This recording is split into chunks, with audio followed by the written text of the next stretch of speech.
Good morning, everyone. Welcome to day 4, the final day of TRCMA 2025. As you can see, we are dressed all in black, as it's a day of mourning, because we've absolutely killed it this week. We have. We did a pretty good job this week, if I don't say so myself. I think so. I think it's been pretty fantastic. So, a huge day ahead of us, Joey. We do. We've got a huge day ahead of us. We've got the morning we're kicking off with Scangrip. Man. Scangrip's got some new stuff to show up. I saw some of it at SEMA. Did you? I did see some of it at SEMA, but this is my first time since. Yeah, I cannot wait. I thought the shop reno was good and it was like bright enough, but yeah. I think that I think they got some bright stuff to light up your life. So I do love the Scangrip lights in general for detailing. Some of my favorite, especially for the interior. Yes, like, that headlamp. The headlamp is an essential. Like the moment I go out there, that's the first thing I put on. I mean, think of all the tools this week. You know that you can have like an Eagle vacuum. Yep. You can have, the for real. You can have release. You can have all kinds of stuff. eFoam Pro 2. eFoam Pro 2 on the interior is also cool. You could foam some carpet cleaner. Yeah, absolutely. And I'm looking really forward to it. Who do we have after that? Man, after that, we have the team over at Gtechniq. We do. Chris is actually in the building, folks. Yes. I mean, usually you got to pay extra for that, but I mean, I am so excited that he's here. You know, they've had a lot of good stuff going on. The new labels over the past couple of years, the repackaging of everything, I think is absolutely fantastic. What if we do like a little quick drive-by of their table? And, I think we could. And just see what's going on. How you guys doing? You guys excited for the show? Absolutely. It's good to see you. Good to see you. Good to see you. Good to see you. Can't wait for your segment. Good to see you, sir. The packaging just looks beautiful. Don't leave me. Don't want to leave him hanging, bro. Holy crap. I am so sorry. So we've got Gtechniq coming up after Scangrip, and they've got quite a show to put on, and I cannot wait to see that. I think I did see some of these things at SEMA as well, right? Yeah, so we teased them at SEMA. Yeah, right. And then we've used the last few months to tidy them up and make sure the formulas were how we wanted, and sent out some samples to some people that we work with to make sure that they're happy with them, and then we finalized them, got the labels on, and they'll be ready to launch soon, and we'll let you guys know. Right on. We can't wait. We cannot wait for that segment. Do you have a favorite Gtechniq product? Is it panel wipe? No, especially not when it's on like brand new RSX seats. It's probably not my favorite. Yeah, you don't want to spill that on an RSX. Absolutely not. No, absolutely not. But what you can spill is your efforts to go to the Rag Company YouTube channel, I think it is. There's a description below a video. Yeah. There's a little bit of a link. And what's going on in that link? We have a wicked giveaway going on with our friends over at Gtechniq. There's the Total Surface Protection Kit that they're giving away. That's worth a metric boatload of money. That's all I'm going to say. And we also have some goodies from Scangrip, which obviously you're going to be seeing as we alluded to earlier, and another gift certificate. Dude, the Rag Company's going to go broke. I think so. $250 again. $250. That's a lot of schmack. That's a lot of cheddar. You know what you could use that $250 on? What's that? There's a sale going on right now. Is there? Yeah, there's a sale. There's 25% off all TRC microfiber and TRC accessories, as long. Oh wow, it's early. I'm losing my voice. It is. 20% off everything else on the website. We are out of the silk dryer though. It's a little bit sad, but hey, it goes to a good cause. A great cause. Look at that towel. It's such a beautiful towel. I mean, speaking of great causes, there was an Instagram post yesterday. If you guys aren't familiar, the Rag Company does have an Instagram, if you didn't know, and they also have a TikTok that you can actually get extra entries if you follow both of those for the giveaway. So, JB, I think we should head over here a little bit because there's some stuff like. I think so. We teased something yesterday a little bit. After the Gtechniq segment, we have a little segment with our Grandambassadors. Yeah. I don't. have you ever been one? I have. Okay. I got the Heart of TRC. You did? 2024. Okay. Yes. Beautiful. Have you? I did win. Okay. The main prize. I wasn't a runner-up. Okay. I'm still here. I excel in everything that I do, but I think the team at TRC really excelled with these amazing baseball jerseys. Oh, do we look good? I think we look fantastic. We look good. Click like if you think we look good in these black jerseys. It's no hockey jersey, but it's the next best thing. America's pastime. America's pastime. We have one baseball team up there. Everything's fine. But we do have a heck of a Grandambassador segment. Oh, man. Because we get to see Brandon Purdy finally do his $2,000 grand prize shopping spree as Grand Ambassador of the Year 2024. And I cannot wait to see what he got. But yeah, you may see a little something here. Yeah, because he may or may not have a little giveaway during our Grand Ambassador segment after the Gtechniq. I don't think little's the right word, JP. No, he's got a pretty big giveaway that you're going to want to stick around to. And pay attention to the Rag Company on Instagram. The latest post about the silk dryer. Yeah. Might be a little activity around there, so make sure you follow the Rag Company on Instagram. I mean, the backdrop. Yes. Carson's Subaru. What a beautiful picture you took. Thank you. Yes. I appreciate You're that. a great photographer. I do what I can. I'm not just another pretty face, JB. So that vehicle was super amazing. It's been in so many videos as of late, and we've given Carson a little bit of a nickname here. We have. Carson's known as Full Send around here. Full Send, okay?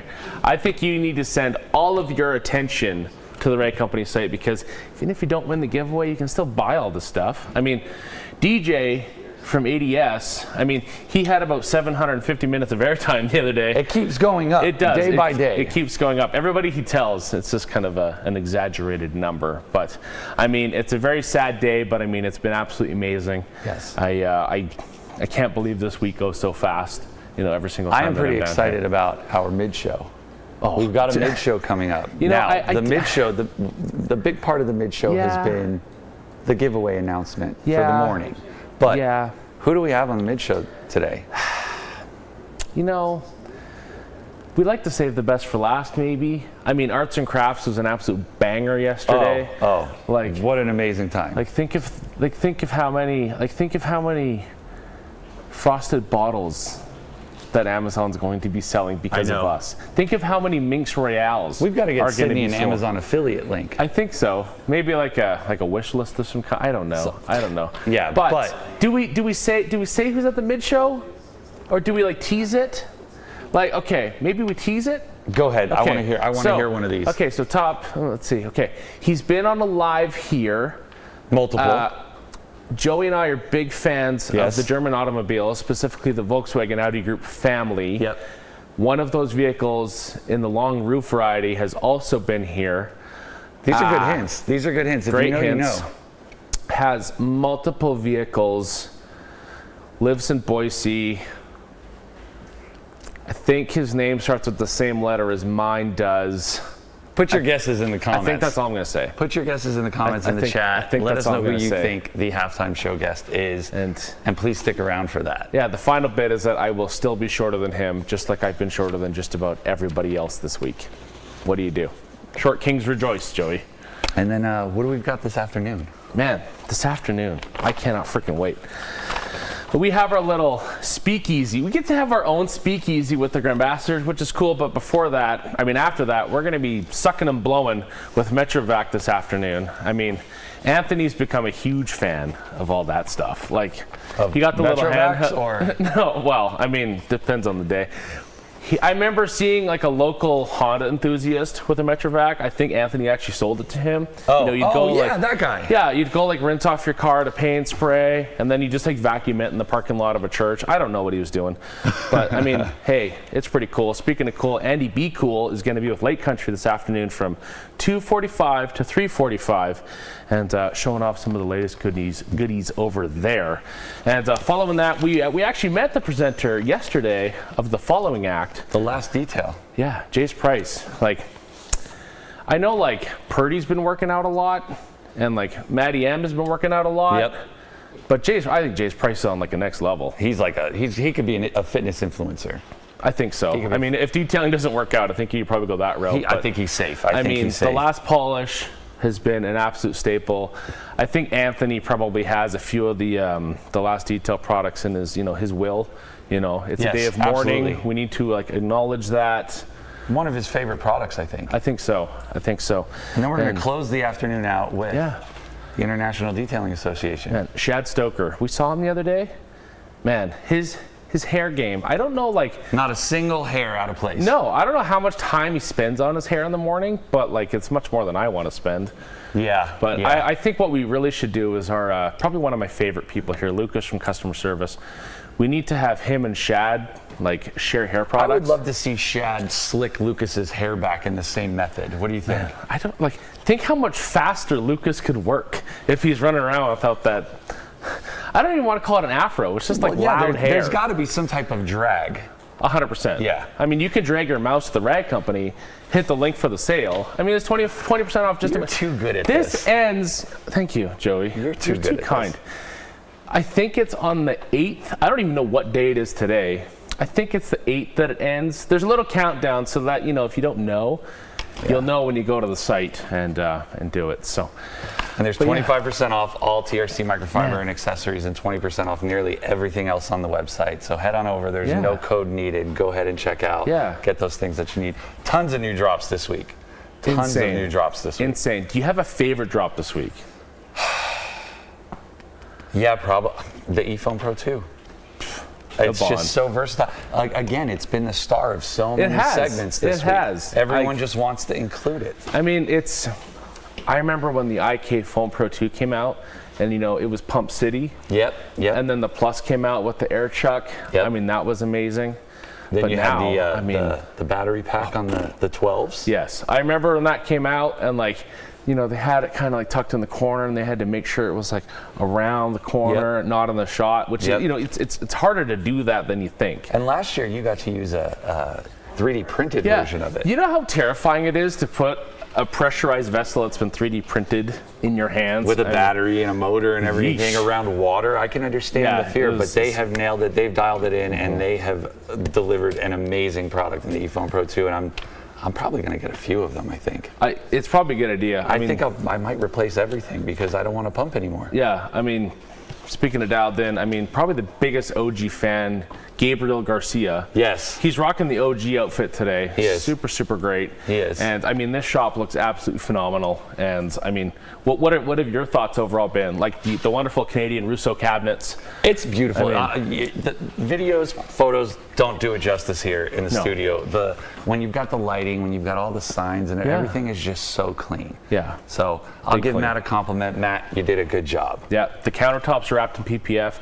Justin Pate had us mesmerized yesterday with the pink PPF on the rental cars. Man, rental cars don't get enough respect. Do you think the rental agencies know that this is happening? I hope so. I think they would probably get a kick out of it. I mean, like Enterprise used to be like, hey, we'll pick you up, but now it's like, hey, we'll detail your car. Yeah. I mean, these cars are coming back so shiny back to the rentals. Yeah. So. Gtechniq has an amazing Cadillac from Utah, so I mean, it might be the shiniest. It's a good-looking Cadillac that they've got over there. We've also got a Honda back there. That's Seabass's. Is it Seabass's? Yeah, I haven't seen him once in the bathroom this week, and I'm kind of disappointed. I was really bummed out that Seabass was not my bathroom attendant at the Home to Suite. So maybe we can work on that next year. I mean, if we'll leave a comment card, maybe a Google review. Yes. I mean, I think that's the only negative review that I'm going to leave about the Home to Suites. I didn't know there was such a thing. No, well, there's no bathroom attendant. But yeah, I do want to say, just kind of thank you again to everyone in the crew. Later on, you might actually be able to see visually the entire crew. Yes. Knock on wood. Everything's plastic here, so I'm not going to knock on wood here. But I can't give this crew enough credit. No, everyone has been hospitable. Yep. They've been supportive. They make the entire process of putting on this show just a comfortable experience, and you just feel like part of the family. 100%. Dane's going to have a bathroom installed in the studio, so he really never has to leave. Yes. And I mean, man, bathroom situations are very important. I love seeing Dane emerge from his cave. It's nice to see him see daylight again. It's nice. So, just to kind of round out again real quick, just before we send it off to our friends Jeff and Carolyn, who have been absolutely phenomenal. Absolutely fantastic. First thing, Scangrip with Matthias and Sydney, and then Gtechniq. We have Chris and Carson, I believe. Carson, yes, I got that right. Just like you're going to get right with our ambassadors right after that. Cannot wait for that segment. Talk about all of our boys. Who knew a speakeasy in the morning is what the internet wanted? I know. And then sucking and blowing with MetroVac, Lake Country after that, getting ripped with Jay's Price, and Shad Stoker are going to be slick back, and that's going to be the slickest finish to the TRCMA And we do have a giveaway still, real quick. Yeah. What are the giveaway items? Giveaway items are a Scangrip Essential Light Kit, a TSP it's Total Surface Protection. You do not want to miss out on that. And 250 schmackaroos for theragcompany.com. I cannot wait, Dewar. We do have a message from, like you said, Jeff and Carolyn. Yep. So I think we should shoot that on over to them. Heck yeah, brother. Let them open up Let's the go. week. Welcome to TRCMA Day 4. This is the final day. I'm Carolyn Hennon. This is my husband, Jeff, and we're the owners of the Rag Company. We're excited to have brought you this show the past week. Our vendor partners brought their latest and greatest to share with you. Hopefully you had a great opportunity, take advantage of it, to ask those questions you've always wanted to ask, didn't know you could. This is the forum to be able to do it and get it in real time. We've been at this for 5 years with TRCMA, and the Rag Company's been around for over 25 years, bringing you our latest and greatest at all times. Thank you again for joining us this week. It has just flown by. We appreciate all of positive feedback. It takes a team effort, and you're part of our team. So, bring your questions, bring your engagement, let the show begin.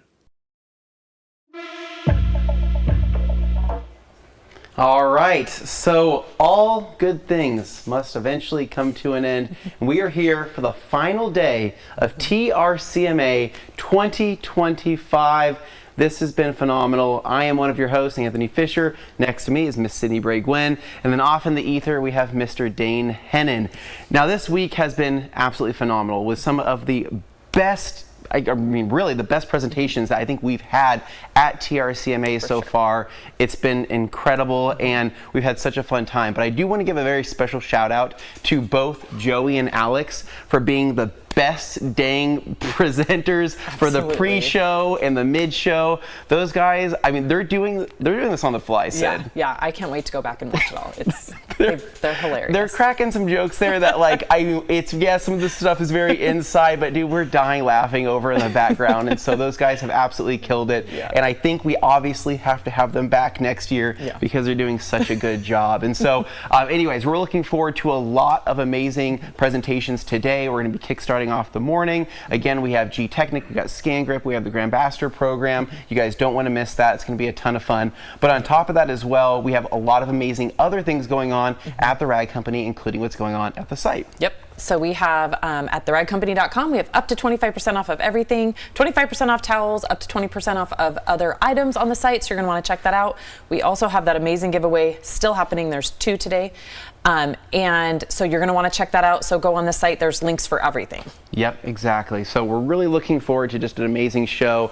Sydney's running off. She's off to go do her thing now. And so with that said, don't go anywhere. The show's just going to continue to go on, and we have a lot of amazing giveaways throughout the day. This week we've given away over $8,000 worth of product, which is just absolutely insane. And I got to give a special shout out to literally, everybody who's making this happen. We have Glenn and Nick in the back room. They're running the entire show. It's a full production back there, as well as the rest of the team here who's been doing all of the filming, all of the moving things around. We have Nate standing here grabbing some high quality photos. It's just everybody's doing something here, and we can't appreciate you guys enough for making this happen. So with that said, we're going to be kicking this off over to Scangrip.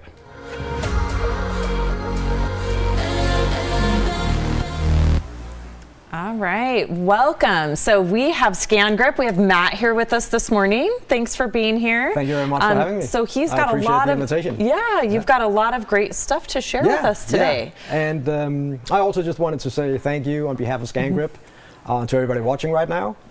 We realize your time is valuable, and we really appreciate that you want to spend some time with us here today just to learn more about our company and our products. Yeah. So Matt, tell us, why don't we start off by telling them a little bit more about Scangrip and kind of their basis for the business and all of that? Yeah. So Scangrip, we're a lighting company. We do work lights for professionals. That's what we do. And we do a lot of different work lights. We don't believe in one light fits all. So we have a lot of different product lineups for different industries. So for example, we have a product lineup for the construction industry. We have a product lineup for the automotive repair industry. We have a product lineup for oil and gas, and so on and so forth. And we work very, very close with the professionals, with the end users of our products when we develop our lights. So we listen to feedback we get, and we constantly develop and constantly improve our lights. Our advantage is we do only lighting. We are not a power tool company, or we don't do anything else. We just do lighting, so we can really focus on it. And one of the lineups, basically the product lineup we're going to be talking about today, is called Scangrip Color Match.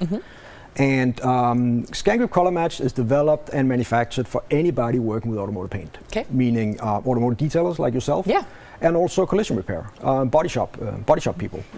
And I mention this because it's important as a detailer to remember that a Scangrip light is not necessarily a color match light.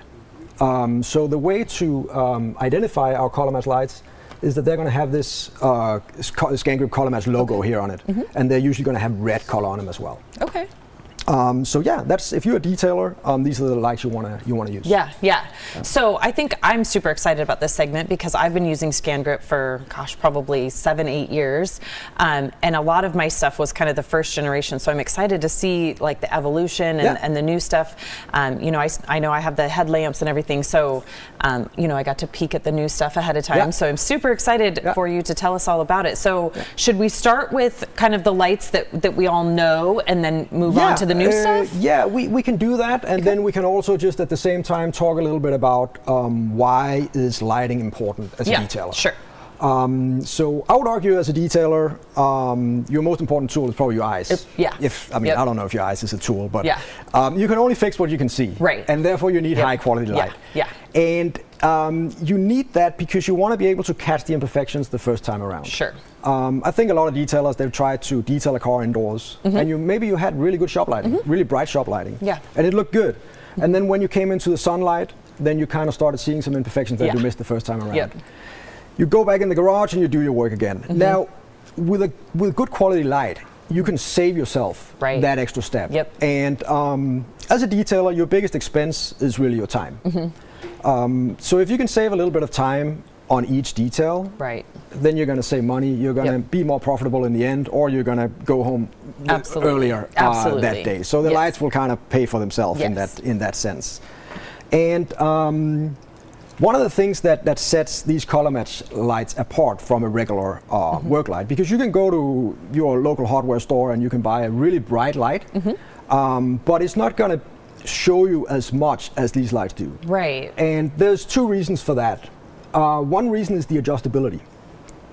So I think every detailer, they know that the light that you need on a black vehicle, for example, to find the imperfections is very different from the light you're going to be using on a light colored vehicle, let's say a white or a silver vehicle. For sure. So a black vehicle or a black car is black is a very absorbent color. So you can shoot a lot of light at it, and it'll basically absorb the light. I mean, we all know this. If you wear a black shirt on a sunny day, it's going to feel warmer than if you wear a white shirt. Right.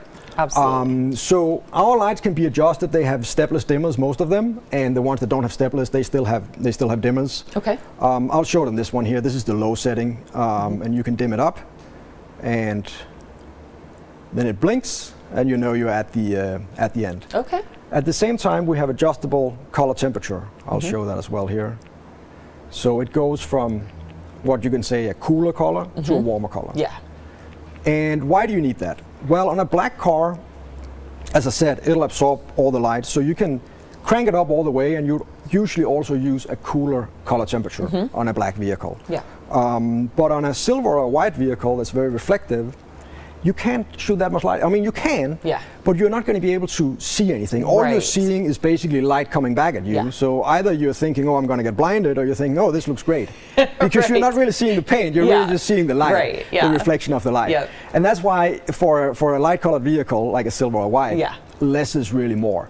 So you want to be able to crank all the way down, and you also want a warmer color temperature. Because when clear coat scratches, it turns white. Meaning on a black car, it's pretty easy to see all the scratches. On a white car, it can be very difficult because obviously the white of the scratch of the clear coat is a different shade of white than the actual color, but still you're looking 2 shades of white. And then if you introduce white light, then all of a sudden you have 3 different whites trying to find out what's the scratch, what's the light, what's the paint. So therefore on a white vehicle, you would obviously use a warmer color temperature, like a 2500 Kelvin or 3500 Kelvin. Yeah. So that's basically one of the differences between a color match light and what I call a regular work light. Right. Another difference is something called the color rendering index, the CRI value. And that comes back to why can you see imperfections in the sun that you cannot see under your bright shop light. Right. It's got nothing to do with how bright the light is. It's got to do with the quality of the light. Right. And the best light you can get is sunlight. Right. So sunlight has a CRI value of 100. Right. And that's what you want to get as close to as possible. It's just, it doesn't have to do with brightness, it's just about the quality of the light. Yeah. And these lights, these color match lights, they have a very high CRI value, so they mimic sunlight. Yeah. So I will guarantee that anything you see under sunlight, you'll see under these lights. Okay. And again, we talked about the example where you see imperfections in the sunlight you didn't see indoors. Right. And I think we've also all tried to see a car out in public in a parking lot where you can see one of the panels have been painted. Yeah. Oh, that fender. The color is just a little bit off. Right. That fender was probably painted indoors. Yeah. Whoever painted it probably had really bright shop lighting. Right. And it probably looked great. Yeah. But under sunlight, not so much. For that's sure. the other thing that sets these apart from just a regular light you buy at a hardware store. Yeah. That's great. I think that's great because especially as a detailer, like that's what is, I have really bright shop lights, like you say, but sometimes, you're 4 hours into a correction and you pull the car out and either some areas you've gone too hard that you didn't really need to. It's just amazing how different it looks. Yeah. So I love that, that this can mimic the sunlight inside your shop because most of us that, we obviously install all this bright shop lighting, but like you say, it's not really that great to depend on that for the correction. For the paint, yes. Yeah. So, and that's the thing about the color match. They have this product lineup has been developed for one thing and one thing only. That's automotive paint. Yeah. That's it. Yeah. So we can kind of just really nerd out and dive into it and really specialize in it. Yeah. Now, when it comes to using the color match lights, there are really two ways to go, and those two ways they can be combined, and they often are. One is to use a handheld inspection light. And then do an inspection of your panel before you do your pass with the machine, and then inspect again afterwards. The other one is to have a larger light on a stand that can then shine on the panel as you go. Yeah. So I don't know if we should talk about how to actually use the light. So this is a black car, obviously, so everybody can see. So I'm going to dim up the light and basically get some. Oh, that was the wrong way. It was already at the high setting. So the way to see scratches is, it's fine to shine directly on the paint, but you really want to keep it at an angle. Some people say 45 degrees, that's a good starting point, but I prefer to kind of change the angle as we go. Because the scratches, they might not be straight.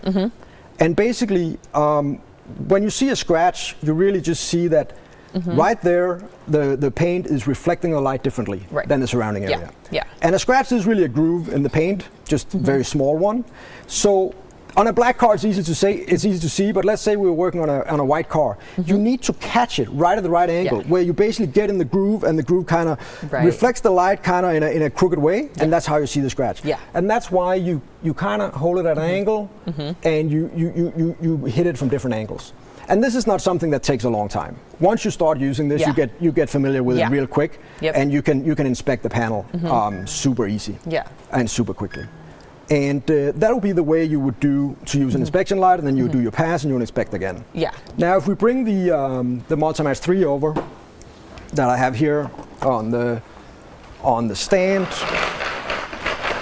then that's a different way of doing it. Again, we will dim it up because this is a black car. If it was a white car, I would literally use it on the smallest. And then let's see what the color temperature is set at. So that's right in the middle. We can actually give that some more. You basically will have that. You can move it with you along the car as you go along. And in this case, we would put it down a little bit, and then you would basically have it shining on the panel as you're doing your pass with the machine. Yeah. And what I love these for is, while you may not need to use them the whole thing, but I think when you're doing your test spots and Yeah. things like that, you Yeah. need to know what your Yeah. real result is, right? Exactly. You can't depend on your shop lighting. Exactly. So that's where these are like so Yeah. important, is when you're, testing which products you're using, what result you're getting, Yeah. and then you can kind of go. But the Absolutely. inspection lights are Yeah. so handy. Yeah. And talking about the Multimatch 3 and the Multimatch 8, and again, the difference between the Multimatch 3 and the Multimatch 8 is one thing. It's the size and the output. The Multimatch 8 have a higher max output, Okay. but they have the exact same adjustability and the same settings. Okay. It's a dual system, so you can run them either on battery or you can run them on plugged in. We have this one is on the power supply. We have the power supply over here that you can plug it into and then run it. This one is running on a battery. And when it comes to a battery system, that's also quite unique, because we used to have our own Scangrip batteries. Yeah. But we realized the last thing you need is really an extra battery platform in your toolbox Yeah. when that battery only powers up your lights.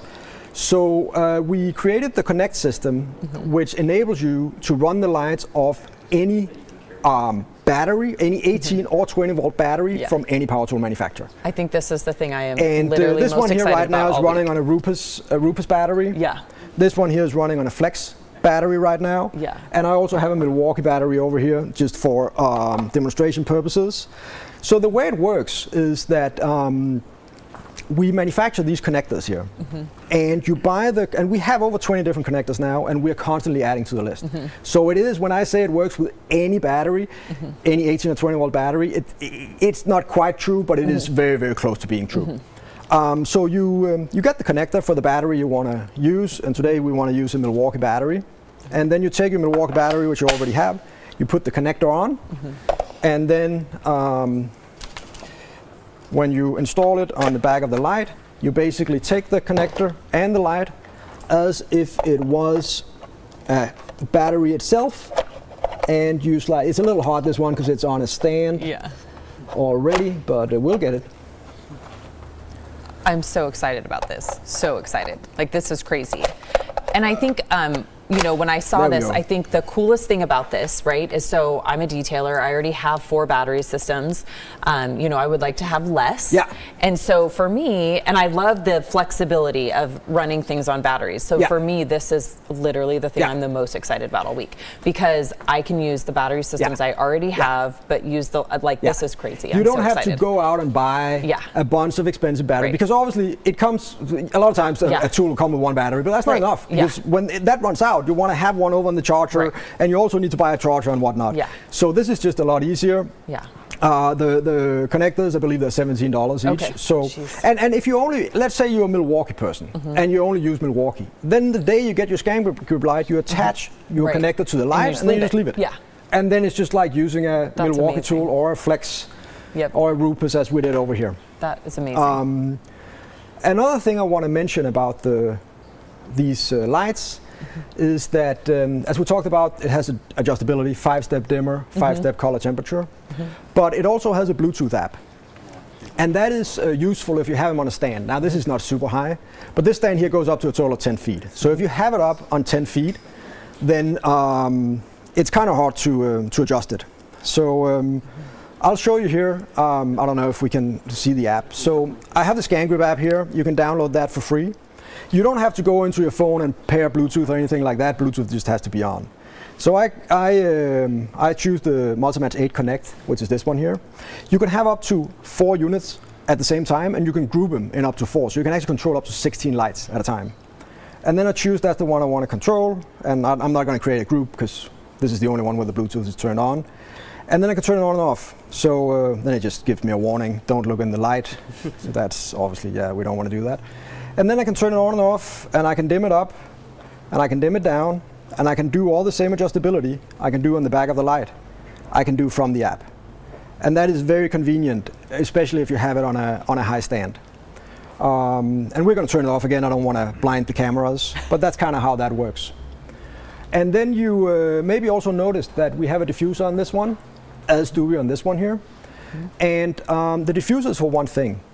It's for applying ceramic coatings. So when you polish, you want direct light. But in order to find those high spots, again, you know a lot more about this than I do. I'm not a detailer myself. then you need diffused light. Right. So it kind of tries to replicate a cloud cover, like a daylight but with cloud cover. Right. So rather than like, I've seen a lot of guys like turn their shop lights off and do all this weird stuff. And so this is just, you just attach it and then you can see your high spots. That's great. Again, I'm not a detailer, but I have seen it where you basically apply a coating in direct light and it's very hard to see. The moment you put that on, it's night and day. Yeah. And you can see all the high spots that you need. So that's what that's for. That's all it's for. We have them for all the different sizes of lights. This is the Multimatch 3. We have it for the Multimatch 8. We even have it here for the Minimatch and the Sunmatch 4. The Sunmatch 4 actually comes with a diffuser in the box. It's the only one that comes with one in the box. The other ones are sold on the side. They're between $10 and $24 depending on the size. Okay, yeah, that's so great. And I don't know if we should also talk a little bit more about the stands. Now we have touched on them briefly. We have two different stands available. I'll turn this on so I don't blind the camera. We have the wheel stand and the tripod. The difference is the wheel stand here goes up to a total of 6 feet. And it wheels around, which is quite convenient. You can also lock, there's two of the wheels that can be locked. And it also has a lower bracket here where you can install either another Multimatch 3 or you can install a Multimatch R, which is what we've done here, which is kind of nice because again you can shoot the light at the car from different angles at the panel. And again, obviously you have the adjustability. You can adjust the angle this way, you can adjust the angle that way. This one here is not as movable. You can wheel it around, but it's a lot sturdier. And as a result, it goes up higher. It goes up to 10 feet. Cool. So if you want light higher up, if you're working on a real tall vehicle and you want to shine light on the roof, I don't know if that's a thing, but if you wanted to, then you would go with the tripod rather than the wheel stand. Very cool. And then let's move on, I think, to the, I don't know if you can call it the star of the show. So this is a light that we are very, very excited about. It's a new light. It's actually not out yet, but we're talking a matter of weeks, then you'll be able to buy it. Okay. This is a pre-production version, but it's going to look pretty much like this. So it's a buffer light, and it attaches to your buffer. And it has, again, as we know, adjustability, 5-step color temperature adjustability, and also a 2-step dimmer. Very cool. And it shows your battery here. It can be adjusted in, I'll turn it on again on the high setting. So you can adjust it, the angle here, and also where you attach it, you can adjust it forward and back. So you can find just the right basically positioning of the light. Yeah. And as you can see, this red boss here is actually also a bit of a swivel. Okay. So it'll fit like, regardless of the curvature of the buffer, it'll fit basically perfectly and snug. Okay, cool. So can I'm not going to polish on this part because it's not clean, but can we take it over here and see what it looks like? So I would, if you press the CCT button, I would dim up the color temperature so we get it all the way up to 60, just because it's a black vehicle. Yeah. Okay, and so then, Oh yeah. So then you would be going like that when you're polishing. Sure. And it lights up those scratches for you. Yeah, that's really cool. So you have it right in front of your polisher. You can see I like while the message on the back here. Yeah, too. exactly. Let your passion shine. I mean, the light shines, but also the light shines, the vehicle shines once you're done with it. Yeah. And you, as a person, you shine when you do your job and when you love what you do. That's really great. And then I love that it adjusts. So if you're working, like you said, on a white car, you can do the different light temperature. That's really cool. Yeah, that's nice. Yeah. And it doesn't get in your way, so I love that. Like I have this polisher at home, and so I love that it doesn't necessarily feel a whole lot different. Like I don't notice, that there's something on there. That was that's really cool. That was the idea when they designed it. I mean, we have some very creative people working in our design and development department. So it fits on most. It fits on all polishers, and use that side. It basically fits into the outtake for the handle. Now, the Rupus polishers, some of them, they don't have a handle, but we have a solution for that. Cool. And I'll show that here. So this one here comes in the box with the with this light, and we also have multiple different screws in different length and also different thread. pattern, so it fits all the buffers you can buy. And we actually also have little spacers. So if you wanted to space it out that way, so you would be able to swivel it more that way, there's spaces in the box. So it's not like you have to specify, oh, I need the one for the Rupus, or I need the one for the Flex. It all comes in the box. And again, this one here is for the Rupus. It'll attach to the Rupus, and then you'll screw it into there. So it'll fit just like this one on a Rupus. Very cool. Very cool. The last thing I'll mention is it is a rechargeable battery. So it comes with this battery, and it comes with a USB-C charging plug. That's cool. So you can charge this, and you can buy extra batteries. So when you run out of power, you put this one in the charger, and you put the other one there. Nice. So yeah, it's a simple little tool, but I think it'll make a big difference. Yeah. Again, it's brand new, so we're really excited to get it out to detailers out in the market and see how people like it. Very cool. Very cool. Anything else back here that we want to talk about? So this is actually a fairly new product. I don't remember if I had this last year at TRCMA. So we have our regular headlamp, which is a very, very good light. Yep. And here I've attached our power bank. So this is basically a power bank that attaches to the back to give you extra run time, and you just plug it in when you run out of battery, or you can plug it in right when you start. Again, we have a stepless dimmer, like we're used to, and 5-step color temperature adjustability. Okay.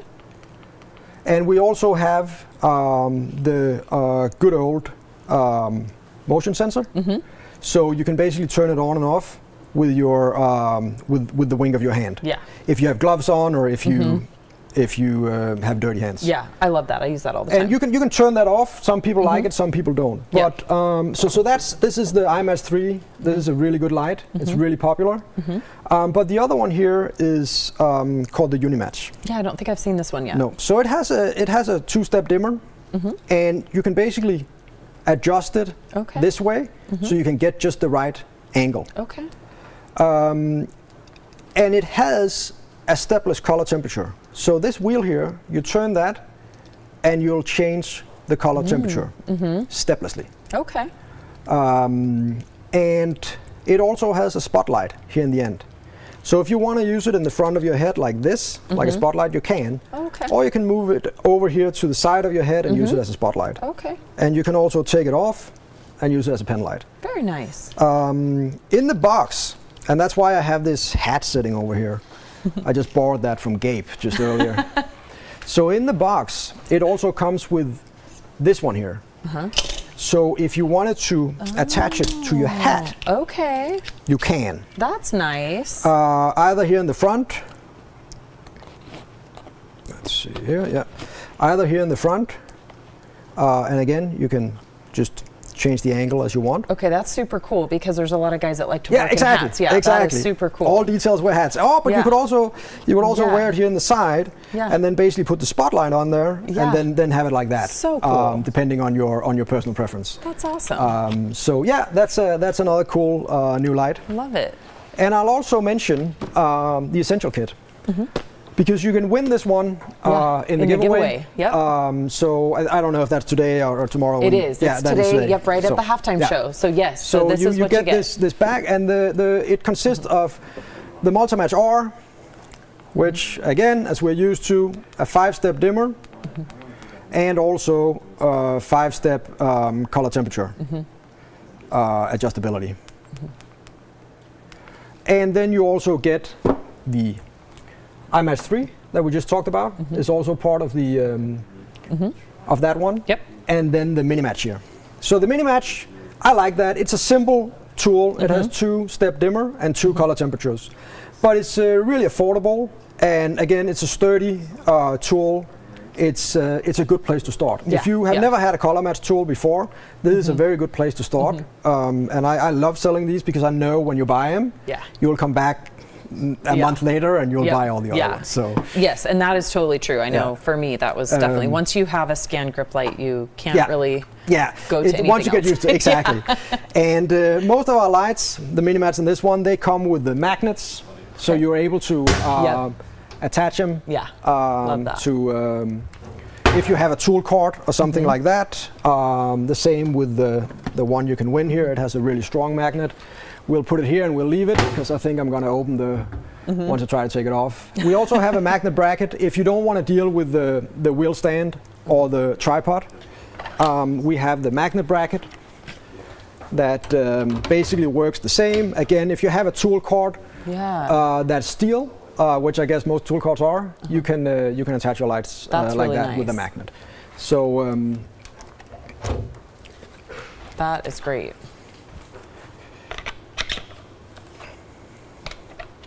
So yeah, we have a lot of just different products, and we also have the little pen lights. One is rechargeable. Again, real simple light, 1-step dimmer, and 2 color temperatures. And it's rechargeable. It comes with a charger. And we have the simplest of the simplest. This is the match pen. It has 1-step dimmer and 1 color temperature, and then it has the zoom, you can call it. And it runs on AAA batteries. This is the only one that runs on batteries. And I love these because what I do is, so I check my correction, I make sure that I'm where I want to be, using the color match, and then I carry the pen light with me just to check along, but that way I don't have to keep walking over, grabbing, as long as I know the car is pretty consistently scratched. But I use that just to keep, checking myself along the way. So I love the pen lights. You can have it in your pocket. It runs. Some people prefer the AAA batteries because you don't have to charge it. I know a lot of guys in the body shops, they use it to check the door jams and not for color and for color matching. So yeah, they're actually pretty useful little lights as well. The SunMatch 4, we touched on it earlier. It's one of our most popular lights. So it has also a spotlight at the end. As you saw, if you just want to spot check something, it's not that adjustable. And then it has the main light, as we talked about, a stepless dimmer. And 5-step color temperature. It comes in the box with the diffuser.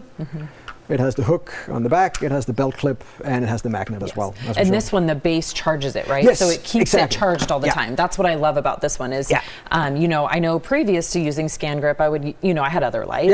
And it was always a challenge of plugging them in. And I would forget to charge them and I'd go to use them and, and so I love that this one, the base actually just keeps it charged all the time. So that, I've never had to worry about it. It comes with the base in the box, and you just plug it in. And by the way, our charging cables, they're all the same.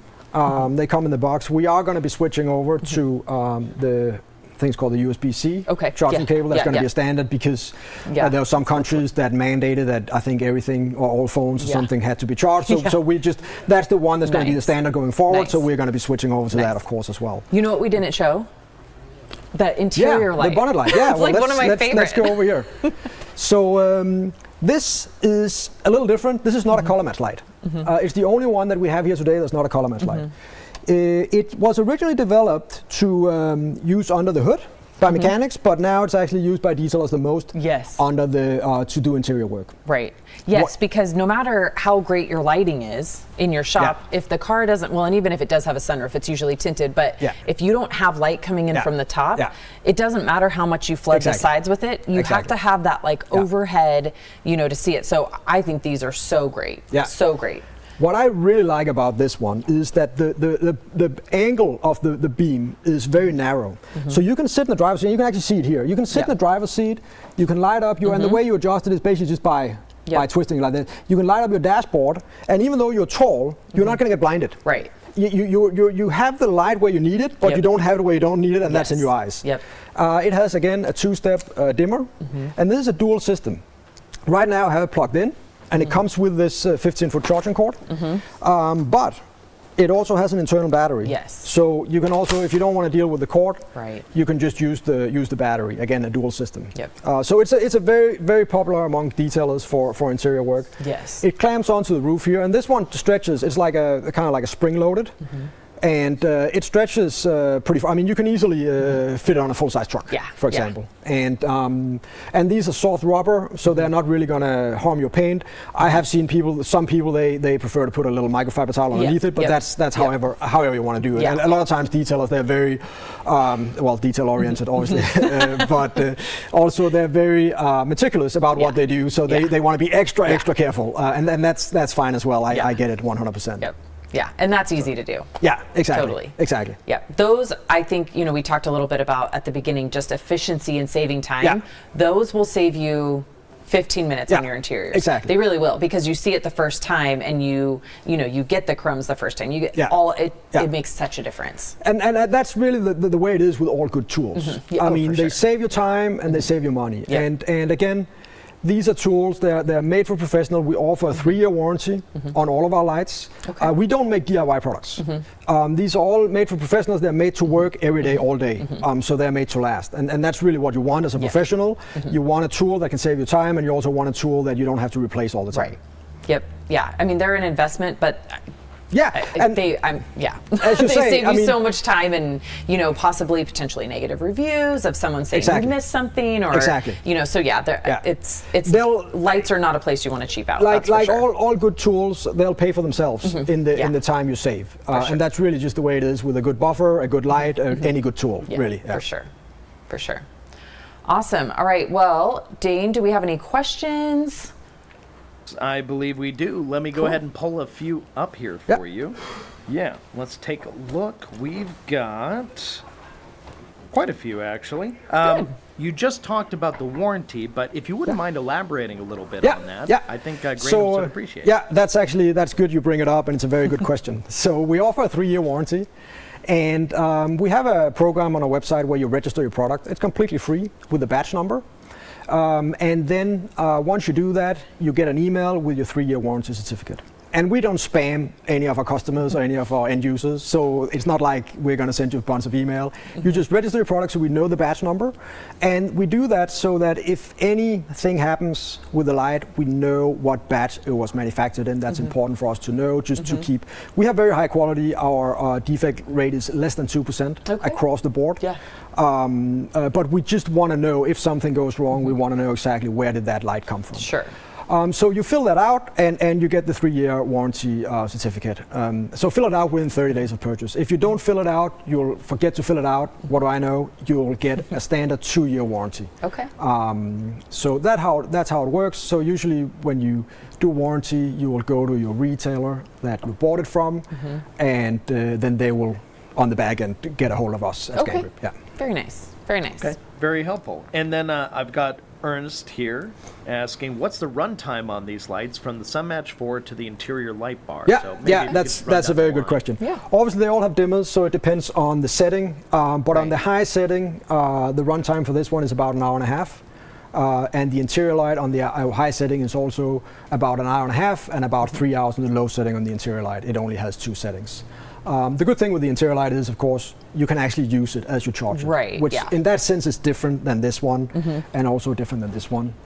This is a great tool, but if you want to have it on all day and you're a professional, I recommend the Multimatch 3. Oh, okay. Because this one has an internal battery. Right. And that means once the battery is run out, then you have to plug it in and you have to charge it. And you have should to wait till it's fully. Yeah, exactly. Wait till it's you would fully have to. charged. Yeah. This one here, you just pop on another battery, or if you have the power supply and you don't want to deal with batteries, the power supply here, then you'll just plug it in. Forget about the batteries. That's awesome. Very helpful. And then I've got B. Riley here wondering, do the battery adapters work with all generations of Multimatch or only the new ones? Yeah, that's a very good question. I should have mentioned that. I get that question a lot. They only work with the new ones. The thing is, if we had come up with this Connect concept many years ago, we would have done it back then. Yeah. So unfortunately, they only need, because the light needs to be able to communicate with the battery, and that's another thing with these connectors. They are actually smart connectors, meaning on the back of the light, when you use your Milwaukee or whatever battery, it'll actually tell you how much battery is left. So they need to communicate, so they need to be designed for this kind of system. So unfortunately, on the old Scangrips, you still have to run the old Scangrip batteries. They're still available. We still manufacture them. We still sell them. The same with the chargers. But yeah, that's the way that works. Yeah. All right. And then he had a follow-up question where he wondered, when should I use a diffuser versus not? And I know you already answered, but let's go ahead and go over it again. Yeah. It's a very good question. The diffusers are for one thing and one thing only. They're for leveling ceramic coatings. Yeah. When you're finding those high spots, that's what you use them for. Everything else, use direct light. Yep. All right. And then I've got Peter Plumsglow here wondering, how quick can you swap between polishers on that light? Moving in between different units. So this one actually uses an Allen an Allen key. I don't have one here. I bought one this morning to put it on. So it would take 2-3 minutes. It wouldn't take 3 minutes actually. It'll take 2 minutes. Once you've done it, it'll probably take one. You just unscrew it here and put it on your other polisher. If you have a Rupus again, you're going to be using this this particular bracket that we make, so you can attach it to that. So it doesn't take long at all. It's basically just screws in where you would usually have the handle. And as I understand it, no detailers really use the handle anyway. Yeah, no. So for sure, no. Oh, that makes It's like sense. the first thing that gets removed. Yeah, exactly. Yeah. Then I've got Todd Hill wondering if Ryobi battery will work with Scangrip. That's a very good question as well. They will not. And there's one reason for that, and that is they have what you call, or what I call, a pistol grip battery. Instead of the flat style battery as the Rupus. I mean, the Rupus used to have, as I understand, that same type pistol grip batteries, but now they went over to like a regular style battery. So unfortunately, the Ryobi will not work just because of the physical design of that particular battery. Right. All right. And then I've got a question here. Actually, this is a good one, but I bet I know the answer. Aaron Bauer here wondering on that polisher light if it fits on smaller polishers, not smolishers.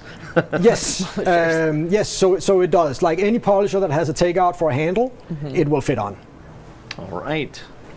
And so then, I don't know some of the small pneumatic ones. I've seen them. I haven't had them in my hand. I don't know. They might not fit those. I'm going to guess that it's going to fit like probably more of the older style plug-in ones. Yeah. The new ones, you know, they're getting so creative with these shapes that like I'm thinking of my new Rupes 3-inch. It probably would not work. Okay. But like the older style. Yeah. It would. Yeah. So again, I'm not a detailer, so I don't know that much about polishers. But yeah, let's say a full-size polisher. Again, it's a brand new product. Once we get it out in the market, we'll start getting feedback on it, and I'll know a lot more. And I see another one from Aaron down there about the charger. Yes, so it's a USB-C. You plug it in right here, and you can buy numerous of these batteries, and then you can just keep going all day. nice. That's really neat. Yeah, so it's not just embedded. You can actually swap them out. Exactly. Nice. So you don't have to wait for it to charge. You can keep using it. No, that's good thought put into that. So Ragnar Rules here wondering, are old Scangrips serviceable? That depends on the light. So we do have some spare parts for the sun matches, for the old multi-matches. Something like the headlamps, they're not really serviceable. But some of them are and some of them are not. So it just depends. Okay. And then this is kind of a good question here. 23.do asking, is the diffuser effective when you're outdoors? Well, I mean, again, I'm not a detailer. If there's a lot of sunlight, the sunlight might overpower the diffuser. Again, you're going to know more about this than I do. I think just in general, being outdoors, lights are hard to use because especially if it's sunny, you know, you are getting a lot of feedback from the sunlight. And so I think for me, the reason we use these lights is typically we're indoors, especially doing paint correction. If you're outside, like, use what nature gave you, honestly. I mean, you're not going to get a whole lot different result from the lights. And the diffusers, it's not going to be strong enough to diffuse it out of the sunlight. So. And really, as we talked about earlier, sunlight really is the best quality light there is. Right. Yeah. You're using these because you don't have sunlight. We're mimicking. We're mimicking the sunlight indoors. Yes. Yeah. You need a controlled environment. Now, let's see. Golf 007 asking, love my headlamp. What is the longevity of its internal battery, and can it be replaced? Yeah, so with the headlamp, technically I think it can be replaced. We don't carry the batteries here in the US because you would have to take it completely apart, which is quite a process. So it should last about 5 years. If you use it every day, all day, it should last 5 years. That's what they're designed for, these lights. Again, we offer a 3-year warranty for that same reason. But if the battery is completely dead and it's maybe 5 years old, I would say it's time to upgrade. And that's just the nature of lithium batteries. The same thing happens with our phones. That's like anything else. A phone usually lasts deteriorates over 5 time. years or something like that. Lithium battery, at some point, they're just going to start to kind of dwindle. Oh, that makes sense. And then I got Jose Martinez here saying, good morning. Is it possible to order any cords you may have misplaced? So we still have the cords for the old. I assume he means the old multi-match lights. We still have those. You can order them through your local retailer. Just if they don't have them in stock, just ask them to give all, and we'll be able to get them out to you. So we have all those old ones still available. Okay. Then I got Umberto here wondering, is there a slim light with a UV light option in it? No, there's not. We do have a UV light lineup. We have it as the UV light, the Nova UVS, and then we have the UV gun, and then we have some really, really large UV lights stand that you use plugged into a 220. Now the UV, I'll just touch on that a little bit. So the UV lights are really for body shops. They're made to a UV filler and UV primer in the body shops to work more efficiently. As far as I know, there are no coatings that are designed to be UV curable. Right. And that's the thing. In order for a coating to be UV curable, the manufacturer would have to add an active ingredients that react with UV. Right. Yeah. So I understand coatings, you cure them with infrared, which is basically heat. Yeah. Infrared or just just wait, sunlight. sit around and wait. Yeah, exactly. Exactly. Because that's what infrared is. None that heat recommend. Heat speeds everything up when it comes to curing. Yeah, none that recommend UV lights. So that's also why I didn't mention the UV lights here. Also, another thing to keep UV is quite harmful to your eyes and to your skin. So there's a lot of protection that goes with that when you use it. So it's not that simple to use, to be honest. Yeah. Then I've got CJ here with suggestions saying that interior light could use a battery, but other than that, it's awesome. So definitely a fan. But would there be a possibility of using some kind of battery or adapter in the I guess it is. I mean, everything is possible. Again, as I said, the good thing about us is we do only lighting. And we do all our research, all our own development, all our own design. We don't outsource anything. Everything in-house at Scangrip. So yeah, that's certainly a possibility. I mean, it depends on if we see a need for it and a lot of demand. Then we can go ahead and we can develop it. All right. And then I think a good last question for me to pull up here would be one talking about why the different color temperatures with the light for different kinds of polishing and stuff, different color paints. So yeah, it's for different color paints. And usually for, again, let's use the sun match here as an example. As I said, for a black car, you would usually use a cooler color temperature because black is a very absorbent color. You don't get a lot of, you don't get any reflection for it, and you can see a lot. But on a light-colored vehicle, for example, a silver or a white vehicle, you have a lot of reflection, and especially white. And therefore, on those colors, I would recommend a warmer color temperature because.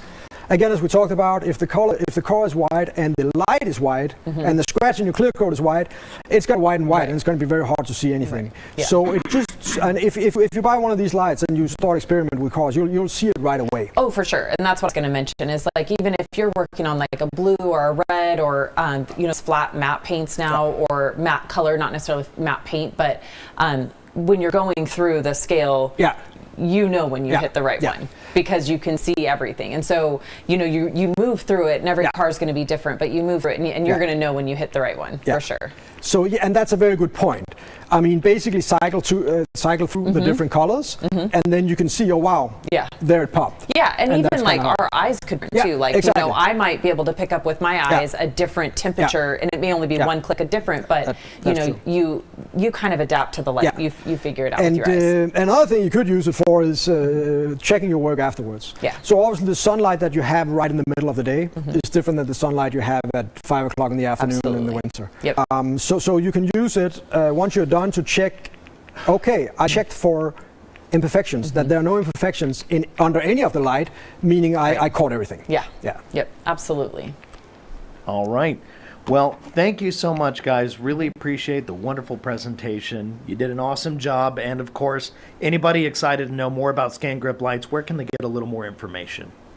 Well, I mean, they can contact their local retailers, such as the Rack Company. They can also, I mean, on our website, we also have an email us, contact us if you have any information about the lights that maybe your local shop will answer. You can certainly get it right over to us at Scangrip, and an expert will answer it.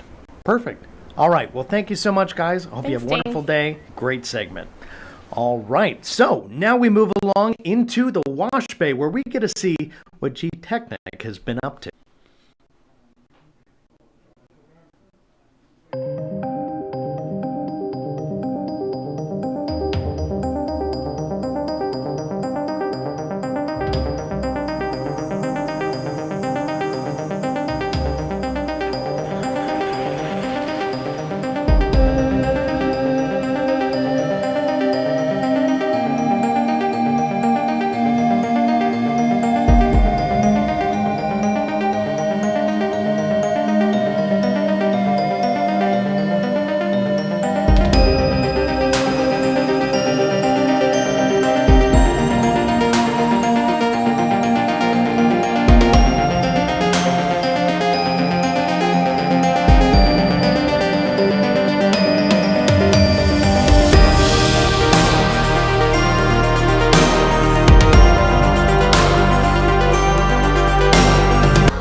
Hey guys, Chris here with Gtechniq North America, and today we have some new products to bring to you and some new kits that we're going to go over.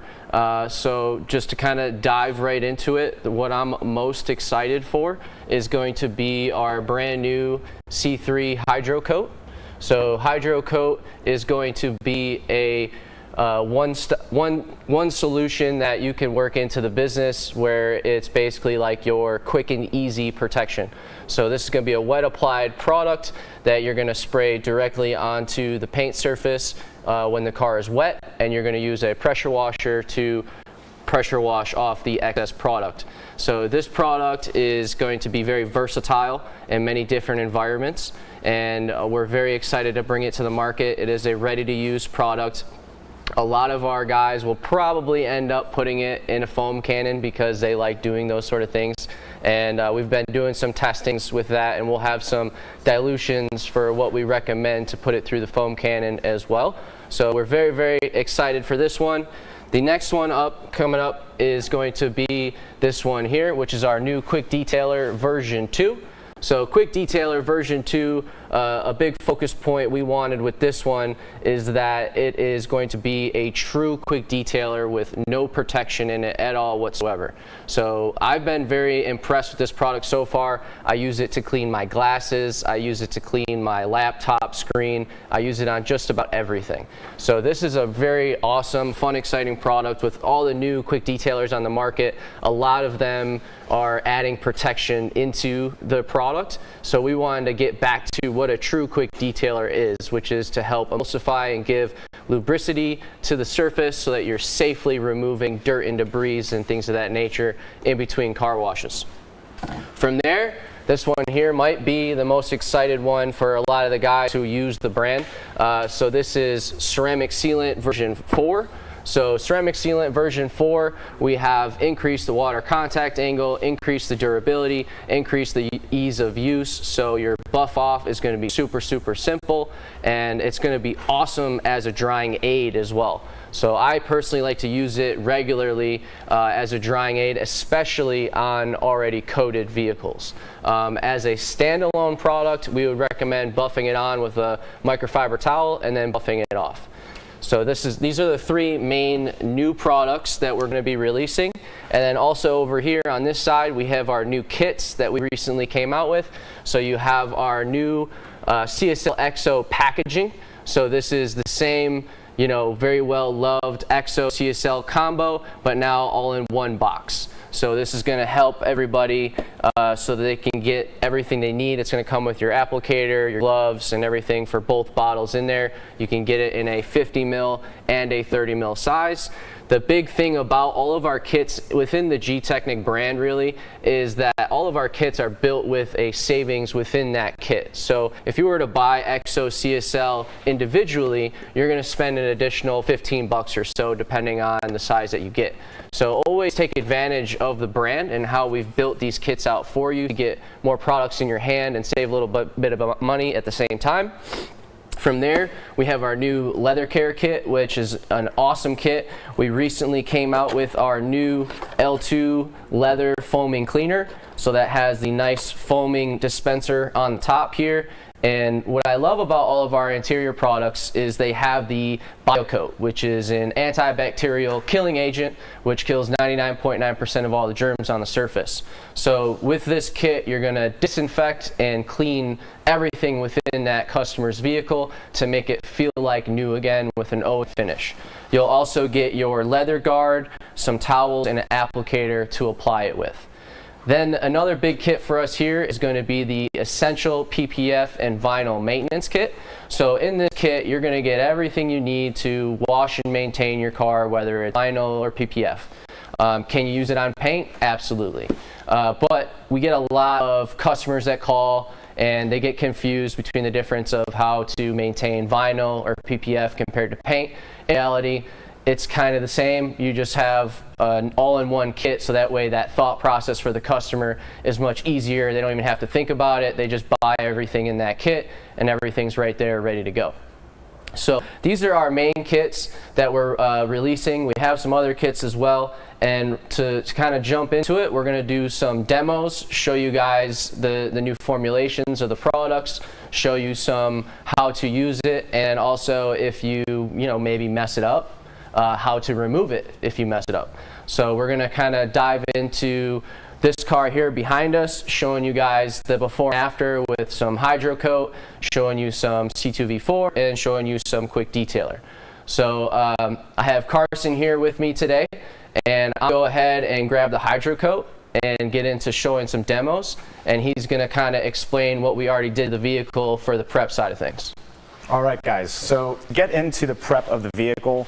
You know, this is going to be a pretty beat up car, especially in GM black, which is kind of a detailer's worst nightmare. So very soft clear coat here, so it's going to be a really good demo to kind of show exactly what we can kind of get out of these products, even on a poorly maintained car. So as far as prep goes, you know, the nice thing with quicker products like this is we're going to be able to get protection without all that effort. You know, we don't have to go into a single step or a two-step paint correction in order to kind of sling some protection on a vehicle, whether you're doing it on a daily driven car that you have, or if you're a professional installer and you have someone that's trying to keep everything budget friendly.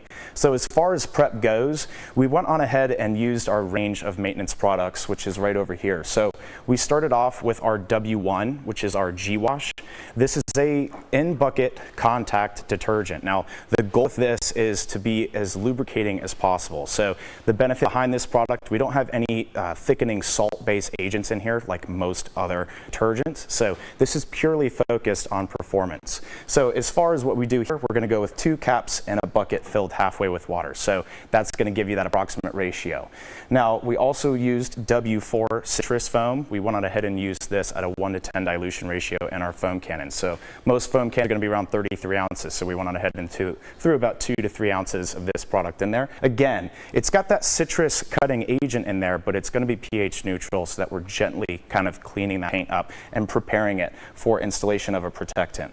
We went on ahead and cleaned the tires and the undercarriage sections. So any of those lower panels where we have a lot of traffic film built up, that's where W5 really shines. Now this is going to be an alkaline cleaner, but it's still gentle enough to be able to be used on these kind of sensitive surfaces that we especially have on this GM black Cadillac. This can be diluted up to 1 to 10. Today we used it neat because this was pretty beat up. So you have that option as far as prep goes with a product that's versatile like W5. Next we use our W6, which is our iron and fallout remover. We went on ahead and used this on the wheels. You know, there's not a ton of brake dust on here, but it was decently caked up. This just gives you that ability to kind of take any iron contamination that typically happens with your metallic braking systems. It's going to take that iron, shrink that down, and make your scrub job much easier so that you're much less invasive in the cleaning process. All right, we'll go ahead and hand it over to Chris. Now, we went on ahead and washed the car and rinsed it, but it dried a little bit. So we're going to go ahead and rinse it down one more time so that we have a kind of soaking wet surface, a wetted out panel, so that the hydro coat can perform as we designed it to.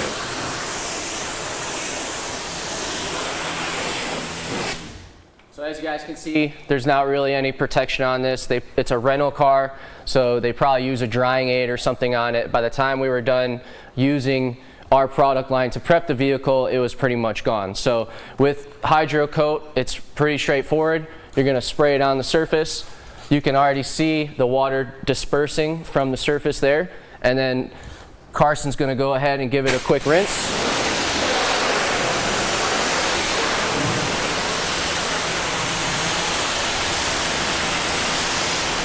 Add a little bit more. Go ahead.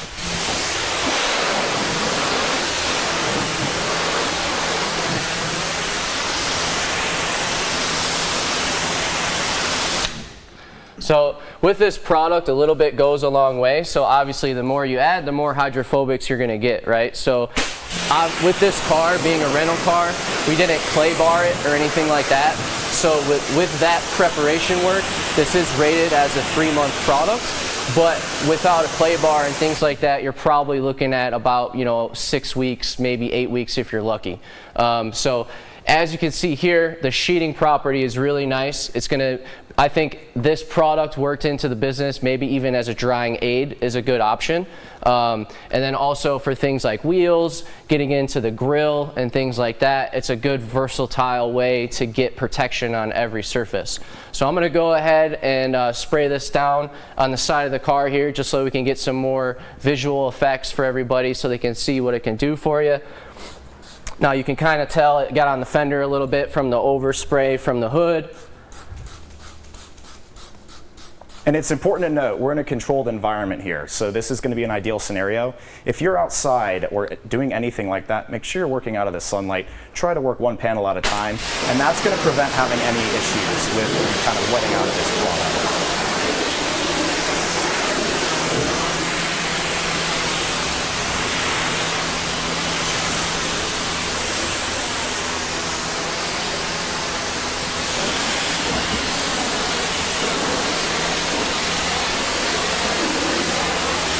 And so the goal with HydroCoat on a largely unprotected car like this is to have that water sheeting behavior. But if you're going to use it on a previously protected car, such as in a coating maintenance interval, or to kind of refresh another protectant that you might have chosen like C2, this is going to give you much more hydrophobic. So it really kind of depends, how does the surface look before and what's your intent with the product? If you want a dead panel to sheet water, C3 is perfect. If you want insane hydrophobics from a completely dead panel, your product go-to should probably be C2 V4. So the goal with this product and kind of the refresh of our maintenance line of products and protectants is we have multiple ways to kind of get that protection on the surface depending on what you are looking to get out of the vehicle. And we'll just do some on the glass here just to show. And so the other thing to note with this product is it's going to need that pressure washer to rinse, so you can kind of see that product turning white on the surface. And that's that pressure washer really actually pushing and applying the product for you. So that's taking place of your typical towel application method. If you don't have a pressure washer, I would encourage you to try another product from our arsenal, such as Easy Coat. And the other thing to kind of note with something like HydroCoat, we have a lot of guys that come in and they say, well, I'd like to throw, Easy Coat and my foam cannon, and I'd like to, use it with my pressure washer system. And previous to that, Easy Coat is really a kind of garden hose applied rinse-on protectant, mainly targeted for the DIY guys that may not even have access to something like a pressure washer. If you have access to a pressure washer, using something like HydroCoat buys you the ability to not have to disassemble your current setup in order to add some quick protection to an unmaintained or maintained vehicle to kind of top that system up. And just to mention too, guys, like for example, right now I'm using very little bit of product. This bottle is basically full right now. I've sprayed about 10 sprays on this vehicle. So if I put more on there, I'm going to get more hydrophobics, I'm going to get more water beading and more action. The other thing that I've noticed with this product is as it sits, it's going to give you more beading. So when you first initially hit it, it's going to show you some sheeting. As it sits a little bit longer, it will start to bead a little bit more as well. I'm not sure what that is. Obviously, there's chemistry that goes into that and everything, but I'm assuming if the car was outside, you're in the sun, something like that, you're going to get more instantaneous beading because of that curing process. So the biggest thing with something like this is if you are outside, you got to wash it panel by panel, rinse it panel by panel. Especially a black car like this, if you're outside in the sun, you don't have shade, you're going to want to make sure you hit that fender, rinse that fender. Hit the door, rinse the door. So it is versatile. You can use it outside. You just have to know your environment and be sure that you're adjusting your variables accordingly to that environment, right? So another example we can do is on the wheels here. We'll go a little bit heavier so that the rental car place guy has a nice easy wheel to clean. And you can see how it really shines on wheels. And without that pressure washer application, if we tried to use this with a garden hose, we're not going to be able to get that application of the product. And you can see, even in the actual barrels of the wheel, even though we sprayed the face, that went on ahead and spread inside the wheel barrel. And that's just going to help the brake dust stick less, so that you need less W6 or less W5 or less of whatever cleaner you're using to get the same kind of clean benefit out of that wheel surface. All right, so Carson, let's finish this whole side here. and then we'll do a quick dry on the hood, and we'll get into some C2V4 application. Absolutely. All right.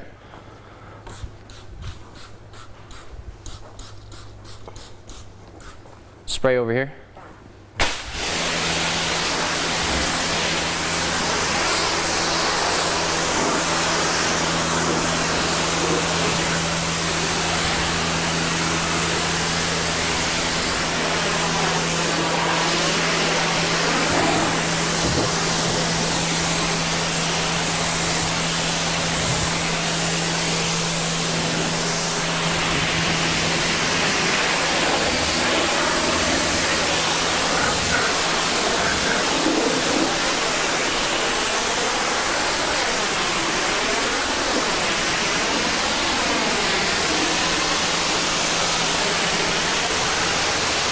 One important thing to note with this product, guys, as of right now, we do not recommend this on satin, matte, vinyl, PPF.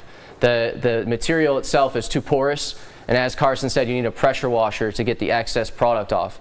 So what ends up happening is it gets trapped into those pores of the matte and the satin. The worst thing that would happen is you would get some streaking. And then at that point, you would take something like our W9 water spot remover to remove any excess residue from the surface. So there is always a solution, but just keep that in mind. If you're going to use it, something on matte or satin, I would probably recommend something like the C2V4 or even one of our upper level ceramic coating protections. So C1, EXO, something like that is probably a better option for a matte or satin paint. When it comes to the maintenance side of things, you could use ceramic G-wash, you could use, you know, C2V4, whatever you like the best within the Gtechniq line. We're going to go ahead, give it a quick little dry on the one side that we haven't protected yet, so that way we can kind of show you guys how easy the new C2V4 is.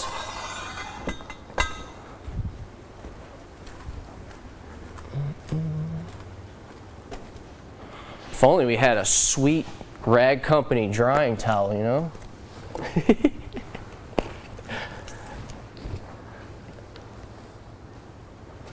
There we go. That's good enough.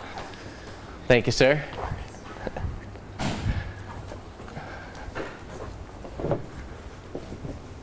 All right, Carson. Now again, as I mentioned, C2V4 is very friendly with water. Now I don't use it as a drying aid unless it's on an already ceramic coated car. If it's a not ceramic coated car, I don't use it as a drying aid. It's not as nice when you don't have it already coated. So just keep that in mind, but it is very, very, very friendly with water, and just obviously know that by diluting it with water, you might not get that same 6-month protection. So that's going to be the biggest difference really between HydroCoat and C2V4. HydroCoat's rated for 3 months, C2 is rated for 6 months. It's going to be applied directly with a microfiber and buffed off. The other one's going to be wet applied. Now, as far as the updates with C2 version 4 compared to version 3, it's going to be that same 6 months of protection that our customers know and love.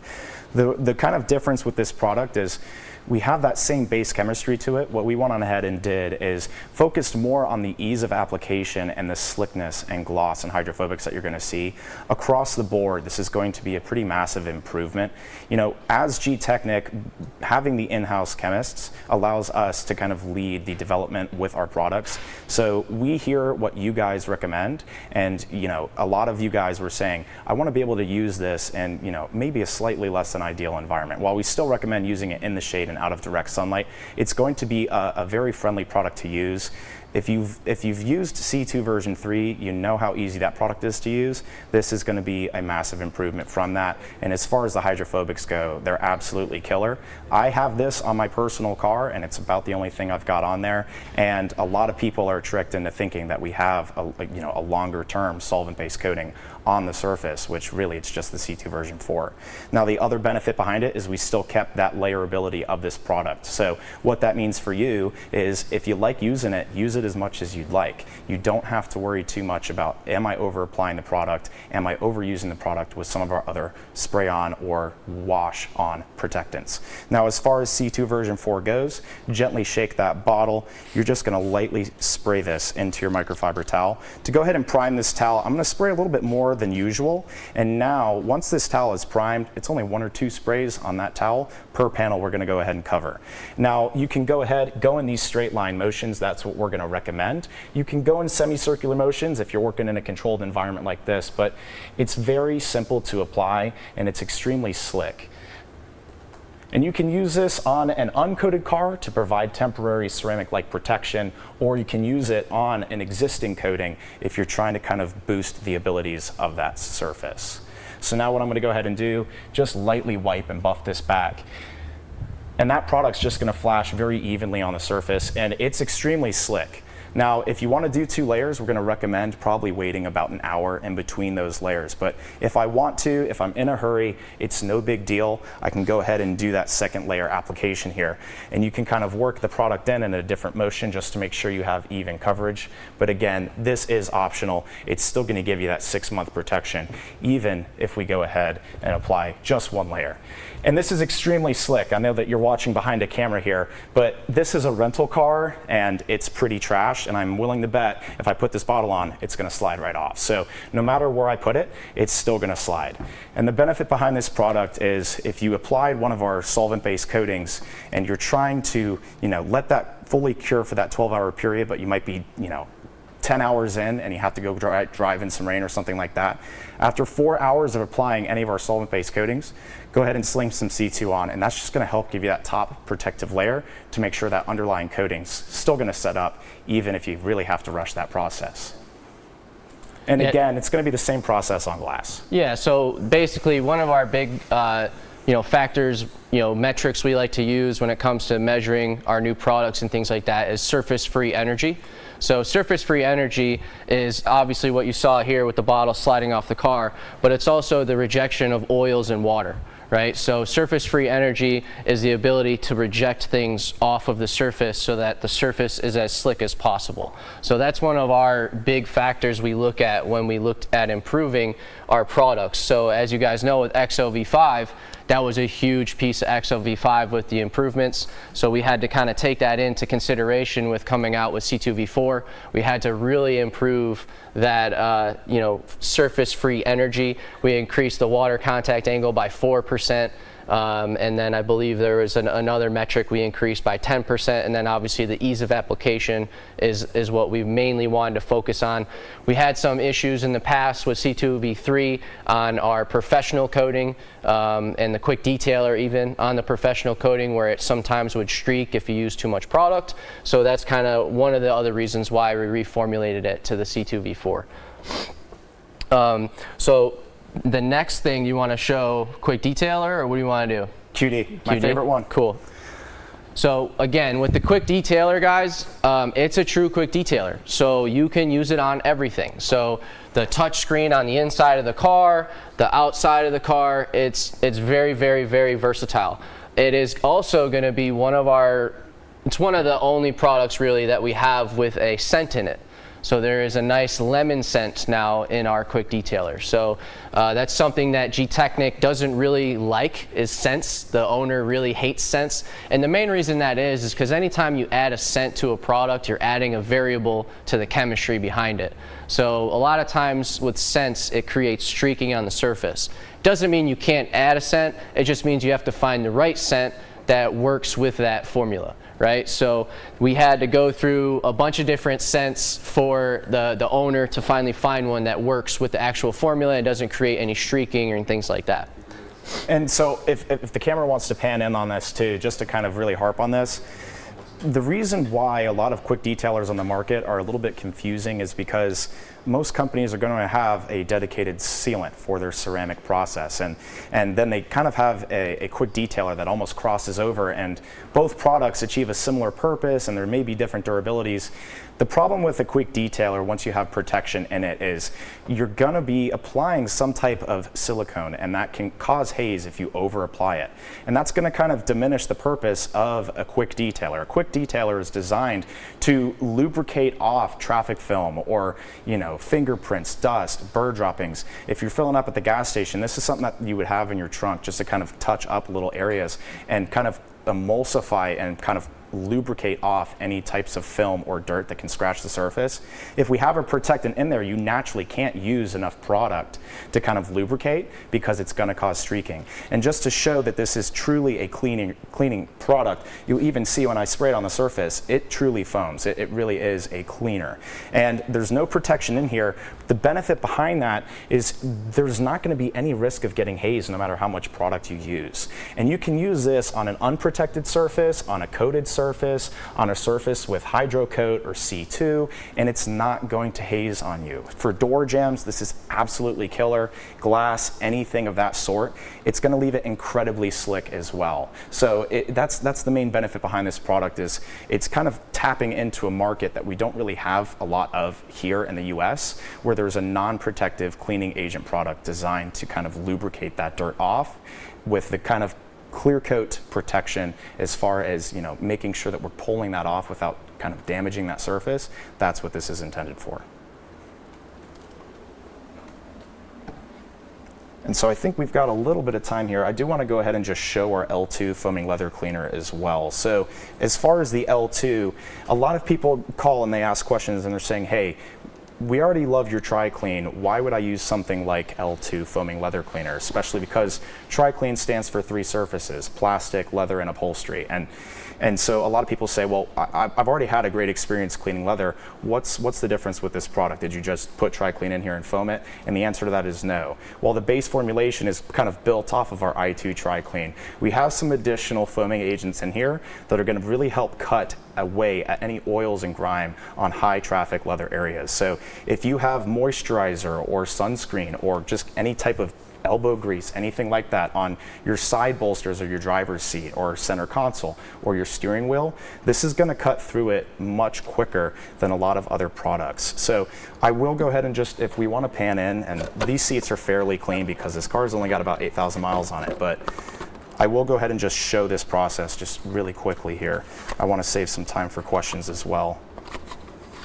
And this is going to be our leather and interior brush too. So these are nylon bristles. They're gentle enough, but still going to be aggressive enough to kind of give you that cut that you want. So we'll go ahead and pan to the interior here, and I'll just kind of show you how to use this and what you can expect out of the product. Now these seats are fairly clean, but we're still able to get some of that oil off of here and any kind of high traffic areas. Now what we don't want to do is we don't want to foam it right onto the leather. What can happen is we get spots that are almost cleaner than the others because this is such an effective cleaner. We want even distribution of product. So I'm going to go ahead and put a few dabs of product right onto my brush, and then I'll go in here and I'm just going to go ahead and wipe that on. And it's a very straightforward process. It smells nice, and again, it's going to have that bio coat that you already know and love with our interior line of cleaners and protectants. So it's going to lightly go in there, clean everything up, and then you just wipe everything off with a towel, and it's going to dry to a nice matte finish. No shine here. And even though it's a newer seat, we can still see that we have a little bit of a more matte finish here, and some of that dirt was kind of pulled off into this towel. And I barely even had to scrub with that. The other benefit behind L2 is it's still going to be safe to use if you've previously coated your seats with something like our L1. Yeah, why don't you go ahead, do the whole seat at least. Okay, we'll do. Yeah. We got plenty of time.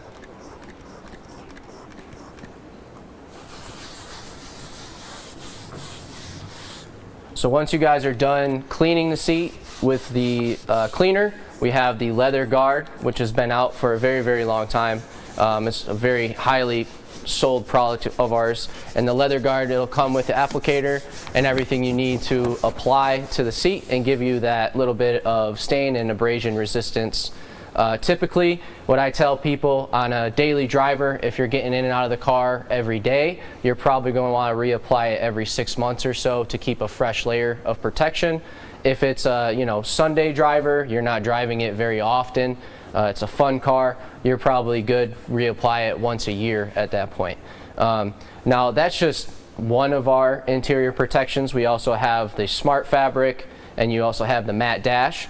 So we have a coating protection for every surface within our line. So if you guys are in for that giveaway, you guys can win all those products. It's in that total surface protection kit that we're giving away today. So definitely be sure to enter in to get that giveaway prize. And some of you around can probably smell it. Smells nice and clean with that antibacterial killing agent. It does a very good job giving you kind of that fresh new car smell. It doesn't leave any kind of lingering smells or anything like that. Most of the time customers are like, hey, what'd you do to my car? It smells like new again. It's like, well, I just cleaned it, you know. So that's a nice way to kind of give the customer another experience when they get back in the car for the first time after you just got done detailing it. They get a nice, you know, clean aroma, almost like they're going into a doctor's office. Everything's disinfected and really clean. And the other benefit behind something like BioCoat is there's a slow release agent in it. So not only is it going to kill bacteria on contact, but it's going to continue doing that for the life of the product. So if you're going with a protectant product that's, for example, like the protectant that we include in this complete leather kit, which is going to be a 100 ml bottle of our L1. L1 is going to last up to 8 months on your interior leather surfaces. You can also apply 2 coats 1 hour apart for increased durability on those high traffic areas. The big benefit of this, aside from getting some of that abrasion resistance that's also included with this matte protectant, is it's going to be able to continue keeping that interior clean and kind of killing that bacteria for up to that 8-month life. And what that really means for you or for the customer is primarily going to be a odor-free interior for an extended life. So odors are primarily going to be caused by bacteria buildup on your interior. So kind of maintaining it with an antibacterial product and protecting it with an antibacterial product, you're kind of getting that 1-2 punch and kind of keeping that inside smelling completely clean and fresh. You want to jump into the essential PPF kit, kind of go over what's in there and the benefits of those products, dilutions, things like that? Will do. And so we have a lot of emails and phone calls of how do I care for my paint protection film? How do I care for this vinyl wrap? And there's so much kind of minutia out there. You can get really in depth with, oh, this product is only for this and this is only for that. And, you know, we're not trying to reinvent the wheel with every single product. So a lot of these products are going to be the same products that you know and love, but now going to be involved in a kit that makes everything easy for you. You don't have to think quite as hard about, oh, is this going to damage, you know, this surface or not? So we're going to include our WM2 wash mitt. And you guys don't have to use that wash mitt. You can just throw it out, buy a wash mitt from the rag company. It's not a big deal. It doesn't hurt our feelings, you know.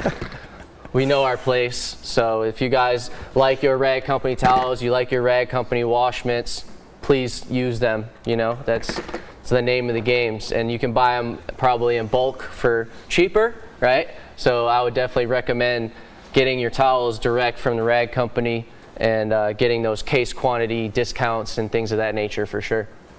Now, as far as this goes, some of these products you've already used before. So this is going to be that G-Wash, that 1 to 1500 dilution ratio. Again, salt-free, no thickening agents in there. It's purely a performance-based product.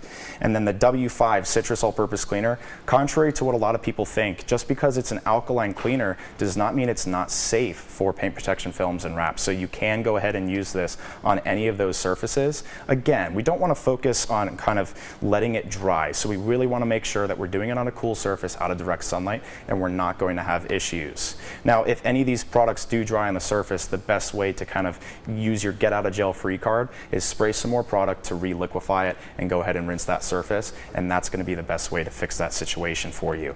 And this is going to do great on any types of film we have on the side skirts or lower panels of our coated vehicle with any type of flexible film. Next, we have our W8, which is our bug remover. Again, an alkaline surfactant. Now, the benefit behind this is we don't need to scrub with it. So again, use it on a cool panel out of direct sunlight, spray this on the surface, let it sit up to a minute, don't let it dry, and go ahead and use your pressure washer to rinse that off. If you don't have access to one, a garden hose is still going to do a killer job with this W8 bug remover. So one thing with the bug remover, guys, it attacks the inorganic matter of the bug. So what it does is it removes the embedded bug guts from the surface without you having to actually scrub the surface. So as we know, anytime you scrub a surface, you're inducing micro marring and scratches, right? So obviously there's good wash mitts and there's good bug scrubbers and things like that, but you're still putting abrasion to that surface. So with something like a bug remover, what I really like in that pre-wash process is removing any extra variables of adding any type of swirls or micro marring to that surface, especially when it comes to PPF. That is a much softer substrate. So use this product to your advantage. Let it eat is what we always say. Let it sit on there, let it eat. You're literally going to see the bug guts melting off of the surface of the vehicle. As you start to see those bug guts start to melt, now you know you're ready to go ahead and hit it with a pressure washer, and it should come right off with no scrubbing at all whatsoever. And that's on a coated car or an uncoated car. It doesn't really matter. This is by far, in my opinion, I would put it up against any bug remover on the market, and it is very, very cost effective. You can buy it in a 5-liter as well. And again, all of these products, the Gtechniq maintenance line is built around our protectant. So you don't have to worry about, well, I have C3 hydrocoat or I have C2V4 on the surface. Am I still okay to use W8? Is that going to really kill the product? No, the answer is no. So you can go ahead and use our entire maintenance line of products. If you want to carry out a decon wash and use W5 and W6 on the surface, you're still okay to do that. It's not going to completely kill our products, especially if you have a solvent-based coating like CSL and XO. Lastly here, we've got that C2, again, safe on PPF, flexible films, even if it's a chrome film. I know Hexus wrapped chrome films is something that a lot of people kind of ask about. This is a chrome wrap, I really don't want to mess it up. This is going to be completely fine for that surface. Again, infinitely layerable, so do it as much or as little as you'd like. We have some guys that kind of do that 2-coat process to really build up that foundation of protection because they don't quite want to dive into coatings yet. And the benefit behind that is then you can go ahead, spray some in your drying towel after every wash. And it doesn't matter that you're diluting the product because each layer, you've got 6 months of durability there. So if you're washing bi-weekly or even once a month, diluting this into your drying towel is still going to always make sure that you have some C2 protection on that surface. Now again, for any weekend warriors that are watching, I do want to go ahead and just focus on the CSL XO kit. A lot of people are a little bit weary of trying out a full-on solvent-based ceramic coating on your vehicle. If there's a product combo to do it, it's going to be this one. It's an absolutely killer combination of CSL and XO.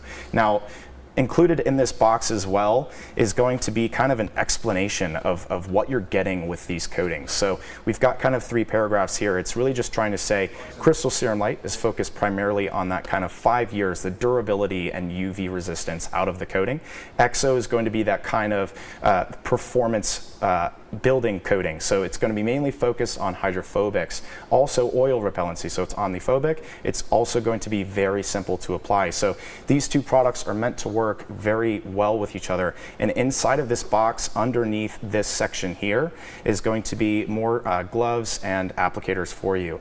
And for anyone who's never applied the product, scan this QR code, watch our videos on the Gtechniq YouTube channel. It's very clearly laid out on how to apply the products, how long in between the coatings, how many layers do I do? And for those of you who haven't kind of used the XO version 5, it has been reformulated to be a single layer coating product. So 1 layer of CSL, 1 layer of XO. You can use them both standalone. If you're just going for durability, just go with CSL. If you're just going for short-term water repellency up to 2 years, go with XO. If you want the best of both worlds, the durability and the surface characteristics, my kind of favorite is just get this combo, go with both. As far as sizes go, we sell this in 30 mil and 50 mil size. So 30 mil is going to kind of do everything for you up to about a BMW 5 Series size or smaller. Anything larger up to, I would say, even a Ford F-250, you're still able to get away with that 50 milliliter CSL XO kit. Wanted to mention, so with Quick Detailer and the Hydro Coat, so these will be available to the public April 14th. So April 14th will be the official launch date. So within the next week or so, I'm sure the rag company will be putting an order in and they'll have it ready for the launch date. So those will be coming out on the 14th. C2 will follow the week after on the 21st. We wanted to really focus on these two since these are, extremely new formulas. I know this is an updated quick detailer, but it's totally different, whereas C2 is just an updated formula. We really wanted to focus on the hydro coat with this launch of it being a freshly new product. So we have a ton of time to kill still, Carson. So why don't we go ahead and keep showing off hydro coat, and we finish getting this thing at least with a full coat of hydro coat on the whole car for the rental place. And then hopefully by the time we're done, we can get into some questions and things like that. Will do. Cool. We'll go ahead and rinse it. We can check some of the hydrophobics, see if it looks any better.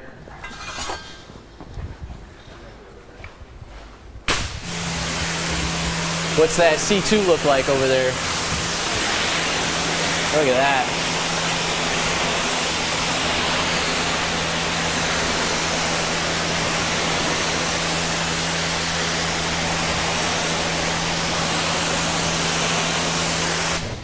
And again, we quote about a 12-hour cure time before water on this. So it's already set up and it's been, 25 minutes or so. So the hydrophobics will continue to increase if you give it that full 12-hour cure period. These are not ideal scenarios here, and we're still killing it as far as hydrophobics go. All right, I'm gonna spray this whole front down.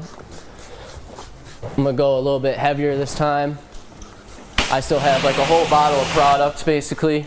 We're gonna go back over some of it.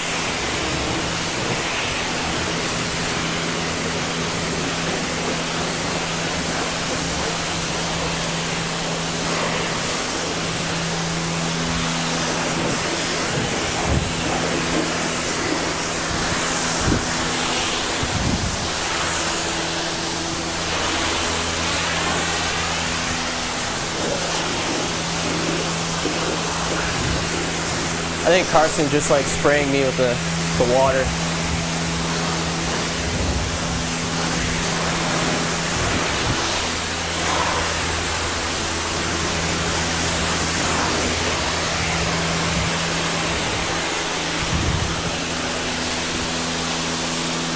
So one thing I really like about the wet applied sealants is if you're somebody that does a lot of like side-by-sides or Jeeps or anything that goes off-road, what's really cool about these products is they get into all the nooks and all the crannies everywhere. So if you have anybody's dirt bike or four-wheeler, side-by-side, anything like that that you maintain, this is a perfect option for something like that. It gets in all the suspension bits, it gets in all the nooks and the crannies of the plastics, and it will absolutely change the game when it comes to maintenance if you're one of those people that likes riding and getting your stuff all muddy and things like that.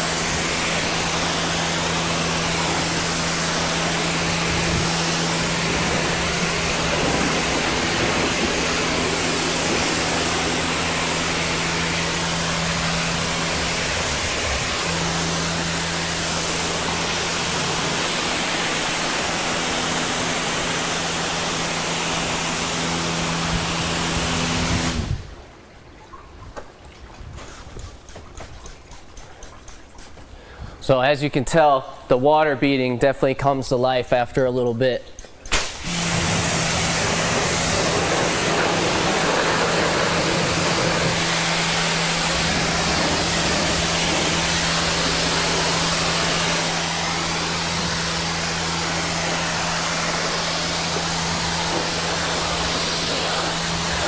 And I think it might also be a good idea to show them kind of what a high spot of the hydro coat looks like and kind of how to fix that with the W9. Yeah, we can definitely do that. We'll try to find a spot that you can see it pretty well. I'll dry a spot for you guys.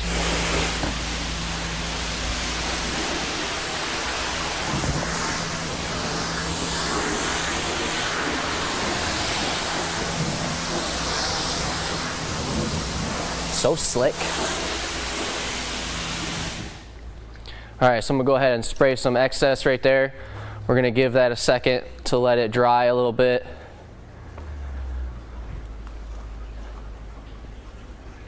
Obviously, you know, we all make mistakes. Sometimes we miss a spot, whatever, but it's always good to know how to address those mistakes.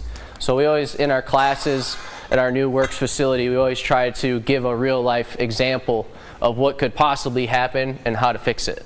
So in a lot of cases, we'll make high spots on purpose, and then we'll showcase the guys how to actually fix that high spot. So this is a good example for you guys if you're out in the real world, you know, using a product like this. You get a call from a customer and they're like, hey, there's some spots on my car that aren't coming off, right? So this is an easy way we're going to show you to be able to remove that. And I'm not going to mention names, but you'll notice we're waiting a decent amount of time to try and create this issue. For the competitor products out there, this would have been an issue, I don't know, 30 seconds ago, and good luck rectifying it. So you can kind of tell it's really smeary, and there's some like excess little spots in here on the surface from the excess product because it didn't get diluted from the water. So what we're going to do is we're going to take our W9 water spot remover. So this is going to be your solution to fix anything like that. So I'm going to just put a little bit directly on my towel, and then I'm going to go ahead and massage it in.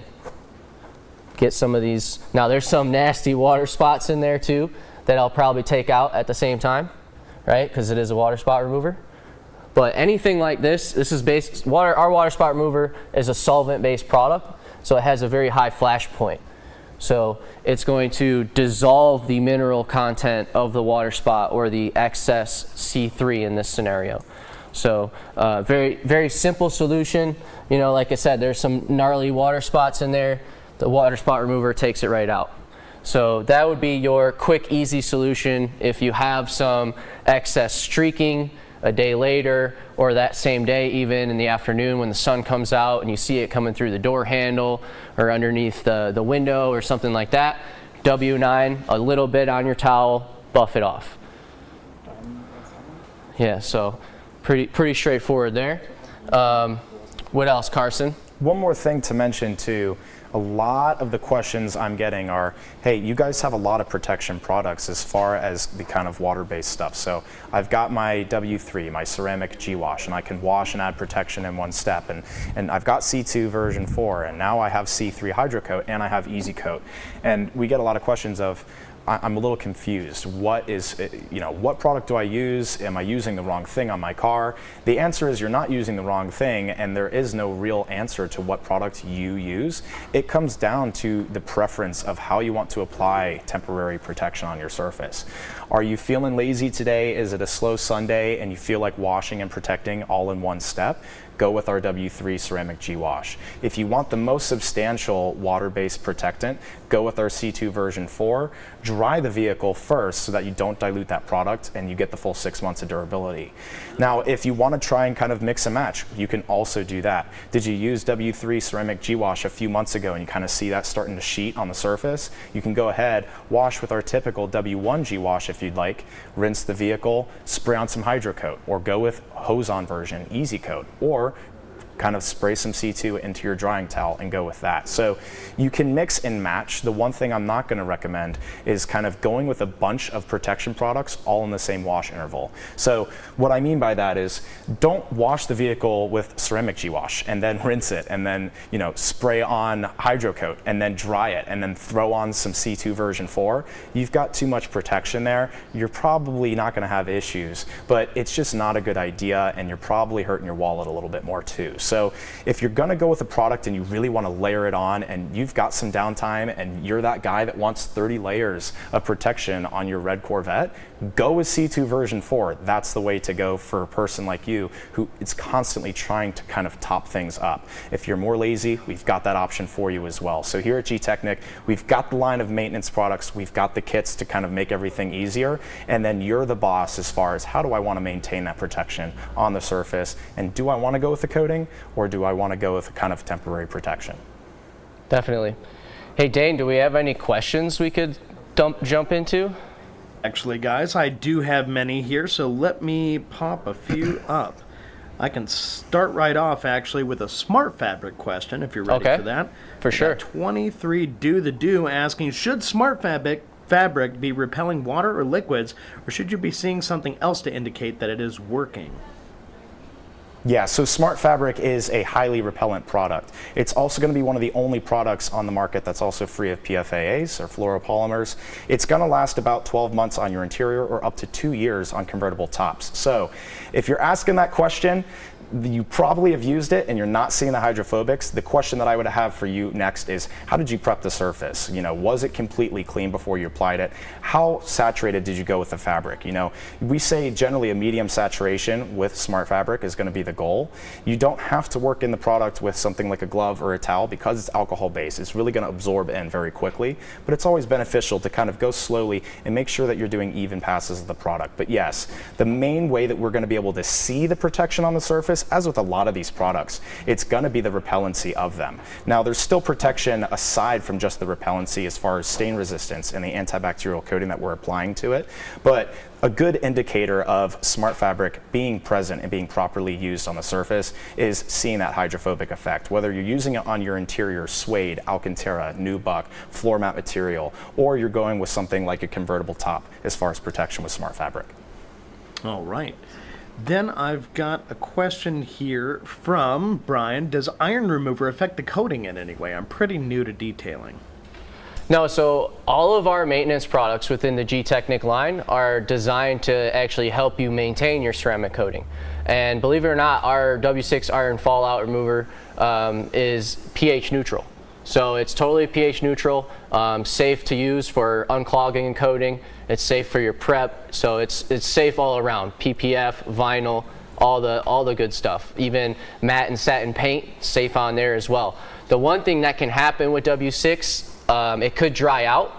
Obviously, we don't ever want a chemical to dry out. The cool thing about W6, if it does dry out, it starts to turn white, and you literally hit it with water, and it reactivates and rinses right off. So obviously you want to do that within an appropriate time frame, but beyond that, it should rinse right off, no problem at all, even if it dries up. If you spray all 4 wheels, by the time you get to that last wheel you sprayed, it's a little bit white, rinse it, you're going to reactivate all those chemicals within that formulation.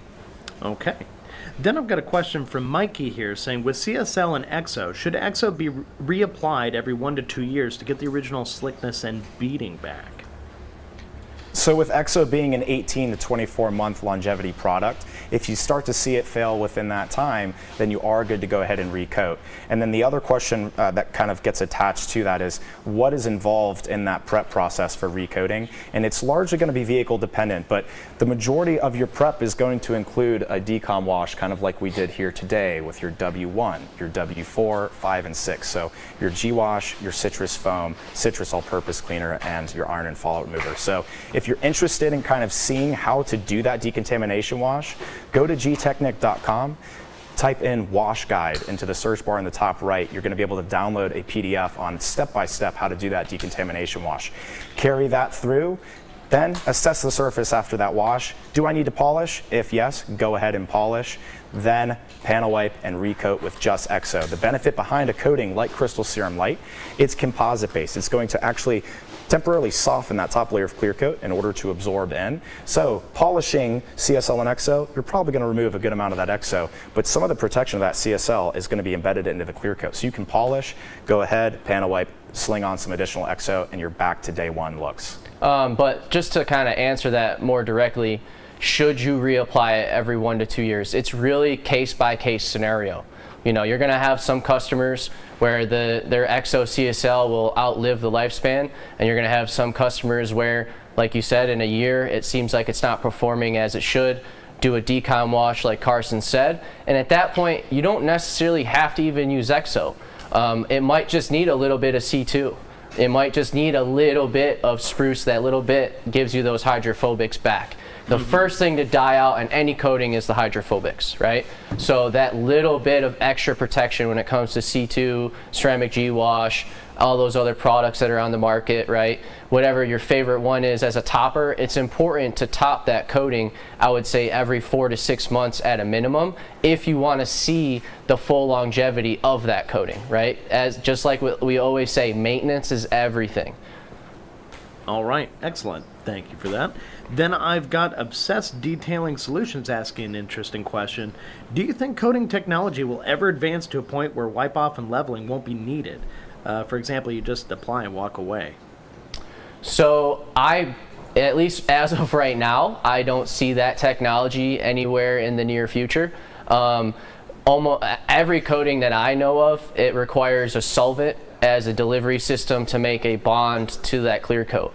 So I know we've messed around with spraying coatings through air guns and things like that, but even with that, you still have to physically remove the excess product. So I don't know if there will ever be a technology that can do it. It'd be very cool if someone could come out with that, but I just don't see that technology in the future anytime soon. All right, no problem. People got to ask anyway. Of course. Then yeah. I've got Hector here wondering, what is the first product to introduce if he's just starting to check out the line? C2.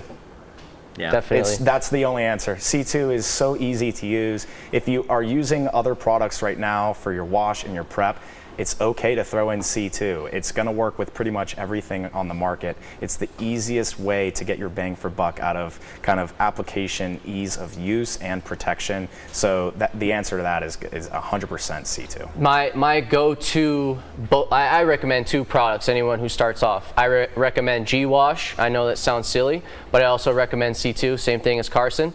Now, the reason why I say G-Wash is because most people are used to using very diluted soaps and shampoos. G-Wash is very, very concentrated, and it's also very, very safe to use on ceramic-coated vehicles. With the new version of G-Wash a couple years ago, we added a wetting agent. A lot of shampoos on the market, when they hit a ceramic coating, they hit the surface and they immediately kind of want to roll off the surface. So you're not getting the surfactants and lubrication needed to safely remove dirt from the surface. So I actually have a shop that started with just G-Wash and C2, and now he's one of our professional detailers using Ultra.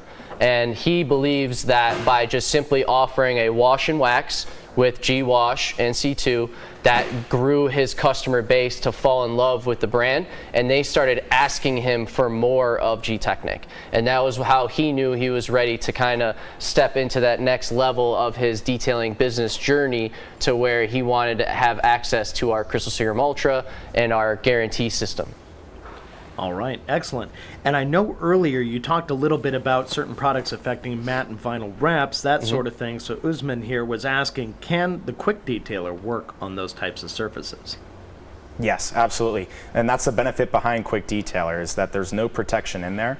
The protection in all these products is what can cause compatibility issues for your satin, matte, vinyl wrap, PPF, or even painted finishes like BMW frozen paints, or if you have a matte black G-Wagon, something like that. The QD, because there's no kind of protection in there, it's able to work equally as well on a wide range of surfaces, including matte vinyl wrap. Yeah, the biggest one with the matte and satin is going to be the Hydro Coat. Just stay away, Hydro Coat, stay away from matte or satin. I'm sure we will already look into getting that to be friendly on everything, but as of right now, we're recommending to stay away from the matte and the satin for Hydro Coat. That makes sense. Yeah. All right, so I've got Dude the Do here asking, I bought CSL recently, but the only option is to apply it outside. Is it going to have issues doing that? Do it in the shade. If you're going to do it outside, I've done it before. I've done it too many times before. I personally haven't run into too many issues, but just know your application's going to change a little bit, especially outdoors. I don't know where you're located, but if you're somewhere in the south where you have a good amount more humidity and you're outside, you need to be sure that you're working in even smaller sections than the 2 foot by 2 foot we recommend. I would also go ahead and advise you to kind of wait a little bit less time in between the application and the kind of leveling off with that CSL, just because it's going to happen much faster outdoors. So if I were you, I would probably try to find a garage, even if you have to go to a local shopping center. I used to do that in the past. I would go to a parking garage before I had access, and that's at least going to give you some shelter, and that's going to help make sure that you have that full 12 hours for that cure period to set up without any interaction to the kind of inclement environment outdoors. The other variable I always recommend with our coating specifically, we always recommend to be very liberal with your application of the product, especially if you're outside.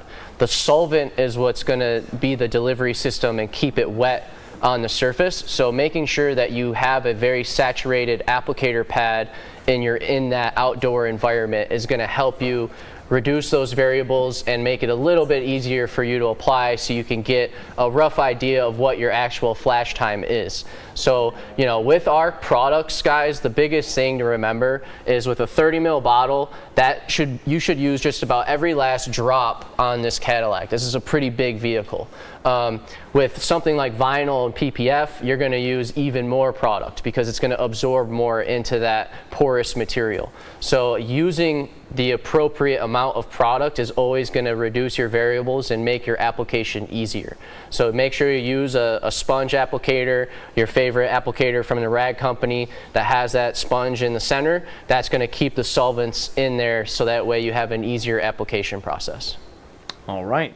And then, don't worry, I've got many more after this question, but I had to laugh because, we got detailers in the audience, and naturally, somebody's going a little crazy. When will you dry the car behind you? Never, never. Number one, it's a rental car. Number two, it's GM Black. We can't do them too many favors. We already threw on some protection, so they don't get it all. Unless they pay us for the full package, we're done here. It's a climate-controlled environment, too. There's nothing crazy happening. It's going to be all right. Isn't it filtered water, Dane? Yeah. So everything's taken care of. Everything's good. We just let it dry up. We got water spot remover. Let her set. So I got Bo Hobson here asking a question I think a lot of people wonder. What is the difference between, say, the consumer and the pro version? Not just a CSL, but he means CSL versus CSU. Yep. So with Crystal Serum Ultra, it's going to be a harder coating, so there's higher solids in there. The downside of that is the application is definitely a challenge. If you go to the service builder on our website, you'll see it's a 1-star out of 5 for ease of application. CSL is going to be much easier compared to that kind of 1 out of 5 as far as ease of use. Now, getting kind of a more direct answer to your question, Crystal Serum Light is 80% of those same actives that we include in Crystal Serum Ultra. So they're the same protective product, it's just the concentration of actives in that formulation allow you to remove high spots with CSL via machine polishing. With Ultra, you might need to grab some sandpaper, and that's just out of the realm of a lot of weekend warriors or people that just don't feel like doing that on their kind of manufactured clear-coated car. Oh, very good point. An easy way to kind of compare it, I like to say, is CSL and EXO together is almost as good as Ultra on its own, just in a single layer application. So with CSL being 80% of Ultra, you're probably getting another 10% from the EXO. So you have maybe another 10% performance and durability difference between that combo and then just Ultra on its own. So I think as a one-step solution in a detail shop in a business, Ultra is just a better option at that point. All right. And then this kind of ties into that, but basically just throwing it up there anyway. Why make CSU a pro-only coating and not like a vetting process or something? You basically already answered it, but if you wanted to elaborate a little. Is that Matt Mormon? Matt has been asking us to sell Ultra to the public for years now. Well, it's honestly, like with most brands will probably tell you, it's an exclusivity thing. Detailers want to feel special. Right? And so this is our way of getting them into our ecosystem and making them feel special and having a product that's meant specifically for them that's not available to the consumer. At the end of the day, it's our job as a brand to drive, demand for the products to our detailers in our shops.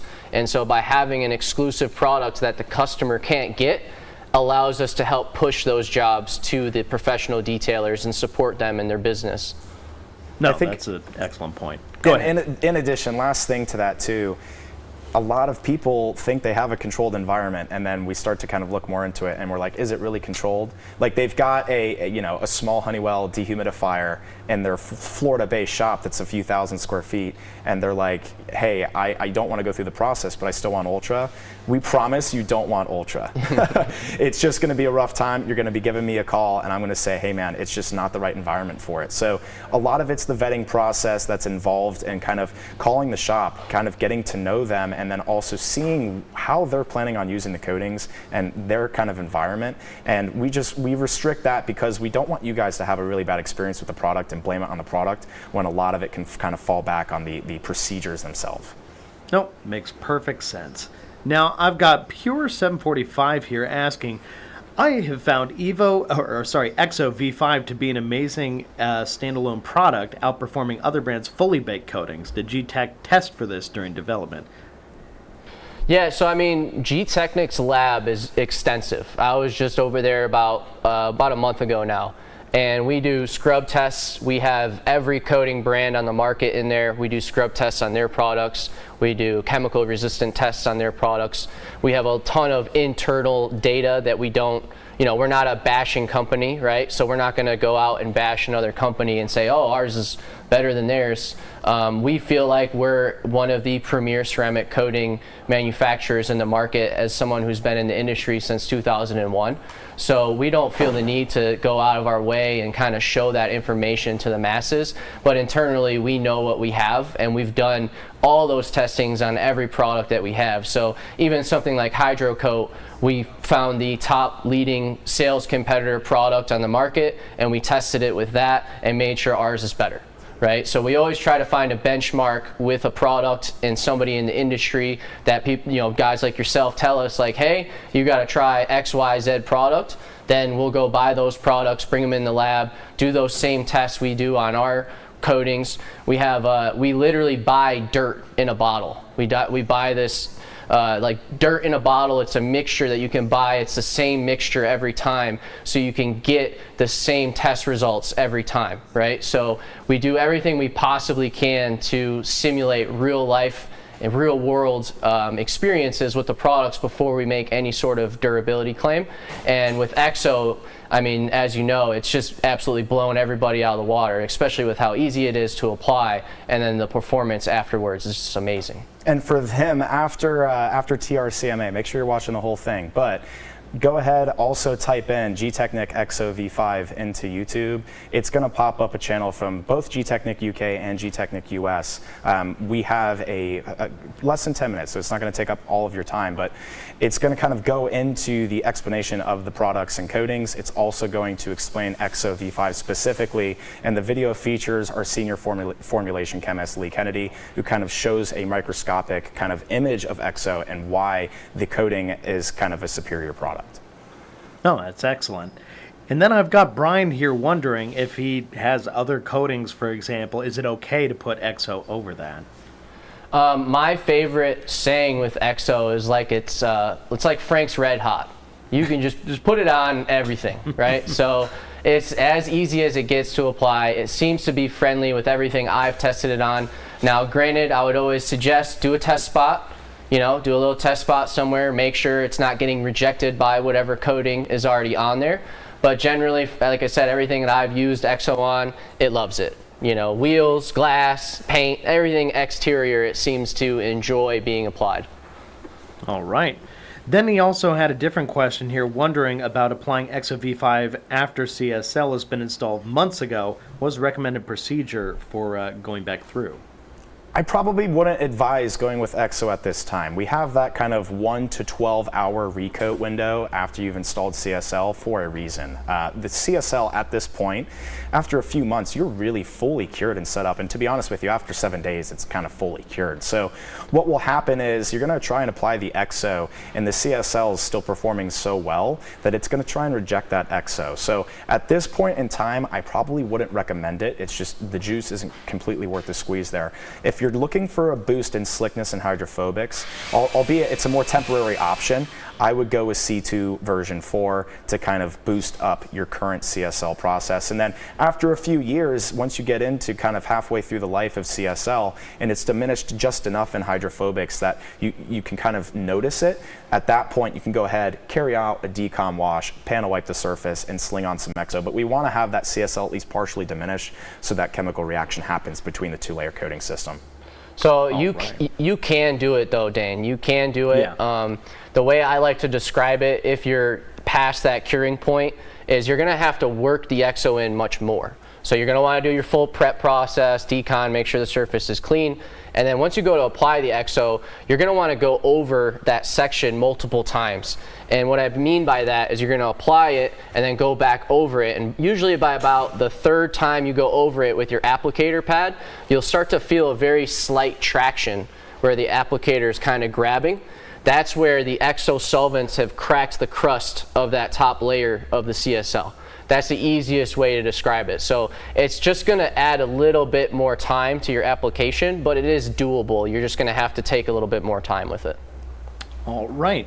Then Mikey admitted his comment was inspired by Matt, so that's fun. Then lastly, I'm told I can get one more question in, and I felt like we hadn't talked about it yet, so I'm going to have Go-Go Gins here brought up. Talk to me about glass coatings. We've got 2 of them. We have G1 and we have G5. G1 is a difficult to apply compared to G5 coating. The benefit you're going to get with it is you've got up to 20,000 miles of protection. Now G5 is kind of the contrary of G1, and that's going to be about 4 to 6 months of durability, but a much easier application. So with G5, clean the glass, polish it if you need to, and then go ahead, follow the instructions on the box and on our product description on the website. Apply it in a semicircular motion using an applicator of your choice. You can even use an MF1 and kind of fold it into a kind of a square. Apply it, wait 15 minutes, buff it off, and you're good to go. If you apply too much, use some of our QD just very lightly in your towel, and that will kind of help remove that excess. So thinner is better with G5. As far as G1 goes, application is going to be a little bit more complicated. So you've got to do 3 layers on your windshield 5 minutes apart, 1 layer on all side glass. You're going to wait 15 minutes after that 3rd layer on the windshield and 1st layer on the glass. Time everything right, then you'll use the included G2 residue remover to knock down that G1. As it's quartz based, you're not going to be able to buff that off without the G2. So those 2 are best friends. They're always going to come together whether you order a 15 milliliter or 100 milliliter size. G5 is sold in 1 size, G1 is sold in 2 sizes, 15 or 100 mil. If you're just doing a front windshield and maybe a few pieces of front side glass or your mirrors, G1's the 15 mil is going to be just fine for you. If you're trying to kind of get a shop amount of work done, 5 to 7 vehicles, you can go ahead and up to that 100 mil size, and that will do those 5 to 7 vehicles for you. If you're more interested on that application process, I would check out our website, gtechniq.com, kind of read through that and go from there. The other thing I'll mention, G1 is going to bead water at higher speeds. So 45, 50 miles an hour, you'll start to get some good water beating off the windshield. G5 is going to be lower speeds, so 35, 40 miles an hour. So you might need to get to know your customer a little bit based upon where they drive. If they're doing highway driving, G1 is going to be more durable. It's going to bead water, no problem. If they're doing more in-town driving, G5 might be a better option. Reapply it as needed. No, excellent, guys. Thank you very much. Really appreciate great demonstration and good talk on the products. Both of you, Chris, Carson, thank you for coming here. Absolutely. Be sure to check us out on Gtechniq _NA on all of our socials for North America. Gtechniq on its own is the UK page. They're okay, but not as cool as us. Not a competition or anything. All right. No, thanks, guys. Have a good one. All right, so now that we've gone through Gtech and the beginning of our morning with Scangrip, we are moving along to the Grambassadors. Let's find out what's going on with those guys. Anthony.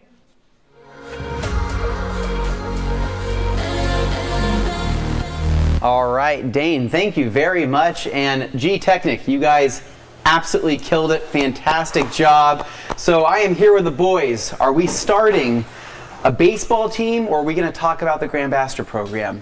We don't really know. We're just going to go ahead and wing it. Now, all jokes aside, this is going to be the segment going over the Grandmaster program from the Rag Company. And so this is kind of everything you need to know about the Rag Company Grandmaster program, kind of how it got started, who these amazing individuals are. This is some big boys we got inside here. Normally I'm the tallest guy, and this is not looking good for me. So we're going to kind of go over who these people are, kind of what this means to us, and how long we've been doing it. And so in short, right, the Rag Company Grandmaster program was created because we wanted to create our own type of sponsorship program, but we wanted to do it different than many other brands and many other detailing companies were actually doing it at the time. And so instead of just sending product to anybody and everybody, we wanted to create more of an exclusive program where we could really build relationships with some amazing individuals who really offer a lot in terms of creativity, in terms of content, and kind of everything in between. So going from my right to my left here,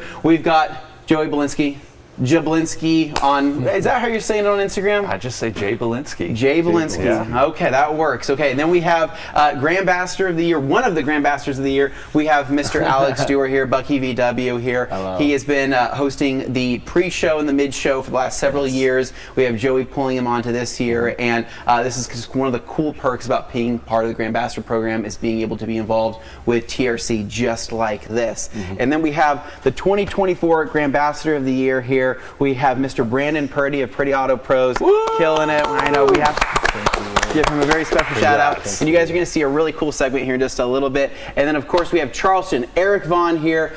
Best creative content. This guy went above and beyond to make some amazing stuff, some amazing reels on IG. And so we're super happy to have him out here as well. And so really we kind of have like the dream team. I don't know how good we would be at baseball or any type of really competitive sport. Are any of you guys good at sports?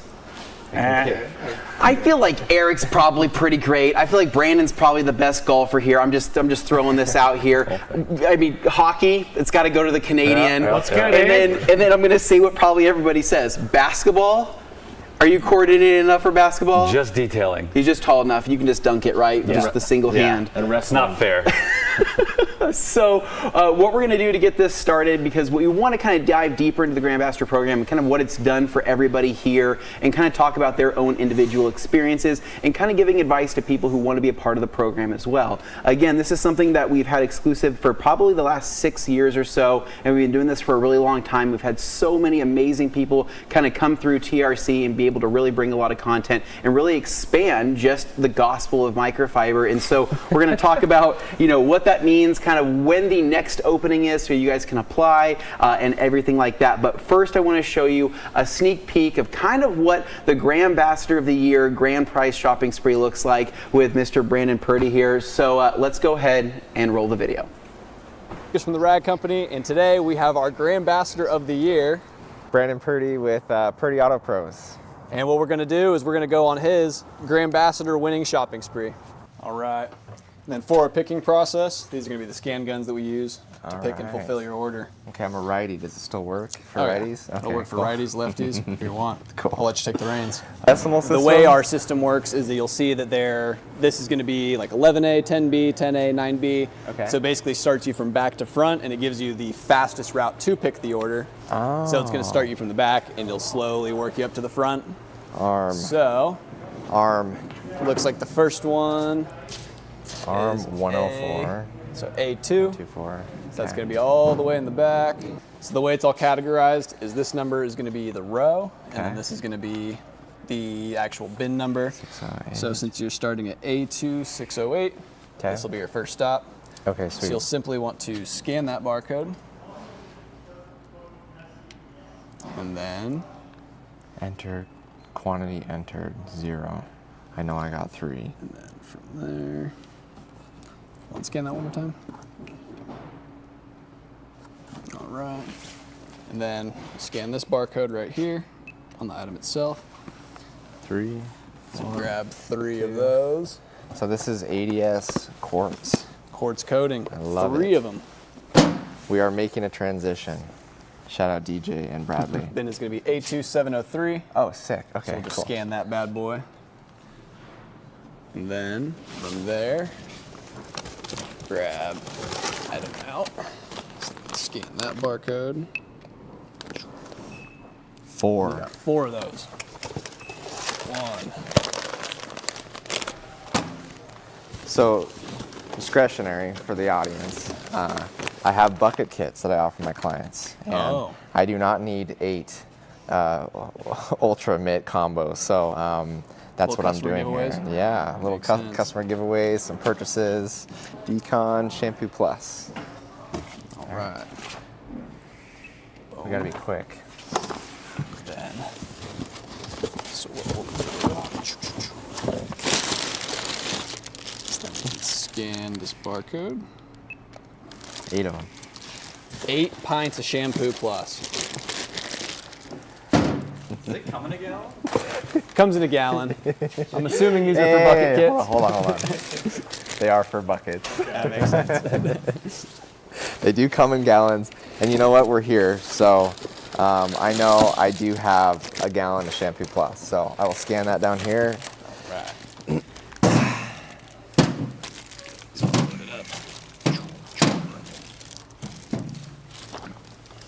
It's gonna get real messy real quick. What's the opinion so far, Lucas? You think we're gonna solve this? Oh, 100%. Yeah. Might have to grab a second one. We'll see. We're toast. We'll just say that. All 517. I just picked that. So then 514. You can go down to 83520. Which Oh, this is going one to though. Be... Here's 514. All We haven't right. got this one yet. It should just be one. Thanks for doing all the heavy lifting for me. Of course. I kind of feel like privileged here. Gallon of tire cleaner. So I did have phobic, but I dropped phobic for some more quarts. Yeah, some more quarts. Wheel cleaner on here as well. Oh, here we are. Sorry. Right down there. All right. I might have to get a bagged one. I'm sorry. Don't blame you. Okay, so 2 gallons of ADS wheel cleaner. Right. I do have a 5 liter of Magic, but I think it's time to spice it up. I like it. Strike one. I feel like Tim's gonna fire me. One cool thing about our picking system is if you do get the wrong item, that will yell at you, so we know to put it right back. I love it. Okay. Ah. Aha. Cool. How You're many already did I? pro. How many did I get? I got 2. 2 packs. So you know, it took me about 6 iterations of building a card out to get to this set. So this was personally curated. Yeah. Creature Edgeless Lime Green.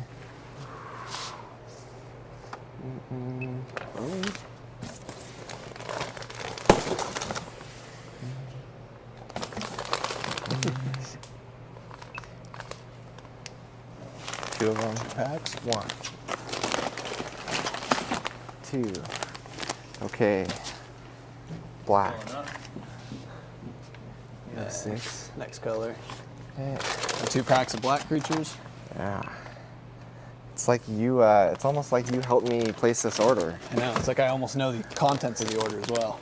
Then. Where's this thing? It was right in front of me this entire. Bro, strike 2. We're screwing this up. 2 of them, okay. 2 of them? Dude, my brain can't do this. Right. 2 packs of eaglets. Props to the TRC fulfillment team. My goodness. Absolutely. Okay. They're rock stars. We don't know what we're doing. Okay. Is it? Oh, it is. Cool. How many we got? We got 4. 8 15 by 24 gauntlets. Jeez. More stuff for the customers. I'm gonna be that guy that leaves, you know, the cereal at the bottom of the box or the last 2 drops of milk and not replace it. It's okay. We'll do some clip afterwards of me actually replacing it, just to show how devoted I am to this. A7 through 12. Okay. Down here. Right there. Okay, cool. How many packs of those? 4. 4. Big baller. Coating, final wipe. Absolutely. But also some customer bucket kits. How many was that? Is that 4? Was that 16? Yeah. 16 ice gray eagles? Yeah, that's it. Okay, next. 813 and 814. 13.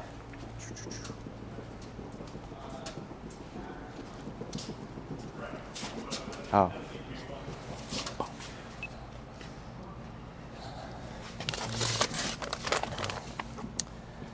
Of course, the FTWs. Have to get some FTWs. Oh my god. I'd have been really disappointed. I know. 3 of them. Wow. I've never had to throw out like an FTW before. There are a lot of other towels. I think it's because you kind of covet them. Yeah. And you don't feel like the towel has reached that point in its life. Okay, the orange. So, since I have 2 other packs, the 2 other colors of FTWs, do you guys really have the other 2 colors somewhere else? Oh yeah. Yeah, we have ice grays. I believe they might be just on the other side. They're on the other side. Okay, cool. There you go.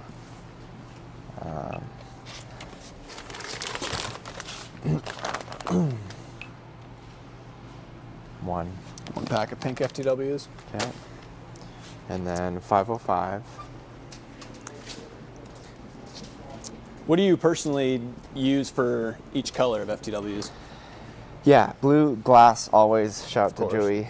Joey would have me murdered if I didn't use blue on glass. Rightfully so.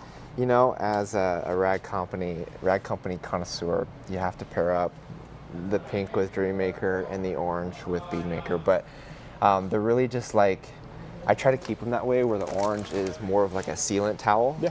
And then pink is more of like a quick detailer towel. So they kind of stay in those families, whether or not you're using a PNS Dreammaker or Beadmaker, which I think it's a cool system. And makes sense to me. I think a lot of detailers have actually adopted that regardless of the brand they're using, which is kind of cool. So, okay, so 505. 505. Oh, it might be a multi. The multi, not the, is it a pro? 60. 505. Oh, here it is. Sorry. Oh. You know, I could click on it and tell you exactly what it is. Okay. 4 of them. Ooh. 4 packs of no soaks. Now I'm not making my clients coat their own cars. These are for me. After laying down ADS Pro last night, you need multiple applicators. It hardens them up for sure. Holy crap. Yeah. I've never worked out for a coating before. Oh, dude, I remember the first time I used it, I did a hood, walked away, came back, applicator was ruined. Yep, exactly. ADS Pro is thick with 2 C's. Okay, Air Blaster bearing kit.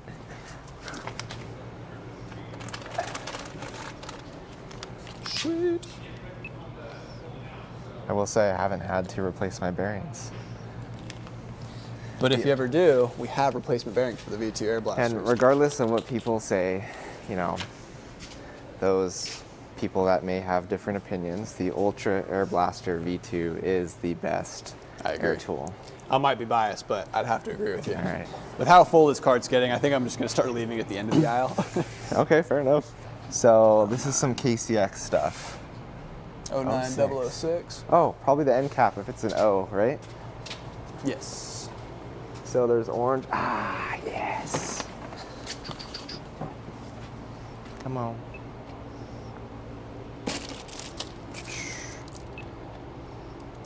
Just one. Sweet. I say we get a second cart. Okay, let's I talked to go. them, they said it's okay. 905 or 505. 9505. Yeah, down there. 9505. And that's the last one down aisle 5. Is that it? Yeah, should be that one. It doesn't have tape around it. I'm scared. Has it been tampered with? How do these work? Oh, they're taped together. Is it bad that I'm seeing things that... Nah, don't worry about it. I might want to revise this order. Hold up. When are the KCX new pads coming out? Justin. That I don't know. Justin's not here. We need answers from KCX. I know. Justin's on his 10-year anniversary, so he's not here at TRCMA, unfortunately, but it's okay. Oh, is it down there? I was just testing you. Fair enough. Fair enough. Okay, only one green star. One green star. This took a lot for me to do this, by the way, for an APC. For a 5 liter? Yeah, I have a problem with the smell, but thank you to Justin if you add 2 little drops of some tea tree oil, your scent is amazing. And tea tree oil naturally is a cleaner. It has cleaning capabilities. So, pro tip The more you to all know. those. Exactly. Okay, so clay spray, a lot in A11. I think it's all, oh my gosh, these have the acronyms on them. KCX. Gosh, dude. I'm like slowly learning this, but we're almost at the end, which is You're gonna sad. be a pro by the end of this. I know. Okay, so 105. Hyperdrive. Have you used clay spray? I've used it here. Okay. It's pretty good. I've always used McKee's N914. Just put it in that pump sprayer because it's quick and easy. Yeah. But like sometimes I need a dedicated one like right then and there for just like something quick and it 100% makes a difference too. yeah, I feel like it does too. Something that you can trust. Okay, 108, which is reactive rust remover. Yes, never used this. So a lot of this is not just like back stock for current items I have or for like bucket kits for my clients. Some of it is like I want to test some of these products out. Yeah, kind of the perfect storm. 5 of them. Yeah. Some more bucket kit items? I don't think they sell them in gallons. Just kidding. Yes, these are bucket items. TrueView is a great glass cleaner. One.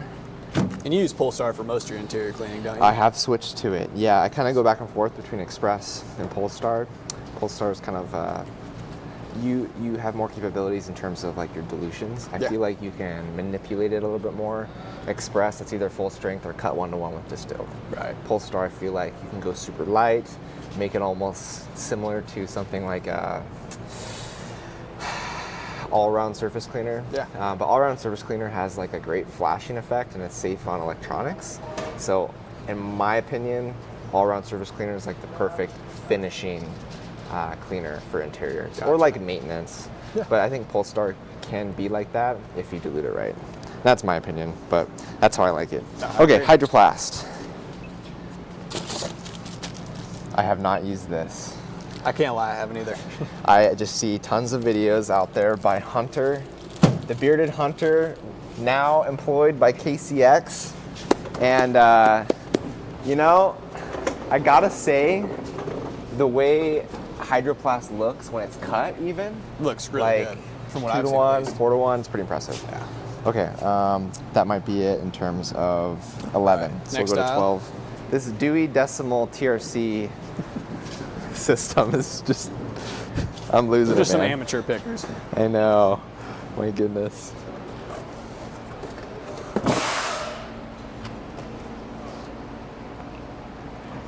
That box is totally not empty. Okay. On to the next. We're going the wrong way. Freaking A, man. 316. I can't. Leaving another box almost empty.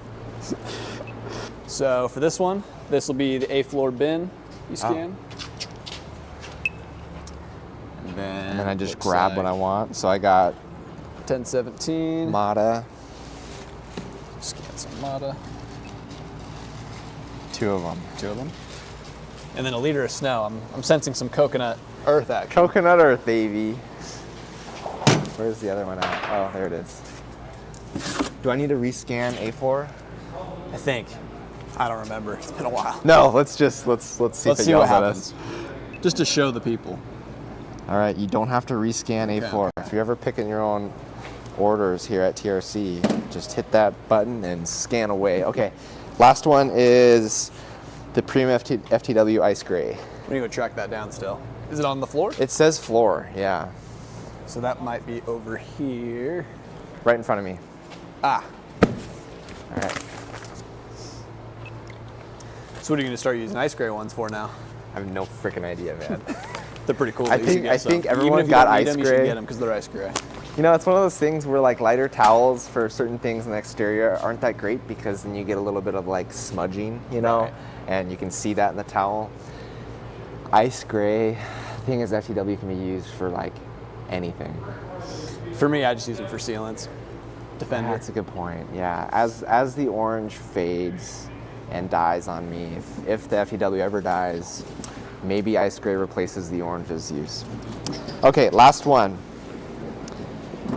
Oh no, we need to get, I do need a Valentine's Day sticker, and then I was told by Anthony that I need to stop by his desk because I did not get a Willy Wonka sticker? St. Patty's Wonka sticker. It wasn't in my order and I cried. We'll make that happen. Don't Okay, worry. good. They're saying the sticker is 107. So, or no, yeah, 12107. So maybe just right there. 12107. I feel almost like, what's the word I'm looking for? Aha. Yes. I feel like since I didn't partake, I shouldn't be able to buy one of these, but... Nah, you're all good. Do I get the whole bag? And scan that bad in the JAMA. Dang it. One. Here you are, good sir. Thank you. This might do it. I believe we have a jacket to get for you too, don't we? Yes, that's the last one. All right. Want to see something cool? Scan it from back there. It'll work, I promise. Oh my gosh. That's pretty unable sick. to. Nope. Oh. Come on, dude. Hold on. No. Maybe it's just because it grabbed a different one. Oh, that worked. Yeah. I told you I was right. I love it. I love it. Like you said, this place is just dialed. Exactly. And by So dialed, I don't even know how to do it. Matt Mormon dialed. Do average elsewhere. I'm too much of a fanboy, dude. People think I have issues with the Matt obsession. You know, He came and redid our whole studio and converted a bunch of us, so it is beautiful. you'll be okay. Okay. I think there's an OG enthusiast behind this camera, if I'm correct. Jimmy, is that you? We're making him walk backwards. Like a transformer, dude. Like a bionicle. Come check out the hole. This is pretty freaking impressive. Well, we got to point out that you bought, 3 boxes of coatings? I did. Got some nice stuff. You know, part of me wants to trade one of these in for Stout, but Stout, I'm testing them both. I have Stout on the Corolla. I have ADS Pro on my wife's RAV. We haven't used quartz. Could be a good topper for Pro. Yeah. But yeah, both really good coatings. I'm excited to try this stuff out too. Absolutely. Oh gosh! No! No, shit. It looks like we're stealing. We are stealing. Let's go. I never put in the order, Brandon. I lied. Oh, shoot. Why is this so hard? The pretty labels from Star Gloss have been ruined, but it's okay. Okay. All right. It's like we're stacking things after a Costco run. You know, I used to play some Tetris back in my day. All right, fair enough. I'm loving this, dude. Bro, what?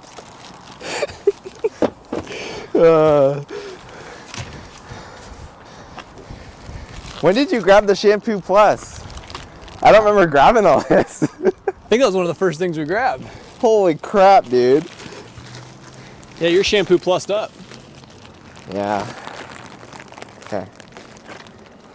This We got might it. fit. Oh, God. Smother them with towels. Luckily, these 850 wash mitts should keep everything safe. Dude, my face is hurting from smiling. This is crazy.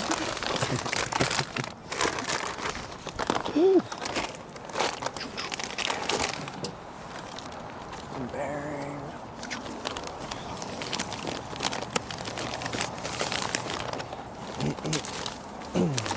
Right.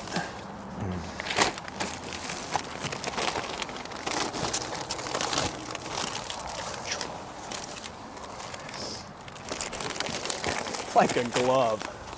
It's actually the perfect amount. Yeah. This might have been planned, who knows? What do you think?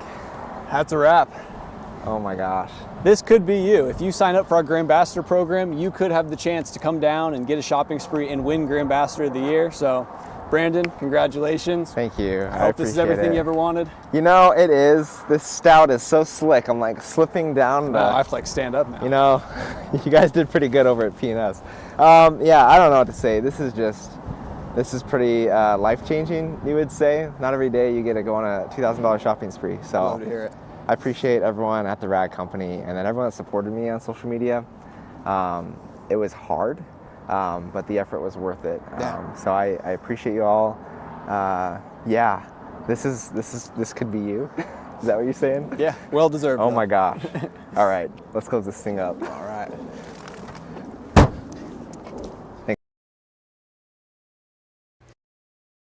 You made out like a freaking bandit. Yeah, you did. It's crazy because we were missing all of this product out of inventory that wasn't properly pulled. It was like a logistical nightmare. People were running around like, we're out of this stuff, we're out of this stuff. And I think you're probably partially the reason why we're out of some of the ADS products at the radcompany.com. Absolutely. That's probably right. I think that's the reason. But don't worry, more is on the way and it's going to be here very soon. And so how I want to kick off this next part of the segment is, again, congratulations to Brandon here, Grand Ambassador of the Year 2024.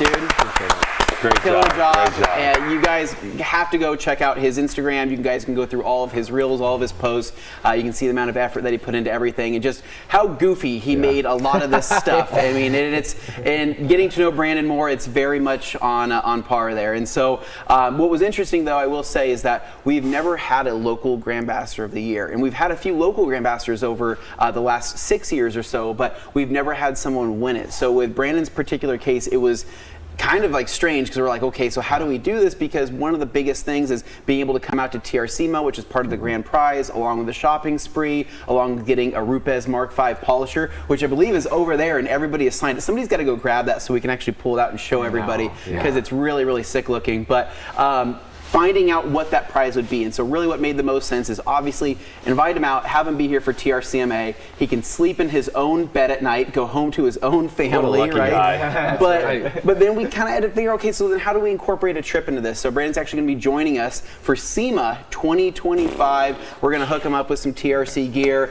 We are going to put him to work. He already figured out how to do the warehouse. So now he just has to work a whole show for the week and he can't leave. So this is just our ploy just to keep you working, you know, ideally. Dude, check this out, man. This Mark V is super, super sick, one of a kind, all signed by everybody here that's been through TRCMA with a silver Sharpie. And so all Brandon has to do now is, I think he has a few more signatures to collect. And then what are you going to do? Clear coat it? Clear coat it and use it next Friday. So. Okay, clear coat it, some matte clear, and then throw down with it because honestly, the 15 Mark V is probably one of the best machines ever made. It's incredible. So how I want to go about this next segment is actually introducing everybody, right? So I want to go through one by one. I want people to know who you are, where you're from, what kind of detailer are you, how long you've been detailing for. This is not a competition here. The competition's over. So really this is just for them to get to know you guys a little bit more. So Joey. I'm Joey. I'm an enthusiast. I like to say I'm a professional enthusiast. Okay. I've been doing it for 20 plus years, and I just do it as a hobby from my 9 to 5. And every product that the Rad Company carries is something that I love using in my day to day, and to help share that with others and just make fun videos which challenged me, something out of my comfort zone. That is something that the Grand Ambassador program pushed me towards, and it was just a blast. Sweet. And then what's funny is that so you were a big fan of TRC, right? You were a big part of the podcast, and so part of the, there's actually two parts to his grand prize, right? Where his prize is runner-up, right? So Heart of TRC. You've had you had basically heart surgery. I mean, you've done that, but you also won the Heart of TRC. So basically, it was appropriate. It was very fitting. I didn't feel like there was anything lost, right? There was no runner-up in my eyes. I was like, I get to come here with my buddy, see all these people, and and to get that title, it had that double meaning to me. So it was really special. And well deserved. And thing is Joey is so involved with everything, just also outside of Instagram, right? Being involved with YouTube, being involved in the podcast, being involved in a lot of areas of just kind of representing TRC to the best of his abilities. I mean, how many Facebook groups he's in, basically rooting for TRC, trying to explain things, going over product explanations, and just helping other people and helping other detailers with kind of their growth. That's been a huge help from him. And so, Joey, obviously, we're happy to have you out here. Thank you, man. So then we have Mr. Alex Dewar, right? Hello. Our Canadian from the true north. He's a great hockey player. He's a master of maple syrup. Yes. He can do things with his hands that not many people can do. This is true. And he's been involved with the Rag Company for the last 3 years now, right?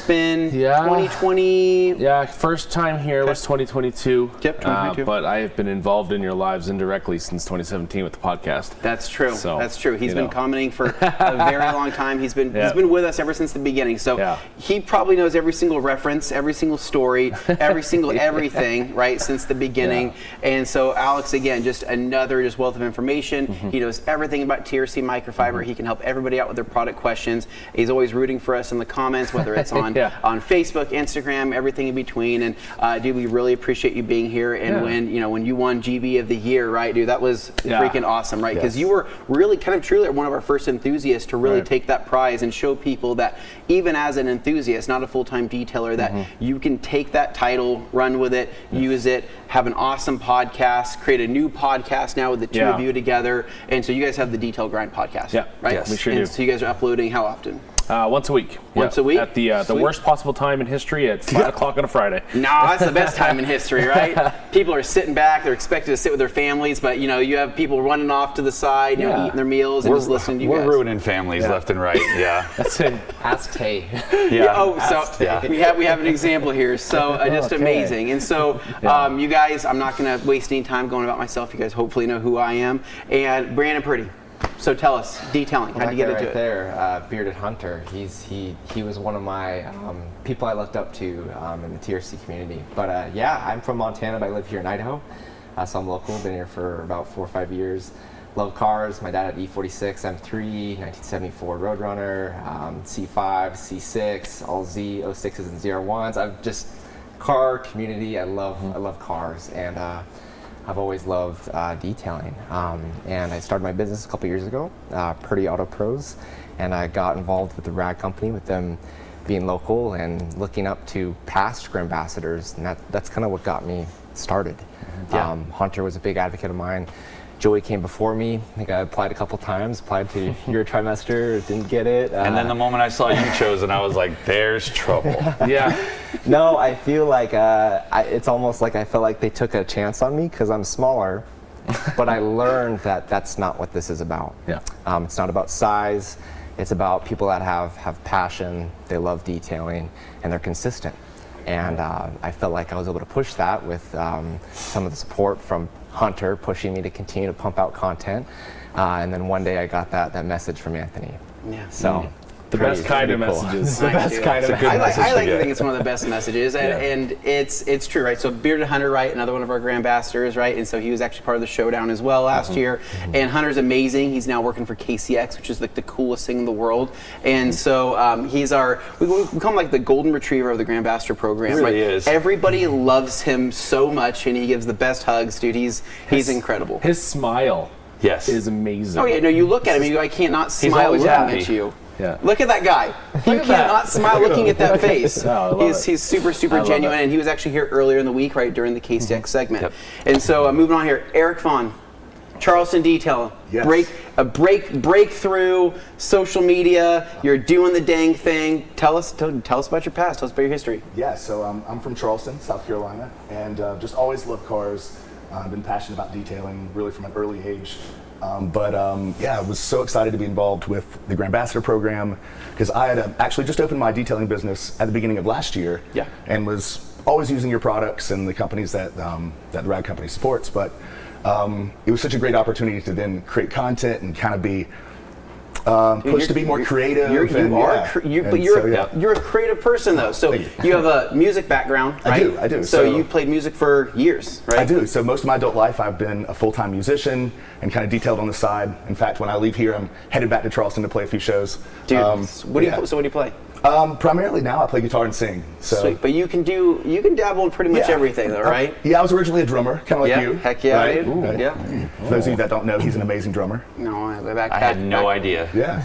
Past life, the drum set's up in the attic. We got to dust that thing off. Maybe next TRCMA, right? Maybe have him play drums. Can we do a live show? Oh yeah, let's do it. We need music, so we got Jeff and Carolyn. We're gonna dust off their microphones. Yeah, we're gonna pull them in. Jeff's got the keyboard. We're gonna dust that off. We're gonna get him on that. Dude, we have a band here. Nobody knows we have a band here, but we do. It's going to be amazing. So detailing right now. So you were doing full-time detailing, almost full-time, part-time, full-time? Yeah, kind of full-time everything. But yeah, definitely still detailing, creating content, and just excited to really create some more content with you guys coming up this year. You're killing it, man. Thank you for everything that you've done. So really, the Grand Ambassador program, going back to what I said before earlier, is that we created this to kind of fill that gap in that sponsorship kind of program, right? People reach out to us all the time. Hey, can you sponsor me, right? Or get a lot of message requests. Yeah. Hey, can you send me free stuff? Yeah. That's the worst. That question is the worst question to ask any company. Especially when you don't follow them. Can you send me? Yeah, especially when you don't follow us. If you say, can you send me free stuff? It's like kind no, but really it's what kind of value can you add and what can we do to really kind of create a community and create friendships and create relationships and see where those things go. And so for years I've kind of told all of our Grand Ambassadors that this program really is kind of what you put into it, right? So we give you the platform, we give you kind of this, we have you meet each other, we have you kind of combined in group chats together when we pick you, and it's taking those relationships and running with them and seeing what you can do with it. And it's not like you are I guess to explain, right? Grand Ambassadors program is used to be a quarterly program where we chose 10 people per quarter, so it was about 40 people per year for the first several years. And doing that, it was a lot, right? Especially I was managing that 40 people throughout the entire year. It was quite a bit, right? When it comes to social media, I didn't stop looking at my phone. I have a permanent kink in my neck now, and so I'm still trying to work on that. But what we end up doing is actually kind of minimizing that just a little bit more, but also expanding on it in the fact that we've now increased it to a trimester program. So now there's 3 trimesters in the year, and we now choose 6 people per trimester. So it's actually 18 Grand Ambassadors for the year. So what this means is that it is more exclusive, but at the same time, the Grand Ambassadors are getting more product, right, to be able to create content with, which is super cool, and also be able to have a better, closer relationship during that, right, with each other, with TRC, and everything in between. And so really kind of how this works is, we have an application process. The application goes out, you guys apply, you guys tell us a little bit about yourselves, what kind of posts that you make, what kind of audience do you cater to? Is it detailing? Is it car enthusiasts? Is it home cleaners? We've had janitors that have gotten Grand Ambassadors before. We've had kind of everything, which has been super cool.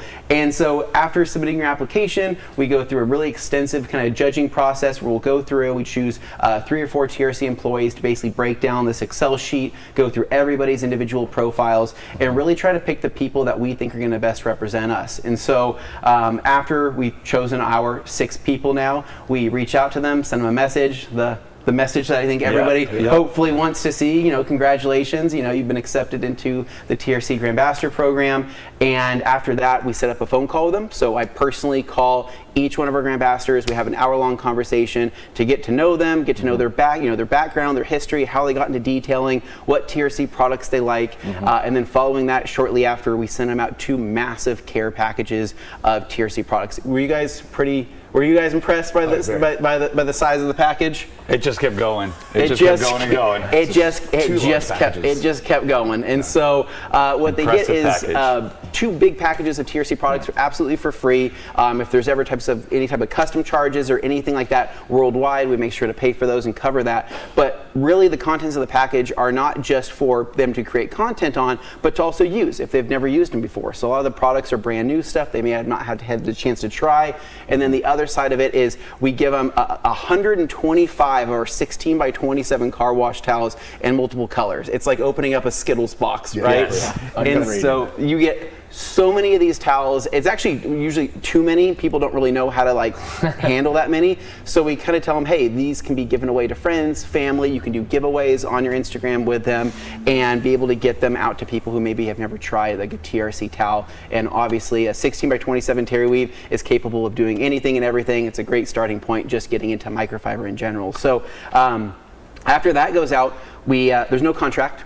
We're not taking their blood. We're not taking their firstborn. We're not doing anything like that. I mean, this is truthfully like a kind of a handshake deal to kind of get things going. And we say, go out there, create some of the best content you can. The more creative, the better. And most importantly, have fun, right? So during the Grand Ambassador program, what's been some of your favorite things about it, Joey? Oh boy, on the spot. I'm hitting you. What have you enjoyed? You have a best friend here that you have met. I do. I think I'm a drying towel connoisseur. Yeah. So getting new drying towels that I hadn't tried before, or now just having a stock of 1500s that are remaining in their purest state.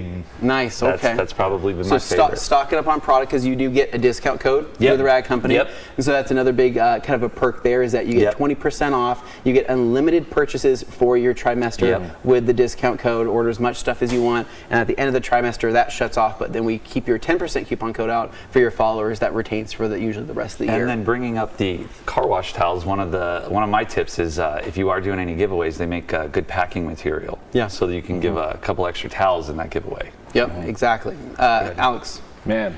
Favorite part? It doesn't have to be product. It can be just anything about the Grand Ambassador program in general. My favorite part, honestly, was just the networking with the other individuals.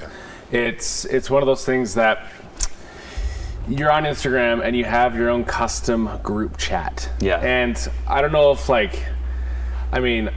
shameless plug for Q1 2021. It was the most ridiculous. Dude, that got wild. You can rename the group chat whatever you want, but just engaging with them. I mean, the individuals in my quarter. I mean, you have Alex from Viper. Who was able to get into that. Unhinged. You have Matt Marsh. Unhinged as well. Things. Yes. Yeah. And those are just to name a few. But even just the networking opportunities that. Even just opening up doors to other brands as well, and just getting the products. Once your two massive packages showed up and I thawed them out, I was just smitten. And just opening up everything, trying it out, and it's brands that either you're never going to try, or you never even thought of trying. Yeah. And alluding to Joey, the car wash towels are really underrated. Super as underrated. packing material, like if you're going to the gym or whatever, and it's a conversation starter. It's like, hey, what's that? And it's like, hey, have you never heard of premium microfiber? Microfiber, yeah. And just helping also other companies in Canada, TOC Supplies, Josh is here from TOC. And also a Grand Ambassador, right? Also a Grand Ambassador. And just being able to work with them my web to reaches far and wide. to bring on these amazing things in other countries. And, you look at the TRC in Europe, and the amazing content that they're able to be pushing out is just next level, but also just getting to meet the people here, the amazing crew behind the scenes. Jeff and Carolyn are phenomenal individuals, and I think we can all agree that, you guys have earned our trust for life and customers for life, and anyone that's considering applying, and it's one of those things too that if you don't get applied, it's nothing personal. You get accepted, you don't get accepted, it's nothing personal, and just keep going. And you feel free to ask any one of us and our previous ones too about their experiences and what you can kind of do and kind of get an idea. And again, just what Matt Mormon would say, it's an equal exchange of value, and just do your best for them that's trying to push you and benefit you. And Purdy also said too, follower count doesn't matter. It doesn't matter. It's quality over quantity for sure. Exactly. Honestly, we've seen some of the best, most amazing content from some of the smallest accounts. 200 followers, 200 followers. That doesn't matter to us. We're really just looking at the individual, right? Who is that? What is that person capable of? Are they creative? Are they fun? Are they a good representation of TRC? Are they considered a good extension of us? And if they kind of align with what with what we see and kind of what we're expecting to see and what we're looking for, then it's kind of a no-brainer, right? Again, follower count doesn't matter. That's just a number, right? It's really about the individual. Okay, so One thing I do want to give a shout out to, though, because we have obviously a couple of the runner-ups here. We have Joey Belinsky, we got Eric Vaughn here. We have 2 people overseas from 2024 that I got to give a special shout out to. So we have Andy over there, so you can go check Andy out. I mean, Andy's amazing. He is a content machine. Yes, he has absolutely killed it. And then we have Geeky Detail Reviews. So we have Steve over there as well. And dude, those guys are amazing. We wish we could have had everybody here. Wasn't possible, but they will be getting their own TRC 2024 jersey. Really quick, before we jump into questions, favorite part about the Grand Ambassador program? Go. Really, it was the networking and collaborating with other Grand Ambassadors, other brands, brands that I probably wouldn't have collaborated with and been able to meet. And so, yeah, just really amazing. Well, just you being here, you've been able to meet people you've never met before. You'll be able to talk with brands that you've never been able to talk before, and that's probably going to open up some doors down the road. You never know where it'll take you. Brandon, favorite part? Winning, the polisher. Is that your favorite part? No. That was great. It's people. I'm gonna get all sappy on y'all. Look at this. Look at this. So I mean, this is detailing. I'm a weekend warrior. Detailing is my second source of income. I love it, and I've been able to make money from detailing, but I work a corporate job. I love people. I want to be a leader one day, and the interactions with all these amazing people here at the RAG company, as well as the brand partners, has been amazing. Like what Fisher's saying here is you wouldn't have been able to meet these people without this program. And the experiences and the conversations I've had over the last 72 hours have been amazing. And then of course, Ruth's Chris, New York Strip. Oh yeah. We wouldn't know anything about that. I wouldn't know. It was an exclusive invite for the Grand Ambassador of the Year. I don't know how that happened, but it did. So I'm still hurt. I'm upset. Tonight we'll sneak off. So, anyways, Dane, I'm sure we have some questions here. We want to answer everybody's questions, and if anybody has questions about how do I apply, when do I apply, and then also kind of what we're looking for. I mean, I'm happy to answer that and give it to straight from the horse's mouth. Absolutely. No, that's a great point. And I'm going to bring up one here from Rags and Brushes. Wondering, I missed a little part. Where can I apply to be a Grand Ambassador here in Mexicali, Mexico? Nice. So you can absolutely apply because North America, I mean, that's kind of what we're covering. Here in the future, I will say, because while technically the Grand Ambassador is a worldwide program, right? TRC here, US, we're going to try to probably focus more on the North American area here. And TRC EU is actually looking into potentially making their own Grand Ambassador program, which would align with what we're doing, but this would be covering all of the EU as well as the UK as well, right? So this means that shipping time frames are going to be faster for getting your care packages. This means that you kind of get to be able to double your odds of being accepted into the program. And so I've actually been working with TRC EU on kind of how we do this, the application process, all of that. And so that could be something to come in the near future, and we're super stoked for the expansion there. So this is just going to continue to get bigger and better. So, but as far as applying for Mexicali, you would apply just as you would just through the Grand Ambassador program. Applications will be opening up actually in about a couple weeks, mid-April, and then the next trimester was going to take over, so May, June, July, and August. All right. Then I put this one up on the screen a little earlier, but I'll do it again because I think it's important. Some people might be discouraged if they have a smaller following count. They think, you're not even going to look at me. That's not true. I know that for a fact. Nope. Following count, are you guys the most famous people ever? Do you guys have 500,000 followers? No.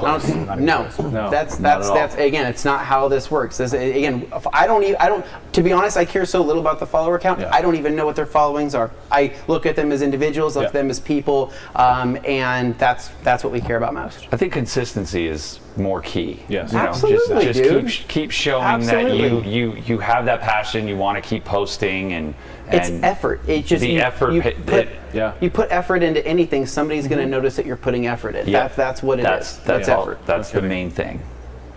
Nope, totally agree. And then I got Drew Burke here wondering, cool shirts, dudes. Are those for sale? So unfortunately, these are not for sale. We have only made 8 of these total, and this will be the only 8 we ever make for this. Cool. I made one for myself. because I felt like I wanted to. I probably should. I probably don't deserve it, but maybe I need one, right? Just to set the bar. But this is actually, you guys can show it off right here. So this is for the 2024 Grand Ambassador program. We had to hook up this guy right here because he never got a custom shirt, so we had to include him. But next year, right, when we make the jerseys again, they will have a 25 on them to represent the 2025 Grand Ambassadors. There is a similar jersey though that's on the website. There is one. So there's a blue one. So we do have the Rag Company blue one, and that one does not say TRC Grand Ambassador program on it. It's not in black, but we do have a blue one, which is still pretty awesome. That's very cool. Okay, that is pretty cool. And actually, because of the whole musician and band thing, people started going nuts coming up with band names. They just kind of went crazy in the chat. I didn't post them all, but I had some pretty creative ones, from Wax Sabbath to AC Detailers, Deep Purple Foam, Eagles Edgeless, the Backstreet Detailers. I mean, Rag Against the Machine. I was particularly in favor of that good one. Yeah, Good job. These are sick names, actually. Yeah. Wow. It was pretty dang good. So, I think that band thing may actually have to happen at some point. It may not just be a fluke. Hey, I'll dust off the drums. We'll bring it in. Okay. I think we cooked steaks this year as a mid-show. Yeah. There is nothing off limits now, right? The crazier, I think we proved that. The crazier, the better. We set the precedent. So next year we'll pull in the drums, we'll mic everything up, and we'll have a 30-minute live session. But we that'll probably be a real need test to start of our microphones. we might need to practice for a little while, or we just go and we just raw dog it and we see what happens. Okay. Just going to be a punk show in the garage. Dane, all right, you let's got go. you got the maracas, right? You got to keep that rhythm. Right. Well, let's see. So I have a bunch of people just wanting to shout out, like Tamara saying this has been such an awesome week. Really enjoyed all of TRCMA. Thank you, Tamara. Thank you. DIY here with a thank you to the whole crew and all the others who made this a really fun week. But now in the queue here, I had one who shall remain nameless. You guys are going to have to come up with a name for him today. Say, my favorite part of the program is the amazing people that the viewers get to interact with and meet. I talk to some of them more than I talk to my own mom.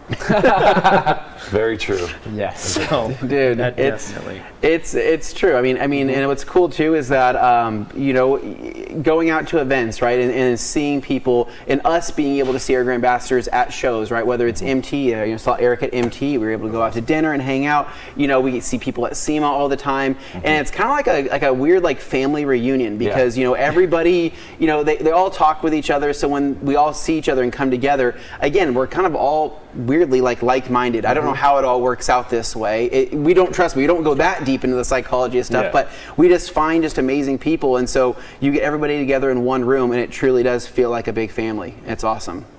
So I've got one more question here, although it might be the boldest one of all, and of course it's Juice Free asking it. Ooh, so I can't here wait. it comes. If I get TRC tatted across my chest, will that automatically make me a Grand Ambassador? Oh man, Juice, that might freak a lot of people out. We don't expect tattoos. We don't want your blood. We don't want your firstborn. We don't want anything like that. Really, it's just about creating good content representing the Rag Company. I mean, one of the biggest things that you can do, especially if you're starting to create Instagram content, social media content, practice taking photos, right? Practice your video. If you feel comfortable being on camera, right? Practice being in front of the camera. I mean, all these guys totally kill it, but I guarantee you, at one point, you were not always good on camera. No.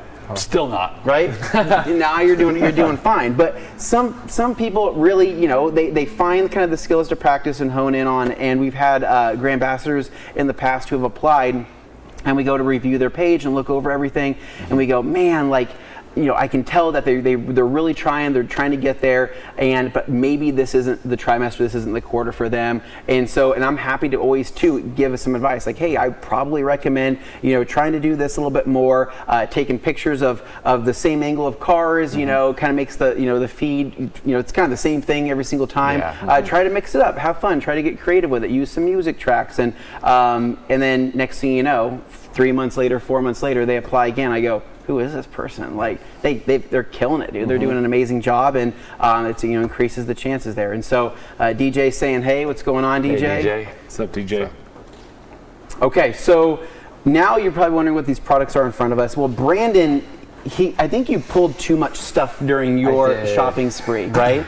And so I know that you wanted to do something extra special, Grand Ambassador of the Year. You wanted to kind of do something from your own heart. So what do we have here? Nice well, quick little, I gotta admit something. There were about $300 worth of stuff that I didn't pick in the video. So I had to call Tim. We had to figure out what I missed on the scan gun. Luckily, all the fulfillment stuff is really dialed in. They knew exactly what I missed. So there are a few items on here that weren't in there, but we're gonna walk through it. This is just a bucket kit. I do a bunch of bucket giveaways on Instagram, and we want to give back. So this is on behalf of us Grand Ambassadors. I also heard that the Slim Dryer is out of stock. It is. It is. So you got one? I got an extra one for you all, and we want to give this away. So we want to give this away along with all of these different products, a lot of Rag Company towels, as well as some Armor Detail Supply, Kosh Chemi, PNS, and then this awesome black bucket with my logo on it. So sweet bucket. That. I rep it. I love that. So what we want you to do is go to the Rag Company's post of the Slim Dryer that was posted yesterday. Thank you. And we want you to like this post and comment hashtag TRCMA. And make sure you're following the Rag Company. This will be part of the giveaway, or the giveaways that are announced later this afternoon. So not here in an hour, but the ones at the end of the day, at the end of TRCMA. We want to give you time to get those entries in. Exactly. So again, like this post that you're seeing here, comment hashtag TRCMA, and make sure you're following the Rag Company, and that'll get you an entry. And we'll hope you're one of our lucky winners. Again, this is exclusive to you all that are viewing this. So yeah, this is nobody else is finding out about this except for you. So the chances could be pretty good. And while you're following people, if you're not following the Rag Company, make sure to follow all of these guys. I mean, follow Joey Belinsky, follow Alex. What do you want me to say? Jablinski? How do you spell it? J, and then it's my last name. Oh, J. Jay Belinsky. Yeah, okay, all right. I like Jablinski. I think it sounds better. Whatever you want to call it. Then we have Bucky VW, right? And then we have Purdy Auto Pros, right? And then we have Charleston Detail, right? Yeah, Charleston Detail. Charleston Detail, okay, pretty easy. So make sure to follow all these guys. I mean, because here's the thing, if you follow them, and if you're looking for tips and tricks, you will see it in their posts, right? As they continue repping TRC and doing an amazing job. And I couldn't be more proud of you guys. I'm just like thrilled that everybody is here, that I wish more people could be here. And who knows, man, next year could be bigger and better because in the downtime, what's cool, when they are not standing here, these guys are out creating some amazing content, right? So they're out there hanging out with each other, trying out products, playing with stuff that they've seen in the videos, and it's a super cool experience, and we want to continue to make this bigger and better. So thank you guys so much, and thank you all for watching. So Dane, take it from here. Absolutely. Thank you so much, guys. Love the Grand Ambassador program. Love you guys. You've all been excellent, wonderful guests, and we love being your hosts. So now that we have rounded out our morning, we've got a little bit more yet to come today. It is the final day, but there is some good stuff on the way, including our late morning show with Aaron, followed by the Detail Desk with Alex and Joey, who will have a very special guest in the studio. You know, just wait and find out. Actually, yeah, hang out for that. Then in the early afternoon, we kick it off with Aaron into the afternoon, where we start with MetroVac. That's right, these guys bring the vacuums and a little bit more. Then we've got Lake Country Manufacturing, followed up by The Last Detail with Jace Price here in the building. Very excited about that. And then we round out our afternoon today with the International Detailing Association. So you can look forward to more info about that if that's something you were interested in. So before we get all that stuff out of the way, I do want to say, please take advantage of our sale while we're running it here at theragcompany.com. You can get yourself some awesome stuff on sale. All kinds of amazing things, 20% off for many things, 25% off in some really, really excellent cases. And yeah, if you've seen some stuff that looked interesting during the show this week, now is the time to get it. I mean, this is probably our biggest sale of the year. You know, Black Friday's big. This may be bigger. So take advantage. And of course, you have a little bit of an opportunity left today to get in on those giveaways. That's right. If you go to trcma.com, you can get in on the giveaways that remain today. There's just a couple left, but yeah, check it out. Get on that. Anyway, hit like before you do anything else right now. Great. Waited for you. Excellent. All right. Now, Aaron's been waiting long enough for me. Aaron, kicking it over to you. So unfair. I mean, I can't believe that TRCMA is already coming to a close. I mean, they say you time flies by when you're having fun, but time really flies by when you're really having fun. I mean, we got to see Josh and his cheating abilities. We watched so many videos together, and we've learned so much. I don't know if this is our last morning together. I can't even believe. But wait, we still have a full day ahead of us. A whole afternoon agenda worth of viewing pleasure. And I'll be back. You guys like me, right? Comment section? Yeah, you guys like me. Just because we only have one day left together doesn't mean we can't make it the best day ever. All right, let's get into the content then. Can you guys believe that it's our 5th TRCMA? We're gonna watch a reaction video to our very first one. One thing I can't wrap my head around is why in the world, with all the fantastic cars that Anthony has, did he choose the Ram? Stay tuned and we'll find out. All right, Dane, are you ready to do this one last time? The last couple times were fun, but I don't know. I'm getting a little misty-eyed thinking this is the end. This is the end, but you know what? There's a whole lot of new beginnings. Next year, TRCMA. Hopefully there'll be more of these as well. So, are you ready for this? Let's just do it. Oh. We're going back. We're going way back, baby. All the way back. Oh. Do you remember this? Do you remember how fun this was? The ambiance? I will stroke my ego and say I came up with the initial concept for this, just so everybody's aware, laid it out. But what you guys added to it with the little touches of the Pepsi and the other things of the car features, like, it was so cool. And Jimmy shot this so well. Like, the whole thing turned out We were all up there awesome. on that mountain. We were up there for like weeks. Yeah. It was not a short shoot. Oh, it was fun. Oh, man. The Jaguar when it was black. I love the Jag back when it was black. Oh my God, the coffee cream. The coffee cream. Yeah, you guys, including your contributions, you're like, Dane, you're gonna drink this coffee creamer. And I was like, and we need it to be a laughable amount. It was disgusting. Levi with the Pepsi, obviously. He had to start every morning off. But it's funny, that's a full sugar Pepsi. Yeah, no, Not you had even the diet. fully leaded one. Yeah. Yeah. Meanwhile, my coffee wasn't even coffee. It was just creamer. It's disgusting. Yeah. Got the Dixons, of course. And that was during the Yeezy phase too, right? I think you were rocking the Yeezys. We were rocking the Yeezys.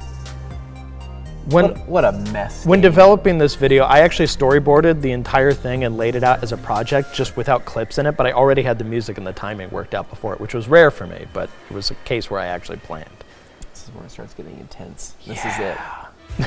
Whoa-woes. Mm. The Whoa-woes logo. Whoa. That's a throwback. We won't talk about that. Oh, boy. Well, you know what I love? I love the message there of get to work. Hold on. From TRC. Yeah. Not anybody at TRC, but just TRC. I just called this one morning commute because it was us getting to work. Yeah, that was your alarm though. Get to work. TRC, do you have another job?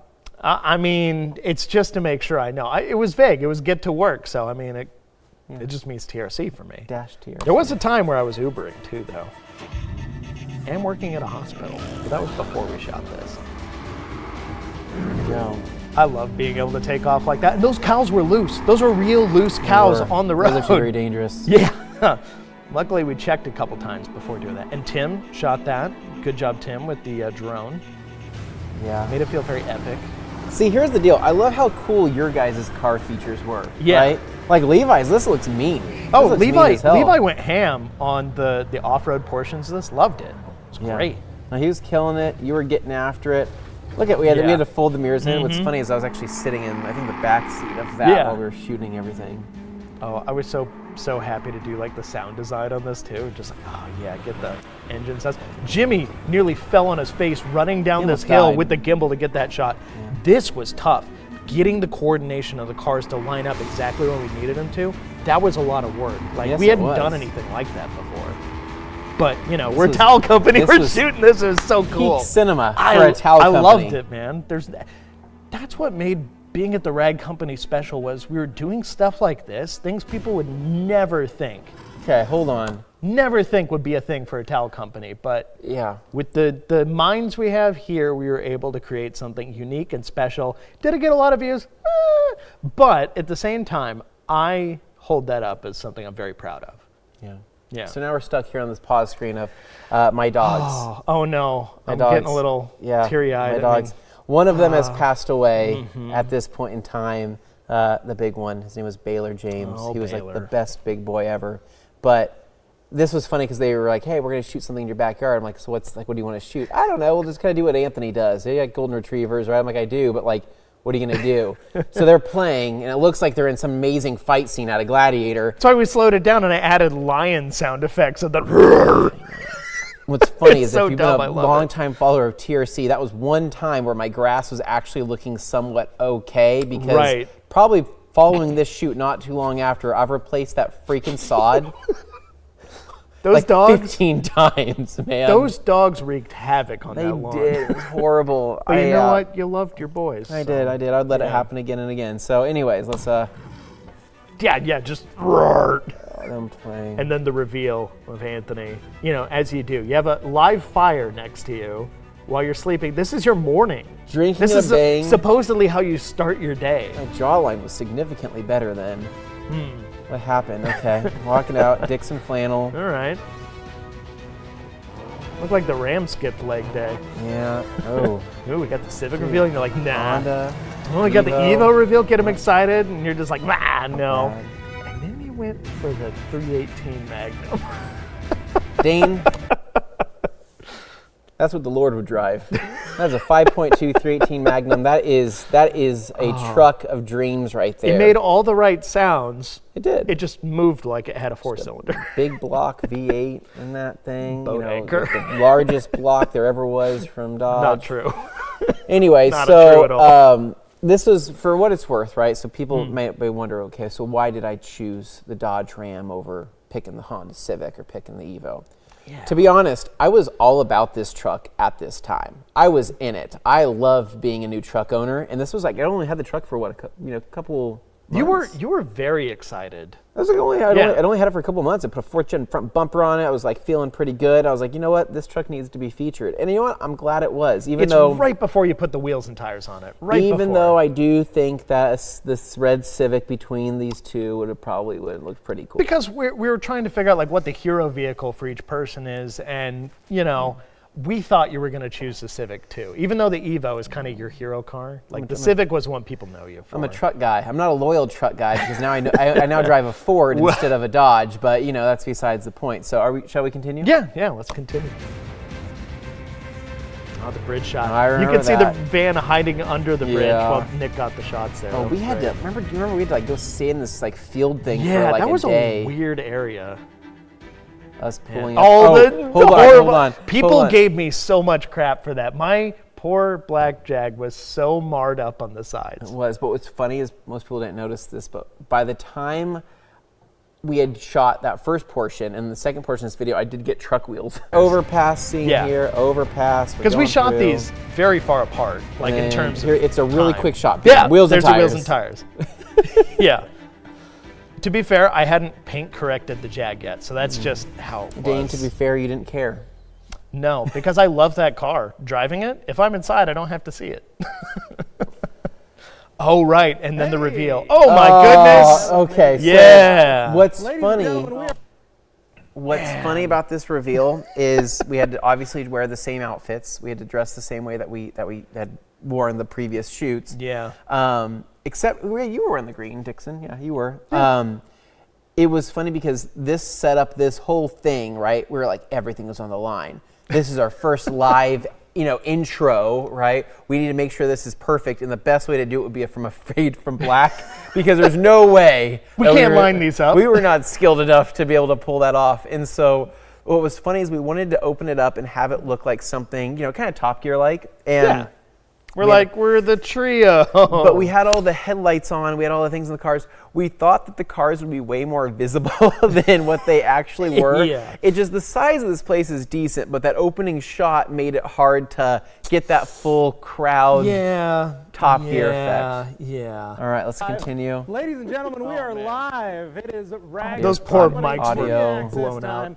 That's right, everybody. We were learning, so this was definitely a new experience for all of us. Tons of great we had little pieces of tape on the floor to tell us where we hit need your marks, where we need to spin and turn lots around. Lots of great stuff going to be happening over the next 4 days.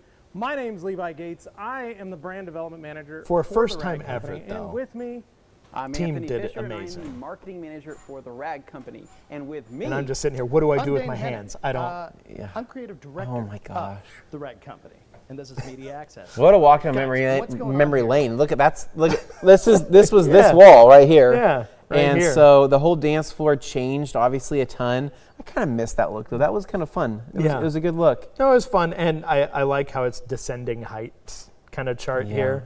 Yeah. I was a little bit bigger boy back then too. Yeah, you've Well, Dane, I've always like I trimmed was saying, down. Yeah, we've got 4 really tried days. to change Today it. is the very first day. We're going to be broadcasting live all 4 days, Yep. 2 sessions a day. You're right, 2-hour Levi. sessions You each. tell 'em, Levi. And we've arranged all the greatest detailing companies from around the world. And we're basically What's gonna funny, bring non-scripted. to you, This of is you at all home. off the That's cuff. right. Yeah, You guys we can probably watch, should have you're scripted gonna be able that, to and hang they out, wished we had, but we see all the just greatest were newest like, no, stuff we do lives all that the the time detailing on industry has like to offer. YouTube basic lives, like and not what better way to enjoy big coordinated ones like TRCMA this. than in the Rag Company media Oh, studio. very. We were pretty nervous. I think it was mostly because we had all that build up to this. If there was no build up and we just opened, it would have been fine. But I think it was because of the build up. We're like, how did we not screw this up? You two take it from here. Yeah, I was honestly expecting something to happen where it was just like, That's rude. The Pepsi fridge. yeah, the Pepsi fridge. The Pepsi fridge. Yeah, there it is. So the Pepsi fridge now lives inside the inside this office right here. Still and used to this day, still works. It's still used, but look how full it was, Dane. That was full. It was very full, but it's because we knew it was going to be on camera, and Levi, bless his Yeah. heart, was like, we can't have an empty fridge in this broadcast. So he made sure it was Fun full. fact, did you know that Pepsi actually sponsored all those drinks They for did. the event? It was a whole pallet of like Bang energy drinks, bubblies. There was like some coffees in there. There was like, it was literally a pallet, dude. Yeah. This big, full of drinks just for this event. That was pretty man. sweet. Honestly, we drank it all in like a week, but I mean, it was awesome. This was Point 2020, is, man. We've got a lot of This great was stuff for you 2020. guys, and we're super excited to have all of you guys at home be here, joining us, hanging out with And the us, first doing year we did everything that this, we it was hope, at a different time of you've year been Look than at what that. we did later Look on. at, I'm all blood, burned like sweat, 15 mics. Yeah, Cheers. I think there's some of my blood on the wall. I think there's a little bit of all of our blood on the walls. Hopefully we weren't. What are you talking I don't about? know. Who knows what I'm saying? I never know what I'm Talking about saying. blood on the walls? I'm just winging it, man. It's awesome. Story of my life. Yeah. Lay out product here, show you Evidently. guys kind of what's going on, what we're currently carrying, as well as having tons and tons of lighting. That's one thing you're going to notice within this entire media center. So this was kind of like where our media center was kind of first finished, right? Really It was kind of ready new to for us, so we wanted to talk about it, to kind of like discuss with the audience, because they probably thought it would just be weird if we're like, hey, look at this crazy setup a towel company has, and then just move on from it like it's no big deal. So this was kind of like our intro portion. So back before, like we used to have like this, and I think the first couple TRCMAs, it would be a full intro of kind of an explanation of things, what's going on, and then we jump into the day, the full day event. Because now people had it's- never seen us do this before. They needed a little bit of a guiding hand to be like, here's how this is going to work. And that's where we filmed a ton of awesome videos, and as well. Although as in some retrospect, amazing we probably events could have throughout the just years. done it. Everything from 3M to And Avery people to would have Optimum rolled to with a it. ton of different training But events. one thing- Gtechniq had one of their training events there, and it was. I will say one thing we really did that improved, and shout out Glenn behind the camera here, is like coming up with content to like fill in the gaps between the segments and stuff to kind of like make the show feel more seamless. That's something we didn't have that first year. We didn't know. And we made the most of what we could, but we split up the show into segments. Now the whole thing feels like a seamless experience. So like what people get now is polished from where it had been, but I'm still so proud of what these guys were able to achieve. Like first year, just trying something, because yeah, other people had done live shows and stuff, but for somebody at our level to attempt this, that was crazy. That was really crazy. But there was no SEMA happening that year that you could attend. So we thought, well, we'll bring it to you live stream. We were pushing the envelope, We were. Dane, just like we're pushing this button. Fantastic. And so this right here is just a small piece of the pie, but a piece of the pie that arguably taste the best, right? And so You're still really we're blown gonna out. go a little more to our left over here. We see Sounds like Andrew you're here talking getting into like ready a sock. for I'm his still the main same event here. person, though. You're You know what I still mean? I am you. still exactly me. I'm Oh, like, Andrew. Sun logo, where we Oh, had John little Clancy and youthful Sticker Mafia Andrew. come out and lay this beautiful This vinyl was sticker the with start of his Koch sticker, in the on U.S. this Do you guys know wall. that? Yeah, Kinda this sets is the mood. just at the So, beginning. I mean, shows kind of, that yeah, TRC very is beginning slowly but surely, stages. you know, And Look at those rising, boom above mics we the had set up clouds. too. Like we had From shotgun over mics here, I'm gonna over kinda the bring you sets guys around. instead of We lav have our micing them. polishing bay. I'm it's gonna kind get of to the funny good because stuff looking here at in a this minute, now, but I I'm wanna giving bring you to guys the a walk polishing around of bay. the studio and This showing is an everything area off, where but I'm we kind of have realizing plenty that of light. from a And these professionalism lights, standpoint, let's just say, you know what I mean? they Like, show we probably everything should have that just you jumped do and into it. don't wanna Yeah, see. yeah. So, like I pulling think cars we into here, probably do have our lost lift all but the here, most by dedicated Twin Bush audience that we by pick up doing from this at Maximum the Access beginning. Garage, as well as a lot of But different I Access think Garage, for the people who items really and nerd out over features. this stuff, Now, this behind is here, we have our more mixing room, useful which in is gonna be all of our retrospect, chemicals looking back and be like, for oh, that's what this it was thing right like when here. they started. This is our indoor. It's honestly wash more bay. useful now, I Yes. think, than it even An was then. The indoor wash bay, the freaking mat. That curtain made the room feel so much smaller, though, when you closed Yeah, it. no, Like, the it feels so much curtain, more the open. capture mat, what a nightmare. I hated that thing. The I mat can't was a believe- pain. I can't believe we dealt with that for 5 years. We did. To make it extremely This is safe, amazing, though. really Now, economical, oh, yeah. and have love it. all of the fittings from Obsessed Garage as well to be able Remember to how we wash weren't cars quite and clean sure them what vehicles to put in the best background, of so our we just kind of abilities. grab bagged anything and everything we could No, get we our were like, hands on. who can visibly get a vehicle here? We're like, Let's throw it in. all right, Brett, Anthony, you're gonna have to ride your motorcycles on like 2 different occasions to get ride home. Marshall's truck, like all this To stuff. show everybody is our very Levi's own dad's car, Dane all Hennon. those things. What? He's posted up. Dane Hennon, Hennon? where are you? Where are you at? And then this is the This callback is- to the yeah, reveal of the podcast where where's Dane's back Dane? there now. Hello, where are you? I thought he was. He's in the somewhere ether. close. That's where the whole thing in the Yeah. ether started here. It has happened. But Dane, where are you? Yeah. Ah, Guys, I found myself the round table, how I miss that dearly. What I don't miss about that table was the big cutout where you could see our feet. Dane, it was a foot cam. People had to pay extra for that. Except they didn't pay extra. They just got it yeah, for because free. we never took our socks off. But if we did that, then we Wasn't planning on would it. have been throwing some extra cash. Am I right? But that was the best table we ever had. Every single podcast reiteration we've had since then has sucked. Hey, you know what? I like my little dining for 2 table. Nope, I don't.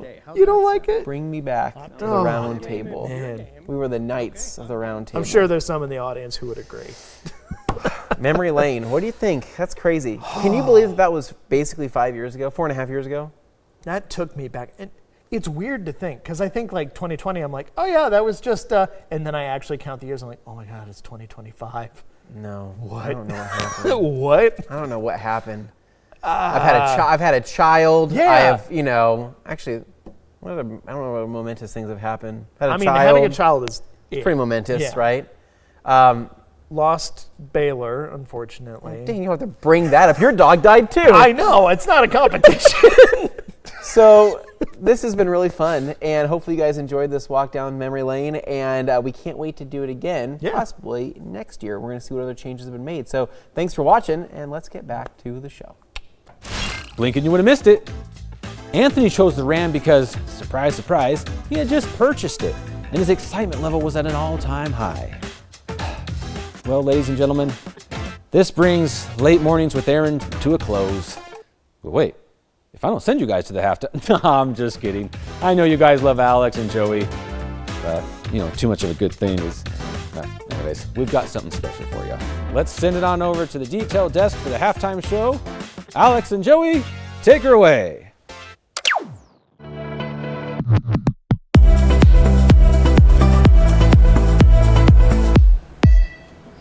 And welcome to the mid-show of day 4. We're almost home. Our last one, JB. It's our last one. I'm a little heartbroken. As you can see, we do have a special guest here. Yes. Adam Patali. Adam Patali. Mr. Adam Patali. Adam? Mr. Adam Patali. Thanks for making the time. Nice to finally meet you. I'm a big fan. Thank you so much for being here. Oh, God bless you. Thank you. Let's recap our morning. Definitely. We had a big morning, and then we got some big stuff to talk to Mr. Adam about. Huge stuff. Huge But before stuff. that, yes, Scangrip was here. We had Matthias and Sydney knocking things out this morning. They had a whole schwack of different lights, all kinds of battery-powered stuff, which the battery-powered industry is really taking off in the detailing world. Is. So many, we kind of talked about the interior light that you kind of clamp, on the roof of your car internally. It's super We've got neat. ones that clip to the edge of your hat, so you no longer have a shadow from the bill. Yeah, That's so awesome. it's making detailing much easier. And speaking of easier, Gtechniq, our wonderful Chris, and was here with Carson. Yep. Amazing presentation. Yep, So we're applying some new products here. I know that they finally redid the packaging on CSL XO for the coating line. Beautiful packaging now. Much easier to just get the entire kit all in one. Yes, most likely. So I really enjoy, not having to be confused when they're trying to buy coatings, trying to figure things out. But, kind of speaking of figuring things out, if you want to try all these amazing products and have the opportunity to do that, Joey and I were involved in the Grand Ambassador segment, including 2024 winner Brandon Purdy. Yes. For Grand Ambassador of the Year. So that was super cool. Fun giveaway there, but we also have a fun giveaway to announce here. You guys have been entering these contests all week, and we finally have the winner right here for the morning announcement. Yeah, remind them what they've won. For this morning, they got a Scangrip Essential Lighting Package, which, I mean, that's a banger for sure. I almost got one of those with my gift card. Did you? Almost. Oh, that's pretty cool. We have a total surface protection kit from Gtechniq, which is a pretty substantial value, if I do say so myself, and a bunch of coatings for your interior, exterior needs. Also, $250 for TRC. And there's a sale going on. There's 25% off TRC, microfiber, and accessories, and 20% off almost everything else. You can use that gift card to purchase anything you've seen this week. The total value of this giveaway is just shy of $900. Wow. And there's a big one to end out the day, and that's wow. What do you wild say as well. we announce the winner here? I This think is that's a good giveaway idea. number 7, and the winner is Brendan Caldwell from Reedsville, North Carolina. Congratulations, Brendan. The Rag Company will be reaching out to. It looks like there might be a little bonus on here actually for him. Okay. The approximate value is, like you said, just around $900 to $1,000, but there's an IKE Foam Pro 2 battery sprayer on that list too. They're just giving those to one of everyone, these aren't guys right here. So you are very lucky. You're one of the few to have these. Brendan Caldwell, Reedsville, North Carolina. TRC will be reaching out. Congratulations. I think that's the second North Carolina winner this week. They're all over the place. Yes. We've got locals.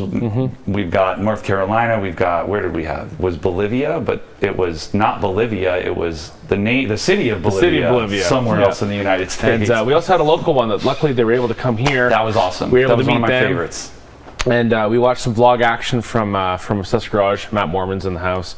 And they had a great kind of interaction with the rest of the crew here over in the green room, and everybody working so hard to put this week on. And I mean, what a way to end our mid-show lineup than with this man himself, a legend. Do you like being called a legend? I think a lot of people would agree with me there. Legend. It's pretty big. Those are big shoes, but I just wish I lived in North Carolina right now so I could be a winner. Yes, because absolutely. Nobody else but North Carolinians are eligible to win. So Adam, we wanted to talk to you about just what you've been up to, what you've been doing, what you've got going on. I've seen maybe one of your things here in my first time in Boise. Maybe we can talk about that. But we also wanted to bring up some of the new drops and new product lines and new tools that have been launched here this week, and maybe just get your opinion on some of them and where you see the detail industry growing and stuff like that. A few of these fine products we're using right now. How about that? Yeah. So from one of the companies that we like to work with is the Ego. Yes. Amazing blower. Yeah, it's a really cool tool. So what we do is we are creating a prototype for a car wash. Okay. And it's a hand wash. Oh. And I think it starts with an E. It's an E, yeah. So beautiful Enzo's, shop. Yeah, Enzo's Hand Wash and Detail is right up the street from the Rag Company, and it's cool. So we just have a relationship with, obviously, as a guy that's in the detail world, very much so, the Rag Company being here. When we moved here 5 years ago, we're like, kind of a no-brainer. We're neighbors, we need to hang out. We don't do hardly any business together. Yeah. Right.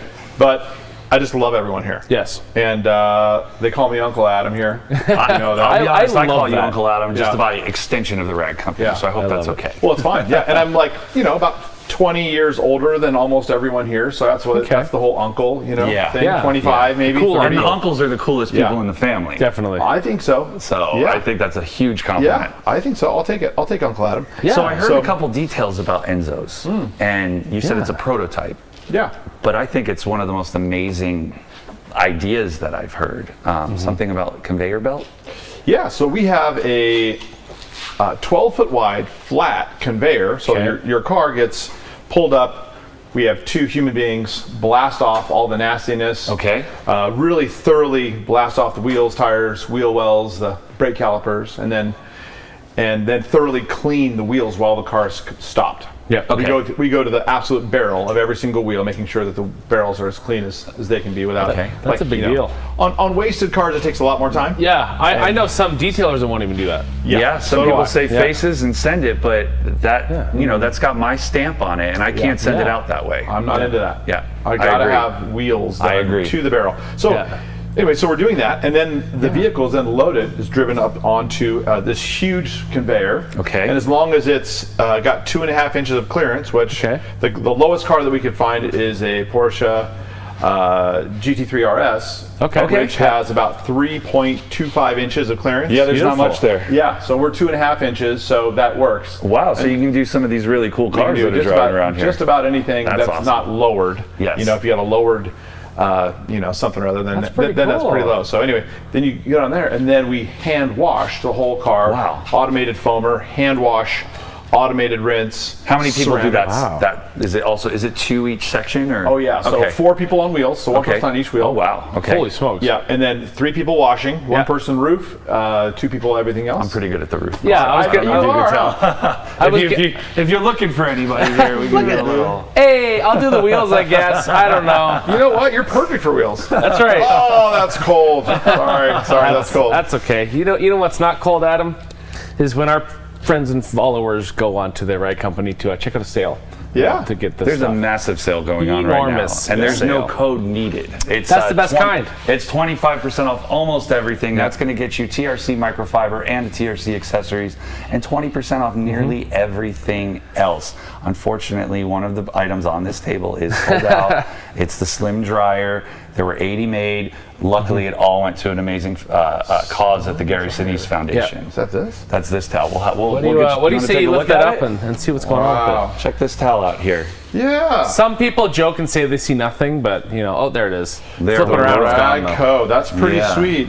If you want to see pretty nice. that, it's a dual pile here. It's nice and slim. We've been using them all week. 8 trillion fibers per square meter. Something like that. Honestly, I've been so busy here. I don't serious. even know what the GSM of this is.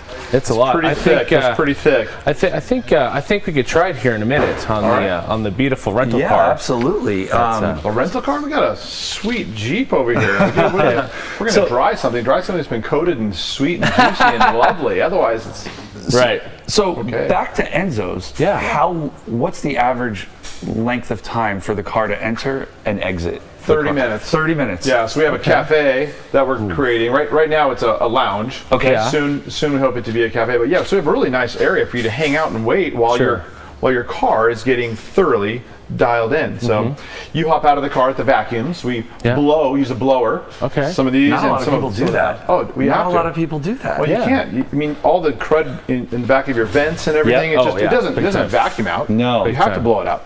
So we blow out the cars really thoroughly. Yeah. And then we have a driver go in there, and the driver sits in the car and details the entire cockpit all the way across. Yeah. I was just going to ask about the interior. You thought this through. Well, I'm kind of a nut job about cleaning. I like my stuff really, really clean. So the drivers are actually detailers too. So they're going to be getting the dashboard, steering wheel, shifter, driver's door panel, inside of the glass, inside of the sunroof, all knocked down. And of course, the drink holders, which is everybody spills junk in their drink holders. It's like really nasty. Yeah, everyone's favorite. My little ear thing is a little bit dragged. There we go. That's okay. So anyway, bottom line, the effort is pretty thorough, and the finished result is an extremely clean car. Yeah, I would say. And so then on the other hand, work there. I highly recommend it. We're hiring. Ladies and gentlemen, please, Enzo'sHandwash.com. Please come we would love to hire you. You heard it here first, folks. It just looks so nice from the outside too. I was like, is that a nightclub? They're like, no, that's Adam's Car Wash. It's beautiful. It's easy to confuse here in the Treasure Valley, Joe. It's my first time. Cut me some slack, you know. All the other washes in the valley are scratch-o-matics. You know, the full brush, scratch and shine. you know, the metal things that you got to drive your car through. It's going to beat your wheels up. And there's a ton of them too, because everywhere we turn, there's a car wash. But like that, yours stands out. It does. It's different. So, and then we also use all Adams polishes. So exclusively, every single drop of chemical in the entire facility is Adams polishes. Do you have any? Do you have any that are specifically formulated for that, or is it everything someone can get?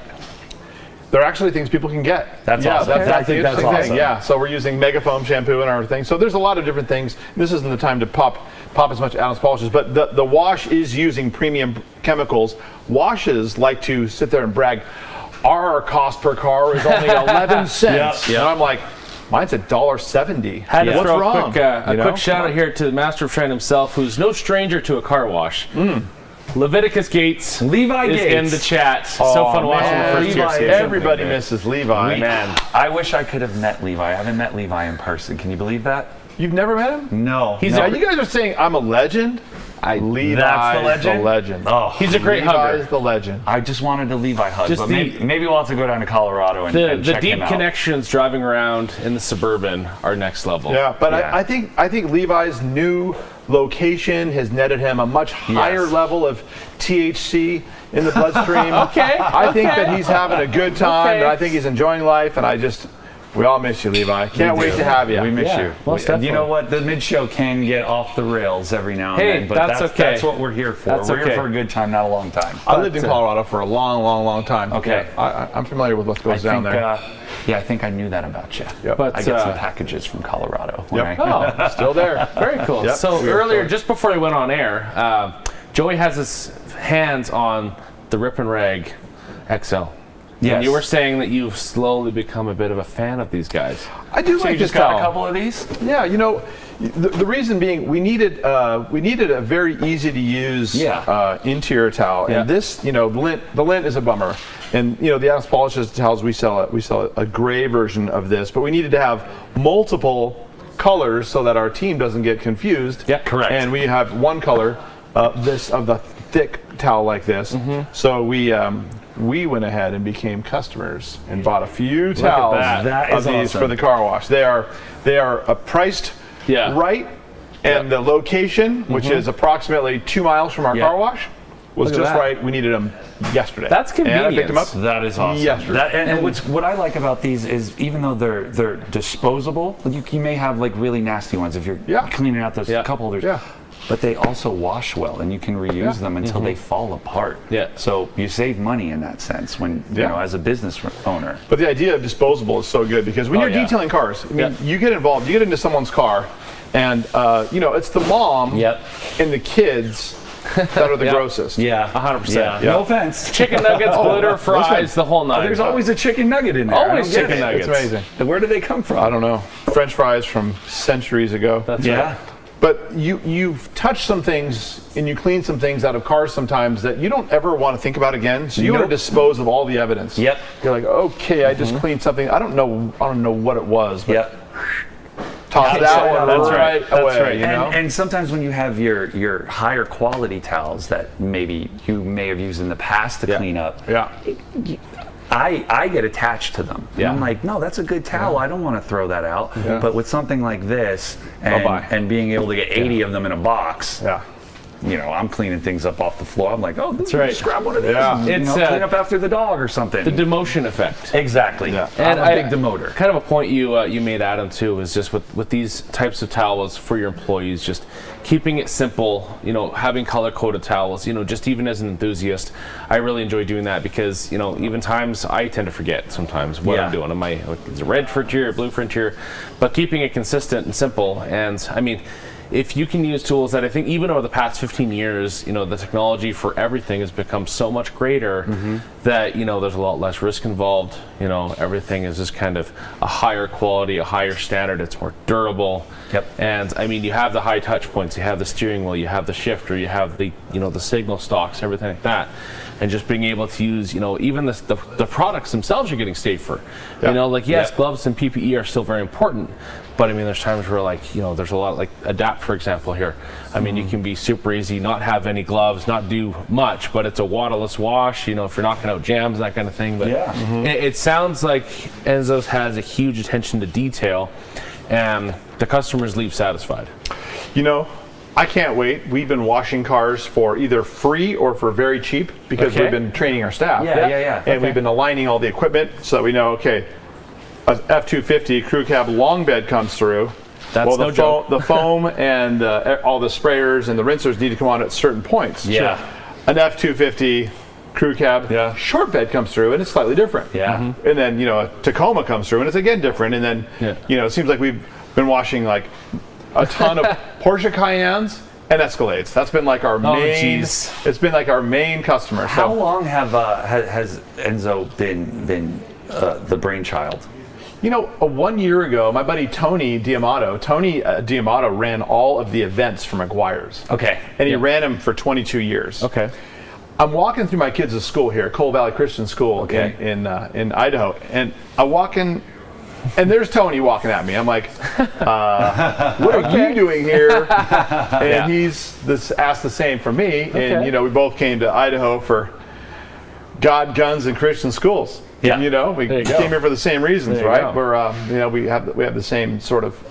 And clean cars. No one comes to Idaho for clean cars. Well, I'm telling you right now, this the is UPS not the truck was disgusting. It was. I've never seen it. I'm Sacramento, right? Most of the stuff stays clean there. Pretty clean. No, the overall average cleanliness of a car in at least the valley, the Treasure Valley, where we live here in Boise, is down here. It is like way lower than we have spent a lot of time in Boulder, Colorado. It's about here. It's down a little bit. Okay. Scottsdale, where we also spent a lot of time, is up a bit. Yes. And where I came from, Dana Point, California, is also up there with kind of Scottsdale. Sure. Boise's low, very low. But anyway, Tony was living in Southern California, running all the events for McGuire's. Sure. And when he ended up here and I ended up here, and my involvement with Adams Polish just changed a little bit in that, I ended up selling a chunk of the company, and I'm still on the payroll. I'm still involved. I still do the events, still do videos, and I just, I'll never not be Adam. Yeah, exactly. I'll always be that. Yep. But anyway, Tony and I looked at how can we create a business to help people, and we were going to build storage condos for rich guys. Okay. And we're like, we're going to help rich guys. Okay. That was the initial idea. That was what we're going to do. Okay. And then we're like, okay, we can't draw a line in any way that shows what we're going to do going to help somebody. Yeah. Okay. So we decided to pivot, and then all of a sudden, right down from my little course where I keep my cars at the Eagle Storage Condos, this car wash came for sale. Okay. I go, Tony, what if we bought a car wash and we tried to, do everything we can to offer a totally premium experience that doesn't exist here? No. At all. The closest thing is a very mediocre kind of hand wash. Unless you can get your car pulled into the rag company here, TRCMA or something like that. But it's going to take more than 30 minutes. Yeah, absolutely. Like all day. Especially with filming and framing. And a bunch of weirdos like us maybe washing the car. Who knows? That's right. So Tony and I, we decided, let's buy this car wash and let's do what we can to employ people who are having a struggle. So we are reaching out and trying hard to employ veterans. Wow. Okay. And we are reaching out and trying hard to employ foster kids that are getting ready to age out of foster care. It just gets better. You're for the people. Well, we're trying. It's hard to hire these groups. Right. They're not like there's not like this pool of people that are largely available. It's not like there's an app. You just go and find them. Right. Yeah. So we're working with a couple of groups. Inspire Idaho is one of them. Okay. And that's a group that really helps mentor and help kids that are foster kids that want to get ahead. Yeah. But they just weren't given tools. They didn't have a dad like, you know, you guys look like too young to even be dads. You guys dads? I'm old enough to be one, but I'm not a dad. See? No, I'm not. You guys are not even dads. Gabe's a dad. He knows the deal. He is. He's got the best dad jokes. Gabe's a lot of things. Gabe keeps his. I think he keeps. Don't we have some good dad jokes? So anyway, I guess I'll get in on come that. on. We like to beef honey. Honey is the key thing. Honey. Look at this gradient. Yeah, it's like the signal bars on your phone. That's I know, right? It's looking pretty good.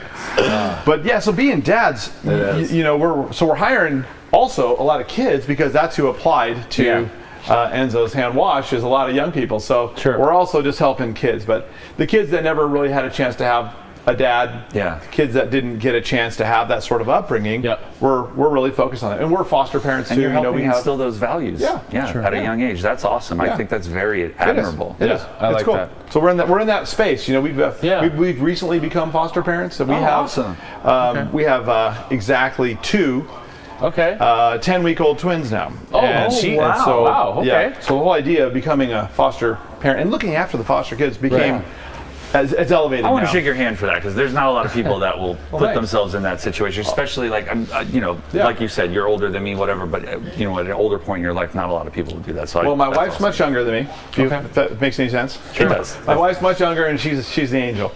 I mean, she's the one. She's amazing. Shamelessly, I think her car is probably the best in your fleet.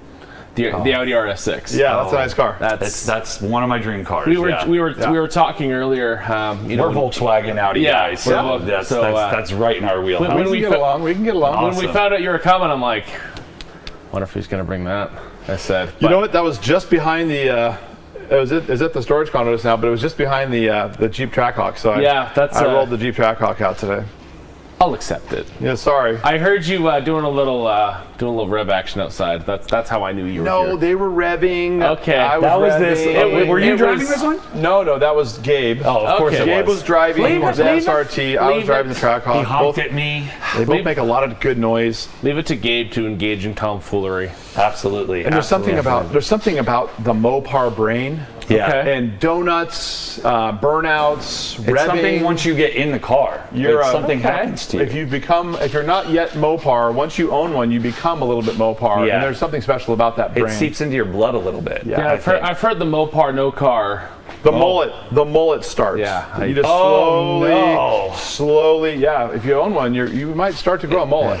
It just happens. It's weird. So I guess what we're saying is that one of our favorite people around here, Lucas from customer service, is kind of the not anti-Mopar because his hair's just going straight up. Yeah. You know, still need to see that slick back. We gotta try and knock that out by the end of the week. Yeah. I'm so fascinated by Enzo's. Like I keep coming back to it. But what's the ultimate plan for it? How many are you planning? Do you have a goal? Or we do. Yeah, Tony and I have a goal, and our goal is to open 50 locations in 10 years. So we want to shoot for getting 5 locations open a year. Holy smokes! It sounds aggressive. Yeah, it does. But it doesn't sound undoable. Like Levi, you know where Levi's working? I do. Auto Wash. Auto Wash, yeah. Guess how many locations they opened in the last few years? I'm not many. sure. I know it's 27 locations in the last few years. Oh wow. They have. I think that they said something like they want to do another 20, 30, 40, or even 50 locations in Colorado. In Colorado alone. Before they start looking at other states. And so it's like, wow. I don't think you have an excuse to have a dirty car down there. Then I think it's your own fault if you have one. So only if you're driving in recent snow or slop. So what's the out of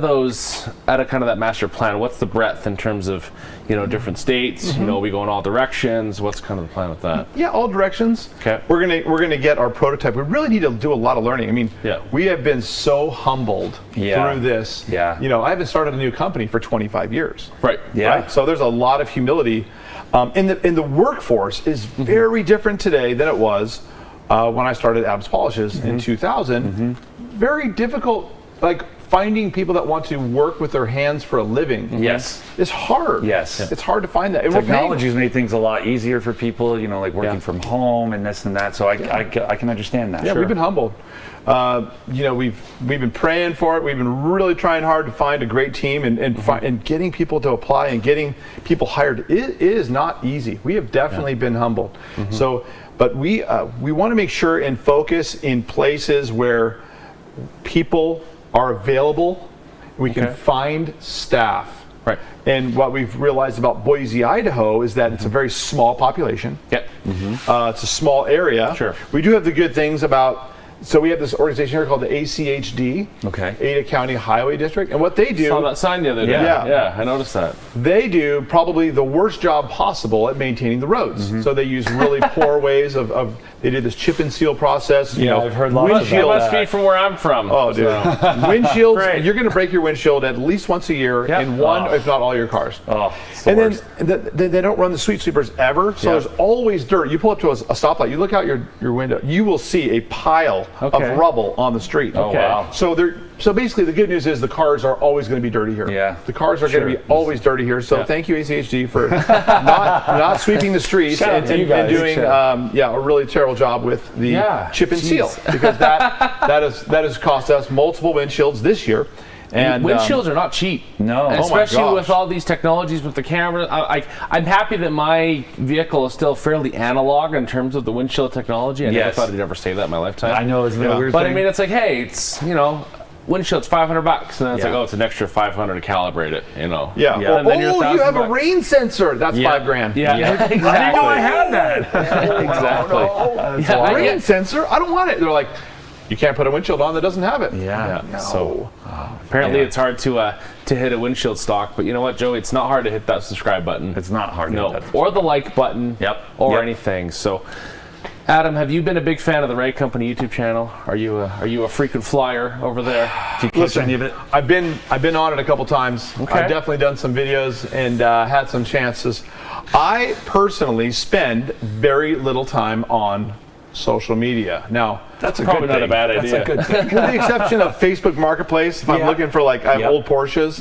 I'm looking for an old Porsche seatbelt, adapter. I want one that's got a little patina, and I'm trying to find one that matches the other patina. Yeah. So I buy 6 of them for $1 or $10 each, and get one oh, that's so close. Yep. Yes. So that's my social media reality, just to be honest with you. I'm probably about 25 years older than you guys, so it just puts me in that age bracket of just on the other side. You're not that much older. I'm 71. No, you're 71. Get out of town. I'm 71. A great 1971. But okay, there it is. 1971. Oh my goodness.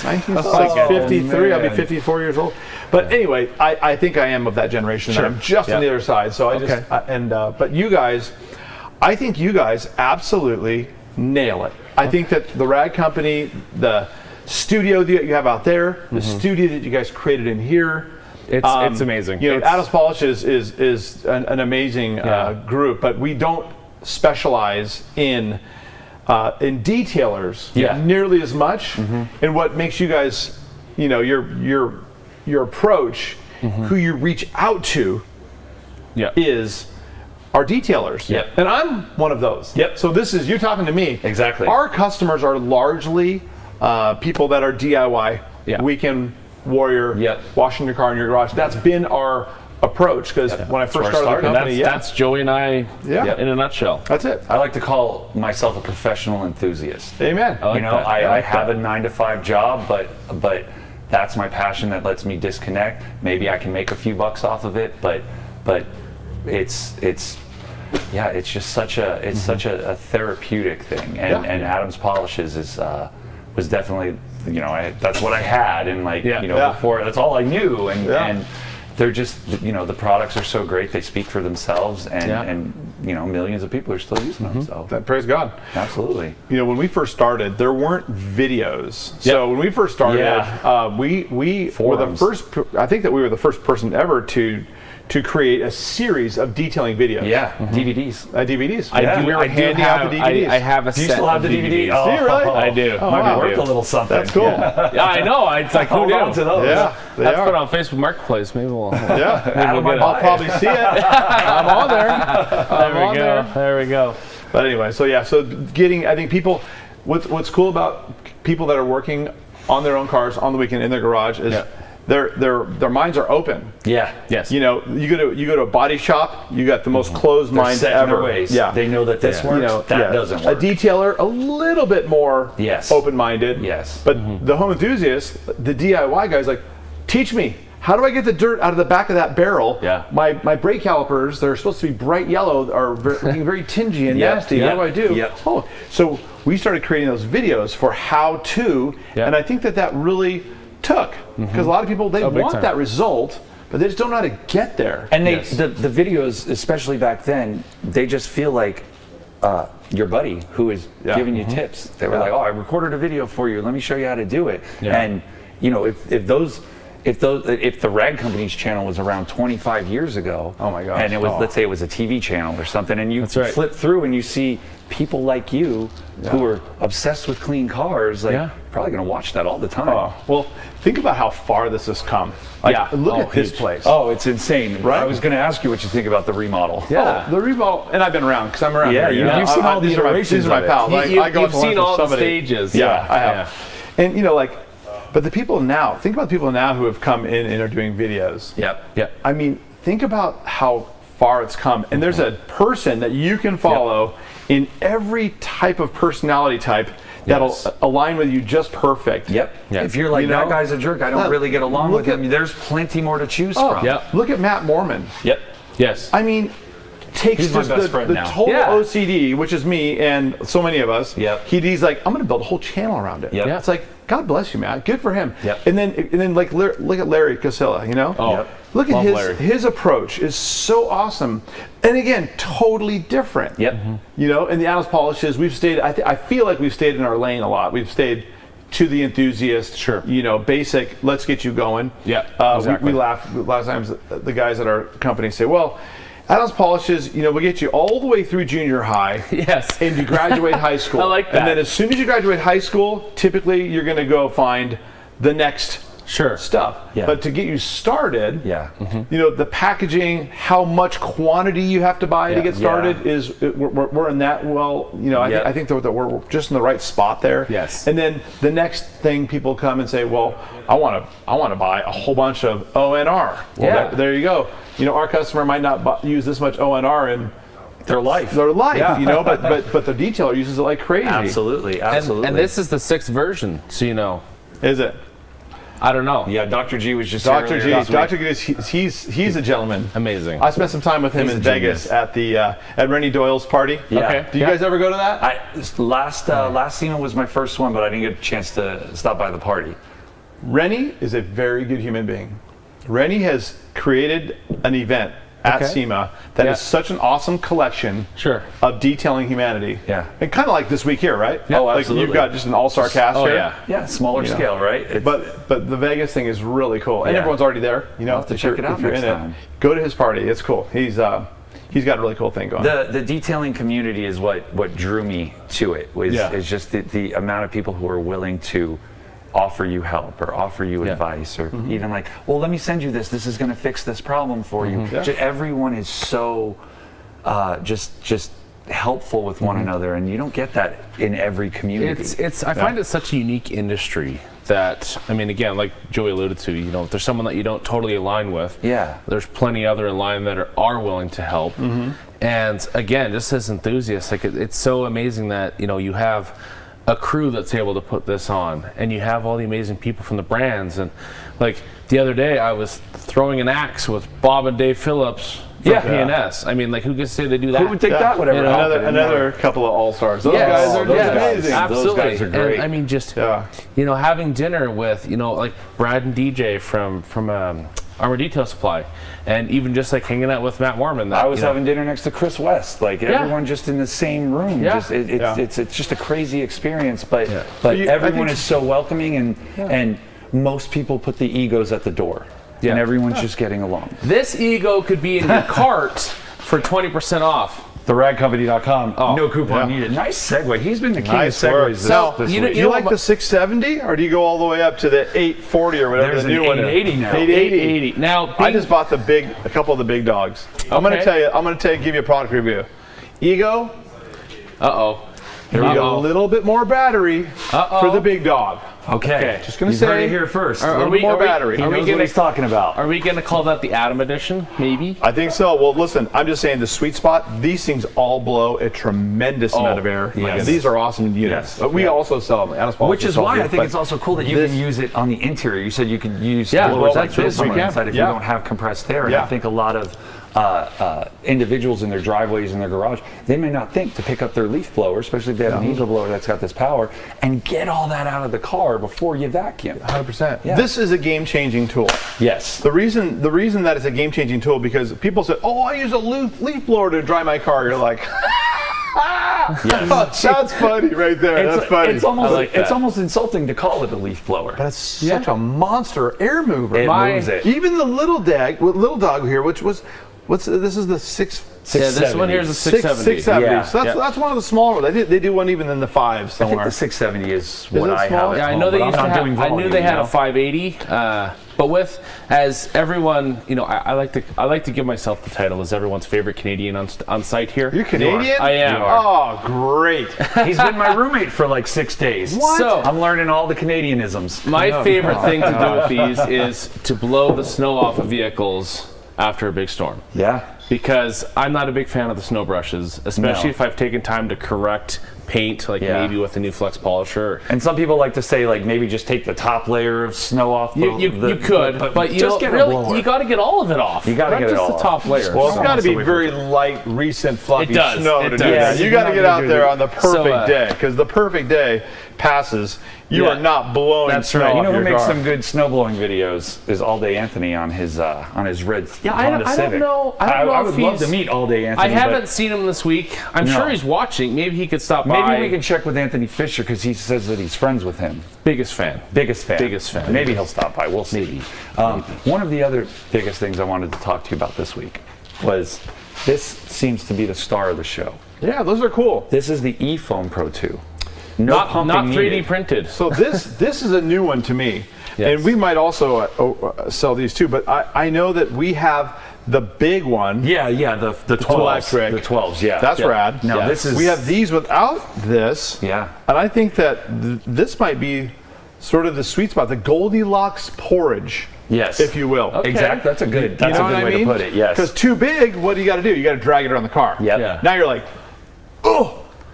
Or if you don't have electric, you've got to keep pumping it up. But now you've got the best of both worlds. Yeah, I think that is that's cool. I mean, I think that's a cool thing.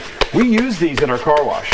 Oh, that's awesome. So we use them, and we use them that don't have. We have this without this, and then we have the big dog. But we've already rendered the big one too much to move around. Yes. Okay. It's just if you fill it up, well then it's 5 gallons or 4 gallons, some crazy amount. So you can't just move around real easily. Yes. So we are using these now, both the foam and the sprayer, and we're developing this, right? We're developing this prototype, so we're still learning. But this might be.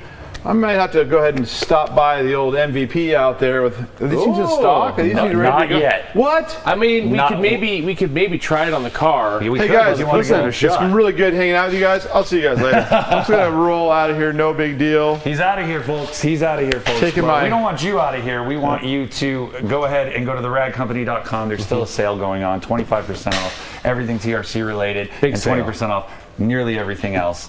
Adam, I want to give you a little tip about maybe this might help you make up your mind if you want these. I fill mine with my wheel cleaner up to here. What's your favorite wheel cleaner? Ooh, I like Brake Buster. Brake Buster. Okay. But there you go. I do like when I want the nuke, Adam's Wheel and Tire Cleaner.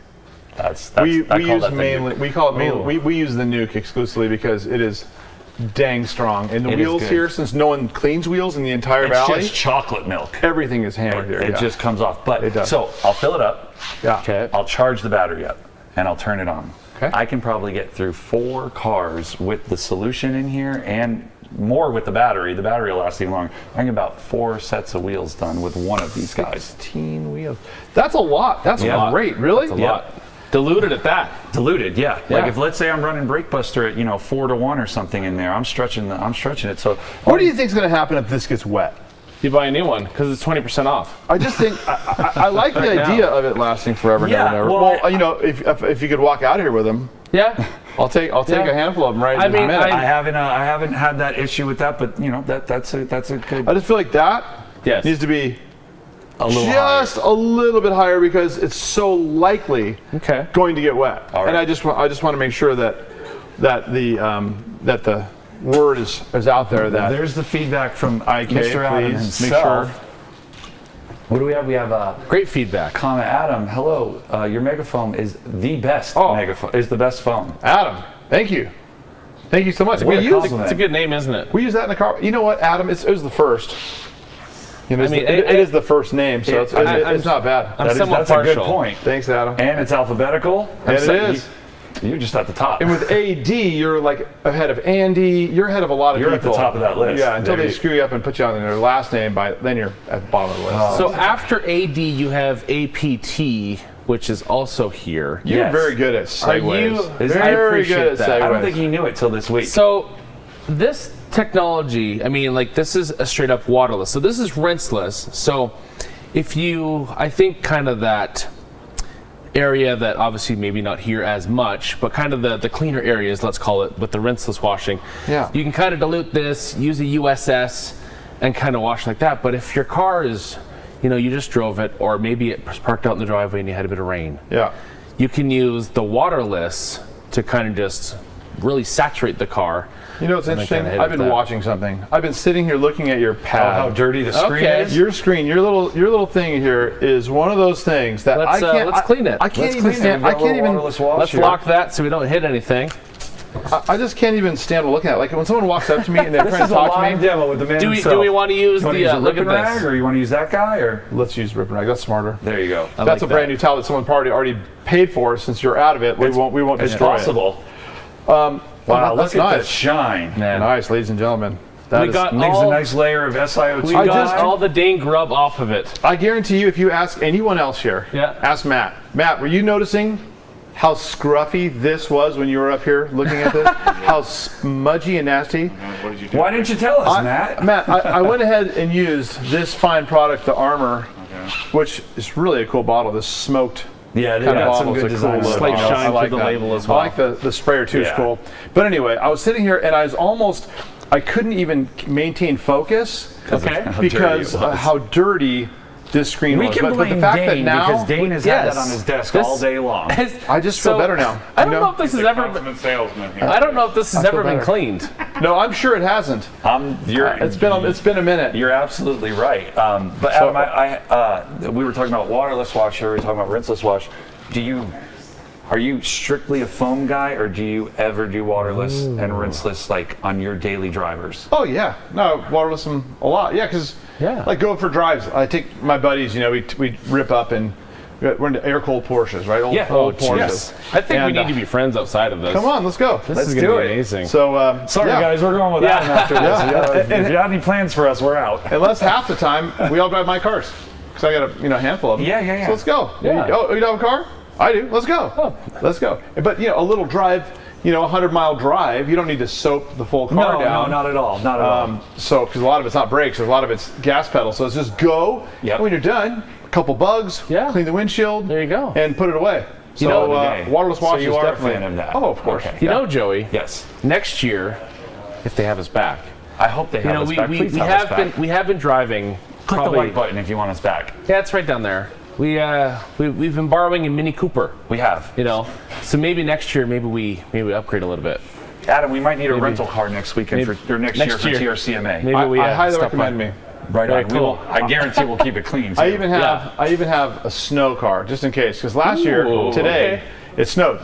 Yeah, we had last year today. I'm a California boy, so that's foreign to me. Yep. I mean, when it was snowing, I was still rocking the shorts. That's just how I am. This man does not put his shorts away. But I have the right car, regardless of weather. I'm happy to go for a rip. There we go. We will be sure to book with Adam Rentals next year. Highly recommend it. Highly recommend it. I think a couple of the people back there have your number. So yes. I think we have a way to reach him. We have a way to reach him. I'm easily found. Speaking of reaching, Details Official have been reaching far and wide, supporting everyone in the industry. We've got Joel and Sal here. Thanks for stopping by, guys. Such an amazing crew. And the amazing crew here, if you couldn't have be putting this any event on. questions for Uncle Adam, please put them down below. I'm sure you'd be happy to answer. Happy to. Yeah. Very much You guys have any questions? Whether it's detailing related, whether it's Adam related, car related, like us know. Details Official. What's Yes. up? What's up? Yeah, there you go. So that's my first answer. These guys are great. What's up? Yes. Let's And Juice Free here is a rinseless gang. I'm a huge rinseless fan, especially in the wintertime, because where I am, we get a lot of temperature fluctuations. Where are you? So I'm in southern Alberta. I'm about 100 miles north of the Montana Did border. you hear that? A boat. A boat. Not about. Right on, bud. A boat. So he is genuine. Hey. He only knows how to be himself. I'm truthful. I'm truthful. So, but yeah, big rinseless fan. When you have the big temperature fluctuations, it's nice because luckily I was able to plumb hot water to the garage. So, on a nice day, you get a hot bucket of a rinseless and you just enjoy washing the car, spray it out the Do you have a driveway. drain in your garage? I don't. I just go outside and do it. But Can I just use my few minutes? Please. If people are watching me right now, Yes. there's a few things I want to tell people. Okay. Please, for the love of God, keep right, except to pass. Okay. That's my number one thing. Just don't drive slow in the fast lane. That's just one of my. Whenever I have the 100%. floor, every once in a while I like to say that just because. That's just it's natural. People need to hear it. People need Yeah, to they be need to reminded. hear it. I don't Get care if you're going Get 90 over. and someone behind you wants to go 110. Please, move over. Yes. It's not going to hurt you. No. And there's It's just probably keep safer right. for you. Go drive in Europe anywhere, and everyone stays right except to pass. So Yes. that's my first thing. Yes. Second thing. Don't do like I did and build a garage in a house and forget to put the drain in the garage. Right. You need multiple. For each car. Okay. It's very little extra money, by the way. If you're going to put a drain where each car goes, because the slop and the snow and the muck coming off of this car won't go all the way up and over into the drain under the other car. That's a very good You point. need a drain under each spot. So I have a big garage. Yep. And I should have a 5 drains, and I don't. So I just want you all to do not as I did, but do as I say. And please, Lord, put drains in your garages because it makes your life so much better. It gives you can clean your car in the winter without having to squeegee the slop. Especially if you've got heat in there, you're just living it up. Yes, you got heat, you got water. I have Just saying. I have Okay. a couple upgrades, and speaking of upgrades, Jeff Hennon. Jeff Hennon from the Rag Company. We never know where it's going. Yes. It's over here last year. Now, if you've been to the Rag Company before, Adam, you're very familiar with this. They had the capture mat. Yes. Which it worked. Yes. I got him through. Were you a fan of that capture mat? Jeff was somehow convinced. Change your shoes every time you leave. I would need gumboots for that one. Yeah. But Jeff finally succumbed and installed the drain. Yes. With a basin, and I mean, everyone's overall happiness is up. Oh my gosh! Everyone's got dry feet. Because So every think time, about this. If you had one at your house, Yeah. think about the level of happiness. You could cancel all of those meds. Yeah. Cancel the therapist. A lot of that stress level will just come down. I don't know if I'd ever leave the house. No. Get groceries delivered the whole night. Exactly. There we go. There we go. That's exactly. You're in it. the zone. Yeah. Yeah. Please, ladies and gentlemen, put a drain in your garage so that even if you don't wash your own car, we have a mobile detailing business in addition to our car wash, right? So we send our van out, our little EcoBoost Ford. Anyway, Ooh, that thing rips. Yeah. They're cool. Yeah, I like it. All-wheel drive. Nice. So you need that best here. kind. Best Must kind. have it. But we send that out, but we can only go to people's houses. We can only go to people's houses that actually have a drain in their garage. We can't wash on their driveway because it's an ice lake. It's a nice rink. Yeah. Yep. So you can only wash cars. So just don't do it for yourself. Yeah. Do it for your detailer. Big please. fan of TRC and the whole detailing community. Jeff C. Adam, you should have called Uncle Matty for that garage design. Now, I know. Imagine that. I think that would imagine that would collab. break the internet Yeah. if there were an Adam Patali, Matt Mormon collab. Wow, that would be nice. Have you ever thought about it? No, you know what? I love Matt. I love his style is so on point. I love it. But You know what's funny, Matt, Adam, is this was my first week interacting with Matt Mormon. Yeah. This man is a big fan, big subscriber. of 11 Matt years. Mormon. Wow. 11 years on YouTube. I've never been a subscriber. No? And I told him that. And Wow. I said, Matt, you're just not my cup of tea. Wow. Right. Guess what? We cooked steaks with him on Monday. Yeah. Guess what? He sent me a friend request on Facebook. What? Drove him home to the hotel last night. I think we're all best friends. And I subscribed to his channel. Yeah. Wow. See? That's progress there. You just got to get to know Ladies people. and gentlemen. Just got to get to know people. Progress. Hey, we've made a heck of a Let's break the internet. Come on, progress this week. Where's Matt? Is Matt back there anymore? I don't know where he is. No, he's gone. But yeah, all right, Matt. It's time for Matt and Adam to break the internet. Carlos Coley here. Slot Drain is a godsend. Shout out to Matt for the recommendation. Matt's not often one to steer people wrong. Especially in the garage space. No. If there's one thing that I can agree with is that Matt knows what he's doing when it comes to garages. Oh yeah. And, we so often are trying to help people in the most important thing. If you're going to create a space to clean your cars, you remove friction. Yeah. Okay. If you got to go find your pressure washer and bring it over, the pressure washer needs to be mounted to the wall, the hose reel mounted to the wall. The buckets are sitting there ready to go. Okay. Your drain is in the ground. Your hose is turned on. Your water already goes through the DI tank so that you have fresh, perfect water. It's carefree. It's carefree. And anytime that you have friction involved in getting your car cleaned, it's so easy to say, I'm not going to do it. Screw it. I'm not going to do it. It's not that dirty, or I'll do it later. But when you got no friction, yes, that's even right. Friction-free garage is the way to go. Even if you do one piece of the garage at a time, let's say you are doing that, you're wheeling the pressure washer out, you're running the hose, you're hooking it up. Maybe you don't have quick disconnects, so you're screwing them on. Do one thing at a time.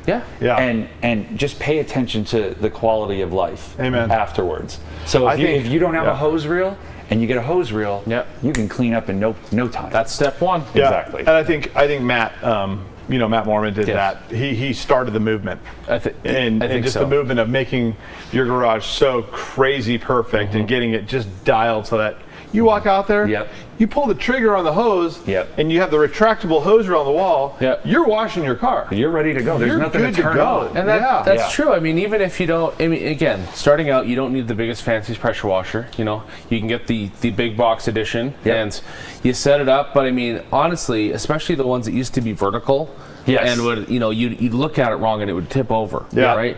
So even now, I mean, for me, the hardest part of washing the car is just turning the water on. And then you wheel the hose out, you call it a day, and I mean, again, I like to clean as I go.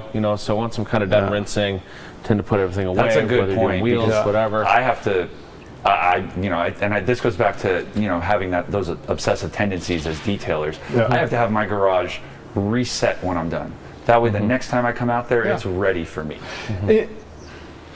And I mean, do we want to demo the eFlow Chrome 2? Do you want to? Have you sprayed this thing? Because I mean, again, I'm down. Let's turn it on. So what juice do we got in that bottle? I have no idea. So we're gonna spray. I think it's an all-purpose cleaner. So we'll just spray the wheels. Are you serious? Come on, someone out there must know what's in this cleaner right now. I think we're gonna check out a little bit of the what happened in the afternoon. I think we're gonna pop over to Nate real quick. Yeah, let's see what Nate has to say. All right, let's roll. I'm gonna pop over and clean her up. Thank you, Alex and Joey. It's Nate here from the Rag Company on location. Wow, I can't hear anything because we are just sending out packages left and right. Just USPS, UPS, they're all going. Man, I hope you guys had a really good time this week. I sure had a lot of fun. We had PNS, Kosh Chemi, Viper, it's just the brands, you can't even count them all. But what I really wanted to tell you is we've got 20% off almost everything.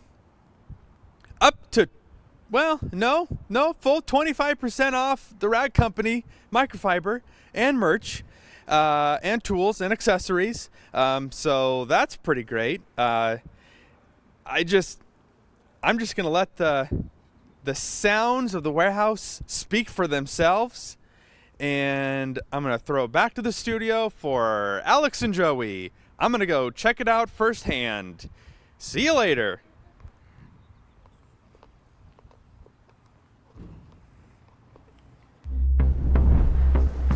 Thank you so much, Nate. He's been giving just the best updates on the warehouse staff and the sale and everything, and I'm kind of sad that that's the last update that we get from Nate this week. You know what? That is probably the best microphone situation you could have. A cordless Rupes. Yeah, I think they sell them here. Understated. Yeah, 100%. Well, Anyways. Adam, we brought you over to the wash bay. Yeah. Because we wanted you to check out the eFoam Pro 2 for the first time. We've charged it on up. And I want you to just go to town here and let's spray the car. Yeah. Just as much as you want. What I'm thinking is that this is a cool. That's a really cool product. Yeah. And it just pumps it right. You don't even have to think about it. You just keep going. So by about now you'd be pumping again. Yeah. Yep. And you can probably foam the whole car with it. Yeah. I just wonder what I'm using. I wonder if I'm using degreaser and I'm just degreasing this rental car. It's possible. That's the beauty of the rental car. There's a beauty to rental cars. Yeah, 100%. You're not going to hurt it nearly as bad as they're going to hurt it as soon as it goes back and goes through the scratch. We need to have a segment of the managers of rental car agencies. Yeah, just, coming by. Look at the yellow tire. There we go. There we go. All right, so we know I've just degreased a Cadillac. You have. I've defaced a Cadillac. Thank God it's not a V. Yeah, right? That's right. Absolutely. Because it's a very pedestrian car. Absolutely. But if it was a V, I'd feel bad. But it's not, so I don't even care a little bit. How do you feel about the noise level? A lot of people The noise level is. We'll just have you spin around quick and we can tell the people how you feel.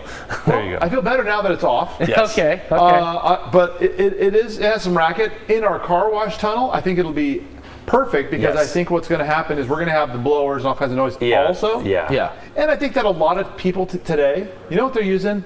They're using earbuds. People are Noise detailing cancellation. with earbuds most of the time. Yeah. People listen to music or they have They their might phone. be listening to TRCMA. I hope so. Are you listening to TRCMA? Wow. How really? can they? You know what? Good point. So Joey, if the fans want to be involved and they want to hear about these kinds of events, is there some kind of email they can get?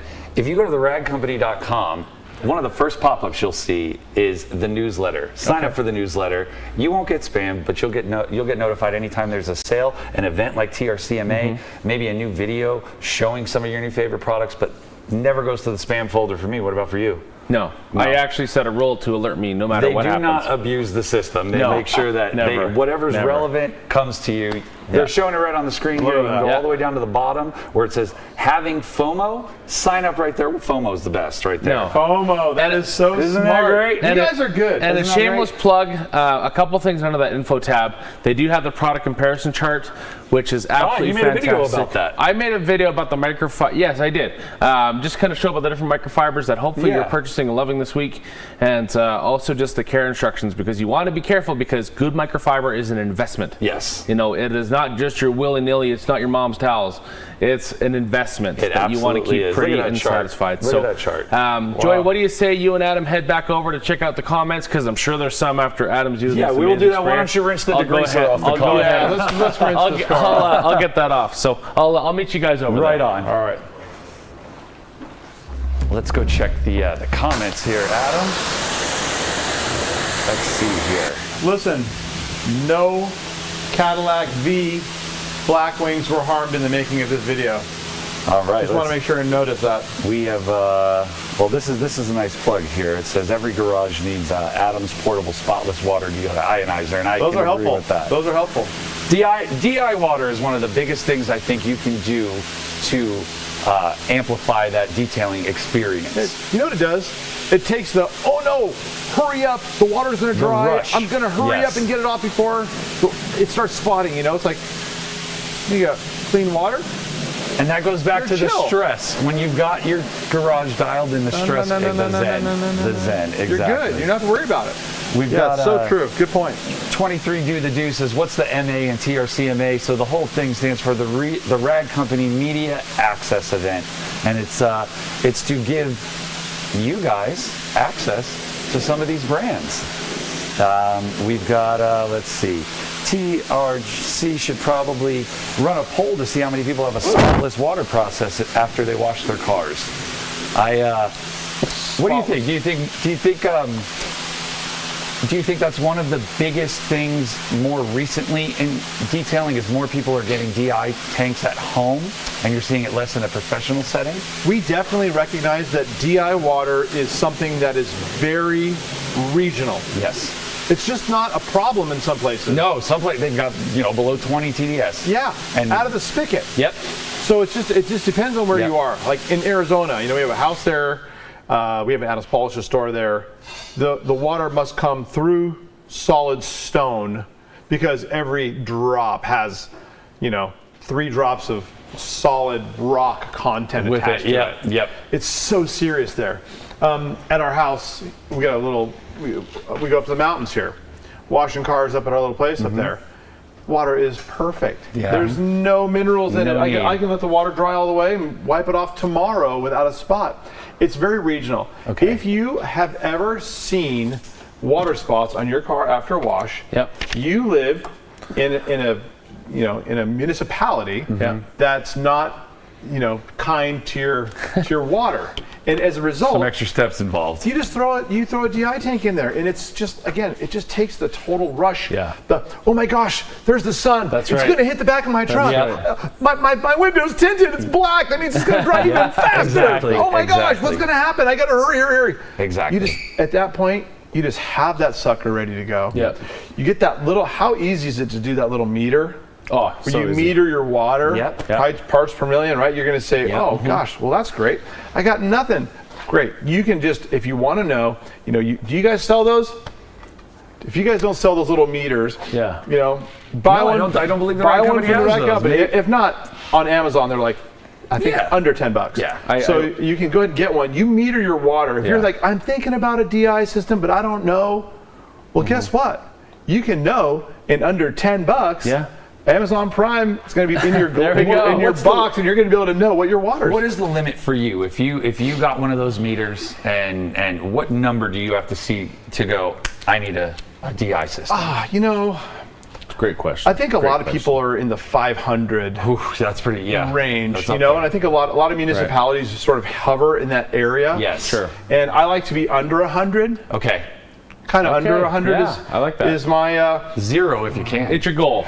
If you've got the fresh resin in there. Yeah. If I'm under 100, then I'm fine. I'm probably not going to have to hurry. No, to drive you've the got car. time. You've given yourself more time. So there you go. I will say, I appreciate you guys answering some questions while we finish rinsing that beautiful Cadillac Did you off. rinse it with DI water, or is it good water spot? I rinsed it with filtered water of some kind. Perfect. But I did get, Obsessed Garage has been doing some videos on their whole DI system. Yeah.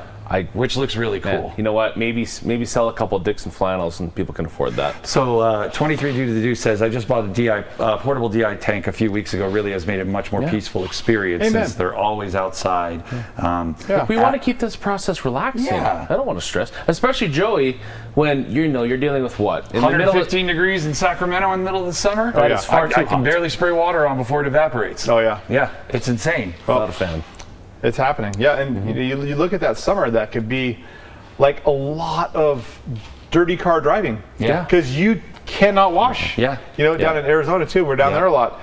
Dude, they had record numbers, something like 48 days over 117 last summer. Ooh. Whoa. That's brutal. You really are going to have a tough time washing your car in that. So one of my secret techniques that I do is I foam the car down in the sun.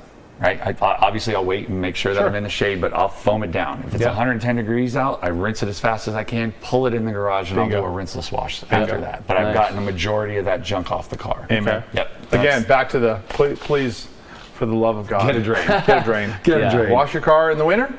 Wash your car in the summer. Yeah, I think the DI is kind of the next step. Yes. Because it's, and I think this year's the year. I've had, and it's, I think we can kind of all agree, the detailing enthusiasts, is that, especially if you're in an area where it's kind of new and up and coming, I like to kind of scout the sprinkler situation. Oh, absolutely. Because you can never be too careful, because I was the unfortunate recipient of, we're out and, it was a fairly new construction. I didn't even think the sprinklers were connected. Oh. Come out and the hood is just, it's cooked city. When we have guests come over to stay with us, I make sure that if they've parked in in any line of sight of sprinklers, I go, let me move your car for you. Because it's going to be your problem. It's going to be your problem. I got to clean it. It's so true. So we have a question here that says, will a DI system work on well water? I don't personally know the answer. Oh, I do.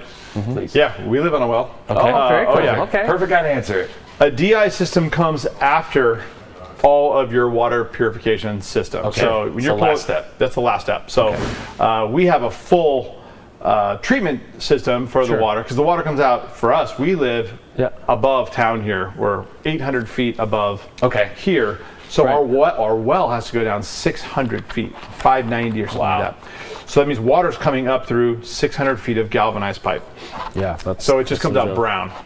Right. It has to go through a water treatment program. Yes. Yeah. And if you want to have your DI system as the last part of it, your resin will last a long time. Absolutely. Okay. If you use it closer to the front end, what ends up happening is that you'll just go through resin like crazy. You'll be recharging and recharging and recharging your DI water tank. So just that's the deal. Yeah, that's a good tip. and You should do that for a living. You should be a DI installer. We just had to replace we've had to invest some serious cabbage in our thing recently. And we have a comment here that says, keep in mind, use DI water only after you've washed your vehicle. Yes. Do it your final rinse. I don't know. Well, it depends. That depends. I mean, if you're rinsing your car down, it's hot outside, you need to use DI water for everything. Because unless you're going to rinse and immediately foam, that means the day has to be somewhere under 85 degrees. Correct. Because as soon as you get a little bit north of that, now even your initial rinse, and you know what it's flashing off. What I tell people, instead of only after you wash, I rinse first in the shade. Yes. Whatever parts of your car are cooler to the touch. Yep. Rinse those first. You know what? Every time I do it, I watch your video. Ooh. That taught me that. I don't remember where it came from. Yeah, but I look at the car and I go, sun's on this side. Yeah. I go, the foam's going to sit on that side the longest. I'm going to touch it the last. Yeah. And don't even touch your car. Yep. Almost everyone does this. They hit their garage door opener. Yep. They back their car out into the driveway. Yep. They hose it down. And then they're like, I wonder where my buckets are. Yeah. Where's my soap? Do I have any soap? Do I even have any wash mitts? Do I have any? Where am I? What's going on? And then you fail to plan, you plan to fail. That's right. You got to have all that first. Do your wheels first. Clean wheels and tires first. There's you need to tell Anthony that. Put variables. But don't bring me into that. I didn't realize he was right there. But he's a wheels last kind of guy. Yeah, but what? No, he's not. No. Yes, he is.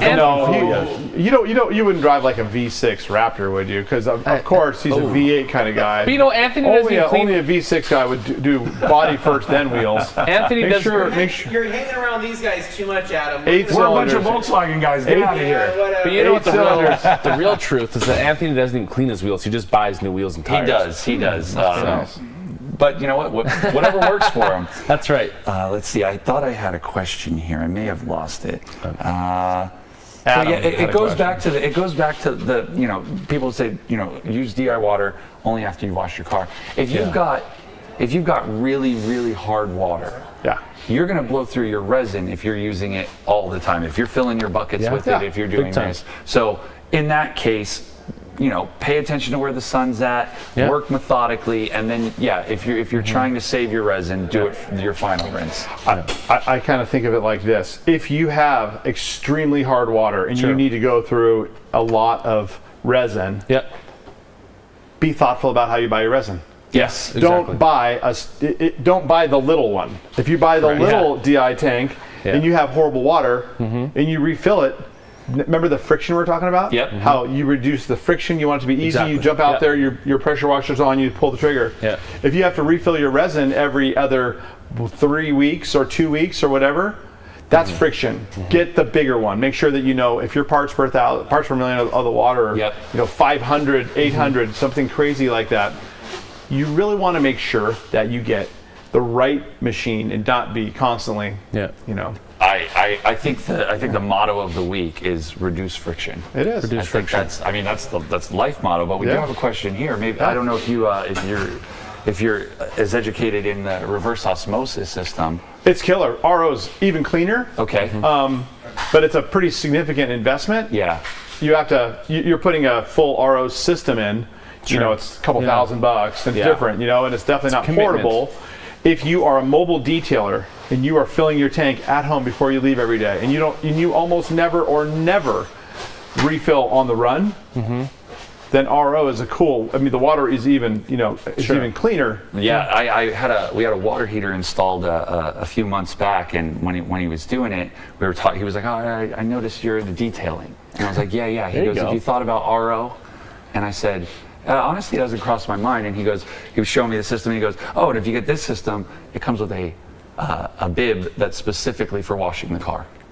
I like that. Fully set up. So I was like, maybe we need to talk. I like that. We have one in our garage. We did the bib right off of our purified water to make sure it's clean. And I don't know if you know, but because I did plumb hot water, I don't know if the resin plays nice with the hot water or if it just goes through quicker or if it's better with cold water. I don't know either. I'm not super sure. I haven't done that. I haven't done hot water. Right. D. Riley is pretty funny. He says, "Sounds like someone is reading my diary," and then he follows up with, "Do I even have any wash mitts?" Yeah, that's exactly. Sometimes you don't. They might be dirty. Yeah. Who knows? Or they look like, we like to use the old school. I'm just, all the microfiber ones are okay, but still the sort of the synthetic wool. Okay. Those old gold ones. It cleans the best. Sure. Are they the gentlest? No. Am I going to compound and polish my car once a year no matter what? Probably. Yes. I don't care. I ceramic my car twice a year. I just plan on using it and doing it. Yeah. But using those wash pads, most people have those old school wash mitts, right? Where they're kind of SM Arnold made them, spun gold was their name of them. When they start to look like they are a singer in a reggae band, they have full dreadlocks. Time to get it out of there. Yeah, don't dreadlock your car. I mean, those dreadlocks do scratch. Oh yeah, and then they're not that expensive, and they're even less expensive if you hop over to theradcompany.com. There's 25% off sale. Now you're getting it. Oh, I'm learning. It only took me till the last day. Wow. That's okay. But yeah, you can get tons of wash mitts there. I found a good question here. This is related to an Adams product. Okay. It says, "Adam, how much R&D went into your tire and wheel cleaner? It's the best 2-in-1 product for tires and wheels." Weekend Warrior here. Oh, thank you, Adam. Thank you. Name. Thank you. First name. Yeah. So a lot went into that, and how a lot went into it is because we Adams Polishes back in 2016. We acquired our chemical manufacturer. So when we did that, we became the supplier of a lot of the people in this space. It wasn't like, Adams. It's been a hot topic the last couple of years on the internet. Yeah, I know. Well, and it's not Adams Polishes makes this brand or that brand. Yeah.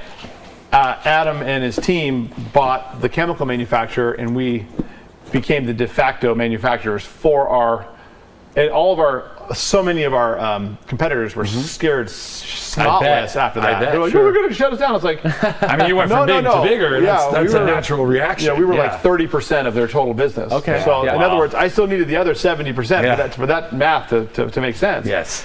So anyway, we became the makers of a lot of our competitors, and they're just and we became friends with everyone pretty much immediately. In fact, I would imagine that a lot of the people that are in this room that buy from that company we're very cool still. Yes. We're all good. Yeah. I think there needs to be a lot more just getting along. Oh, I think so. The drama should cut down and just more of that. Get back to that community. We're just cleaning cars. We're just cleaning cars, guys. Exactly. Anyway, so serious. Wheel and tire cleaner, we went off the rails with how strong can we make it, and then we decided where's the limit. Well, when we went past it, we ruined some wheels. I mean, that.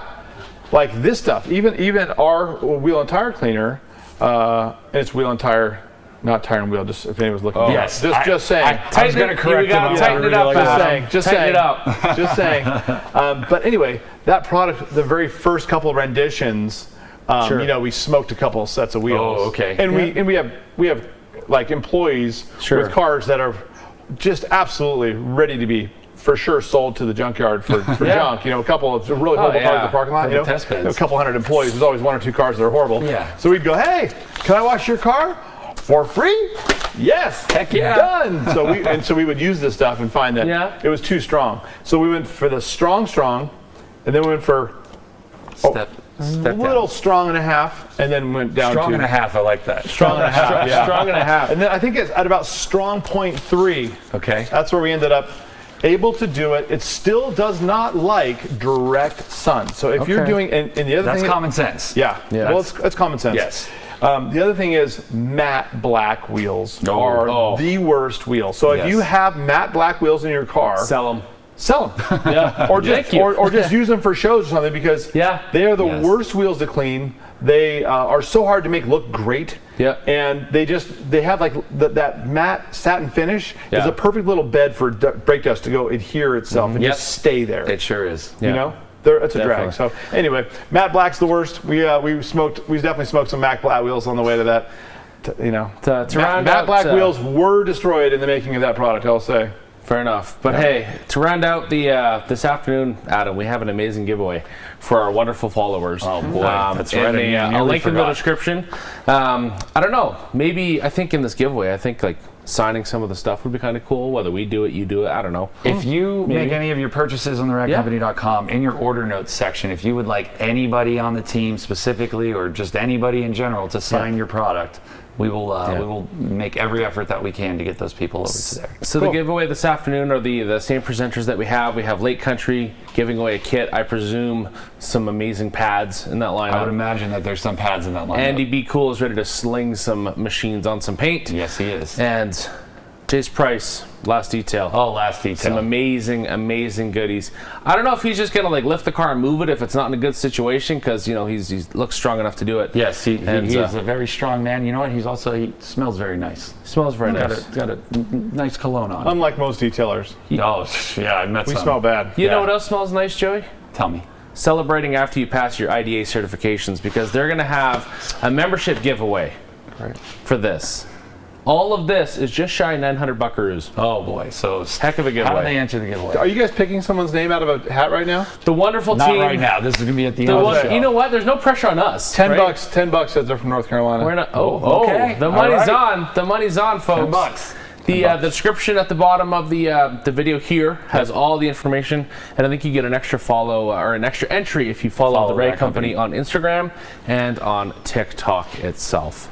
So, I mean, an amazing day. I mean, I still can't believe this week is slowly coming to an end. I cannot believe it either, but I also can't believe that I got to. That's not going back to the cabinet. I got to meet one of my heroes today and actually spent about 75 minutes chatting with him. That's pretty cool. How many people could say that? That's pretty cool. I have no idea if that's. I like that. You look great in that. This might be my thing. I don't think that's going back in the cabinet. Sorry, Jeff. Sorry, Jeff. Nice. That is a very nice. We don't have these. I think they're brand new. This is a very cool item. We had an amazing presentation this morning. So once this is done, certainly go back and watch them.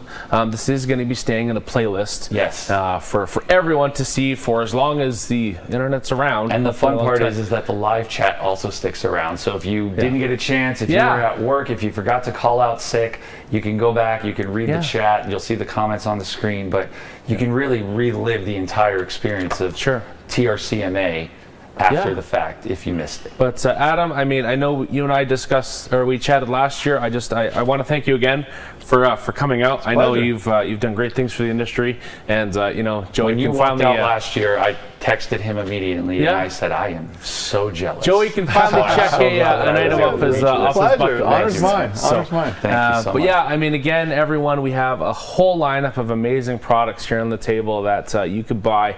They're all very easy to use, all easy to obtain, and again, the sale makes it really, really easy. And again, if you're not part of this, you're watching it late, the newsletter is available to be notified of all of these amazing sales for all the future stuff. But again, this week, hopefully we're invited back next year. I hope so. Click that like button, leave some comments down if you want to see us back here next year. We would love to do it.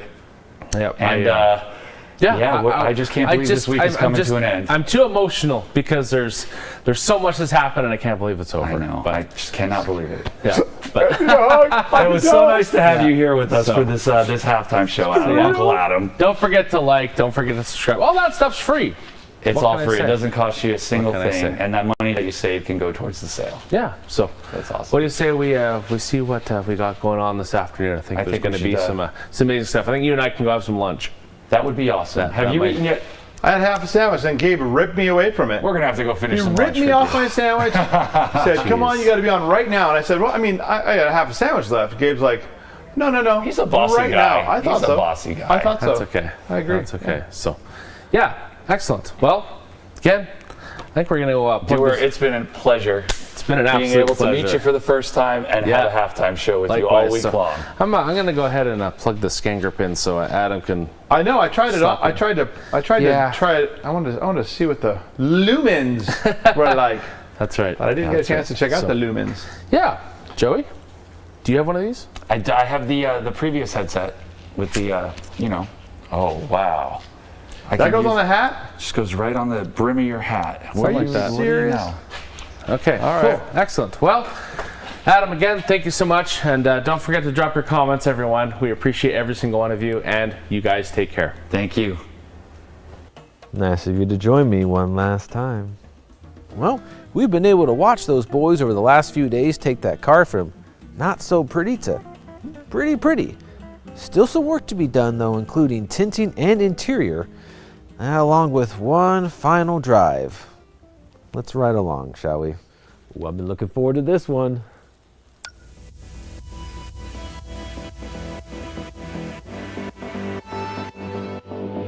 Alright guys, so it's time to knock out the tint and PPF on our Subaru STI build. Now, tint is one of those things that we've all been looking forward to here at the Rag Company because we know it's going to make this car look so much better with this Java Black Pearl paint. So I'm going to walk you through the different tint options that we had and what we chose to go with for tint and the PPF. Okay, so I brought you inside the front room because I want to show you the different options that we had for our STI here. Now when it comes to choosing the percentage of tint that you want to do on a car, it's kind of complicated because you want something that looks good, but you don't want something that's so dark that you can't see out of it at night, but you also want the benefits of keeping the heat down, you want to protect your interior and all of that.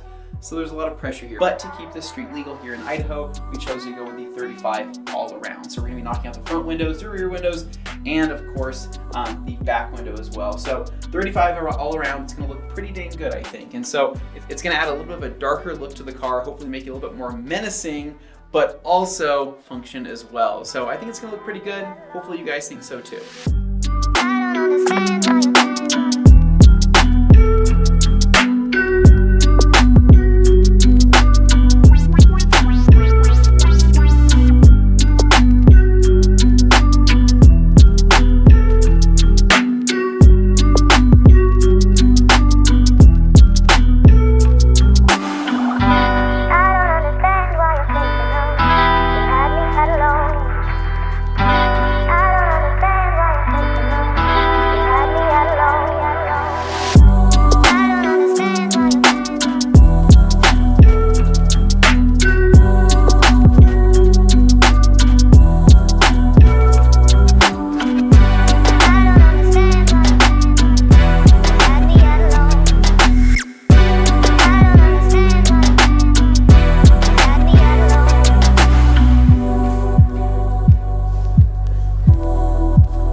Now for our paint protection film. This is another thing where people have a lot of options out there. So what is the right option? Well, the right option is what you see in person. If you can see a paint protection film in person, maybe something that's been applied before for that particular brand, that will give you a better idea of the overall look. We chose to go with the roof, we chose to go to the top of the spoiler because that's where we found the thinnest amount of clear coat on the STI. So putting paint protection film on it is going to lock it in with time, holding up that clear coat for longer, so we don't have to worry about that feeling anytime soon. So S-Tech PPF is what we're going with today, along with the S-Tech tint. It's gonna look awesome. Trust me when I say that you guys are gonna like the final result.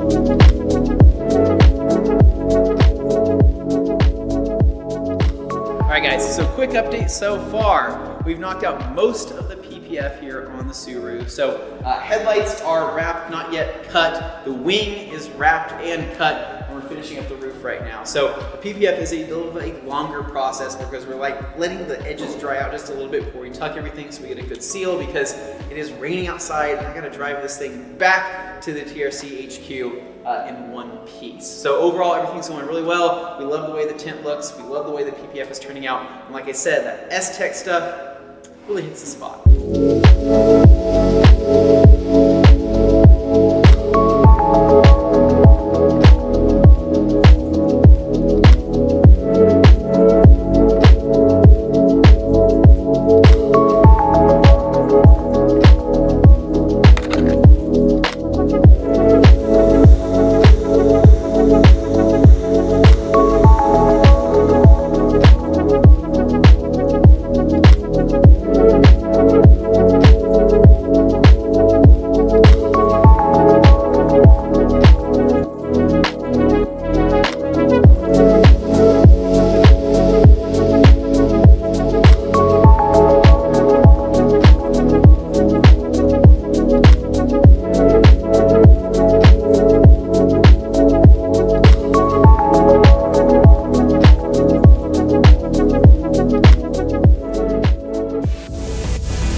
Welcome back to another Subaru WRX vlog, where in today's video, we're deep cleaning the Subaru. But overall, the car is in really good shape, and so we were able to really lay down the law. Yeah, let's let them watch it. Oh, okay. Sounds good.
The car is clean. It is clean. Now all we got to do is put it back together.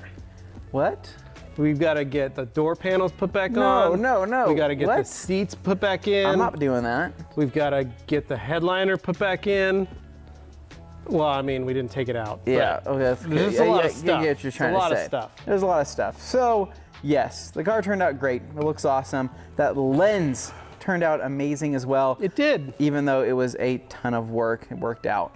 But besides that, though, we did get a call from the reupholstering shop that got our driver's seat reupholstered, looking brand new again because it did have that small little tear in it. The passenger seat turned out amazing. The rear seat turned out great. So really, did we have any other major hiccups? No, I mean, there was some, I don't know, it's like a sticky, waxy substance that is not a crayon but could be super glue or something. What? On the back seat. Oh, yeah, that. That we really couldn't get off. Yeah. So we're doing our best. Yeah. But all in all, I'm really amazed at how well all that stuff cleaned up, and I'm really amazed when we pulled that back seat, how little junk there was underneath it. This car has been very well cared for. So to have that light amount of dirt, I'm really impressed.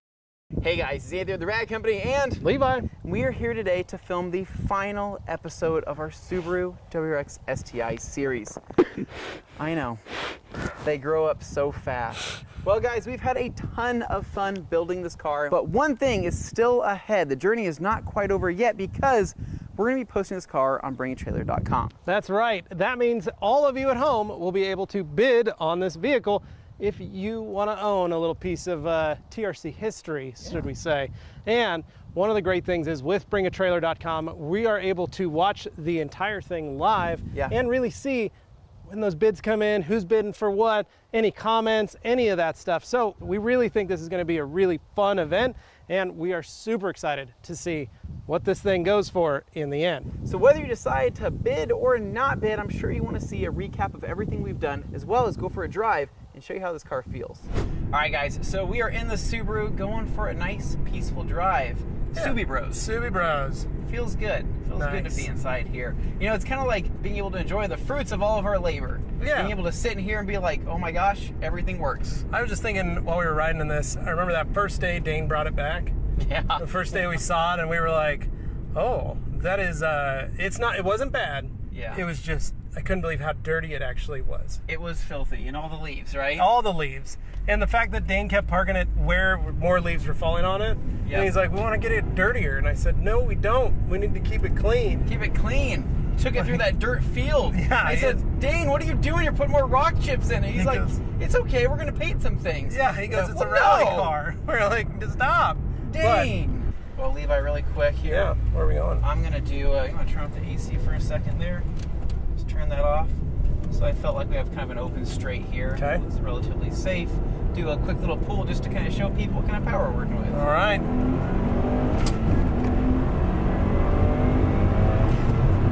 Jeez, man.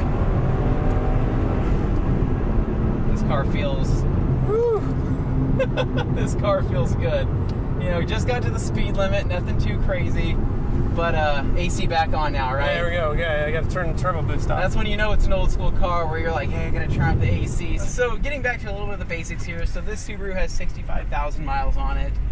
It is a low mileage example, hands down. There's nobody that's going to argue that 65,000 miles isn't low for a 2004. And maintenance is up to date. Timing belt's been done.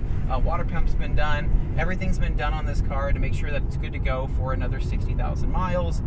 One thing that we want to do before we send it off is change the oil on this thing, but all the new brake fluids in, and this car feels and drives great. I mean, it really does. It pulls like a freight train. It feels fantastic. It still feels very much like a new car. Yeah. And I think that with a couple of things that we did with the brakes, right, going with the new rotors, going with the new pads, and then also going with the suspension, it kind of refreshed everything. Because the thing that we noticed when we first took this car for a drive was that the suspension on this car, the stock suspension, was bad. You know, the guy that had owned it previously said that the struts were starting to blow out. They weren't feeling as good anymore. It didn't feel so confidence inspiring. So being able to change those and then upgrading the brakes so they had no shudder, eliminated all that shudder, this thing stops on a dime as well. And it just kind of takes it.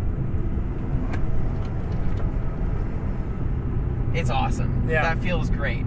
It's nice and smooth, and you know that you have confidence going into every corner because you have an all-wheel drive car, you have good tires on it. Even these Continentals that we have on here are great tires, and they still grip fantastically. And so being able to just pull onto that steering wheel, turn where you want to go, gas it, follow through, it's nice. It's definitely very nice. So figuring out how to clean it, we really knew that we wanted to put on Bring a Trailer. We wanted to make sure it was the right car to be on there. And one thing we were noticing was how filthy the undersides of a lot of these cars were. Yes. And we knew we had access to a dry ice blaster. Yep. And so we thought, let's take it in and just have them dry ice blast the underside. We thought we'd done a good job cleaning the engine, but they decided to do the top of the engine for us for free. Yeah. Literally. Which said, was already pretty clean. Yeah, it was already not bad. Took it to that next level. To where, like, all of us were like, oh my gosh, I can't believe you made it that clean. And that's one thing that I think is going to make this car stand out, is the ability, the fact that this entire thing, top to bottom, is as clean as it physically, humanly can be for a 16-year-old car. Oh, absolutely. They also hit all the inner fender wells. They took the wheels off, threw it on the lift. I mean, everything on the underside is just as nice as the outside looks. Yep. And that's huge. Yep, absolutely. And we had it coated, got CSU, Crystal Serum Ultra, put on. Thanks to Buck and Juan for coating that and getting it all done for us with the top coat of EXO. I mean, this thing is glossy and protected, which means it's going to stay looking this nice for longer. Yep.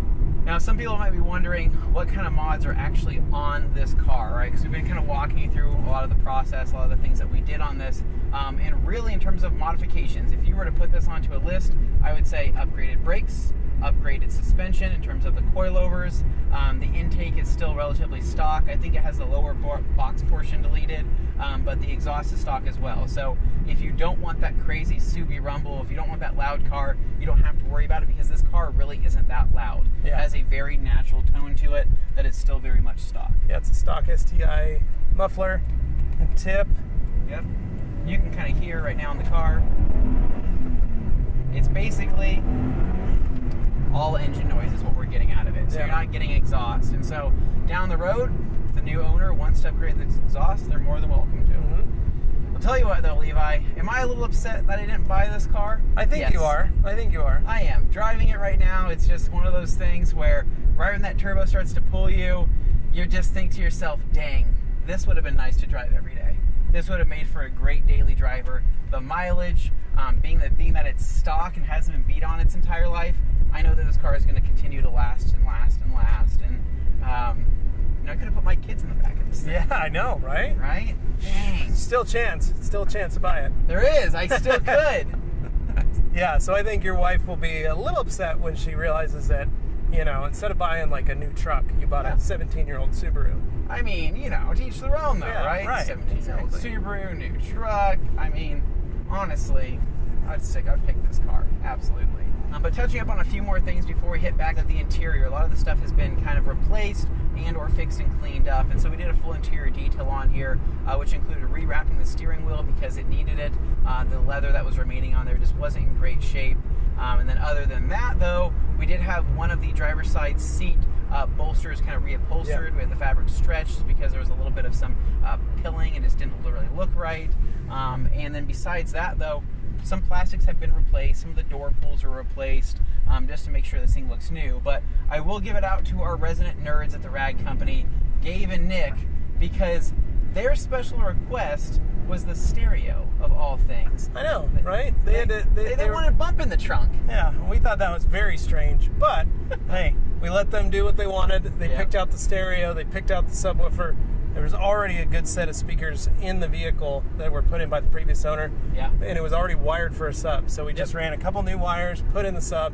This thing is awesome, and I'm kind of jealous of the stereo now. Oh, it's awesome. And they were able to get it on crutchfield.com and get everything that they needed for it, and everything fit perfectly and looks professional.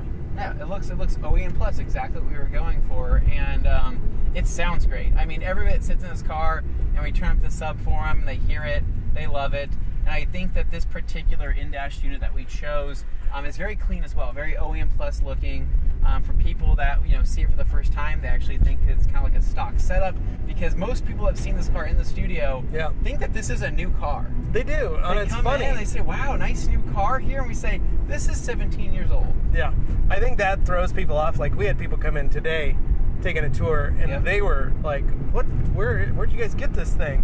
And one of the guys knew what it was, and he was even surprised that we even had one that was this nice. Yep. So that was really cool. And I think it's just fun to see.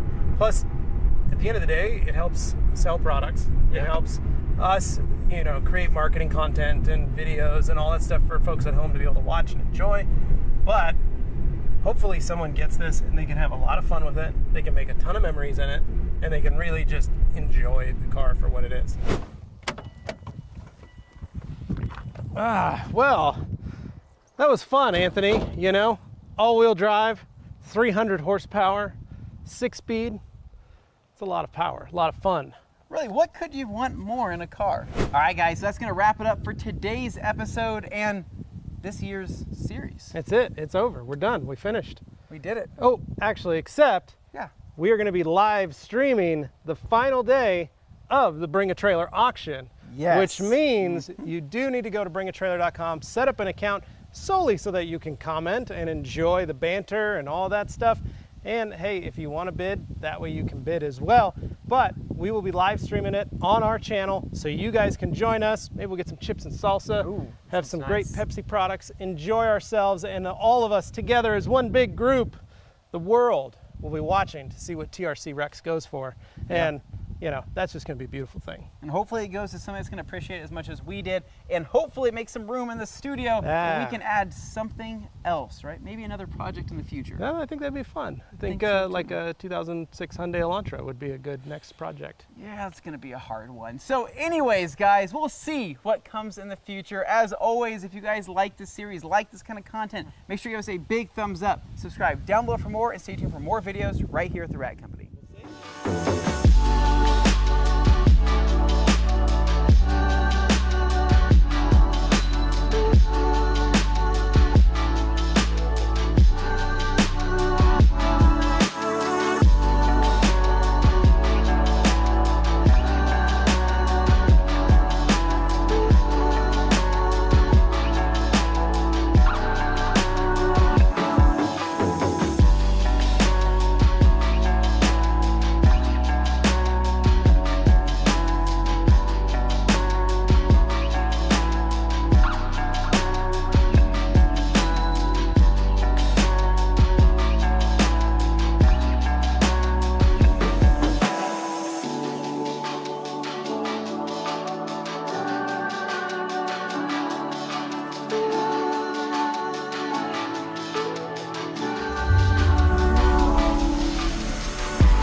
Wow, what a great ending. All right, fam, I gotta be honest with you for a moment. It has been an absolute blast getting to spend the last few days with you, getting up here and doing all of this. I really, really appreciate you tuning in and the continual support. That really is why we do all of this, is because we love you guys, we love detailing, we love being able to provide education in a fun format, and I really do look forward to seeing you guys next year, if you'll have me. But we do have one last afternoon that we want to get to, so without further ado, see you guys next time.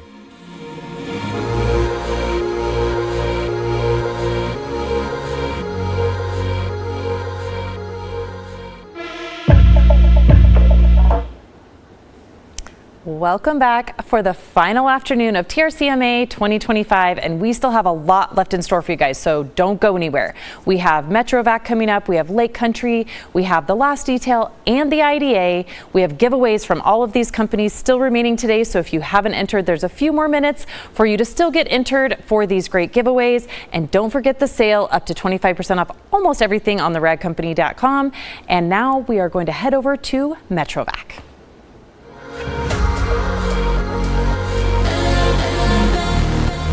All right, and welcome to the second half here at TRCMA. We're getting to some really good stuff. It's the last day, but we're saving some of the best for last year. So with me here, I have Andrew from MetroVac.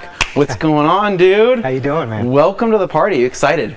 Thank you for having me. First year at TRCMA, right? I know, right? We're doing it, dude, and we are launching a couple MetroVac products at theradcompany.com, and we couldn't be happier. So today we have Andrew here, who's going to be breaking down, breaking down some of these products and kind of going through some of the MetroVac line, and is also the products that we're carrying at theradcompany.com. And so if you've never heard of MetroVac before, you might have been living under a rock, because they've been around for quite some time in the detailing industry, and they have a lot of great products here. And Andrew, let's just history session. Let's do it. Sure. MetroVac, tell us all about it. Well, start off, I'm fourth generation. Metropolitan Vacuum Cleaner Company was started by my great-grandfather in 1939. Crazy. You know, selling refurbished vacuums door to door. No way, okay. And we just evolved over time, you know, in different industries, you know, IT, pet grooming, obviously automotive, inflator, deflators. We even made an air suspension batting tee at one point. No way, really? Did you actually? Yes, yes. You guys have had some pretty amazing ideas over the years, and I'm glad that you're continuing to innovate, but the batting tee, so that's pretty wild. Okay, So, all right, that's it actually wild. held a legitimate hardball, and it spun. That's amazing. Yeah, that's amazing. I'll show you. So who is behind all of the design? Who's behind all the innovation? And over the last, you know, 'cause now we're coming up on 100 years here in a few more, right? Who's behind all of this? Well, you know what? It's been help from a little bit of everybody. Okay. As you can see, our design really hasn't changed since, you know, the inception of a canister style vacuum. Yeah, you guys keep it simple. So we keep it simple. It works. It is really durable. Yep.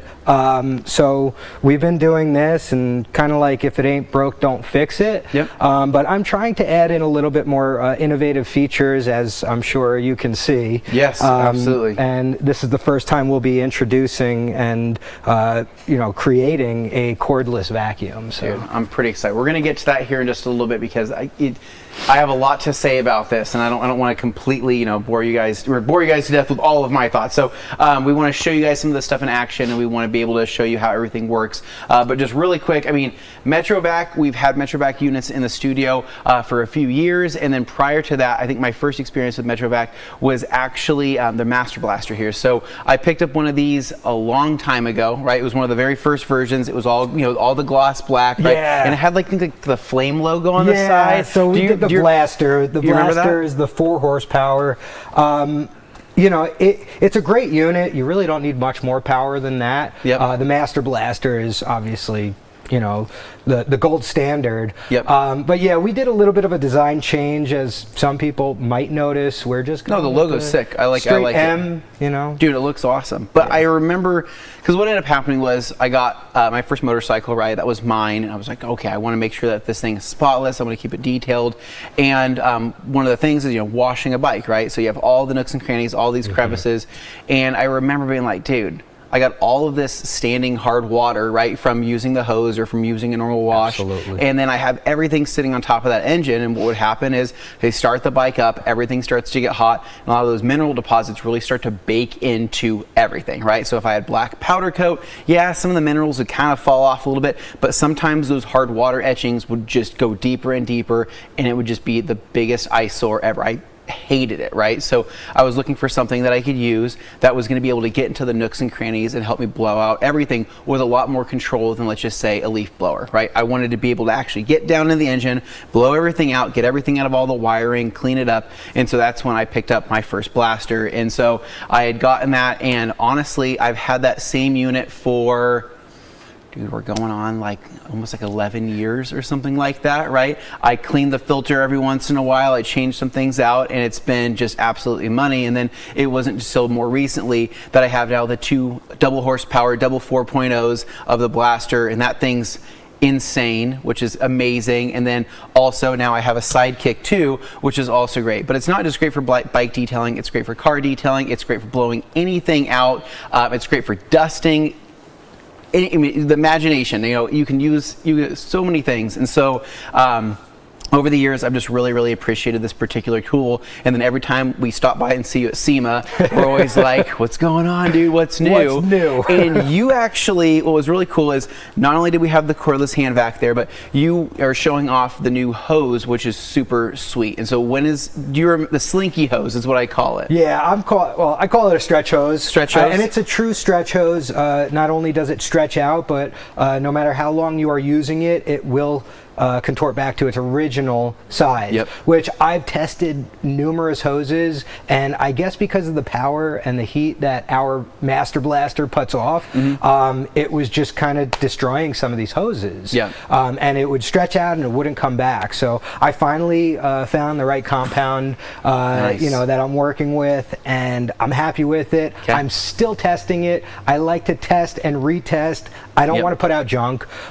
So I'm hoping summer. Okay. I'm really hoping summer. I'm looking for it. Was like a magic trick. You would turn on the machine, everything would expand. You turn it off, everything would contract, and I'm just like, okay, do it again, right? You do it again. I'm like, this saves so much room. It's amazing. Yeah. And so I'm really looking forward to it. So let's go ahead and jump straight into line then. So the first product we wanted to talk about is going to be the Sidekick. So tell us about this.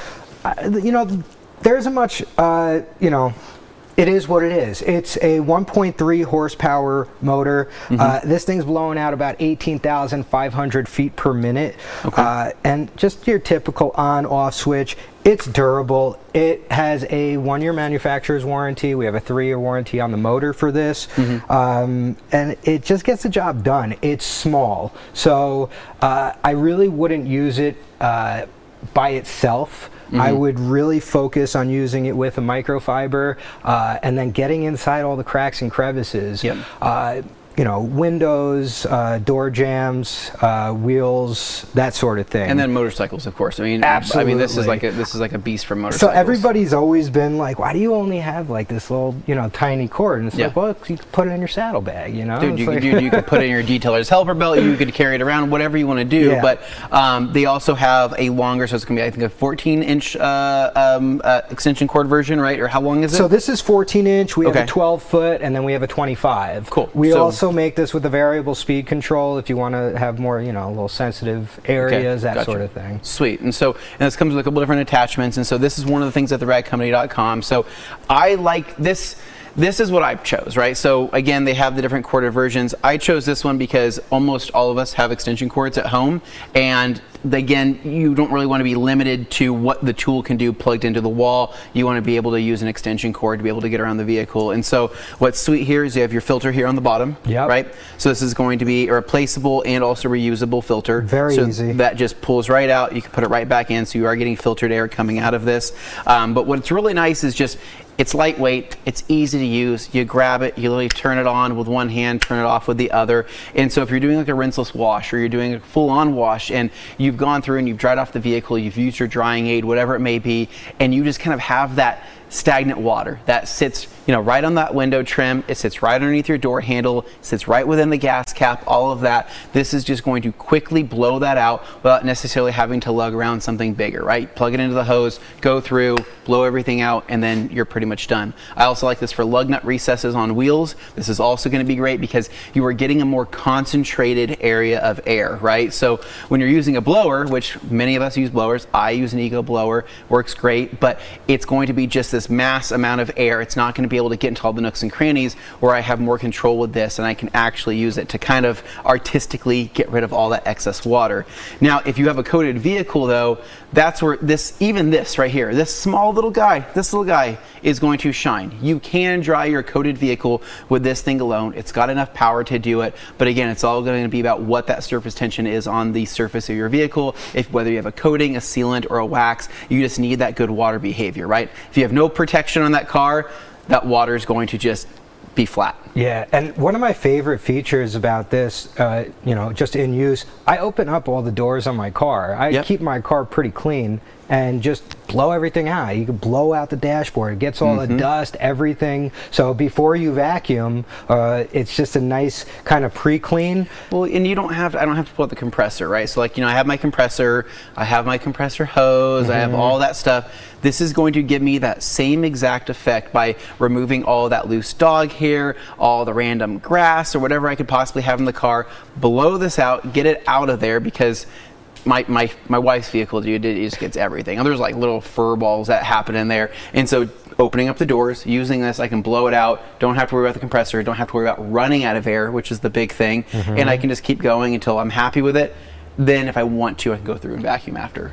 Yeah, and if you accidentally drop it, it will likely still work. Oh, dude, these things are freaking tanks, dude. Yeah. These things are like basically bulletproof. And you have, so the nozzle attachment, which is going to be a little bit more for, accuracy and kind of pinpoint effect. And then you have the fan attachment here, which is going to be just for covering a wider area. Yeah, like a flatter stream, wider area, exactly. So sweet. Take that off and then that goes on. Sweet, pretty easy. So anyways, the Sidekick here, we'll do a quick little kind of demo just to kind of show people what this looks like. And so what I've done here is, Andrew, I grabbed myself an IK sprayer, right? Which was this was the E version. I had to actually hand pump this thing.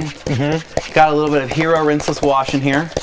So we're gonna give this a pump, and then we're gonna follow through with this guy right here. So Sid's vehicle, I believe there is a coating on this, right, Sid? Right? There's something on this. Knowing Sid, there's something on this. So we're gonna go ahead, spray this on. We're seeing everything start to bead up, right? That's kind of what we're looking for. Get enough water on there, and then if you want to hand me that, Andrew, thank you. Grab our Sidekick. Again, we got an extension cord on here, and then we're going to go and flip this on. Getting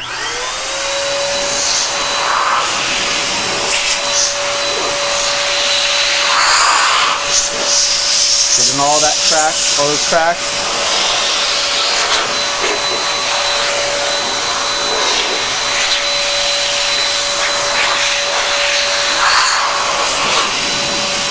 But again, look at this kind of how much I can pinpoint to get rid of a lot of that excess water. Blow it out.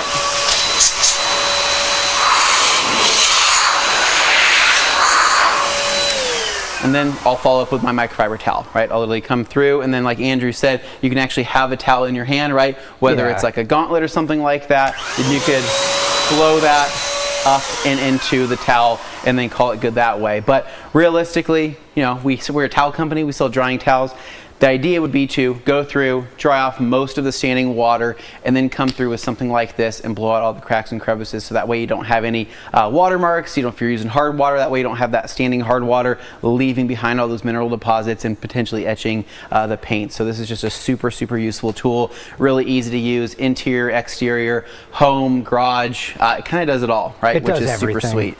And I noticed that the air does get kind of warm. It's not really hot air, but it's warm after the unit starts kind of going for a little bit of time. Yeah, I mean, that motor's rotating pretty fast, so that friction and the conductivity of the steel, it will get warm. It does, about 30 degrees above ambient temperature. Okay, so I mean, basically it's nice. You get kind of a little bit of a warming air effect there, especially it's nice in the colder winter months. So that's going to be the Sidekick. I'm pretty pumped on that. Now, if somebody wanted some more power, right, and this is something we don't actually sell at theRightCompany.com, at least not right now, would be going into the Air Force Blaster. Yeah, it retails for just under $300, so people that are price conscious of what they're purchasing don't necessarily want to buy that expensive blower.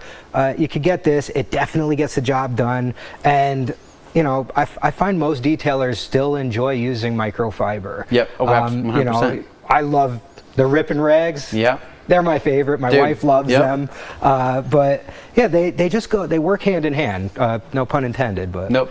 Towels are still going to be a thing. They're not obsolete in the process. No matter what kind of blower that you're using, it's something that you want to remove any type of standing water. So the Master Blaster, or I should say the Air Force Blaster, MetroVac Air Force Blaster.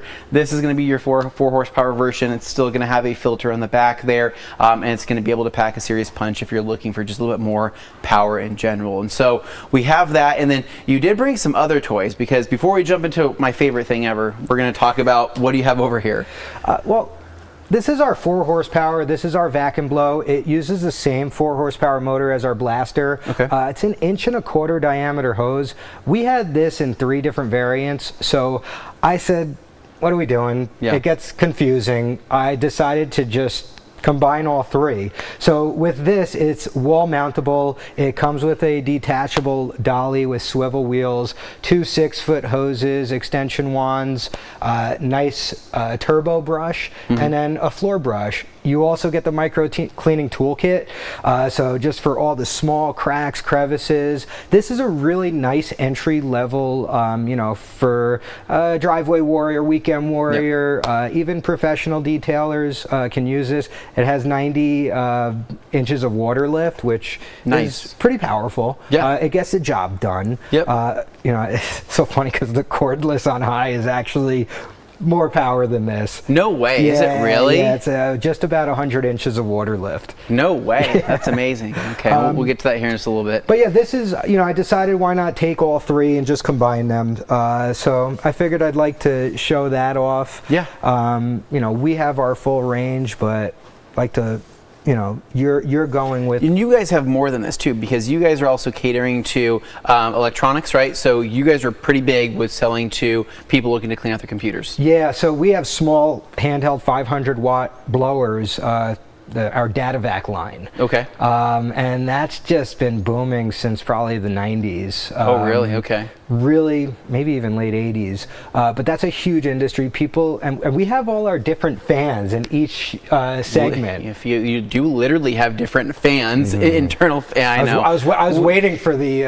I know. Well, I haven't said that. I haven't said anything tacky like this is gonna blow you away or anything like that. Oh, I just said it. But you know, we have to figure out some kind of puns every once in a while. We have people laughing behind the cameras. Sucks, you know. It just sucks. You know what I mean? Just run out of puns and all that stuff. But okay, so between all the different industries, right, that you guys cater to and you guys make products for, is the DataVac, is that going to be the biggest, largest? No, actually, automotive, and we have pet grooming. So that vacuum, that blower right there is for the pet grooming industry as well. Oh, no way. I was just at a pet show last week, a pet grooming expo, and you know, a lady came by and she's like, I love that machine. And I said, yeah. And she's like, I've had it since 1996. And I was like, that's so cool. No, seriously, they come by all the time. Dude, I don't doubt it. I mean, these things are freaking bulletproof. You buy it once and like you're good for like life. It's insane. I think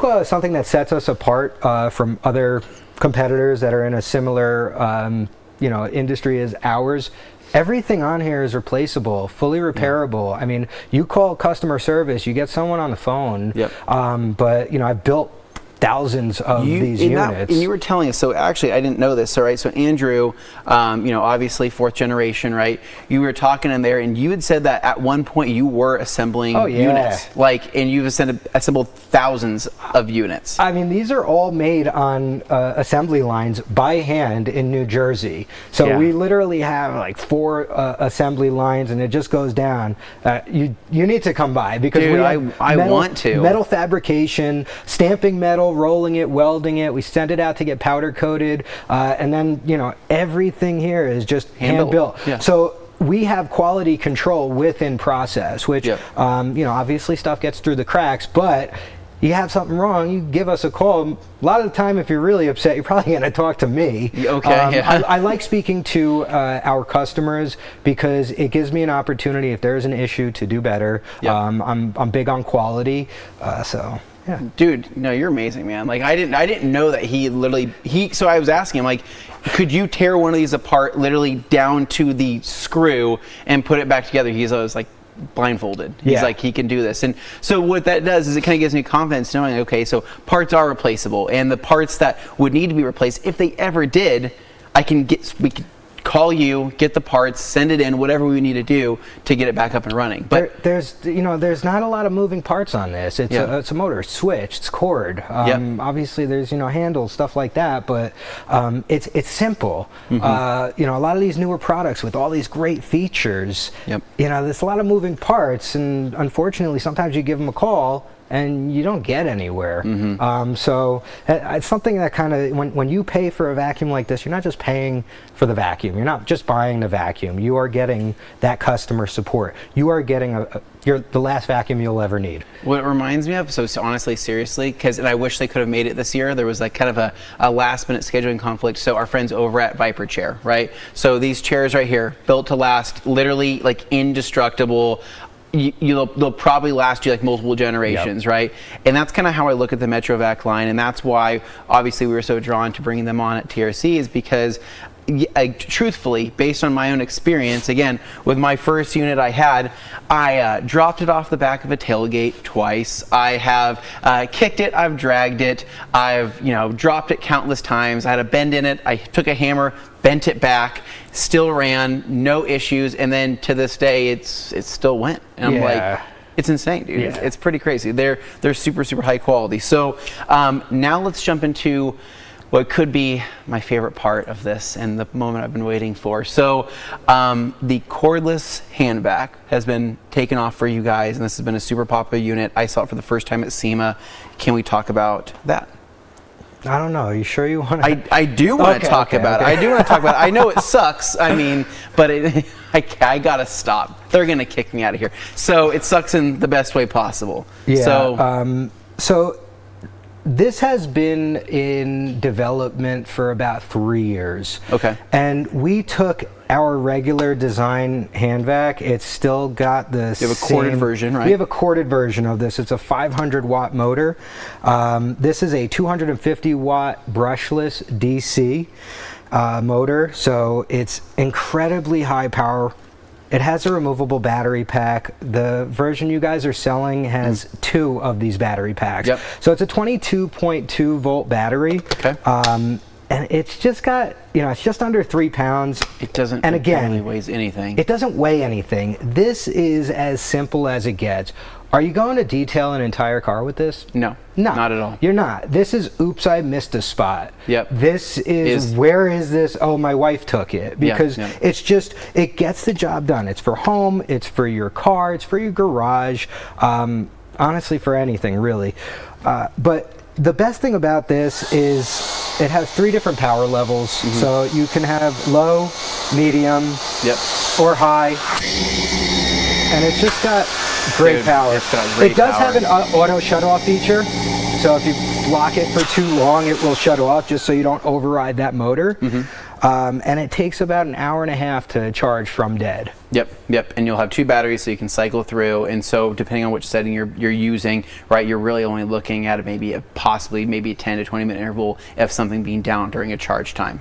But again, this isn't like you're not doing a whole vehicle, right? And so that's why it's like this is for, if you're like me out there and you've been watching us for a very long time and oh man, I'm kind of like Anthony, I'm kind of crazy, I'm a little obsessive about certain things, then you'll love this as much as I love this. So my cars, right, my own vehicles, they never really get that bad, right? My wife's vehicle, that's a different story, but my own vehicles, really the most grit and grime I'm gonna have in there is gonna be dog hair that I've tracked into the vehicle. It's gonna be maybe some sand from the the sidewalk from stepping into the truck or the car, and then just random residual stuff, right? But it's enough stuff that builds up over time where I'm like, man, I wanna get that, but I don't want to pull out my 4-gallon rigid. I don't want to go grab my hose, yank it out for just this amount of dirt, but knowing and seeing it, I'm like, I wish there was an option that was going to be more portable, that I can do this in like 30 seconds. I don't want a long freaking hose.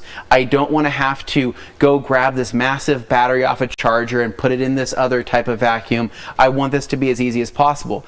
This right here, again, weighs absolutely nothing. You can put this on, I have it mounted on my pegboard. It just sits up on my pegboard. I can just pull it off my pegboard. I have a secondary area where I'm charging one of the other batteries when needed. But what I like to do is I like to run it with the hose. So we have a couple different options here for accessories, right? Yeah, so I mean on there right now is just the pick-all. It's a upholstery nozzle. This set comes with, shoulder strap. Yep. You can put a 3-foot hose on there. Which, I actually really like doing this because it's a little bit of a hands-free option. So pull that off. Hose goes on. and then you get the attachment. That way it kind of allows you, you know, it's lightweight. It weighs nothing. Yeah. You can literally just wear it. You can just wear it. And, you know, that way you can get a little bit, you know, actually there's some dirt over here. Yeah, you gotta get that right there. Yeah, turn that thing on. And Go that's for just it. on low. Just on low, you know. On medium, did I say it has the same amount of power as our corded 500 watt vacuum on medium. Insane. And Dude. then on high, it's 100 inches of water lift. Amazing. So what I like is for this right here, if I can borrow this from you. Yeah, go for it. So when I'm using this, my biggest thing is I like the crevice tool, right? Because the crevice tool is what I'm constantly using for in between the seats, or right when you step into the vehicle and you see that area between the seat and your door sill that always collects grit and grime. You know, it's all the stuff that your floor mats don't end up getting. So really this right here, I grab my unit, grab this, I set it on my passenger seat or my driver's seat, whatever, and then I have enough cord here to do the entire thing. I don't have to drag the hose in and out of the side seal of the vehicle, so I'm not marring anything, I'm not scratching anything. It's literally sitting on the seat while I turn it on and then vacuum all of my floorboard, right? I can vacuum my center console. I have my brush attachment here that I can put on as well. So if you do have maybe a shifter console that just collects random stuff, you throw this thing on, bam, there's my shifter console. Here's my glove box. This is my shoulder, or, you know, my middle console box. It does everything. Like when I say that this is probably one of my favorite things for somebody as crazy as myself, I like truthfully mean it, because like a vacuum to me for some reason is so cumbersome that I never want to grab it. This is like life-changing. And so my truck, my cars, everything is looking more spotless than ever. It takes me 2 seconds. I go up to my pegboard, pull this off, vacuum my thing. I'm 20 times happier than I thought I would be. I put it back and I can do that like literally 100 more times before I have to charge the battery. Life-changing, I'm telling you guys. Amazing. So let's talk about the filter stuff. We didn't even talk about the filter. I know. I'm really excited about this thing. I want other people to be excited about it too. I mean, it's an honor. It really is. I'm pumped on it, dude. I'm stoked. Pumped. Okay. I am. Yeah, something. Not pumped. Not pumped. We're trying to think of another. You're pun. blown away. I'm blown away. Yes. So it has a reusable bag. This is, you know, just easy shakeout. And quite honestly, if you got the Sidekick and this is, you know, gunking up a little bit, blow that out with that. Blow it out, you know? Okay. The great thing about this, another great feature, this is a HEPA filter. This, I mean, the one at home I've still had in there for like a year just because I try to keep this very clean. Yep. My philosophy is if there's nothing showing on the back, if this is still nice, clear, white, it's still good. You're good. Yeah. Okay. But I know you have those replacements as well. We do. So on we have your site. So we do have the replacement bags here. So these are going to be sold in a 3-pack here. So and they're super affordable. So you just buy a couple. I mean, what I would do is recommend buying the whole deluxe cordless kit. So that way you get the two batteries, and you're going to get all the attachments, including the hose. And then buy like 1 pack of these, and you're good for like years. Right? I mean, at that point, I mean, you're solid, right? I'm still on the same filter, and I've been on the same filter for several, like 3 months now. Yeah. Done. Easy. It's good. So I bet people are probably wondering why. Dude, but like what? So with this out of here, right? What kind of suction power does that have on its own? I don't know. You know what's interesting? I brought this bowling ball over here. Okay. We stumbled across this bowling ball. We were just walking off the side there. We tripped over it, stubbed our toe, and we're like, this freaking bowling ball. Let's use it for the presentation. Let's see what we can do with it. Okay. Let's do this. All right. So you think that this bowling ball, which it's not. I mean, it's not light. It's a freaking bowling ball. Okay. You think that has enough suction power to pull that thing up? I don't know. Do you? I don't know. I think we're about to be amazed here on camera. What do the viewers think? Should we do it? Dane, are we doing it? We're already doing it. We're just going to do it. Uh-oh. Okay, here we go. No way. No way. Dane's dying laughing right now. What the heck? Dude, you aren't kidding. That's seriously, it's like freakish power. That's amazing. Yeah. For just a little cordless hand vac, that's absolutely incredible. I move a lot of hot air, but you know, we move air. Yeah, no, you guys do move air. That freaking picked up a bowling ball. Have you guys ever seen that before?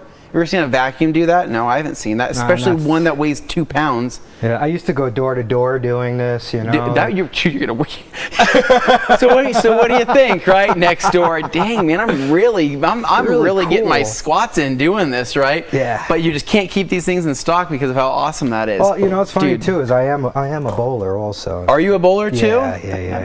That makes a lot of sense how this probably happened.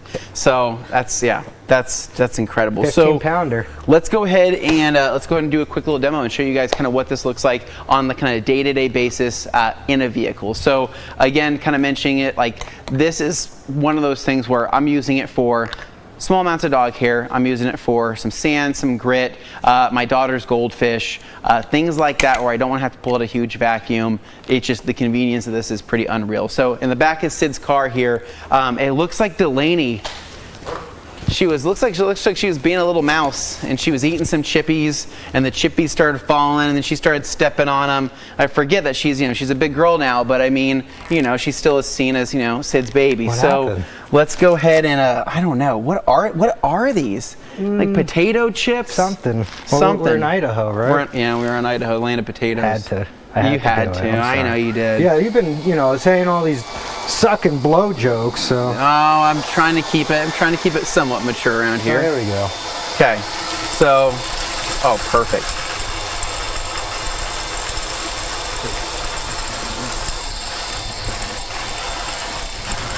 Perfect for spot cleaning. Yeah. All the chips are going away. And I'm not even, You're not, dude, you're just. I mean, look at the space that I have there. Yeah. And then when you really want to get into it. Then you can go through and you can actually start scrubbing. But like you said, this is for those jobs that, you don't want to bring out that big This is an enthusiast to semi-pro detailer who's just doing some quick touch-up jobs. This is the type of vacuum you would want, right? Yeah. You got a Porsche, you got a 911, you got a GT3 RS, right? You got a customer who's pulled in just a little bit of sand. It's not filthy. You don't want to drag a vacuum across his entire vehicle because it doesn't need it. This is what I'm using. I'm grabbing this. Just like that. That's what I'm talking about. And so then you could also, if you wanted to, you can use this with just going straight into absolutely straight into that itself, right? Yeah, absolutely. And so the hose is nice because you get a little bit more maneuverability, right? And you can do it like that, or you can just go straight into the vac. Does it make a power difference at all? Not really. This is a 3-foot hose. It's not much. It's just to give you that little bit extra reach in smaller areas that you might worry about scratching because this is metal. It is steel. Yep. But I use it at home all the time. I got cats. I use it right around the cat litter. It's just quick, easy. It's quick. It's super, super easy. And so we have the black version now. I know you guys have a stainless version on the website as well at MetroVac. We have the black. I thought that would probably be the most popular to bring it on in terms of retail, but down the road, if people really like the stainless, then it's perfect for that. But what do we have here? We have somebody saying, take that with you to the car shows, Cars and Coffee, perfect size. This is it. This is the answer. You've spent like 2 days detailing your car before Cars and Coffee. You get into the freaking thing. Your floor mats are perfect, all of that. What ended up happening? You stepped in some sand. You've stepped in whatever. You trailed it into the car. You get to the car show. People are peeking their heads into your car and go, oh, everything looks pretty good. Minus your floor mats, right? Minus the space between your seat and your trim and all that. You take this with you. You go super quick, give it a quick vacuum, and it's done. And your car looks better than ever, and it weighs nothing. It's super, super easy. So Jeff C. is asking, is Tom still there? We need the for real for these. I wonder, it works. actually. It works. The for real does attach? So, Tom gave me the for real, kind of like the crevice one. Yeah. And then he gave me the hammerhead also. Okay. It works great. They're no issues? No, none at all. It's perfect. Can I attach a for real to this? Yes. Yeah. It's standard size. This is 1 1/4. Dude. I didn't know that. I thought this was like smaller, and I was like, oh, okay, it's kind of like that's just the size. I didn't know that it attaches. There's 2 standard sizes for vacuuming and blowing. It's 1.25 inches, which is this size, and then there's 1.5 inches, which is this side. It's pretty standard within. Yeah. Dude, I had no idea. But again, so somebody says get rid of my shop vac now. So we're not saying get rid of your shop vac or get rid of your massive vacuum. No. Like this is not going to do. It's not going to be like a disaster detail vacuum. This is going to be for car enthusiasts, people like me, detailing enthusiasts. It's going to be that perfect it's that perfect spot before having to take out the full thing for, again, probably like a disaster cleanup. And, oh gosh, dude, it really is. I'm not kidding when I say that, like, this is my favorite thing. I'm using it 7-8 times a week, right? Sometimes multiple times a day. I got Swiss Trax flooring in my garage now, right? I love that. I'm spilling freaking crumbs all the time, right? My daughter gets out, she's got her goldfish, it spills in between the cracks. I walk by, it's the first thing I see. I go, more cracks underneath my Swiss Trax, right? I grab this thing, just freaking bam, done. I don't have to grab anything else. It's that easy. And so everybody needs like a decent cordless hand vac, and most of the cheap ones they're not going to have the power. The Amazon ones are not going to have the power. You saw it here. This thing picks a bowling ball. Yeah, I mean, I don't know what else we need to say about it. I'm a firm believer that every tool has its purpose. There's no one vacuum that's going to do everything, and I'm not just saying that to upsell people. You have your large vac for those large cleanups. You have your smaller ones when you don't feel like getting that. I have like 3-4 different vacuums, and some of them. You work for a vacuum but some of them aren't even company. mine. I'm not, Okay, all right, and that's what I'm honest. saying. There is a tool for everything, and I like one for this and one for that. Cool. No, I get it, man. So I'm sure, Dane, we probably have some questions off in the ether there. Yeah, we do. And so we probably should start answering some of those. So let's get to it. Yeah, let me pull them up. Of course, the very first thought anybody has when they see this is, how much is it? Because, of course, they're looking, going, I want one, but, everybody's got to go there first. So right now at theradcompany.com, I believe you can get the full deluxe cordless kit with all the attachments and the 2 batteries for, I believe it's $377 is what it is. It will qualify for free shipping from the Rad Company, obviously, because you're going to hit over that $100-something threshold. And so you'll be able to pick that up. And again, you get that. The reason why we brought just the whole kit rather than just the tool itself is because I find that 2 batteries, that's a must. You want to have 2 batteries, and then also you want to have all of the attachments. You want to be able to have all of this, and you can buy them separately if you want to do that. You can go pick those up through MetroVac, but really, this is going to give you the full package, right? I'm using this brush attachment with the crevice tool, the hose, and everything just as much as the others, right? So I'm constantly cycling through all of them, and so it's like I kind of felt like it was a necessity to have it be the full kit. No, that's a good point. And Neil White here with one, speaking to the build quality, because he's saying a great mini vac is hard to find. Most of the ones I've found break. Oh, so totally. I'm pretty sure that won't happen here, but if you could speak to the build quality on these. Dude, it's metal. it's metal. I mean, that's it. I mean, I don't recommend dropping it from a large height on the back of the battery here, but like everything else, if this tips or falls out of the car, it's going to be just fine. I mean, it's super cool. And the battery itself feels really structurally rigid. You have the nice press button here on the top, and then you do have the touch pad, so it's just an actual touch feature that is going to cycle between your low, medium, and high, and then you have a battery indicator right here on the side to give you your battery level. Did we talk about runtime? We did not talk about runtime, so we probably should. Yeah, so runtime on low, which is about 40 inches of water lift, is about an hour. Okay. So you'll get an hour of runtime on low. Nice. On medium, you will get about 40 minutes. Okay. And again, medium power is the same as our regular 500 watt hand vac, corded hand vac. I'm pretty much I'm a medium or high when needed. So medium is kind of what I'm at. I'm getting a ton of life out of these batteries. Yes, and then high, listen, it's 15 to 20 minutes depending on how you're using it, but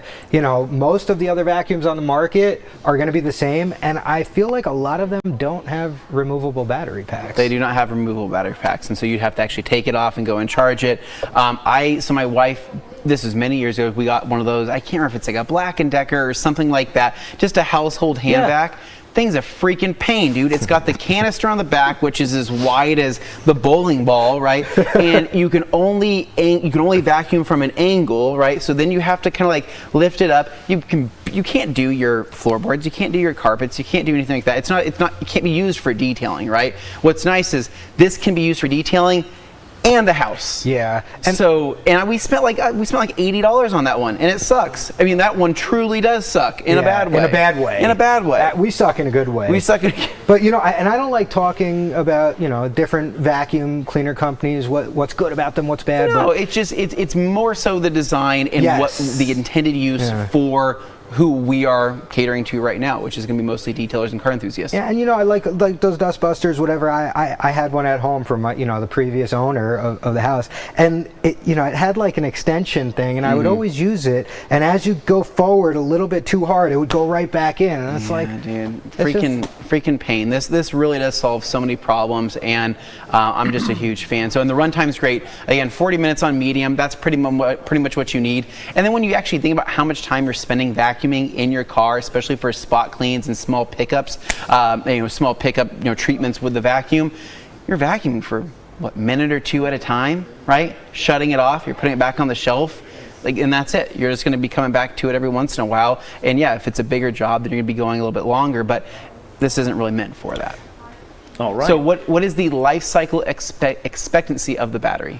So that was already out there. You guys talked about that. I just put it up on the screen to be helpful. But my next question actually is kind of a terminology question. Juice Free was asking horsepower versus air, watts versus CFM, water lift. What measurement is best to go for detailers? Well, for vacuums, I always like to go by inches of water lift. There is, there's tools that you can buy, and there's some cheaper ones that are really not expensive. We have all of our specs on our website. For vacuums, I always go by inches of water lift. For blowers, I always go by CFM or feet per minute. A lot of these numbers, you read them and you're like, oh, cool, big number, but you don't really know what it means. We have tested it, and I think inches of water lift is probably the best measurement to use for a vacuum because it's a standard measurement, and you can test it on one, test it on another, and say, oh, this has more suction. I like calling it sealed suction because you put water in there and people think that it's picks up wet material. Dry pickup only. These are all steel. Do not. So no water inside this, right? So if you have a spill, you are grabbing the shop vac. That's why we don't want you to throw away the shop vac, right? For a wet and dry application, this unit right here, the core of this version, is going to be for dry things: crumbs, sand, grass, stuff like that. Bowling balls. What you never know what's in a car, right? You know what I mean? Multiple bowling balls. I'm a bowler. I got a few in my back seat. What a nightmare that's going to be, right? You open up your car. Oh God, my car's full of bowling balls again. Why does this keep happening? There's like 60 bowling balls in here. If there was an easier way to lift these out without putting my fingers in it, right? You grab this and you just suck one at a time, right? You they keep doing it, Get those bowling balls out of here. So. All right. Well, what a joy. What a way to end this segment, guys. Thank you for that. Dying laughing. We had to end this on a good note. Andrew, dude, thank you so much for coming, man. This is like so awesome. It's an honor. And what a great way to kick off the brand here at TRCMA. Guys, go check out the MetroVac products at theradcompany.com. You can go and pick up the new cordless deluxe vac. You can also pick up the Sidekick. And if there's any other requests, we're open to them, open to suggestions. You can shoot us an email or a message at customer service. Maybe in blue. Maybe we should do a nice blue and black. Don't give them too many ideas, Andrew, but I mean, you never say never. So, Dean, that's going to be it for us here at MetroVac. Thank you so much, and we're sending it back to you. All right. Thank you, guys. Great presentation. Who doesn't love that, right? A few jokes here and there. That's what we're all about. Anyway, thank you so much for joining us this afternoon. As we continue on, we move into the Lake Country segment. Let's see what they're all about today.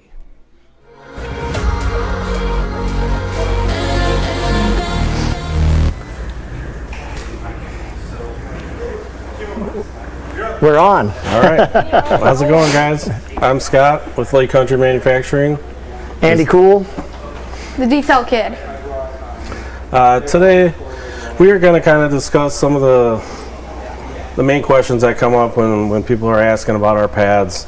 We're going to go through some of our knitted goods, the purple foam wool, our lamb's wool, and microfiber pads, as well as HDO versus SDO. This kind of one of the questions we get is, why SDO or why HDO? And then the other thing, the last thing we'll do is CCS and how it performs and the difference between that and the flat pad. And then we'll show you how our pad washer works. So we're going to start with our lowland pad. Our lowland pad is 100% wool. It's a knitted good, so it's meant to mimic like a natural sheepskin fiber. Real fine, fairly dense. It's good for cutting. Depending on your polish or your compound, it will finish down. It's got a nice, firm but supple foam interface for helping with contouring, versus here's a pre-wash pad without the foam interface. It's going to be a little bit more aggressive. It's not going to be as friendly around your contours, but it still performs good for your cutting and excuse me, mild finishing. Yeah, so essentially these have different ways of using, right? This is going to be more for a DA polisher, but can also be ran on the rotary, whereas this is going to be more of like a rotary specific pad. Now, people do things differently. Like he said, he likes to use purple foamed wool on the DA, so they can be used across the board. It's just going to be about what you're kind of comfortable with.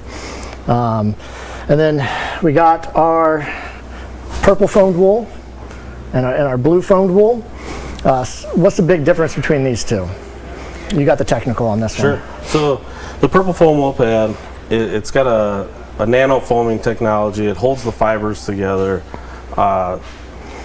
We've kind of coined it around the shop as kind of referred to as the cotton candy pad, because the way the nano foaming structure works, it holds the fibers together. If you pull them apart, it's like ripping apart cotton candy. So the unique feature that does is that by holding the fibers together versus like your natural wool, it becomes more of a hybrid between like a foam pad and a wool pad. And so there's the fibers become a little bit more firm and staunch like a foam pad, but also soft enough where it will finish out like a wool pad. And so the big difference between the blue and the purple is this purple pad specifically is a 3/4 inch pile.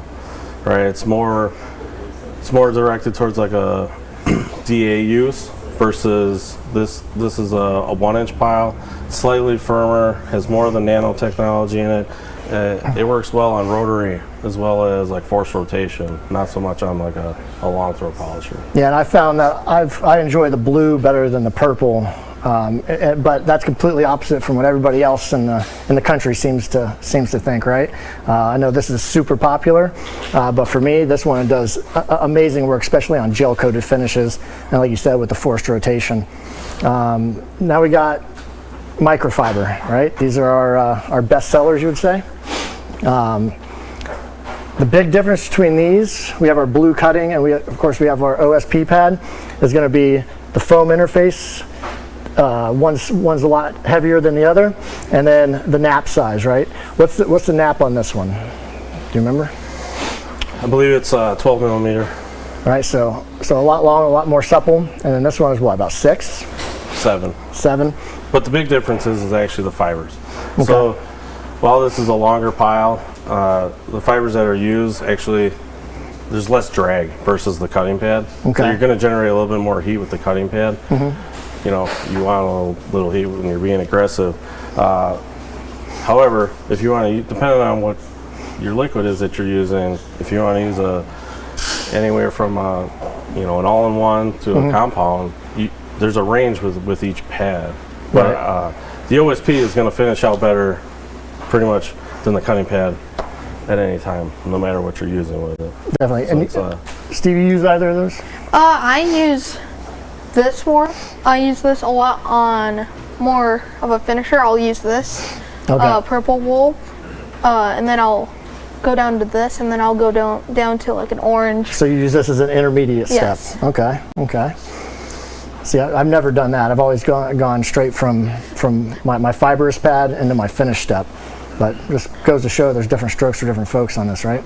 Well, that's kind of why there's a range, right? Like, so we don't have a specific line of chemicals to pair our pads with, so we kind of have to encompass a general, everybody's, polishes. Like you said, these two are rotary and DA friendly, whereas the microfiber is pretty much strictly DA friendly. Yeah, because it's going to build up way too much heat, right? You're not going to be using that on a rotary. You're going to create way too much heat, way too much drag. You're probably going to cause more damage than good. But we've seen people do it, right? Yeah. Some people swear by stuff, and it works for them, right? So we can't always we can't always say this is what this pad does either. When you're teaming up with all the different liquids that are on the market, this could be your finishing pad in some cases, so it's not always, we can't always go pad specific, I mean, we've had people finishing with these pads. Take a stab at it. Show everyone. We'll get to that. Right. We'll get to that. We'll finish through this. Want to compare. All right. So next up, we have our HDO line. HDO pads stand for heavy duty orbital. These pads were they were originally developed for long throw polishers. When the long throw polishers kind of first came to the market, this was pretty much the only pad that was holding up on the tools. We have a dual layer construction made of a firm, dense foam, allows for breathability as well as rigidity to the pad. It creates a shorter working surface of the foam, so there's less, as that tool is moving back and forth, there's less movement of that foam. So you're applying more pressure to the surface. You're getting more correction without having the pad do more work than, say, one that's got a thicker foam to it. Our range is, the blue is the heaviest. We call it a heavy polishing. It's not quite a cutting foam, because if you try to do too much with it, you will kill the pad. Right, for sure. But if you notice, like so our orange, we'll just go into orange.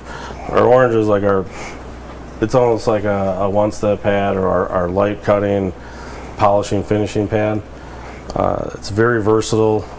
Most of the times you can finish out with the orange pad, unless you have some soft, finicky paint, then you move to the black. Yeah, I'm seeing most people finish down with the orange foam for sure. And as you notice, they're kind of our HDO pads, or our microfiber pads, and our HDO pads, SDO pads. They all follow the same range. You have your blue is your heaviest, your orange is your medium. The HDO line doesn't have the black finishing microfiber in it, but it's kind of so you kind of, when you go from pad line to pad line, you know what you're using. See what's going on. So SDO is kind of your standard duty orbital pad. No layer, no extra layer for extra rigidity or, holding up on long throw polishers. Yeah, take some of the brunt of your long throw. It's your standard industry pad as far as what it looks like, what it represents. It's still a very durable pad. Some people say they're not designed for a long throw polisher. Not correct, right? The HDO and the SDO can both be used on long throw polishers. You're going to see the benefits of the HDO on a long throw polisher versus, like a short throw or a 8 mil, right, or even a forced rotation. The benefit, just because they don't have the same actions. Wait. So you can still use an SDO on a long throw polisher, but don't expect it to hold up as well. Perform the same as the HDO. Well, one thing I've noticed is that sometimes on curvy panels, especially when it comes to the blue, is that it just doesn't conform as well, so it ends up running choppy for me. So a lot of times I'll switch over to the SDO just on these curvier panels just to make it so I can get in there and keep my pad flat and not get that hop and skip and all the other stuff that goes on with it. For example, on Porsches, Jay by the way taught me this. So on when you're doing a Porsche, for example, the headlight on a 911, it curves. So when you're doing the H2O, if you were to go in your shop right now and bend it, it's very difficult to bend. And so when you come over here to the STO, it bends way easier, and it is way better on those panels where you can easily get in those sections that are harder to get with that H2O. For sure. Now, then we got our CCS, right? That's our patented technology there? Correct. The CCS stands for collapsed cell structure, which what each one of these dimples represents is it's caused by heat and pressure. And what it creates is a cavity which partially collapses the cells, which partially closes them. What that does is it allows for slower absorption of the polish, right? So you get more working time on the surface with it. It helps you stretch your polish a little bit further, as well as you will get a little extra cut because you get that extra work time without it migrating up into the pad. Okay. And when we put the polish on these, we always stick them right into the dimples, right? That way it keeps the polish from migrating into the pad. Right. So if the polish is in the dimples, what you can do is you can kind of slow down the machine, apply more pressure, put more product down on the paint without having it all spread out at once. Yeah. That's one way it'll help do that. Yeah, what I see for these is is if you're trying to go for volume and speed, the CCS line is definitely the one you want to go with, just to be able to, like you said, stretch it out. You can do bigger sections. You have less downtime for cleaning. It's for me, like on yachts and big boats, that's where we go. RVs, that's where our go-to is right there. But the one thing I do notice is that if I'm trying to finish with that pad, I'm trying to get a really good finish, we always struggle with it because of that CCS technology, right? Because this is a little more aggressive, these little dimples in there. Well, sometimes it also leaves a lot of product on the surface because it's not migrating into the pad as fast, which isn't a bad thing unless you want to clog up a lot of towels, which is fine. But what you're doing is you're leaving that lubricity on the paint so the foam doesn't come in direct contact with it and mar it or anything like that. So yeah, it's a sometimes you got to wipe a little bit more, but it is a purposeful. In testing, do you see heat reduction because of the dimples? Or? There's a slight reduction in heat and friction. So that's another thing that the CCS provides. Is it provides a break in surface tension. Mm-hmm. So you are creating less drag with that pad. Okay. Well, now that we've got through all this, do we want Stephen to do some demos with these things? Yeah. All right. Grab yourself some. Which one do you want? You want purple foamed? You choose whatever you use normally on a day-to-day basis. I think I'll take the purple. Yep.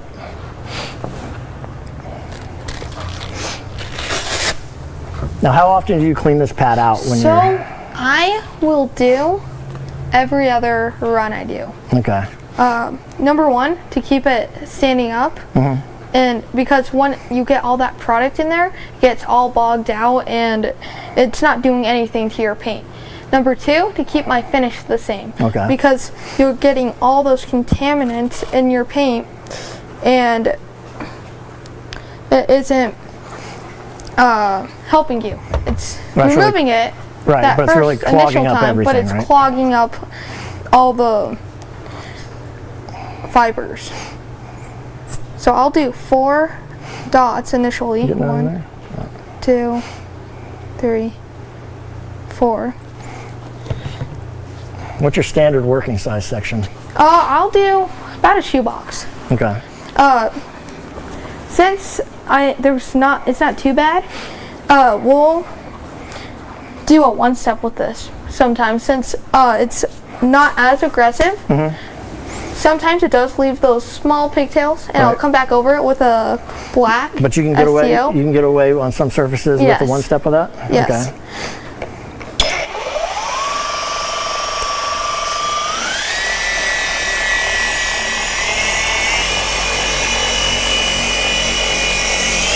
Now, are you a pressure polisher, or do you just let it glide? No pressure, or what? I let it glide, especially the weight on this machine. Really helps with that 10 amp hour battery. Oh yeah.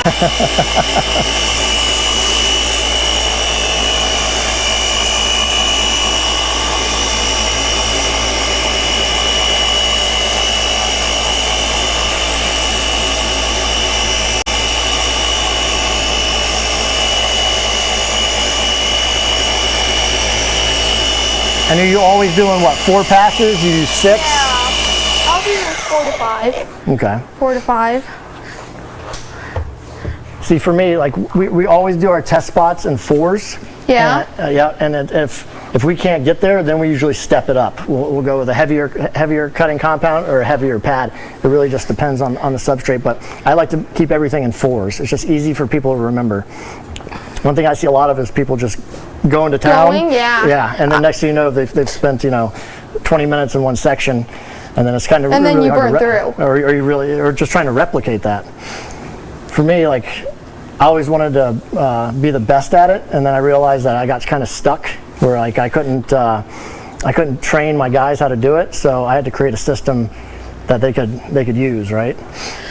One thing I did learn from my trainer, Rigo Santana, always grab the towel here on the corner, and when you're wiping down the car, your towel's not getting all messed up how it would when you have it flat like this. Super easy, and you know what side you're on. Boom. Oh wait, this has compound on it. Flip it. Super simple and easy way. They're gonna have to get after that one again. I know. You run the rotary? You know how to run a rotary? I've never tried this machine before. Well.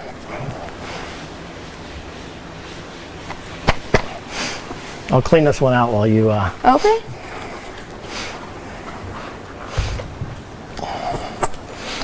Oh yeah, we forgot about our pad washer here, huh? There we go. Hey guys. Hey, how's it going? What I'm is Joey. I just up? wanted to introduce myself. I'm one of the Grand Ambassadors. Joey, nice to meet you. The chat is absolutely loving that you're here, and they're just talking about you nonstop. They want to hear more about your story.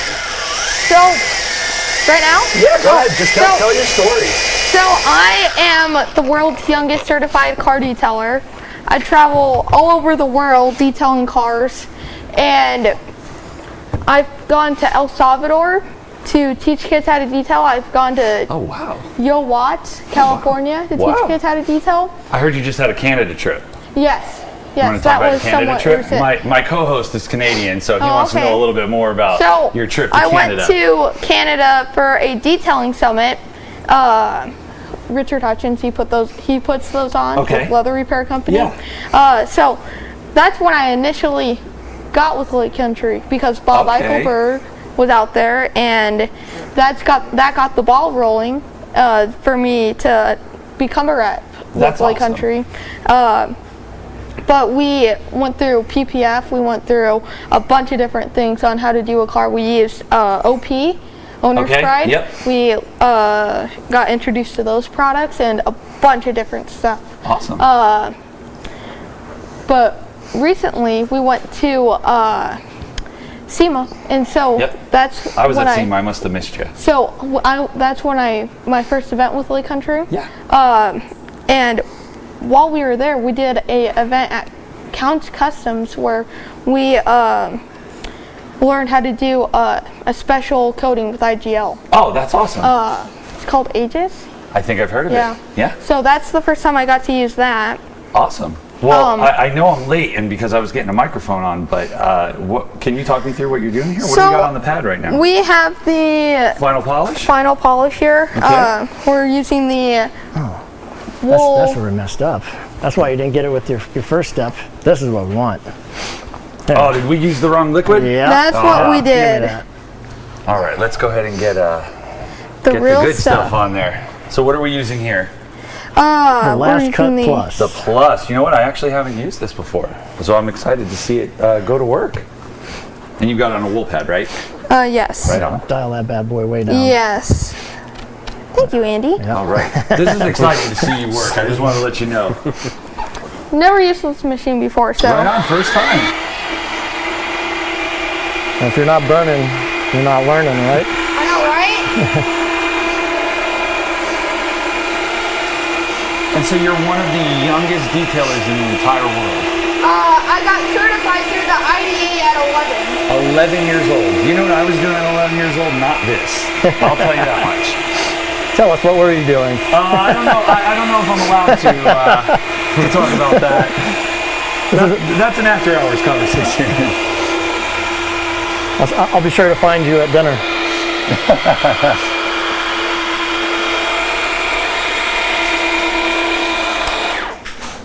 All right, let's check those That's results. definitely different.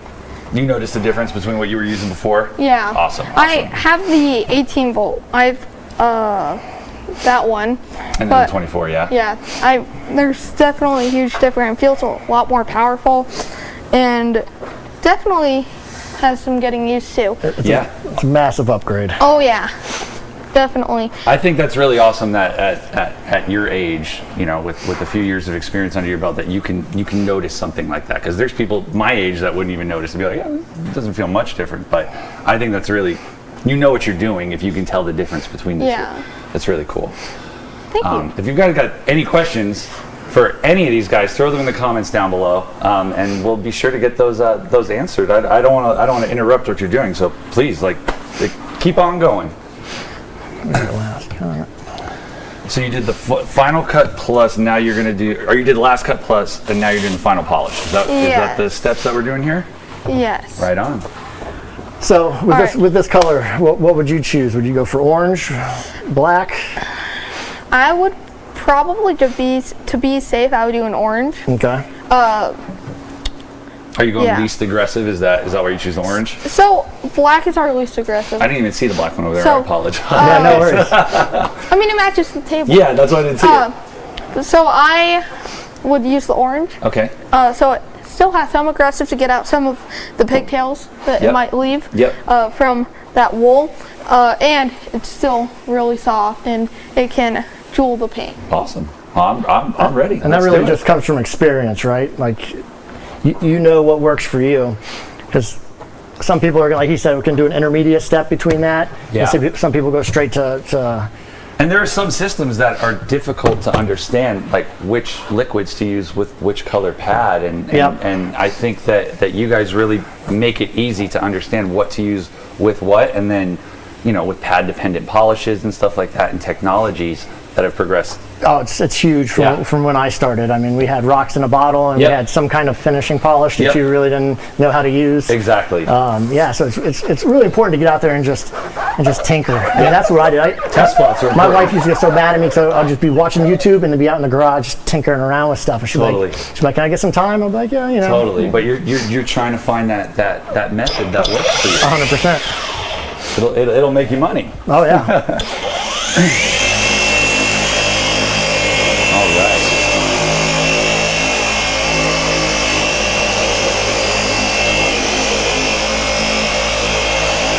And this is the 50 millimeter DA, right? What? This is the 50 millimeter DA, correct? This is the 50 millimeter. Is your normal speed is speed 4 on this one? Yeah, that's on speed 4. See, I'm a grip and rip type of guy. I'm speed 6 all the time. Full speed. You know. Well, I do it sometimes on those underpowered machines. I'll bump it to 6, but I usually do like a 4.5. Yeah. Yeah, this is definitely. I got into the flex with the 18 volt, and like you had to. Yes. And I really had to change my style of polishing for those machines because I wanted to be cordless, but they were underpowered. Yes. Right. So that's when I started just polishing with pressure, faster hand speed to keep up any heat that I was keep down any heat that I was creating. Yeah. So really, like you said, it's just all about experience. Just going through there and just tinkering until you find out what's going to work. That's right. That's right. How's it looking? Took out a lot of those scratches, took out a lot of the marring here in the paint. Still some really deep ones down in there, but... Now, do you have a preference of corded tools versus cordless tools? Me personally, I have the 15. Okay. And I use the 15 all the time. The cordless one? Yes. Okay. Yes, I almost never use my corded right now. Okay, that one's just collecting dust in the cabinet. Yes, ever since SEMA, I've been using that. That thing, it has a long battery lasting time, and it's really powerful. It's got the power to cut. Yeah, that's awesome. Let's see if we've got any questions here. We've got Dane. Do we have any questions so far in the chat, or is everyone just enjoying the demo so far? For you guys. I did get a lot of people saying they wanted to hear you talk about the pad washer. saying the Oh yeah, they want to hear some more about the pad washer. Scott, it's all you. Tell us about it. All right. This thing is a godsend in your garage. So last time I was here, I talked about this and I bent over, my microphone went blank. So I'm bringing it. This is. Well, we got through that part now. So this is our pad washer 4000. We recommend. I mean, we have a product that comes with us called Snappy Clean. It's already preloaded in here, but how much water do you there's typically put in? 1.6 gallons of water that goes in here. Okay. Do not overfill it. Yeah. You'll find out. I have made that mistake. Yeah, oh yeah. You're there and you're like, oh. Yes. So what you're doing, I think you might have saw Andy use it before. You're gonna pump down. There's water that comes out. Yep. Goes into the pad. You kind of run it over the. Let me just take this out. The ribs. You run it over the ribs. Kind of cleans out the pad. Lift it up. Spin it dry. So then you're either ready to go. If you want to use it on the fly, if you like using a wet pad, I personally like to put everything aside and let it dry. Okay, so you just grab a fresh pad after this one's been cleaned. That's my personal preference, Okay. but I know there's a lot of people that prefer it the other way. So you can if you want. Awesome. So I pulled this out a little bit before, kind of to show the ribs. Here's the pump. Yep.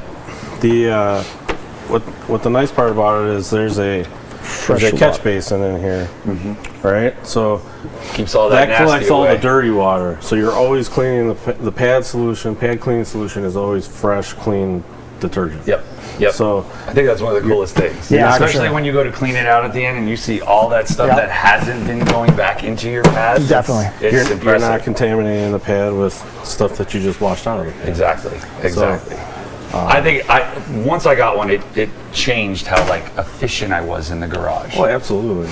Just always having a clean pad. I don't like to put a dirty pad back on the panel, right? So I'm either doing that or, like you said, switching. Or you go to save them. I'll wash them at the end. Yeah, right? and then you get done and you're like, no. Months go by. I'm leaving. Now, do you do that with your DA or do you use a rotary polisher? I use a DA, so Okay. I do get I get a little splashback sometimes if I'm not paying attention how far I'm lifting it off. But it's pretty minimal. Yeah, it's pretty minimal. And that'll vary depending on some of the wool pads, more or less are larger, like full size wool pads. They just hold a lot of they hold a lot of liquid. So when you spin them, it goes everywhere. No matter how I've low noticed you like have with it. microfiber and wool, like anything that's got longer fibers, same thing. You maybe don't want to saturate it as much as you would like on the foam. Exactly. Just try to use the minimal amount. Do a couple pumps, see if that gets you, and if you need to, add more later. Right? Don't overload it. Yep. You don't need to. Yep. So what I've done is I always have my rotary just sitting next to it. So whenever it's time to clean, even if I'm using a DA, I swap it over. That's a good tip. Yeah, for me it just seems easier. Go speed 1. Do the cleaning with it, pump it up to speed 6, and just rip it. Yeah, that's a good tip actually. I didn't think about that. Yeah, I have an old corded rotary that stays right there. That's its only purpose. Yeah, exactly. Totally. Yep. Yeah, I prefer rotary to spin it dry, but not everybody has one. Yeah, so you can use the it with any 4000 polisher. was one of the things on my list when I got my Grandambassador gift card. I was like, 'cause Okay. I have a 3000. Okay. So I'm due for an upgrade. So all right. I'm gonna go 3000 with the flaps on top. No, the flaps are broken. Okay. But it's green and blue and gray. I think. Yeah, that's that. So I'm due for an upgrade. Well used. So it's funny you mentioned the 3000. The 3000 was our previous pad washer. There was a 3000 and a 3000 Deluxe. Okay. So part of what became of the 3000 and the 3000 Deluxe is the 4000. So we made the improvements to some of the complaints about the 3000, some of the things that were breaking or not lasting as long as expected. One of them was the wash plate, and in the middle where the water comes out, there was some added structure to that. So they are lasting longer than the old previous Was there versions. a 1 in 2000? Because there's a question that says why the number 4000. There was what was the original? I think the original one was called the Snappy Cleaner. Oh, okay. The Snappy Cleaner was it was meant strictly for rotary. There was a geared system in there that had in the wash plate like the spurs of like a cleaning spur. Oh wow, yeah. So then it was actually like an electronic pump in there that would pump the water up into the spurs as you spun the pad out. It would clean it. Yeah. You said it was electronic. Electronic pumps. Water. Leaking best idea. leaking buckets, whatever. Okay. But the idea was there. So then came out of that was the Pad Washer 2000. The 2000 was basically the snappy cleaner without the motor. Got it. So the more simplified design. Yes and no. Okay. The gear system became a little bit more complex because instead of the pumping, you had gear activated pump below that would bring the water up. It was strictly for rotary. It wouldn't do anything for a DA because you had to spin the pad over those wheels. There was like 3 sets of them. Yeah. Works very well. We actually still sell it. It's just not everything's kind of. Then they came to 3000. So then the 3000 was the kind of versatile. Like you could use it rotary and DA or any tool. Yeah. One of the things I like about it is because there's so few parts in there. Like you would think that it's this complicated device, but like when you take it apart to clean it, it's not that complicated. So it's just one less thing to really worry about, failing in your garage. 100%. The flaps like on the 3000. Yeah. The 2000 had them too. Okay. Which made more sense because you have just a spinning rotary. You close that thing. They didn't really get in the way, but once you started getting the bulkier headed polishers, those flaps kind of got in the way. They would break. And people would just take them off. Yeah. So I think that's one of the first things I did was take the flaps off. Yeah. But it's much simpler, right? It's one less thing to open and whatnot. But yeah, if you're using, like you said, if you're using a rotary to spin it out, then you're making a much smaller mess of your garage. It's been very popular since the revision, and it does make a difference. You said it yourself. Speeds up your time in the shop. Do you see the future of the pad washer going anywhere different anytime soon? Something you can't talk about? Stay tuned, maybe. There's always things in talk. Always working on something. Stay tuned. Awesome. Dane, do we have any more questions for these guys here? Yes, we do. So I'm going to bring up Steven Pearson here saying, which stays cooler on the panel, CCS or SDO? Good question. Well, it would be the CCS version of the SDO. There. Combo answer there. Well, because the CCS comes in flat and CCS, so we're showing here on the table they're all CCS, but back there on the counter they're flat. Yeah. So obviously the less friction you have, the less foam that's touching the panel, the least amount of friction you're going to have, the least amount of heat you're going to build up. Right on. Awesome. All right. Simple enough. Then I've got Peter here, Peter Plumsglow, wondering, will you make the short pile purple foamed wool in sizes smaller than 3 inches? He loves that pad and would love it in a 2-inch or a 30mm size. Stay tuned. Okay. I like that answer. All right. Well, just so you know, at home, I cut those myself. I went on Amazon and I found a punch. Oh, that is an option. And I just punch them out myself. That is an option. Yeah, because sometimes you need to get in some tricky areas, and if I don't have it, then I'm going to a little custom size. Yeah. I have them all the way down to, I think, 1/4 inch. Some ridiculously small dealio. That's when you're doing some fine details. Yep. All right, then I've got one who shall remain nameless here saying, how many of each pad do you recommend to do a large SUV with and without using the pad washer? Good question. What? Oh man, so I go commando. Like sometimes I'll have maybe 2 of each size pad that I'm going to use, and I'll run them until they're dead. So it really just depends on your style. If you're doing really heavy corrections, I would suggest more pads, right? Because you're going to be beating on them. Yep. So maybe on a large SUV, you have 5-6 pads and that's going to be in multiple sizes, right? Because you're not going to be able to go around. If you're doing a paint correction, you can't go around with just that. So I think one of the things that I did early on was I looked at my pads as like I'm going to hoard them, right? I got to take care of these little babies. Yep. But when you start to think of them as a tool, use like you said, don't use a junky pad. Grab a fresh one. Like that one is now spent, right? If it won't come clean anymore, if it's 10 years old, move on. It's a consumable tool. Yeah, they're definitely going to suffer through the process, right? So I guess at some point, beating them. Right? And at some point, they're not going to do what you need them to do. You might start off getting the amount of cut you want with this pad, but then you get 12 sections later, and it just doesn't have that same. Just like a microfiber anymore. towel that gets clogged with a sealant or something, it's not going to dry your panel as well unless you get that as clean or you grab a fresh towel. You got to get the rags to riches, right? Rags to riches. Yeah, Definitely helps. A good gauge is, with that is as you're going along, is say you're about a panel or two in, and that pad's just not becoming as effective as it was when you started. Yep. It's kind of time to rotate. Yeah, because all it's going to do is just add up more time. All right. Awesome. Then I got one more here I want to throw at you guys from Electric Glow Detailing. Wondering about Detail Kid. How I got started, was it his parents? Was it him? How did that all happen? So my dad, he started his detail business 2 months before I was born. So my mom, she would carry me around the shop because it's a family business. Yeah. She would also help, and I would just watch and just the transformation on like these super dirty cars. I have a video. I'm like 3 years old, and I have like a spray bottle. It's like as tall as me, and I'm like just going like this, and it's spraying a semi. Oh wow! So you've been in it since you were born. Yes. So it's in your blood. I would say so. That's awesome. Well, thank you, very Dane. Cool. Yeah, of course.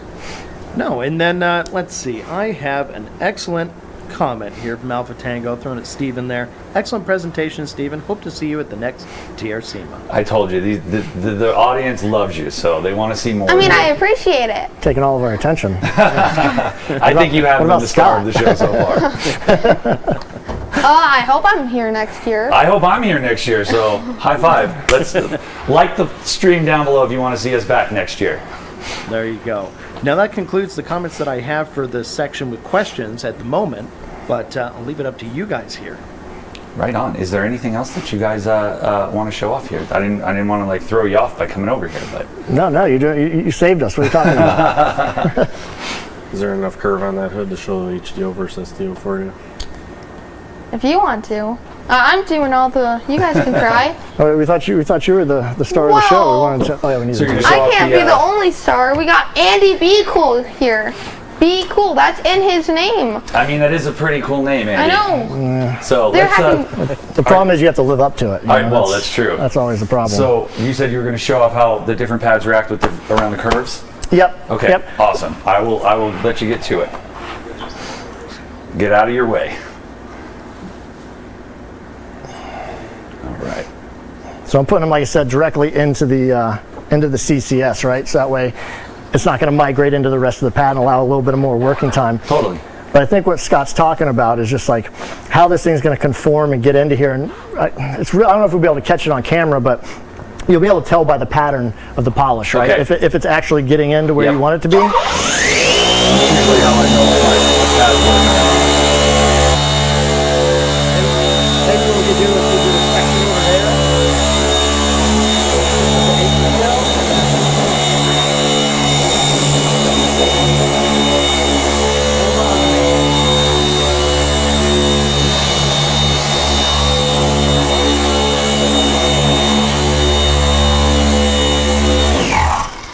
Oh yeah, you can see it right to the edge. Yep.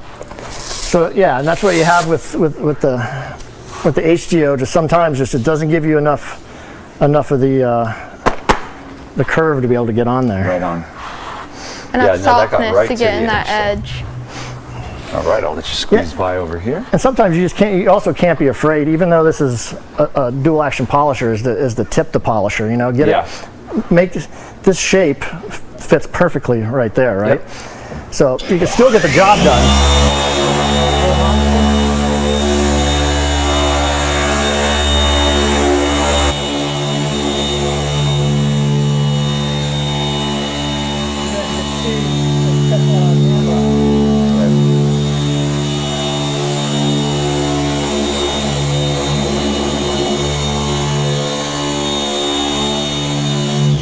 This is something more like that's a feel, I would think, than anything, right? It's really hard to demo something like that. Totally. It's more of like a feel, and then once you go to inspect your surface, you could see that it just doesn't get you where you need to be. Do you ever find adjusting the speed of the polisher that you get into there, either up or down? For me, no, I can't say that. Like, because like I said, I'm more of a pressure type person. So if I can't get in there, then I'm just going to jam the pad in there. but that can have some downfalls, right? You know, the pads can get wonky on you. I don't know if you've ever done that where, I mean, I folded these things in like almost flat on the side, and then I go, what happened? Yeah, and then you get out here in the middle, and it just starts moving around on you all crazy. Exactly. So yeah, it's just one of those things where it's like just trying a bunch of different things. I can't express that enough. Is just keep trying different methods. Is this a situation you would use one of your custom punches? Like if it wasn't getting in there for you, would you custom punch a custom size? Yeah, even a 1 inch would do a really good job on that. Say when I'm trying to do a really top of the line correction job, I'm going to edge all this out first. Yeah. I'm going to take my 1 inch and then I create a triangle here. Okay. So basically wherever my pad kind of ends up and it can't go any further. That's your border. That's my border. So I'll just triangle this off and I'll just edge all that stuff off, edge around all these. Yep. And then I'm not worried about getting up next to everything. No, it creates again, a lot of safety, just right? Turn and burn, right? Yep. Just go. Yep. And it's one of the speed up, slow down to speed up type things. Awesome. Where you do that type of stuff. You think it's taking forever, but then when it's time to dial in these big open areas, you're just free flowing and going after it, right? I actually do it that way too. I mean, I'm just an enthusiast, and I just picked up from people's videos of seeing them just edge it on out, and then it's just like when we would color when we were kids. You do the edge first, and then color just inside. like you're painting. Yep. Which I still do. That's awesome. I need to do a little bit more coloring, I think. One thing I have noticed, though, I don't know if you've ever seen this, is like sometimes when you edge it in with a fibrous pad, maybe it's a stroke size or whatever, but sometimes they can be a lot gnarlier on the micro mark that it leaves behind, right? Absolutely. Right, and that could be super frustrating. So sometimes, like, I'll start off with a blue cutting on these edges, and I'll realize that I can just go with the orange, so I don't get all that micro marking. It's something to have to do with the stroke of the machine or something along those lines. I don't know. I'm not a scientist, but I just see it all the time. And so now I'm kind of to the point where I go, okay, well, I'm just going to step down a little bit on these when I edge those in and still be able to get that same result. Totally. And again, it comes down to experience, right? Yep. Like if you're a beginner, don't think you're just going to know this all. Yep. You have to do test spots. You've got to try this. You've got to try that. Find what works for you. But that's how you learned it, right? Yep. You were like, this is my system now. Yeah, and there's so many great resources out there, man. Exactly. Like when I started, there was none of this, and it was all trial and error, and it was the most frustrating thing in the world. Was like, I remember seeing Paul Dalton, Miracle Detail out of the UK. He was out there just finishing everything with a rotary, and I would go out to my garage and try to do it. And I'm like, dude, there's no way. Yeah, I messed this up. This guy's doing something weird. Some people are true artists. Yeah, absolutely. It's an art. It's an art form. Yeah, and I'll tell you what, I still haven't got to the point where I can finish anything with a rotary, and I've been running rotary forever. Right? Oh wow! Like it's just I panel wipe it, and I'm like, there's still something there. Finish with a rotary or DA? I like DAs. DA. I usually finish with the DA. Yeah, one thing you got to know too is that like sometimes, like we were talking earlier, is that you might have an issue finishing down on soft paints with a pad, like this. Yes. Because what happens is when you get the pressure of the machine on there, if you take your hand and try to turn this, it creates a lot of drag because it's interacting a lot with the surface, right? Whereas one of these, you spin this one, oh wow, yeah, right? big difference. A lot less friction. Yep. So sometimes you can get away with on really finicky paints with moving up to a denser pad and just having it hydroplane on the surface instead of having it interact with the surface like this pad. That's a good tip. Yeah. So I have learned so much from this segment so far. Just another takeaway on the HDO SDO system, since you brought that up. The big difference between each three of those pads is basically the firmness. Okay. They're all the same pore size. Okay. So that's the only thing that makes them aggressive. So it's basically like the pad itself is putting the pressure to the paint. It's like using a short bristle brush, a little bit longer bristle brush to a really long bristle brush where it's just flopping. Yeah. Makes sense. That's like kind of your aggression chart. So like if you want to mix it with, you can take the black pad and you could use an aggressive compound with it. If it has real fine aggregates in it, you're going to get some cutting action out of it, but you'll get a lot of polishing. Yeah. Same with like the orange. If you want it to be a little bit more aggressive, you can take that same thing, apply it with there, and the blue as well. Like if you want the blue to be more of a polishing, you step it down. You don't use it with your heaviest. You use it with your medium to light, and it can become your polishing paint. It's a play on pressure. We've got a comment here. Finicky paint Subarus, they can. Agreed. Yep. Agreed. It seems to be a consensus across the board here. Yep. You know, so for those, I'm generally with a stiffer pad, right? Yeah. And then like a product like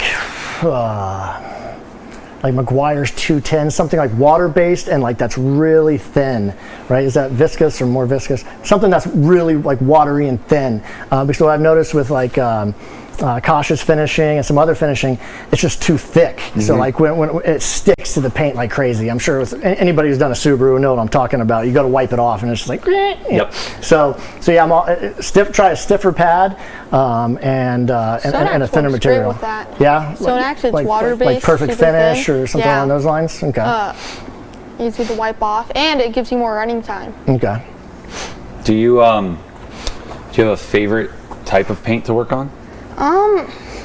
GM Black. Oh no. I don't think that's anybody's favorite. No. I don't know. I need a second to think about it? All right. Dave, do you have another question German for us? metallic paints. You do like German metallic Yeah, paints? super That's hard. What I've got. That's what I've got. Go ahead, Dave. All right, guys. I have Peter with one more question for you guys here. The black foam pad I see rarely used. Can you tell us how you maximize it versus the orange? Question. Scott, you want to take that one? I'll tell you what, I hardly use this pad myself. I use it like if I'm jeweling my own car or if I'm applying something. Mm-hmm. Yeah. So it's a really good pad if you're just somebody who wants to apply wax to your car and say you have a machine. Mm-hmm. It's really good for applying waxes and sealants, and it's going to give you a really high gloss because it doesn't have that correcting ability to it. It is basically there as a safety net if like the orange or the blue doesn't work. It's kind of been an old staple, and throughout all the pad lines is that the last pad you use is always the softest. So it's kind of, even 3M, like take their waffle pad system. The blue is just as soft as the black. But if the black doesn't do it, you go to the blue. The same thing. The black is like I want that really high gloss finish. That's what I'm going to use. So it's like one of those things you have to have, right? You have to have it in your lineup. Yeah. The second you don't, you'll need it. Yeah, that's it. I have them. I have them at the shop. But yeah. And that one time you need it, you're going to be thankful that you do. Yeah, I keep them around, of course. All right. Right on. We're going to go ahead and send this over to Dane. You guys did such a good job with your presentation, and thank you very much for letting me jump in and finally get to meet you and hear about your story. Thank you, guys. Dane, back to you. All right. Thank you, guys. All right, so that was Lake Country. Now, moving along, we're keeping it in the paint correction family, but we're taking it over to Jace at The Last Detail.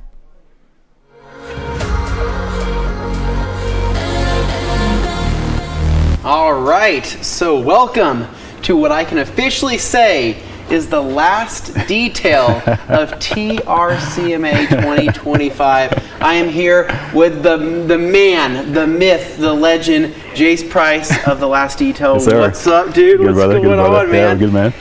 What you guys don't know, this is the first time Jace has been able to make it out to the Rag Company HQ and is here for TRCMA. And Finally dude, it's about freaking time, dude. Finally, man. 8 years. Military service, man. 8 years, bro. We've been friends for 8 years, and we see each other at SEMA when we can, but this is like the first time where we're like, dude, you're here in the studio. We have your products here. This is amazing. So to give you guys a little bit of background information, I'll have Jace kind of explain like the full story, but like, so the last detail, right? The last cut, this compound, goated.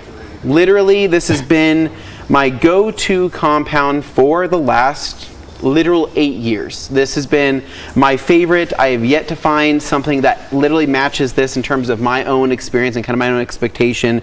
And I don't know. I can't even tell you how many jobs that this has saved me. I mean, this is truly one of the best compounds on the market. And Jace has been really kind of behind the scenes for quite a few different reasons. And now it's time to finally really kind of unveil this and really get this going. And now you guys have a new kind of new brand logo, new everything. So Jace, I'm going to pass it off to you. What has happened with The Last Detail in the last 8 years, and how did it all get started? Okay. Yep. First off, for those who don't know me, my name is Jace Price, the owner of Tilly Products. I was born in Queens, New York, and I was raised on a small island in the Caribbean called Antigua. And I've been married for 20 years, and I have 2 kids. and I've recently retired from the military after 21.4 years of Dude, service. Congratulations, Thank you. man. That's Thank you, awesome, thank you. dude. Congrats. Thank you. And I have 12 years of detailing experience. Yep. And basically, these came about because I have been in situations where detailing in my garage wasn't always ideal, especially in Las Vegas. You know, I didn't have AC at the time, and my garage got up to 120, 130 degrees. And a lot of products I was using, they were great products, you know, overall, but they weren't doing exactly what I wanted them to do when it came to those less than ideal conditions. Yep. So I've had to mix products, you know, back in the day to get it to work the way I wanted it to, and it just really came down to me being known for paint correction, and then I had a couple requests to teach some paint correction classes. Yep. And I didn't have any product to really use to teach those classes because I knew the issues that I had. Yep. So I just had a random thought, you know what, let me just try to make a product for myself. I didn't know I didn't know where to start. I didn't know anything about it. So I thought I could just spend $1,000 and be good and have my own product, but that wasn't the case. Yeah. So after 4 months, I found a few chemists, and there was one that finally said, "Okay, Jace, despite his multiple years of experience and me having none, he said, Jace, okay, I understand my product is good, but it's not good enough for you. So what do we need to do to fix it?" So thankfully for my chemist, I mean, huge hats off to him. We were able to develop the last cut after about 1.5 years of a few revisions, and this basically fixed all the issues that I had as a detailer myself, which in turn fixed the issues for many details around the world. And the biggest issue that I wanted to deal with was working in dry, really hot climate. Yep. To have the longevity in work time to actually work the paint and get the results you need without having to do multiple things to get a product to work. Yeah. So with his amazing skill, we were able to get that developed, and I sent some samples to multiple friends around the world to make sure it actually did what it was supposed to in multiple climates. And it worked. They were like, "Jason, whatever that is, I need some more." Like, I don't know what it is, but I want it. So that kind of gave me the push, to really pursue, the actual brand, because I was spending a lot of money. It wasn't $1,000 like I thought. So after realizing how much I was going to have to spend, well, either I'm going to have to scrap it or find a way to sell it. If it's actually a good product. So that's where the last cut came about back in 2014. Dude, it's insane, man. 2017, sorry. Yeah, 2017. I can't believe, dude, to this day, so the last cut, so this is going to be the original, and Jace is going to break down the differences between plus the original and then obviously the final polish here. But so this black bottle, right? We've had the same black bottle for literally 8 years, right? And then the iconic, 32-ounce bottle, right? Which is going to kind of that frosted look. It's going to have the blue compound inside. It's funny because, I see tons of, detailing videos online. I watch a bunch of different YouTubers. I see some really high-end detailing shops. And it's just crazy because, when I'm watching these videos and I see them putting this on their pad, I go, they know. Dude, they know. They're they know what's good. They know the good stuff. And we've been preaching this for years, and while yes, we have a lot of amazing compound options here at the Rag Company, and we have a lot of amazing brands that produce amazing compounds, this has just been probably the most consistent across the board here at the Rag Company, and actually where we first started, because actually at the time when we started bringing on chemicals, we didn't have a large chemical lineup, right? Compounds and polishes were not the game that we were in. At that time, we really only had a couple. We had, I think, Optimum Hyper Compound, we had some intermediate polish, and then we had Hyper Polish, right? And truthfully, even at that time, Hyper Compound, that particular version of it was not the most ideal for what we were looking for. And so I went into jobs, I did detailing, and I would be going into it with okay, I got this product, and I got the standard 105, I got 205. You start mixing 205 with 105 together because you're like, I got too much dust from 105, so I need to lower the dust down. I got to add a little bit of 205 so I get a little bit more working time, try to keep the heat down. You know what I'm talking about, right? You start 100%. back then it was truthfully I did it like, what do I got to do to make this work on this paint? And then that's when a friend of mine actually had sent me over, you know, basically a bottle when I was doing a job. I was actually doing a job, and it was like a $500,000 GT350, right? And I was trying to cut through this paint, and I was getting way too much dusting. I could not get this paint to cut properly, let alone finish out properly, right? And so I was adding micromarring into the paint because I was using something that was too heavy. All the dusting wasn't helping, and it was just an absolute nightmare. So a friend said, hey, dude, take this stuff, go and run it. So I ran it, and I went, what is this stuff, man? Like, what? That is some like magic in a bottle, right? And it was just, and I messaged you right after that, and I said, hey, so I just use this product. I'm like blown away. I really want to get some bottles out here so I can have Levi use it. And this is when you were really just kind of starting out with the brand, right? This is like very beginning stages. And then Levi, right? Detail of 25 years. He's used pretty much everything across the board. He's like, okay, I'll give it a shot. He takes it out there.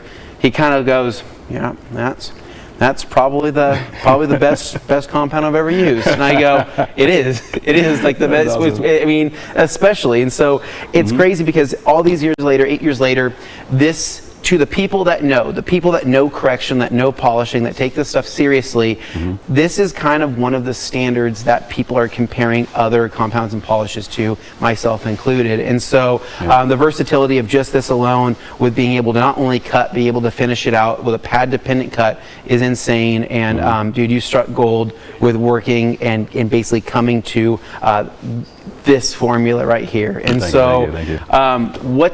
What after this, what had happened? You dropped the Last Cut Plus. Yep. So what is it? Yeah, so basically the Last Cut Plus is 25% more aggressive than the Last Cut. So it's still a compound, obviously both compounds, but it's going to have 25% more aggression, which means, you know, they're all diminishing abrasives. But it means that this is going to start more aggressive, then it's going to break down to a bigger abrasive than this would. So you'll get more cutting action throughout your polishing process with the Last Cut Plus as opposed to the Last Cut. So it's just going to give you more aggression throughout your polishing phase. And it was really designed because I had quite a few customers who were working on harder paint. So like BMW paint with metallic in it is extremely hard. And they wanted something that was more efficient. So that is why the Last Cut Plus came about. It's going to save you a little more time, you know, in the process. And can you still do it with the Last Cut? Yes. But some, you know, time is money. And when it comes down to it, you may have to step up to the Last Cut Plus to get a little more aggression to get, you know, the job done faster. And that's where, you know, so for us, right, it was about finding where the Last Cut Plus fit into our lineup and kind of our detailing here at the Rag Company, because, you know, we already had been so happy with the original formula here. It was like, okay, you know, do we need that much extra aggression? Do we need that more cutting power? And where we really found it at home was on gel coats, right? And being able to use that on boats and RVs and being able to get a faster cut, especially with using wool, right? I mean, this thing just absolutely killed it because, again, with your compounds, they're keeping that heat down. We're finding that the paint is staying cooler than it normally would, and then the dusting issues are not an issue, and so we're able to work the product in longer, especially at a higher speed for a little bit faster cut. And that's where really the Last Cut Plus was kind of like the perfect solution for that. And so much so that Levi, since he likes to work hard and fast, he actually so when Plus came out, he goes, this is me. This is how I work, right? And I go, well, this is how I work, right? And so it's funny because you'd go to each one of our garages, right? He would have this bottle proudly displayed, compound down the side from how much he's used it, top is pop because he was using it just the night before. Whereas you come into my garage and this is all you're gonna see, you know, is the black bottle and then of course the final polish. So let's go ahead and talk about what the polish is. So the final polish, this is my baby. It took 5 years to finish. It took forever. And we started over 3 times, you know, with the whole process with my chemist, and it got to a point where he was like, okay, Jace, like, you're too picky. I don't know, I don't know what you want anymore. So here's what you need, and when you figure it out, let me know, and I will check the formula, make sure it's stable, and then we'll go. But the main purpose of the final polish is for your very soft, clear coat. Yep. Or even black powder coat that has no metallic in it. Like you're gonna need something very, very fine to finish that out to get it crystal clear. Yep. So whenever you're working with the compounds, sometimes you will run into softer paint that just won't finish out perfectly without a second step. And some swear that they can do every car with the last cut, but I like to have the additional option to make sure you can finish whatever paint or whatever vehicle you're working on with these three. And the final polish really completed the line for me, because it adds an extra bit of versatility to the entire lineup, which is going to make sure you can cut and finish any paint you run into at any time in any condition.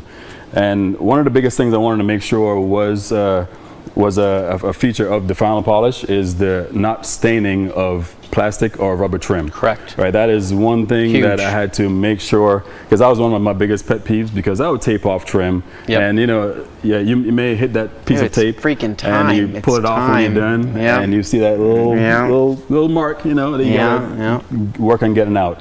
So I had to make sure that this did not stain rubber or plastic trim. And I finally figured out what it was, what additive did that. I took it out and kept working to make sure it had the full function as it should without that additive in it. Yep. And I sent the final version to my chemist. He tested it. He said it was stable, and it's on the market now. So it took forever, but I'm very picky. I don't just do things just because I can. I need to make sure if my name is on a bottle, I can stand behind it 100%, and there is no guilt with me telling anyone to buy my product. That is just what I stand for, and that is what it is here in these three products. 100%, dude. And I mean, and truthfully, it's just, I get what you mean, right? When it's your name on the bottle, this guy takes it seriously. I mean, this is a detailer, right? Owns black cars.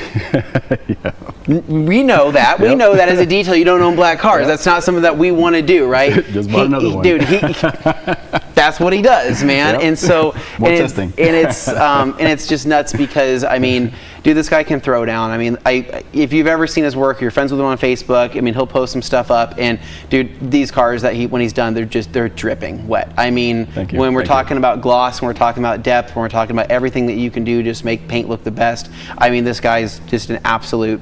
He's a pro, dude. He's amazing. And so that's why we were actually talking right before the show started. I'm like, we want you to come up here on a separate occasion. Me and Jace throw down on something black, and just get that thing, dude, as just wet as possible using the TLD products. And so let's do it. yeah, with that said though, so the final polish here, so this, to his point, right, with the issue with trim staining and all of that, right, the last cut, right, the original and the last cut plus, I haven't had many issues at all, if any, with trim staining. I don't tape off trim anymore with any of these, and if I've ever hit some type of trim with these products, I usually just go back over it, a little bit of rinseless wash and a towel, dude, knock it right off after I'm done. Nothing super long term. It's been a really good experience. But when it comes to the polishing step, right, you put in all the work. When you're doing your final finish polishing, I don't know about you guys, I don't like running over tape. It makes me feel like icky inside when I'm polishing. You know what I'm saying? Yep, when you polish over tape, and I go, I don't like the way that feels, and I go, there's something on my pad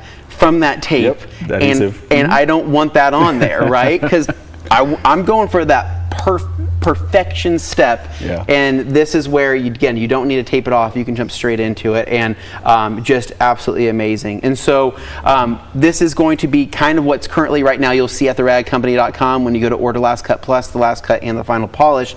But we're here to do some testing. You're gonna actually do a demo, and then we have something under here as well that whenever you're ready to talk about it. Yeah. So these labels have been my baby for a while, because I designed them. These are all my ideas, but I'm at a point now where I think it's time to evolve. It's time to grow. It's time to get better. And I got with my cousin with Zag and Zai, and he designed. You ready? Yep, you can do Bam. it. Yeah, new logo, new labels, clearer labels, so you can understand. There's a more professional look overall. Sweet, so dude. It's time to That looks awesome, man. evolve. And I didn't want to release new products on old design language. So we have new design language, and we're gonna release some new products in the future with the new vision. So So I'm happy to. Dude, happy for you, man. Look at that. And so now people can follow. Yes. Bam, there's your heavy cut. You kind of have your indicators there. And the biggest thing I removed, well, as you can see, the compounding glaze that. Where's the the camera? Yeah, there it is. The compounding glaze that everyone keeps. Man, I got so many questions about this. No, it doesn't have any fillers in it. It says it on the bottle, but I keep getting questions about it. So I had to make sure. Dude, we fielded questions on that. Do you know how many years until people finally got it, right? Because the people that got it, and they go, it's not even something they thought about anymore. But initially, when you heard glaze, especially kind of around that time, you'd be like, okay, so it's fillers, it's not actually correcting. And he goes, well, no, this is kind of more of the true of essence of what a glaze is actually going to be, right? Going back to like the original meaning of what a glaze would be, that's the only reason why it's on the bottle, because as I was testing, it looked like it was glazing over the surface using the foam pad. So that's the only reason why I put glaze on it, because I wasn't stuck in the old terminology. You weren't stuck in the filler terminology. Calling what I saw, basically. And that, I mean, it's people got over it over time, but I still get questions now after 8 years. So the compounding glaze is gone. Same product, but just in a new bottle without compounding glaze. You know, the last cut, dude. That's all it needs to be. I mean, anybody that knows, they know. And so, dude, I can talk about this all day. I think people want to see this in action. So, where would you like to start off? Because we've got Sydney's vehicle here that she allowed us to use. She said, "Please polish this." I didn't say that, but I mean, if I would have known, I mean, I would have been like I've been like, Jace, dude, do you want to polish the Raptor, bro? Do you want to do the full thing, like the full thing during one super long episode? But you'd be as crazy as I would, so we would dial it in. But no, let's go ahead and jump into this. So where do you want to get started? Yeah, so before we even start correcting paint, the biggest variable that you have is the paint hardness. Right, like. A lot of people ask me all the time, oh, I'm working on this car, what pad and polish should I use? It's never that simple.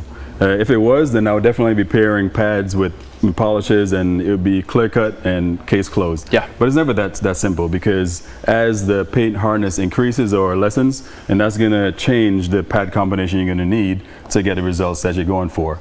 So the first thing you always need to do is a test spot. After 12 years of detailing, I do a test spot every single time. Yes, I can kind of gauge, what I'll need, just off the top of my head, but I still do a test spot to make sure I'm using the right combination, because at the end of the day, you have to listen to what the paint wants. It's not what's on the bottle. These are all guides, right? This is a full guide, but the paint is going to tell you exactly what it wants and what it needs based on the result that you, as a detailer, know that you're going for. If it's a one-step or a full, two-step paint correction, or even 3 if you choose to go that far. But only the paint is going to tell you exactly what it wants, so you must do a test spot. And you can start, with the least aggressive method as well. So you're just checking her paint here. Just a while ago. Bring in the Jimmy cam. Here we go. So there's some light swirls here. If you can see that. There's some light swirls. Just some, light marring, and this is just, Sid takes good care of her stuff, but she knows, some more down here. So I'm gonna try to hit that area with a 3-inch. So we can see that. So we'll do a test spot and see what pad combination is gonna be best to get the results that we need. Okay, sweet, man. Okay, yeah, Jimmy knows what he's looking for here. Jimmy's in search of, there we go. And that right there, that's just from build up down there. That's from closing the hatch. There's lots of different reasons that'll happen. But Jimmy's gonna pull focus there, and we'll be able to kind of reveal all that. Oh yeah, you're getting it, Jimmy. There we go. Yeah, that's the stuff we're getting rid of. Okay. There we go. Sweet. Okay. So I'm just gonna do a quick test spot with the last cut. And it looks like we're rocking Buff and Shine Blueberry, right? Blueberry, And so this from the source here. So you're a dot guy then, right? I'm a dot guy. Okay. So for the first pass, we're just gonna kind of pass as priming. Kind of just like wipe it in. So instead of using a whole bunch of additional product, I just do a dot and gonna wipe it in for the first pass. And that should be enough to get the pad primed. Because the high lubrication in the product, you don't have to add a whole bunch to get the pad primed. So you'll still get decent. I always shake compound before use every single time. I give it a couple shakes, just something to remember, right? Just so that way, any of the oils or whatever that might settle, you just want to make sure everything's mixing properly, right? Absolutely. Okay. Absolutely. We've got a couple more. Dude, you know how exciting this is for me? Like, 8 years, Yes. dude. 8 years. Like, I see him at SEMA. We don't have machines near us. We don't have compound pads or anything. So this is like, it's coming together right now. I'm freaking stoked, dude. This is amazing. And then, like, with it being diminishing abrasives, you never want to start spreading the product on speed 1, which is like something that people used to do in the past. Some people still do it today. But because it's diminishing, once you start polishing at a lower speed, you're actually starting to break down the abrasives. So whenever you actually start, your full speed polishing, you're gonna have less aggression, from the get-go than you would if you just were to dot the area, and then, or you can even bump the trigger just to get the product to spread over the area, and then you go to your correction speed. So try your best not to spread it on speed 1. Like, if you're used to it, just try to get out of that habit if you're using any one of these products, because you're going to reduce the actual aggression of the product. Okay, cool. Yep. All right, so we'll come over here. You got enough slack? There we go. Yep. I should grab a towel. Yeah. Go ahead. Go for it. So we got a 365 right here. So we're gonna use a 365 as kind of our wipe off. I got you. I'll be the towel boy. Thank you. I'll be the towel boy. Anthony. Okay, so you're gonna work right over here on this side. So we're just gonna do this section right here. Okay. So you can either do your dots just to get it spread. Okay. Or you can bump the trigger just to get it over the area. All right. Yep.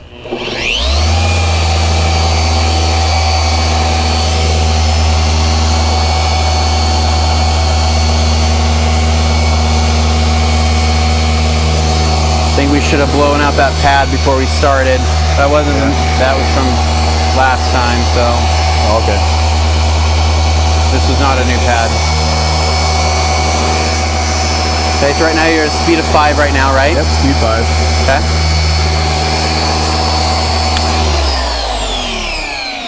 Yeah, and don't be afraid to bump your speed up with any of my products, because with the lower heat generation, the actual rotation helps. Oh with my God. Uh-oh. Yeah, you got a new towel. Anthony from the Rag Company just dropped a towel on the ground. Get out of here. Get out of here. I don't got a job anymore after this. What am I doing, man? I'm so nervous. I'm excited. I'm like, I can't wait. Okay, so we're doing our wipe off right now. So we're doing a wipe off. Oh, dude, one and done. Like, you did it. Yep. So, yeah, with that test spot. Jim, you want to come and check this out? Yeah. So you bump straight to a speed of 4 or 5, right? Yep. So you jump straight to a working speed, right? Yep. So you're not starting at 2, you're not starting at 3, you're beginning to work, right? And Exactly. so, and then kind of, how we've talked about it, right? You start working that compound to where you're able to see through that pad, see through that compound, and that's when you're kind of knowing at your level of, how much longer you can work it, right? Yep. And once you've used the last cut, right, and the TLD products long enough, it's like muscle memory, right? Yep. It's weird, right? You learn that feel with the pad and the compound to where it's like it's second nature to know that's done. That's ready to be wiped off. You don't think about it, anymore. But then I also cheat sometimes. I have a little bit of I'll do O&R at 256-to-1 in a spray bottle. Yeah. I'll miss my pad again. I'll you know what I mean? I'll yank a little bit more out of it, right? Just to keep it going. And you can do that as well with a detail spray. But there's a lot of different fun tricks. That looks awesome, dude. Yeah, so basically our test spot kind of revealed that we can one step, and get the defects out with just your blueberry pad and the last cut. Yeah. So if you do have heavier defects, if you had rids that were left behind, you can either step it up to a more aggressive pad. You can go to a microfiber cut pad or even a wool pad, to get beneath those rids. Of course, if you have enough paint to safely do it. Yep. But as we see right there, there is really no need for a second step. You can still jewel it if you choose to, but there's no absolute need to do that. So we're gonna work on this lower section right here. Okay, we get 3 inch. Okay. Yep. So we got Sid's little 3 inch. We like this thing because it's low on noise, which is really nice. Yeah. Again, we're gonna use a more aggressive pad. We'll see if we can get a slight bit of marring and then try to clean it up with the final polish. Okay. But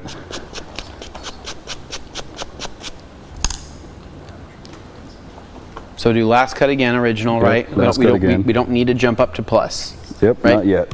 Okay. But I did see that there were a little bit more rids in deeper scratches in that lower section. So that's why I'm stepping it up to a more aggressive pad, just to make sure we can get beneath it all, in the first go. Okay. Oh yeah, Jimmy's got a good shot here. Perfect. Thank you, Jimmy. Awesome. You got your towels, so you're good to go. You have the light. Oh, light. Yep. Here we go, Jimmy. Light me. This is why Scangrip this morning, dude. Presentation's so important, right? Headlamp. I'm a headlamp guy. You can do headlamp. You can do a bunch of different things. So yeah. So I always recommend working under a light. Me personally, I typically have like spotlights behind me while I'm working, so I can see exactly what I'm doing, because I don't want to polish longer than I have to. Yeah. So the longer you polish, the more paint you remove, right?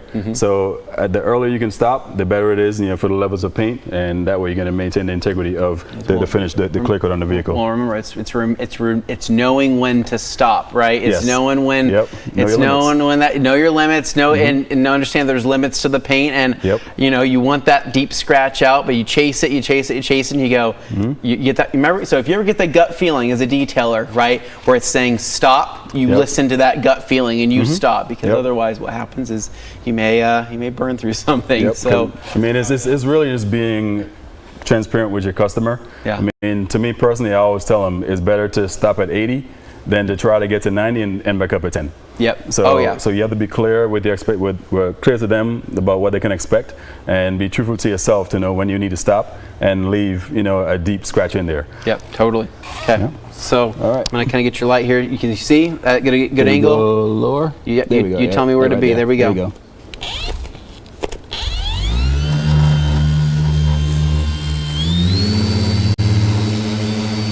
Okay, so you're jumping right up to a working speed. And this time you're on a microfiber pad, right? Microfiber.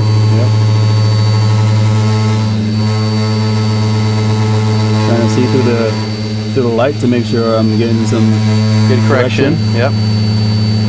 And make sure I'm maintaining pad rotation as well. Okay.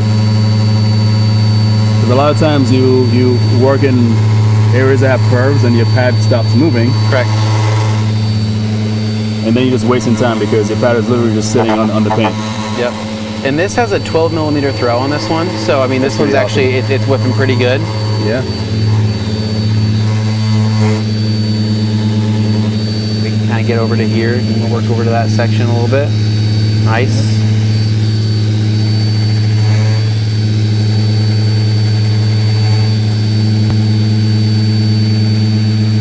Now with microfiber, so one of the biggest things with microfiber is that you're going to get buildup, right? Microfiber is going to generate a lot more heat. What's going to happen is that you're going to have glazing that's going to happen within the pad, right? It's going to happen over the top of the pad. So for you, especially when using last cut, right, a brush is a necessity. Now, yes, absolutely. Do you prefer to blow out pads with an air compressor, or do you prefer a pad washer? Like, what do you like to do? So me personally, generally I use a brush. Okay. But if you have an air compressor, that's like the ultimate. The ultimate option. So you like air compressor? Okay. Yep. Air to me is the best, because you can get the fibers to stand up as best as possible with the ear. But a lot of people don't have air compressors, so pad brush is more than good enough. More than plenty. Okay. Cool. So we're gonna have you. I'll have you. All right.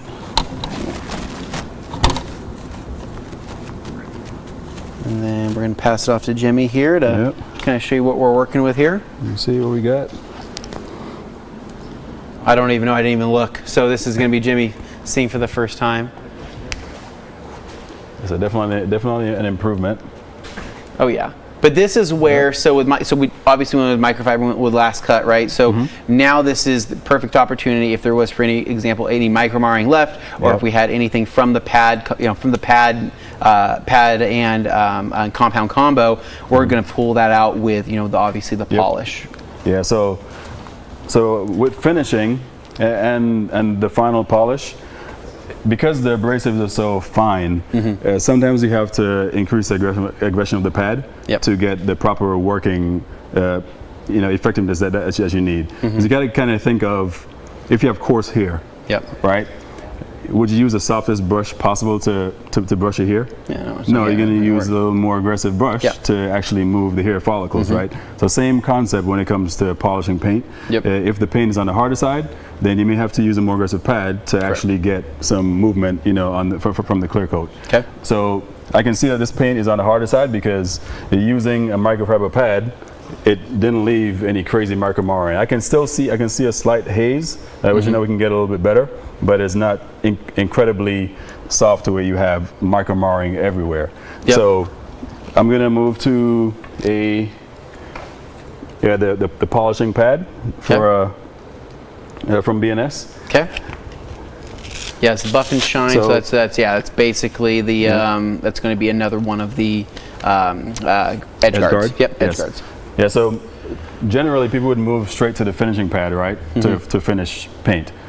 But if the paint's on the harder side, a finishing pad isn't always going to give you the result you need because you need something more aggressive. Yep. Right. So you, as a detailer, need to understand that sometimes you just need to not stick to what the pad says on the back. Correct. And it's what the paint wants. Exactly. It's always going to be what the paint wants, and I think that sometimes people get a little bit too technical with what I guess what they're told and what I mean, the thing is as a manufacturer, right, even us, manufacturing microfiber towels, we have to give direction the best as possible. Yes. But when it comes to pads and compounds and all that, this is where really it can be kind of the Wild West, man. It's everything's going to be different depending on what that paint wants, and so you have to be able to not just follow the book. It's not just what the book says, right? This is going to be what the paint wants, and just learning to adapt to that. I mean, I find that more often than not, I am finishing out with a yellow pad. I'm finishing out with a yellow pad, and I'm super happy with the way that looks. And then yes, if I'm going for that last bit of jeweling step, I'll be finishing out with something like an actual finishing pad. But there's oftentimes what will happen is if I do go through with some type of wool or some type of compound, let's just say the last cut plus, and I'm going through with wool or even like a hybrid wool like that blue Rupes right there. Yeah. I'm pulling out all of my major defects. I'm super happy with the way that looks. But then what's happening is I'm taking a finishing pad, right? I'm taking a really fine finishing pad with something like this, and there's still that bit of hazing that I can't quite get, right? There's clarity still left there on the table that I'm not getting. But if I would just follow the book, I would say, well, this is it. That's the best I can get, or that's just kind of how that's going to be. Whereas if I just say, well, what if I swapped it to a yellow pad, right? Do that, get a little bit more of that correction, get a little bit more of that clarity, and you'll be amazed at what that can do. I mean, it's pretty cool. Change on the fly. And another thing too, like you always got to remember, like the more like polish or compound you put on the pad, the more aggression you get. So I was working on a 56 Cadillac here recently, and that was the softest paint I've ever encountered. And I was down to a finishing pad and one dot of the final polish, like one dot. Like 2 dots was marring it. It was insanely soft. So I had to back down my aggression level and add less product to be able to finish that paint. So it's always just being able to read, what the paint, is asking for, and you have to be able to adjust to get the results you need. Very cool. Yep. So I'm just gonna add a few dots here. All right, and then Nick, how are we doing on time before questions? I know I'm seeing some stuff pop up. I want to make sure we have enough time. Okay, cool. We got lots of time. Okay, cool. Okay, all right. So we're just gonna go in and light me, Jimmy. Light. Oh, it's hanging from your apparatus here. your mobile suit Gundam that you're wearing, dude. Your Gunpla. He built that thing around himself, actually. Okay, so we're spreading that in. Okay. Yep. Going up to working speed.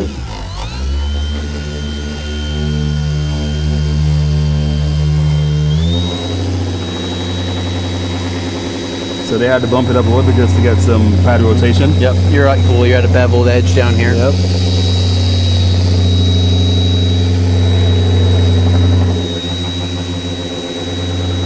And you gotta take your time as well. Like I see people moving too fast, when it comes to polishing paint. But you have to give the pad and product time to work in a specified area before you move on. Yep. So the slower you go, hand speed wise, you're actually maximizing the ability of the polish and the pad, and improving your efficiency as well, because you won't have to go over it again. Yep.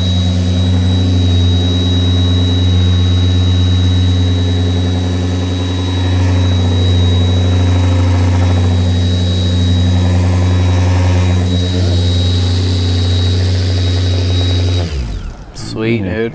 And with the final polish, I find that removing with a lower nap towel is definitely beneficial. Okay.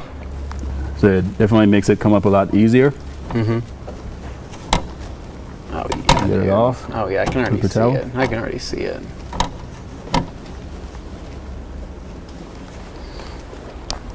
Money, yeah, dude. That really kind of glassed that out there.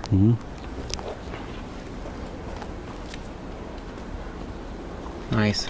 I'm seeing a little bit of lint from that particular towel, but minus that. So what's great too is that with, with all the Last Cut products, with all the TLD products, I should say, obviously no fillers, right? So being able to take, this is one of those where you can take panel wipe from Gtechniq, full strength, the truth serum of truth serums. Videos. Take it straight to it, dude. It's the same. It looks exactly the same after a wipe, and you can't say that about every compound, every polish out there, right? I mean, you're actually getting what you get when you're putting in the work here with this line, and so I think that looks pretty killer. Jimmy, did you want to come in and get a shot yourself here? Nice. Yeah, with my OCD, I'll probably go again, but oh no, yeah, no. But again, it's kind of it's knowing when to stop.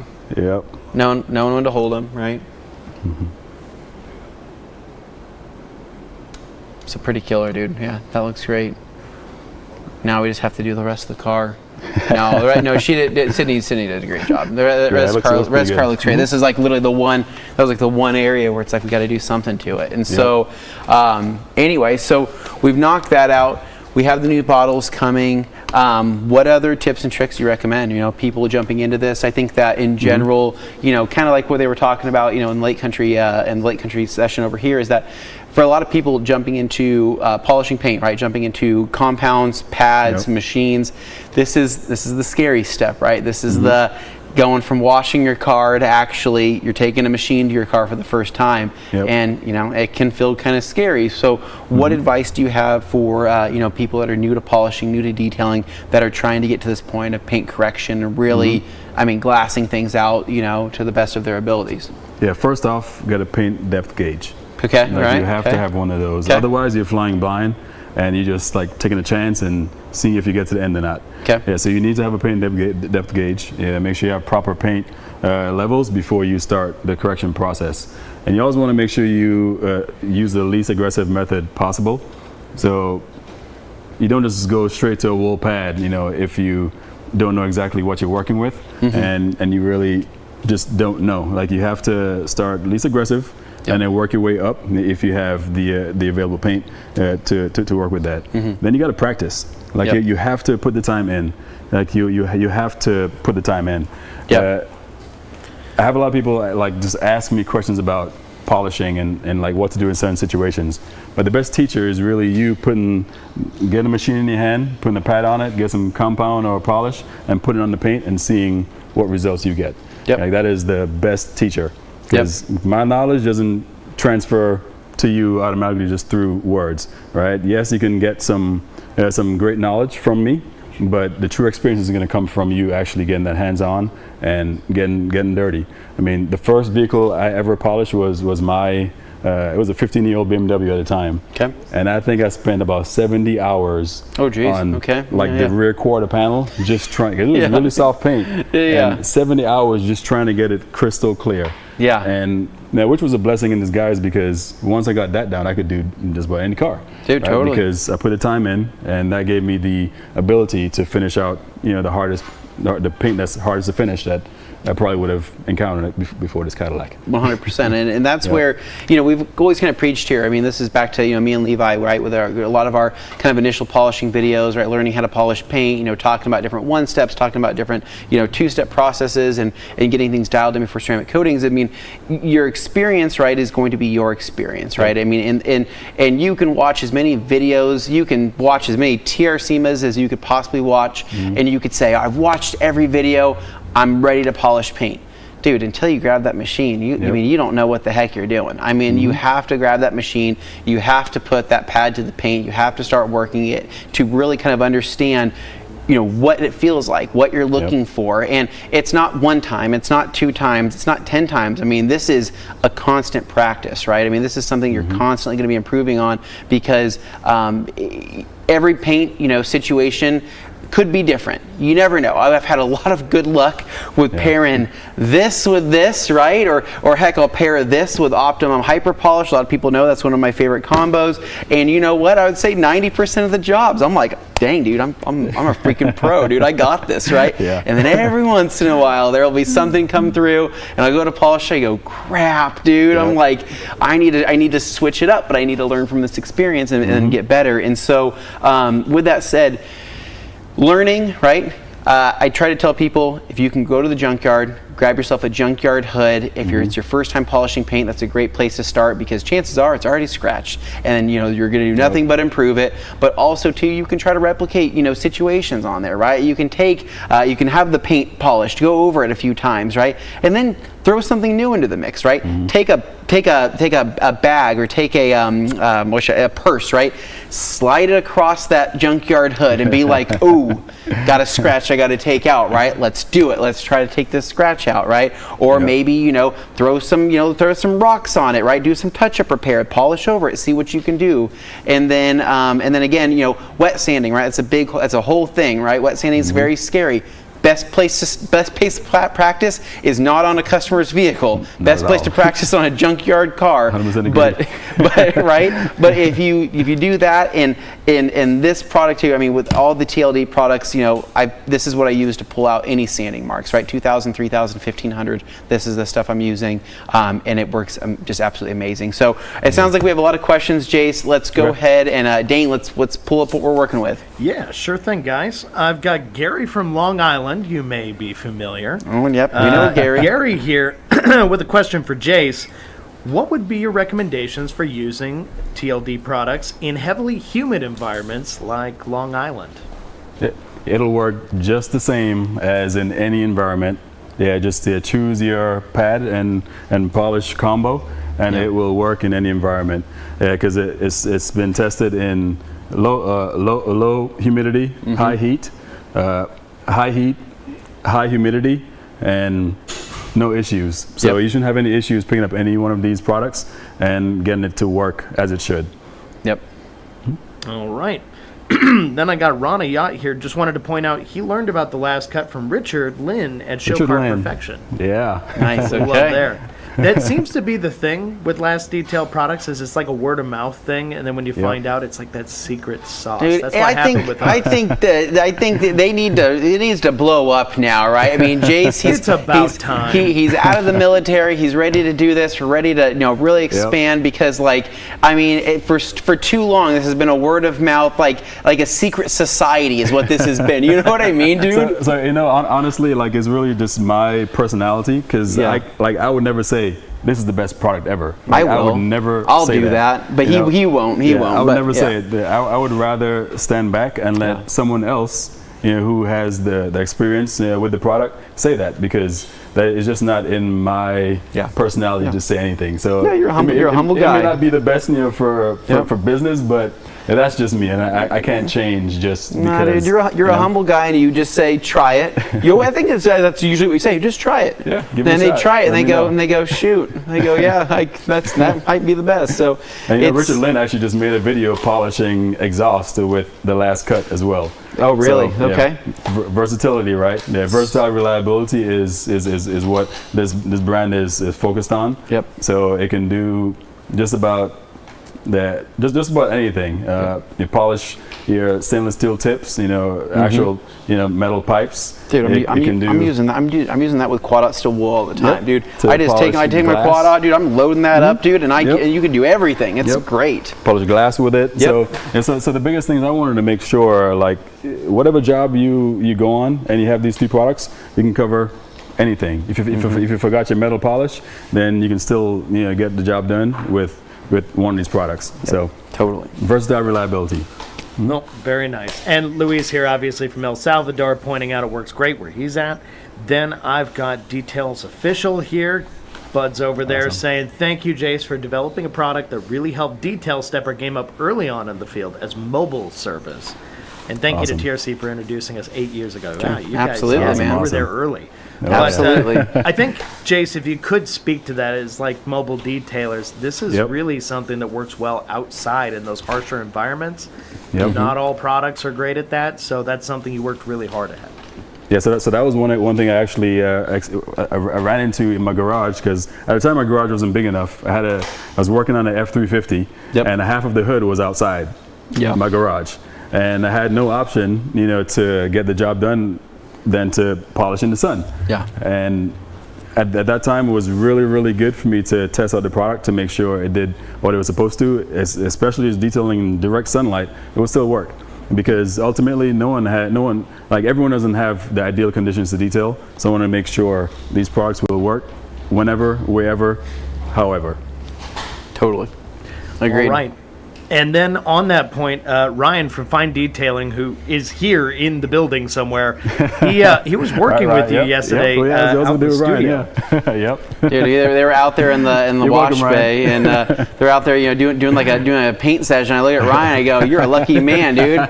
People would pay good money for this right now, dude. Have Jace Bryce, laying down the law." I'm like, that's pretty sweet. He got that before you did, Anthony. Yeah, I'm jealous, dude. He stole my thunder, man. What the heck? Dude, it's all right. I'll let it fly. So, what pads would you recommend with what product? That's actually a great question. Yeah. So every pad can work with any one of these products. Like, it really starts from the type of paint you're working on and the finish you're trying to go for. Are you trying to do a one-step, or are you trying to do a multi-step paint correction? So, for example, if you're working with the final polish and you want to do a one-step, if you're working with medium to harder paint, then you can even get an enhancement with a polishing pad or a foam cut pad, or even a microfiber one-step pad. So depending on the finish, what you're trying to do, you can alter your pad to get the result you need. For me personally, because I do a lot of full-blown paint corrections, and I typically go with a wool, like a lamb's wool pad, and I'll finish up with like a foam polishing pad.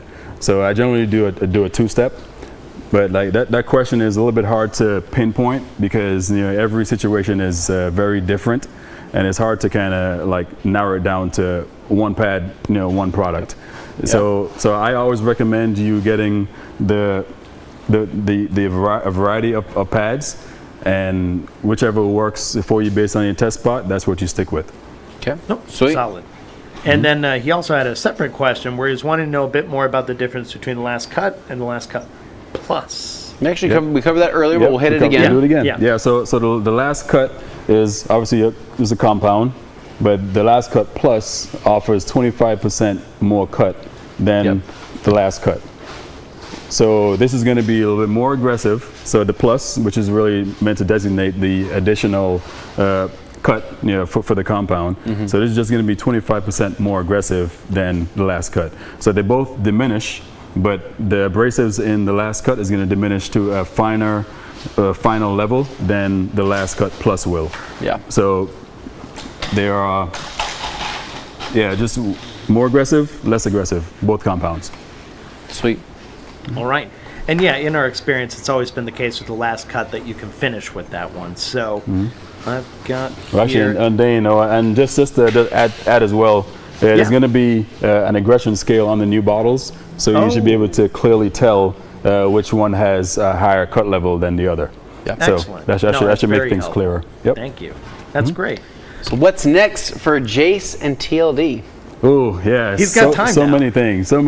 I'm retired from the military, so the floodgates are open. Now it's time to start cooking, dude. So this is phase one of the next step.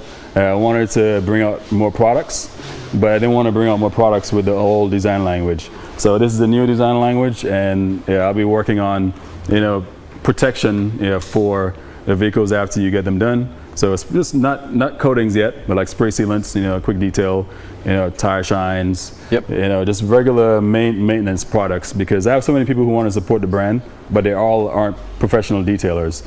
So I wanted to bring out some other stuff where the average weekend warrior can, support the brand and make sure their car is protected, after they get done washing it. Yep, for sure. Excellent. And I've got Simon Howard here wondering, has Matt Mormon tried the last detail? So it's I think he did. So he did, dude. I was just talking to him yesterday. And Matt was stoked. Matt didn't know that Jace was gonna be here, and so Matt was like, "Oh, dude, what's up?" And I go, Matt likes this stuff, and Matt's like, "I do like this stuff." So Matt said that him and Jace need to talk here in a little while. So yeah, we had a conversation. Yeah, we'll I'm sure that means something. So we'll see. Very nice. And then because they gotta throw a wrench in here every time, they need Jace's arm routine. Dude, what are you doing, bro? Dude, you're looking thick, dude. What are you doing? I'm like, man, I remember the days. So he eat right. That's dude, eating right. I got jealous when I saw your picture, but God, that's back in eat right. Previous life. Yeah, just eat right and be consistent. Nice. No, of course. And then I've got Patrick here wondering, how do I know if the paint on my car is considered hard or soft? He has a Genesis, so Korean car. Okay, yeah. So if you're depending on which compound you're using. So for instance, if you're using the last cut, if you use, for instance, like a foam cut pad, and you get some crazy marring, then you're gonna know that your paint's on the softer side. Yeah. If you use a wool pad with the last cut and you get no marring, then you know your paint is hard. Yeah. So whenever you use a pad that is medium to low aggression and you get marring, then you know you're working with some paint that's on the softer side. So it's really based on the result with the pad you use and the marring that you get left behind after polishing that section. Sweet, good to know. All right. And then beyond the questions, because I think we went through most of the questions, it's just a ton of people showing love for Jace. So, I mean, people who've used the products really enjoy it. Thank you. Oliveira's Custom Auto Detailing saying it's the best cutting compound for me. Then I've got Jamie Ford here. Actually, this is good. We're located in Tucson, Arizona, and are mobile detailers. Have to try this product. So I think you got a convert there, potentially. I might bring it right to you, Jamie. I was going to say. I'm half away, so I might have to take a trip and meet you. Nice. Not too long a hike, but no, this is made for guys who do stuff like that. So that's great. Awesome, yeah. And Neil White, he's been in the comments a lot this week, and he's saying, well, Anthony's spoken highly for years. I'm going to have to go ahead and try some. It's time, Neil. It's time. Give it a shot. Let us know what you think, Neil. And then Ron backing it up so you won't be disappointed. TLC with the foam purple wool on hard German paints is awesome. Yep. Thanks, Ron. So a lot of shout outs there for sure. And awesome. Yeah. Somebody says Maddie must have been whispering in the background. Yep. So I think that's pretty much what I've got here, other than Hans Closen also pointing out how much he loves the stuff. So guys, awesome. That is fantastic. He's got a few bottles, he says, in the Netherlands, in case you forgot where he was. He's quite a ways out there, but, showing love from around the world. Nice. Awesome. Okay. So are there any final notes on the last detail products? Anything you want to remind people of? Extra stuff? Yeah, I mean, just want to say thank you for all the support, over the past years. I mean, I had the best product in the world, but if there's no support, especially people from like Anthony, the right company, I mean, I'm just grateful for all the support I've gotten. Support from my wife, Rita. Like, it would not be here today if it wasn't for her. Your wife's a beast, dude. Shout out to Rita, dude. Yep. Thank you, Rita. Dude, shout out, man, because she was holding the fort down, right, while you were away sometimes, and so I was in Korea for a whole year, and she kept everything running. Dude, like, she took over. That. Yeah, she gave up when I got back, but yeah, she's like, you're home now. Take the reins. But thank you, thank you, Rita, for getting it done. So this has been an awesome segment, Jace. Thank you so much, man, for coming out, dude. I appreciate it, dude. And so this is a ton of fun. And so there is still one last segment left, and you don't want to go anywhere because this is going to answer all of your questions for the IDA. So without further ado, we are sending this over to the International Detailing Association. Let's do it. Yeah.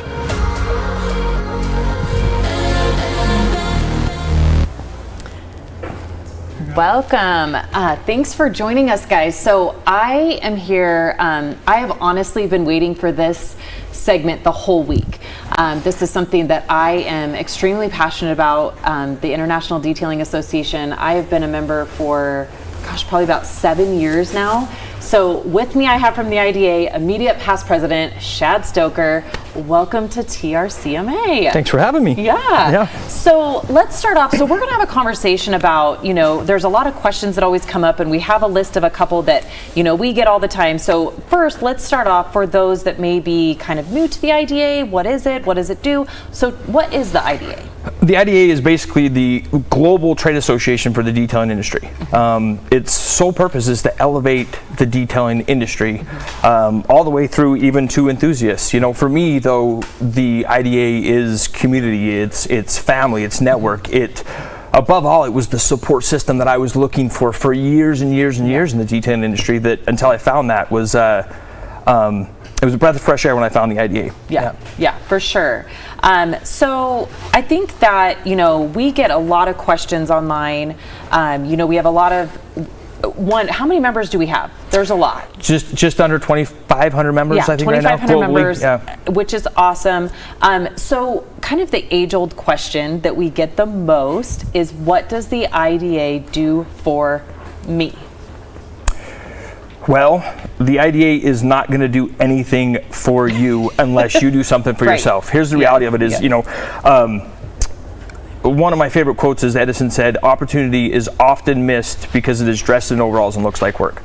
The IDA it's not a magic pill. You're not going to get your member packet. There's not going to be a gold bar. There's not going to be a magic bean. There's not going to be 1,000 customers in there. What there's going to be is a portal to the opportunity to learn every and anything you need to know to be successful in the detailing industry. One step beyond that is the support system that come from some of the biggest and best names in the industry. There's a reason why most of the biggest names in the industry have and are members of the IDA, and the brands. I mean, most of the brands that are presented this week are all IDA members. So ultimately, it's going to do nothing for you if you do not do the legwork to find the things that you need that it provides. And I think, as a detailer myself, I think that what I have learned over the years is that, just like Shad said, it's what do you do for it, and what do you take out of it? And I think this is the thing that is the most misunderstood, is that there is so much to take out of it. There's so much. So, I mean, we could probably go on about this for days, but so there's IDA Facebook groups, there is webinars that they put on every month, there's business webinars, there's technical webinars, there is communities, there's, events that really back the IDA. I mean, it is, like you said, it's a community. Yeah, there's SOPs, there's checklists, there is, discounts on everything from insurance to flights. Our current president, Craig Brigham, used the member benefit package that's offered to every member last year to go to MTE, and it saved him like almost $2,000. So he paid for like 10 years worth of memberships just from that one resource. There are dozens and dozens of tangible benefits that come from the IDA. Those everyone may not be applicable to you or your situation, but there's many benefits for every single person, no matter what step of your detailing journey you are on. Yeah, and I think that's important to point out. I think that probably a lot of our viewers today, they might be enthusiasts, they might be weekend warriors, which is awesome, right? The IDA still totally applies to those people. And I think that's where you figure out what you draw out of it. And I think for me, one of the most important things is that educational aspect of it. So the webinars, you can go back years and watch technical webinars. But I think what's cool about that is not only do the webinars fall within what the IDA feels is a good practice, but also, you can learn so much from those.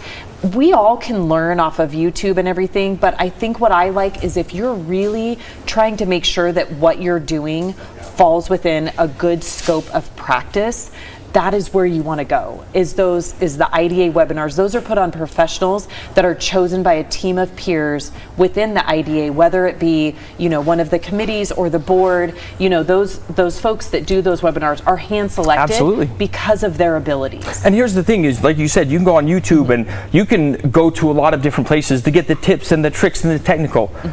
Where do you go to learn how to build a detailing business? Where do you go to actually learn how to convert those skills into tangible dollars that you can put in your bank account and continue to do and grow and build something you can turn into a hobby, into a full-blown career? You know? Yeah, and I think another thing, when I became a member of the IDA and wanted to get my skills validated and all of that, I was working obviously in my home garage. My business was a little bit smaller than it is now, but I was just a single operator. I was a stay-at-home mom. I ran my detail business, but it was important to me just from the aspect of my customers coming into my shop, and some people go, well, what do you need a certificate on the wall for? But here's the thing, the certificate's not gonna make magic happen, but the beauty in it is when your customers ask about it. Or if they ask what training you have, you can point to the certificate and you can say, to them it means the world. Right. You can say, I am a member of the International Detailing Association. It is an association that is meant to make sure that, we are all doing technical things right, that we have the backing, that our skills are validated, we are certified, and all of that. That helps build value. That helps set you apart from maybe other people in your community. Absolutely. That is me using that, right? It didn't do it for me. I used the certificate. Right. And see, I'm on the opposite end of the spectrum. The certificate for me gave me the confidence because I'm a distributor. I sell products. I was in the detailing industry years and years and years ago, got out for a while and got back in, and I was a little unsure of myself. I was, I have customers coming in asking me, well, I've got this situation, I've got this, and I was like, I think this is it. But as soon as I said, all right, I'm going to get certified, I took the test, I passed it. At that moment, I had the validation to say, yes, I know what I am doing. I am confident in telling you this is a great way to do this. Not the only way, but here's a way you can do it. So it actually translated into dollars, and not just dollars for us, but success of our detailers, because now I've got the confidence to teach and train them at a level that I didn't have before I had that certification. Yeah, and honestly, that's funny that you say that, because it does, when I did do this, get my CD, the certified detailer, and my skills validated, it did give me a whole new level of confidence in just myself and being legitimate, right? Not to say that people aren't legitimate, but it does give you that next level where you feel like you did something right. Absolutely. And it kind of makes you check yourself too. I mean, I remember taking the test and, they talked about aluminum wheels and I honestly had no idea, so it was great to learn. And so, I know even, so many years into this, I still, even at the level that I'm at, I still take so much out of it because I enjoy helping others, right? So that's a big passion of mine. But the other thing too is just the community, those that we get to cross paths with, you guys, is endless. It is absolutely endless. You go to, parties and events and, trainings at, live events. There's local events like the IDA shop crawl. Meet and greets. You learn so much from your peers, and I think that kind of the IDA came in right when it was not cool to be friends with the neighbor next to you, right? But we get to see that honestly in these communities where there is more IDA members, they band together and all of them rise up. Right. They all become more successful because they work together. And it is just really, really awesome. TRCMA is a great representation of that. You have competing brands, Lake Country, Buff and Chime, that are coming together for the good of the rag company and the industry, putting those differences aside. They collaborate. They're not. It's not about competition. There's enough business for everyone. There's enough customers, enough cars. It is about collaboration, and that's one thing that the IDA does, is it ties those together, which elevates the industry and then creates more for all of us. I mean, you said something important earlier. Is your customers, when they come in and see that certificate, they may not know what it means. It's your job to educate them on what that means, but it is a differentiator from you and your level of professionalism versus somebody else that they may be looking at. But it's up to you to educate your customers on why that's important. But it does create a delineation of how professional you are and how high you consider this profession. Because it is a true profession. Detailers are, in my opinion, the most passionate, hardest working people in the world. So for sure. I think another thing that that I think a lot of people don't realize is that when you get into the IDA, you become part of this community, but also the heart of the IDA is putting other people forward. And so this is something that we really put our members forward. And so we have podcasts, we have, like I said, the webinars, we have posts on our social media, and, we really try to put them forward. And what's cool is that once you are involved for a little while, you might be the one that gets to put on those webinars, and you might be the one that gets to, pull in somebody new and bring them along. And I promise you, there's nothing more fulfilling than that.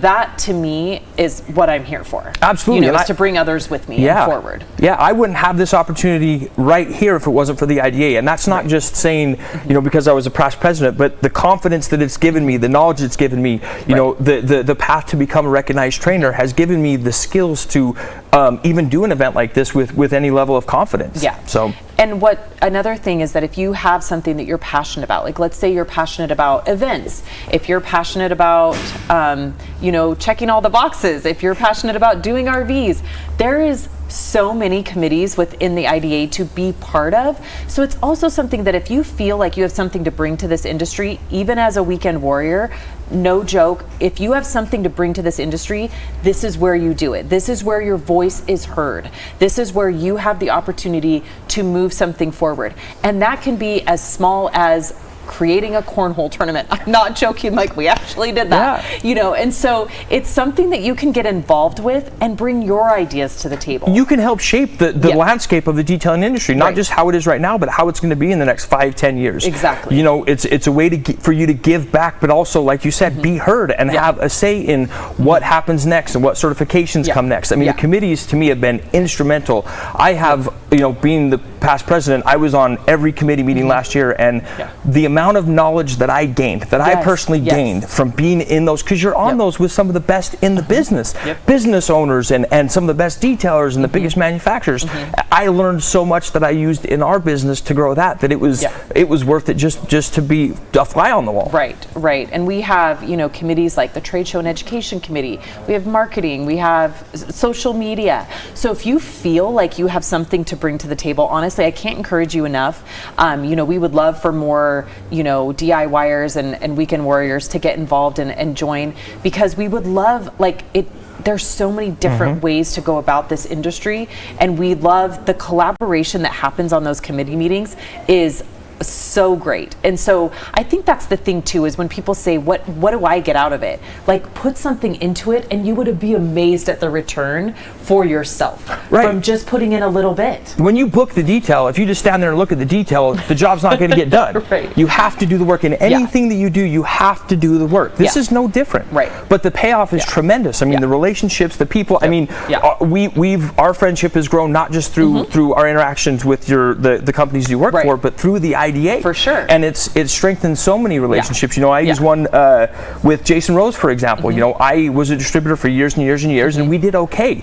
But the moment I connected with him at the IDA level, it just supercharged my business, because I was learning things from him and interacting with him, and I got knowledge that I translated to actual dollars for my company. And now, we're one of the biggest mountain distributor of the Rupes in the mountain states. So, and that I correlate that to my connection with Jason Rose from the IDA. And I think, even like some people talk about the cost of it. Like, the cost is honestly so cheap, and I have to give it to Shad for this, like behind the scenes.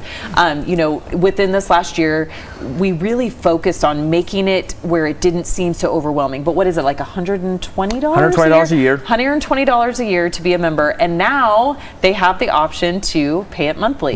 So it's, what is it, $10 a month? It's $12 a month. So it's 2 cups of coffee, essentially. It's nothing. It is less than 33 cents a day. You couldn't, back when I was younger, you couldn't make a payphone call for what it costs to be a day to be a member of the IDA.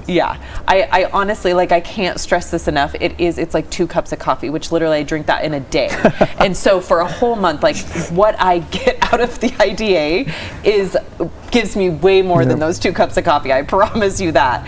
And so I thank you for that. I think that is so great that we've made it, not so intimidating for people to just be members. And that's the thing. There's a bunch of levels. You can do skills validation. You can do, certified detailer. You can do marine detailing, RV detailing, motorcycle certification. There's a whole bunch of certifications that you can get. But even just being a member gives you access to all of that. It gives you access to all of the webinars, all of the groups, all of the events, and there are so many resources. There's so much. So many resources. It's, I did a presentation at MTE and with the current president, and we went through and wanted to list out, like really list out all the tangible benefits. And there were so many, we finally got tired and said, this list is going to have to do because we're done trying to find them. It was like nonstop. It was like once we would think we had them all, it's like, oh, what about this? The list of actual tangible benefits goes on and on, like detailing nearby. So people, like I said, a lot of people expect business to come their way the moment they become an IDA member. Now it's not going to happen, but you do have an opportunity with with your membership. You get access to a website called Detailing Nearby, and this is a consumer-facing website that is designed to pair people that are looking for details with the IDA detailers in their area, so it can translate into actual business. You get one detail from that a year, it pays for your membership. Absolutely. And I think too, I've used that before where even with my customers, I let them know that they can find that, and then if they have friends, this is probably my favorite thing, is if somebody says, well, my sister-in-law lives in Florida, who can I send them to? I tell them that website address because they always remember it, and you're part of it, and I mean, you're helping a whole network, right? So that it's such a great website. You know, I think too, you brought up mobile tech, so we are super involved in Mobile Tech Expo, which happens every January, and that is highly backed by the IDA, but we have our annual awards gala there. So much fun. The said cornhole tournament is there, and so that is like the biggest training event for the IDA. That is kind of where, you know, again, we put our members forward. We ask our members to teach training seminars at Mobile Tech Expo. You know, we use the members as much as we can because the knowledge that's there, even on the very early stages of people's businesses, it's amazing now what those members are able to give back. You know, and so I think that initially, you know I hear all the time, like, how do I get more known in the industry? Like, this is how, just because you're giving back, and that's what we should all focus on, is giving back, strengthening the whole community, building each other up. You know, and so I definitely encourage you guys to not only look into the IDA, but look into the events that we attend. And my favorite event every year, and I'm sure you guys have heard me talk about this, is the IDA shop crawl. Absolutely amazing. And so, you know, we are all very invested in all of the members. And I think for us, we love new members. We love guys just starting their business out, you know, trying to find their way, figure out, you know, what's the right way to do it. I mean, that's members are the stars. They are the stars, the operators. This industry and this association was built on the backs of the operators, the detailers, the manufacturers, the distributors. They're great. They add a whole lot, but this is, you know, 1,800 of our members are operators. They're people that are detailing day in and day out. I have multiple 7-figure shops in my area that are all IDA members. In fact, I think all the multi 7-figure shops in my area are all IDA members. And those are people that I even draw on. I call and I'm like, hey man, you know, I got this issue, I got this customer with this issue. That's a perfect example. I will call and say, hey, you know, I've got this customer with this issue, and this member will tell me how to help his competition, but because he knows it's cyclical and it will return back. So it's just, it's collaborative, not competitive.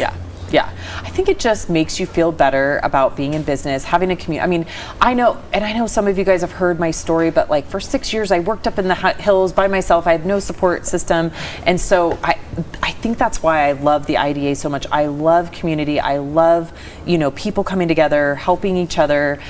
You know, we have a great time, and the Facebook group on for the IDA. Guys, there's a lot of Facebook groups out there. I see a lot of really bad information given. I think for me, the IDA Facebook group is also where you can go with those technical questions and get really good answers. Real vetted answers from really vetted, you know, some of the best in the industry. Yeah, for sure. Yeah. So I think, you know, when we talk about what does the IDA do for me, it's been a long week. I say my words. You've said that so many times in your career too. What does the IDA do? Yeah, and so I think for me that is the biggest thing, is just making sure you have a good community. You know, and I'm trying to think of that graphic. I saw the graphic with like 900 things on it of, you know, what all does the IDA. Yeah, it was so many. It was so many. We had the logo in the middle, the person or whatever it was, and we had to keep shrinking it. And finally we just ran out of room. So it was really eye-opening, because there was a lot of those benefits that I had forgotten about or wasn't even aware of because I hadn't needed them. And I, you know, just in prepping for that, there was 5 or 6 things that I use on a daily basis now. So it's it is really it's interesting. At such a low cost, and going back to the membership, we created that monthly option really to give people an opportunity to go in and see what the IDA is all about. Yeah. Like I said, it was for me, it was the support system that I had been looking for my whole entire career. Yeah. And my career has been on a trajectory since becoming an IDA member because I've got involved and I've really gone deep on my involvement in it. It's paid off in dividends that I never thought would ever occur. Yeah, for sure. So Dane, obviously we're both huge proponents of the IDA. We're super excited to be here. Do you have any questions for us? I did have a few. Yeah, let's Okay, go ahead cool. and touch on a few of those. I've got Robert Clark wondering, what are the steps or requirements for an enthusiast to join? So maybe they don't own a shop, but they're still interested in what IDA has to offer. Perfect. So what are the steps? You go to the-ida.com and you click on become a member. There's no delineation or requirements. You don't have to have a shop. If you're interested in pursuing detailing at a professional level, whether it's just as a weekend warrior for yourself, a couple side details on the weekends, this is a great community for you to join, and there's many resources that will help you get to your end goal, whatever that end goal may be. Yeah. Yep. So super easy. Excellent. And also very helpful, Umberto here was pointing out that the IDA also has seminars in Spanish. Yes, Wanted to point that out to people as well. Absolutely. And that, Kat V here saying International Detailing Education Day is happening on April 10th. Yes. So, do we want to talk throwing about that that a out little there. bit? That is You kind can of touch a cool on that day. for a moment. Yeah, so it's International Education Day, so we have several countries that they bring their members forward and they put on webinars, and there's a whole bunch that happens all on the same day, and the IDA organizes that. There's a lot that are running on the IDA website, and yeah, it's super awesome. Yeah, we have I think there's over 20 chapters now across the globe. Excellent. And then I've got one here asking, hey team, is there any IDA branch in Australia to get practical training? There is not, but there absolutely could be. The cool thing about this is if you are an IDA member in a country that does not have a chapter, you can start the process and get some guidance on creating a chapter in your area. There's no guidelines. The IDA doesn't go in and say, we're going to put one here, we're going to put one there. It's all up to the members to do it. So if you are an IDA member in Australia and you want to get a chapter, reach out to one of us or someone in the IDA, and we'll get you information on how to start a chapter in your area. Excellent. And then the last one was questions about discounts. It sounded like there were some things there as well for members. Because it is such an affordable proposition already, we don't do any discounts. That's why one of the reasons why we instrumented the monthly payments was to give people an easier way without having to come up with the whole thing up front, especially in the winter months. Detailers sometimes slow down, so it's hard to pay that up front. This is a way for you to get in and month out and really try it at a very low cost to decide if if it's right for you or not. Yep. Yes. Although I will say, Humberto here very helpfully pointed out that membership comes with discounts on hotels, car rentals, flights, etc., which you did point out during the segment as well. But for anybody joining us here right at the end, in case they missed it. And really, Alpha Tango here has the best way to throw it at the end. It's a networking service at heart, completely worth it if you intend to grow up beyond average. Ooh, beyond average. Well said. And that's like well the mic said. drop. I like That's it. right. Yep. That's a good way to end that one. So, Sydney, Shad, thank you so much for sharing the word of the IDA. Anything you want to leave us with before we go? Check out the website and join us. Yeah, facial hair looks great, Dane. Other than that, nothing to add, man. You too, buddy. You too. Good. Yeah, so we are going to head out to the studio to help close the show, but thank you so much, Dane. We will see you in 1 second. Yep, not a problem. And before we get to that, we have Anthony waiting with some very important news. I know you've all been waiting. There's still one giveaway left. What's up? All right, so Sydney, Shad, thank you so much. The IDA segment was amazing. Day 4 has come to a close. TRCMA 2025 has come to a close, and I can honestly say this was our best TRCMA yet. This has been just the most amazing production from just literally the entire team, and you're gonna have to see who's all involved behind me because this is quite a big deal. But you guys have been waiting for the giveaway announcement, so I have Sydney here with me. We have this beautiful teal envelope. Yeah, I wonder who picked those out. I wonder who picked this out with the Rag Company logo on it. With like nothing teal here is safe. Nothing teal here is safe. It will disappear. So our giveaway winner for the Rag Company for the MetroVac Deluxe Cordless Hand Vac Kit with the Lake Country Kit, an IDA membership, as well as the IK E-Foam Pro 2 battery sprayer is going to none other than Gary Voigt. So Gary, congratulations, dude. Well deserved. Gary. Super pumped for you. Now, if you watch the Grand Ambassador segment, then we also had a surprise last minute giveaway from Brandon Purdy of Purdy Auto Pros. And the giveaway winner is Round GTI. I believe her name is Juliana, and so congratulations. We're going to be reaching out and be able to ship that bucket kit to you along with that limited slim dryer drop, so you're going to be able to get that as well. So now, theragcompany.com. The sale continues until Tuesday of next week, and so up to 25% off almost everything, including premium microfiber products. We're going to be able to pick up all sorts of goodies, whether it's towels, accessories, chemicals, and more. It's truthfully going to be amazing. So with that said, theragcompany.com, check it out. Let's keep this thing going. So this is us saying thank you so much.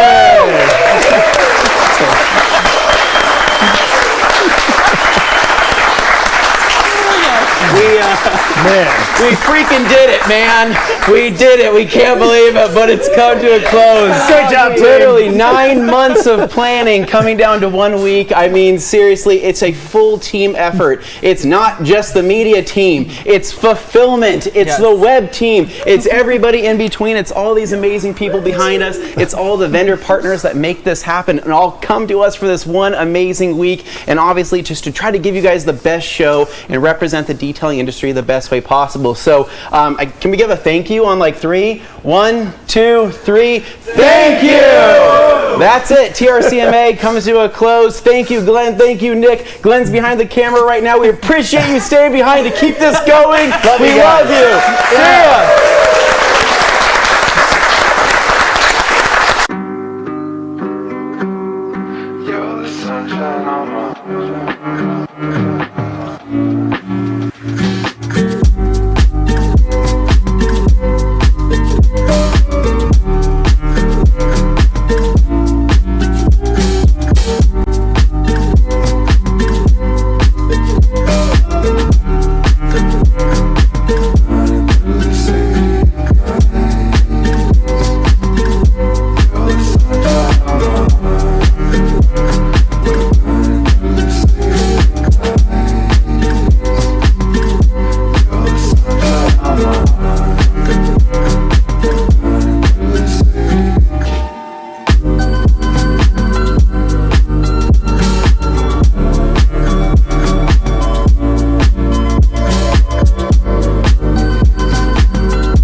sunshine on my mind. We're burning through the city of light.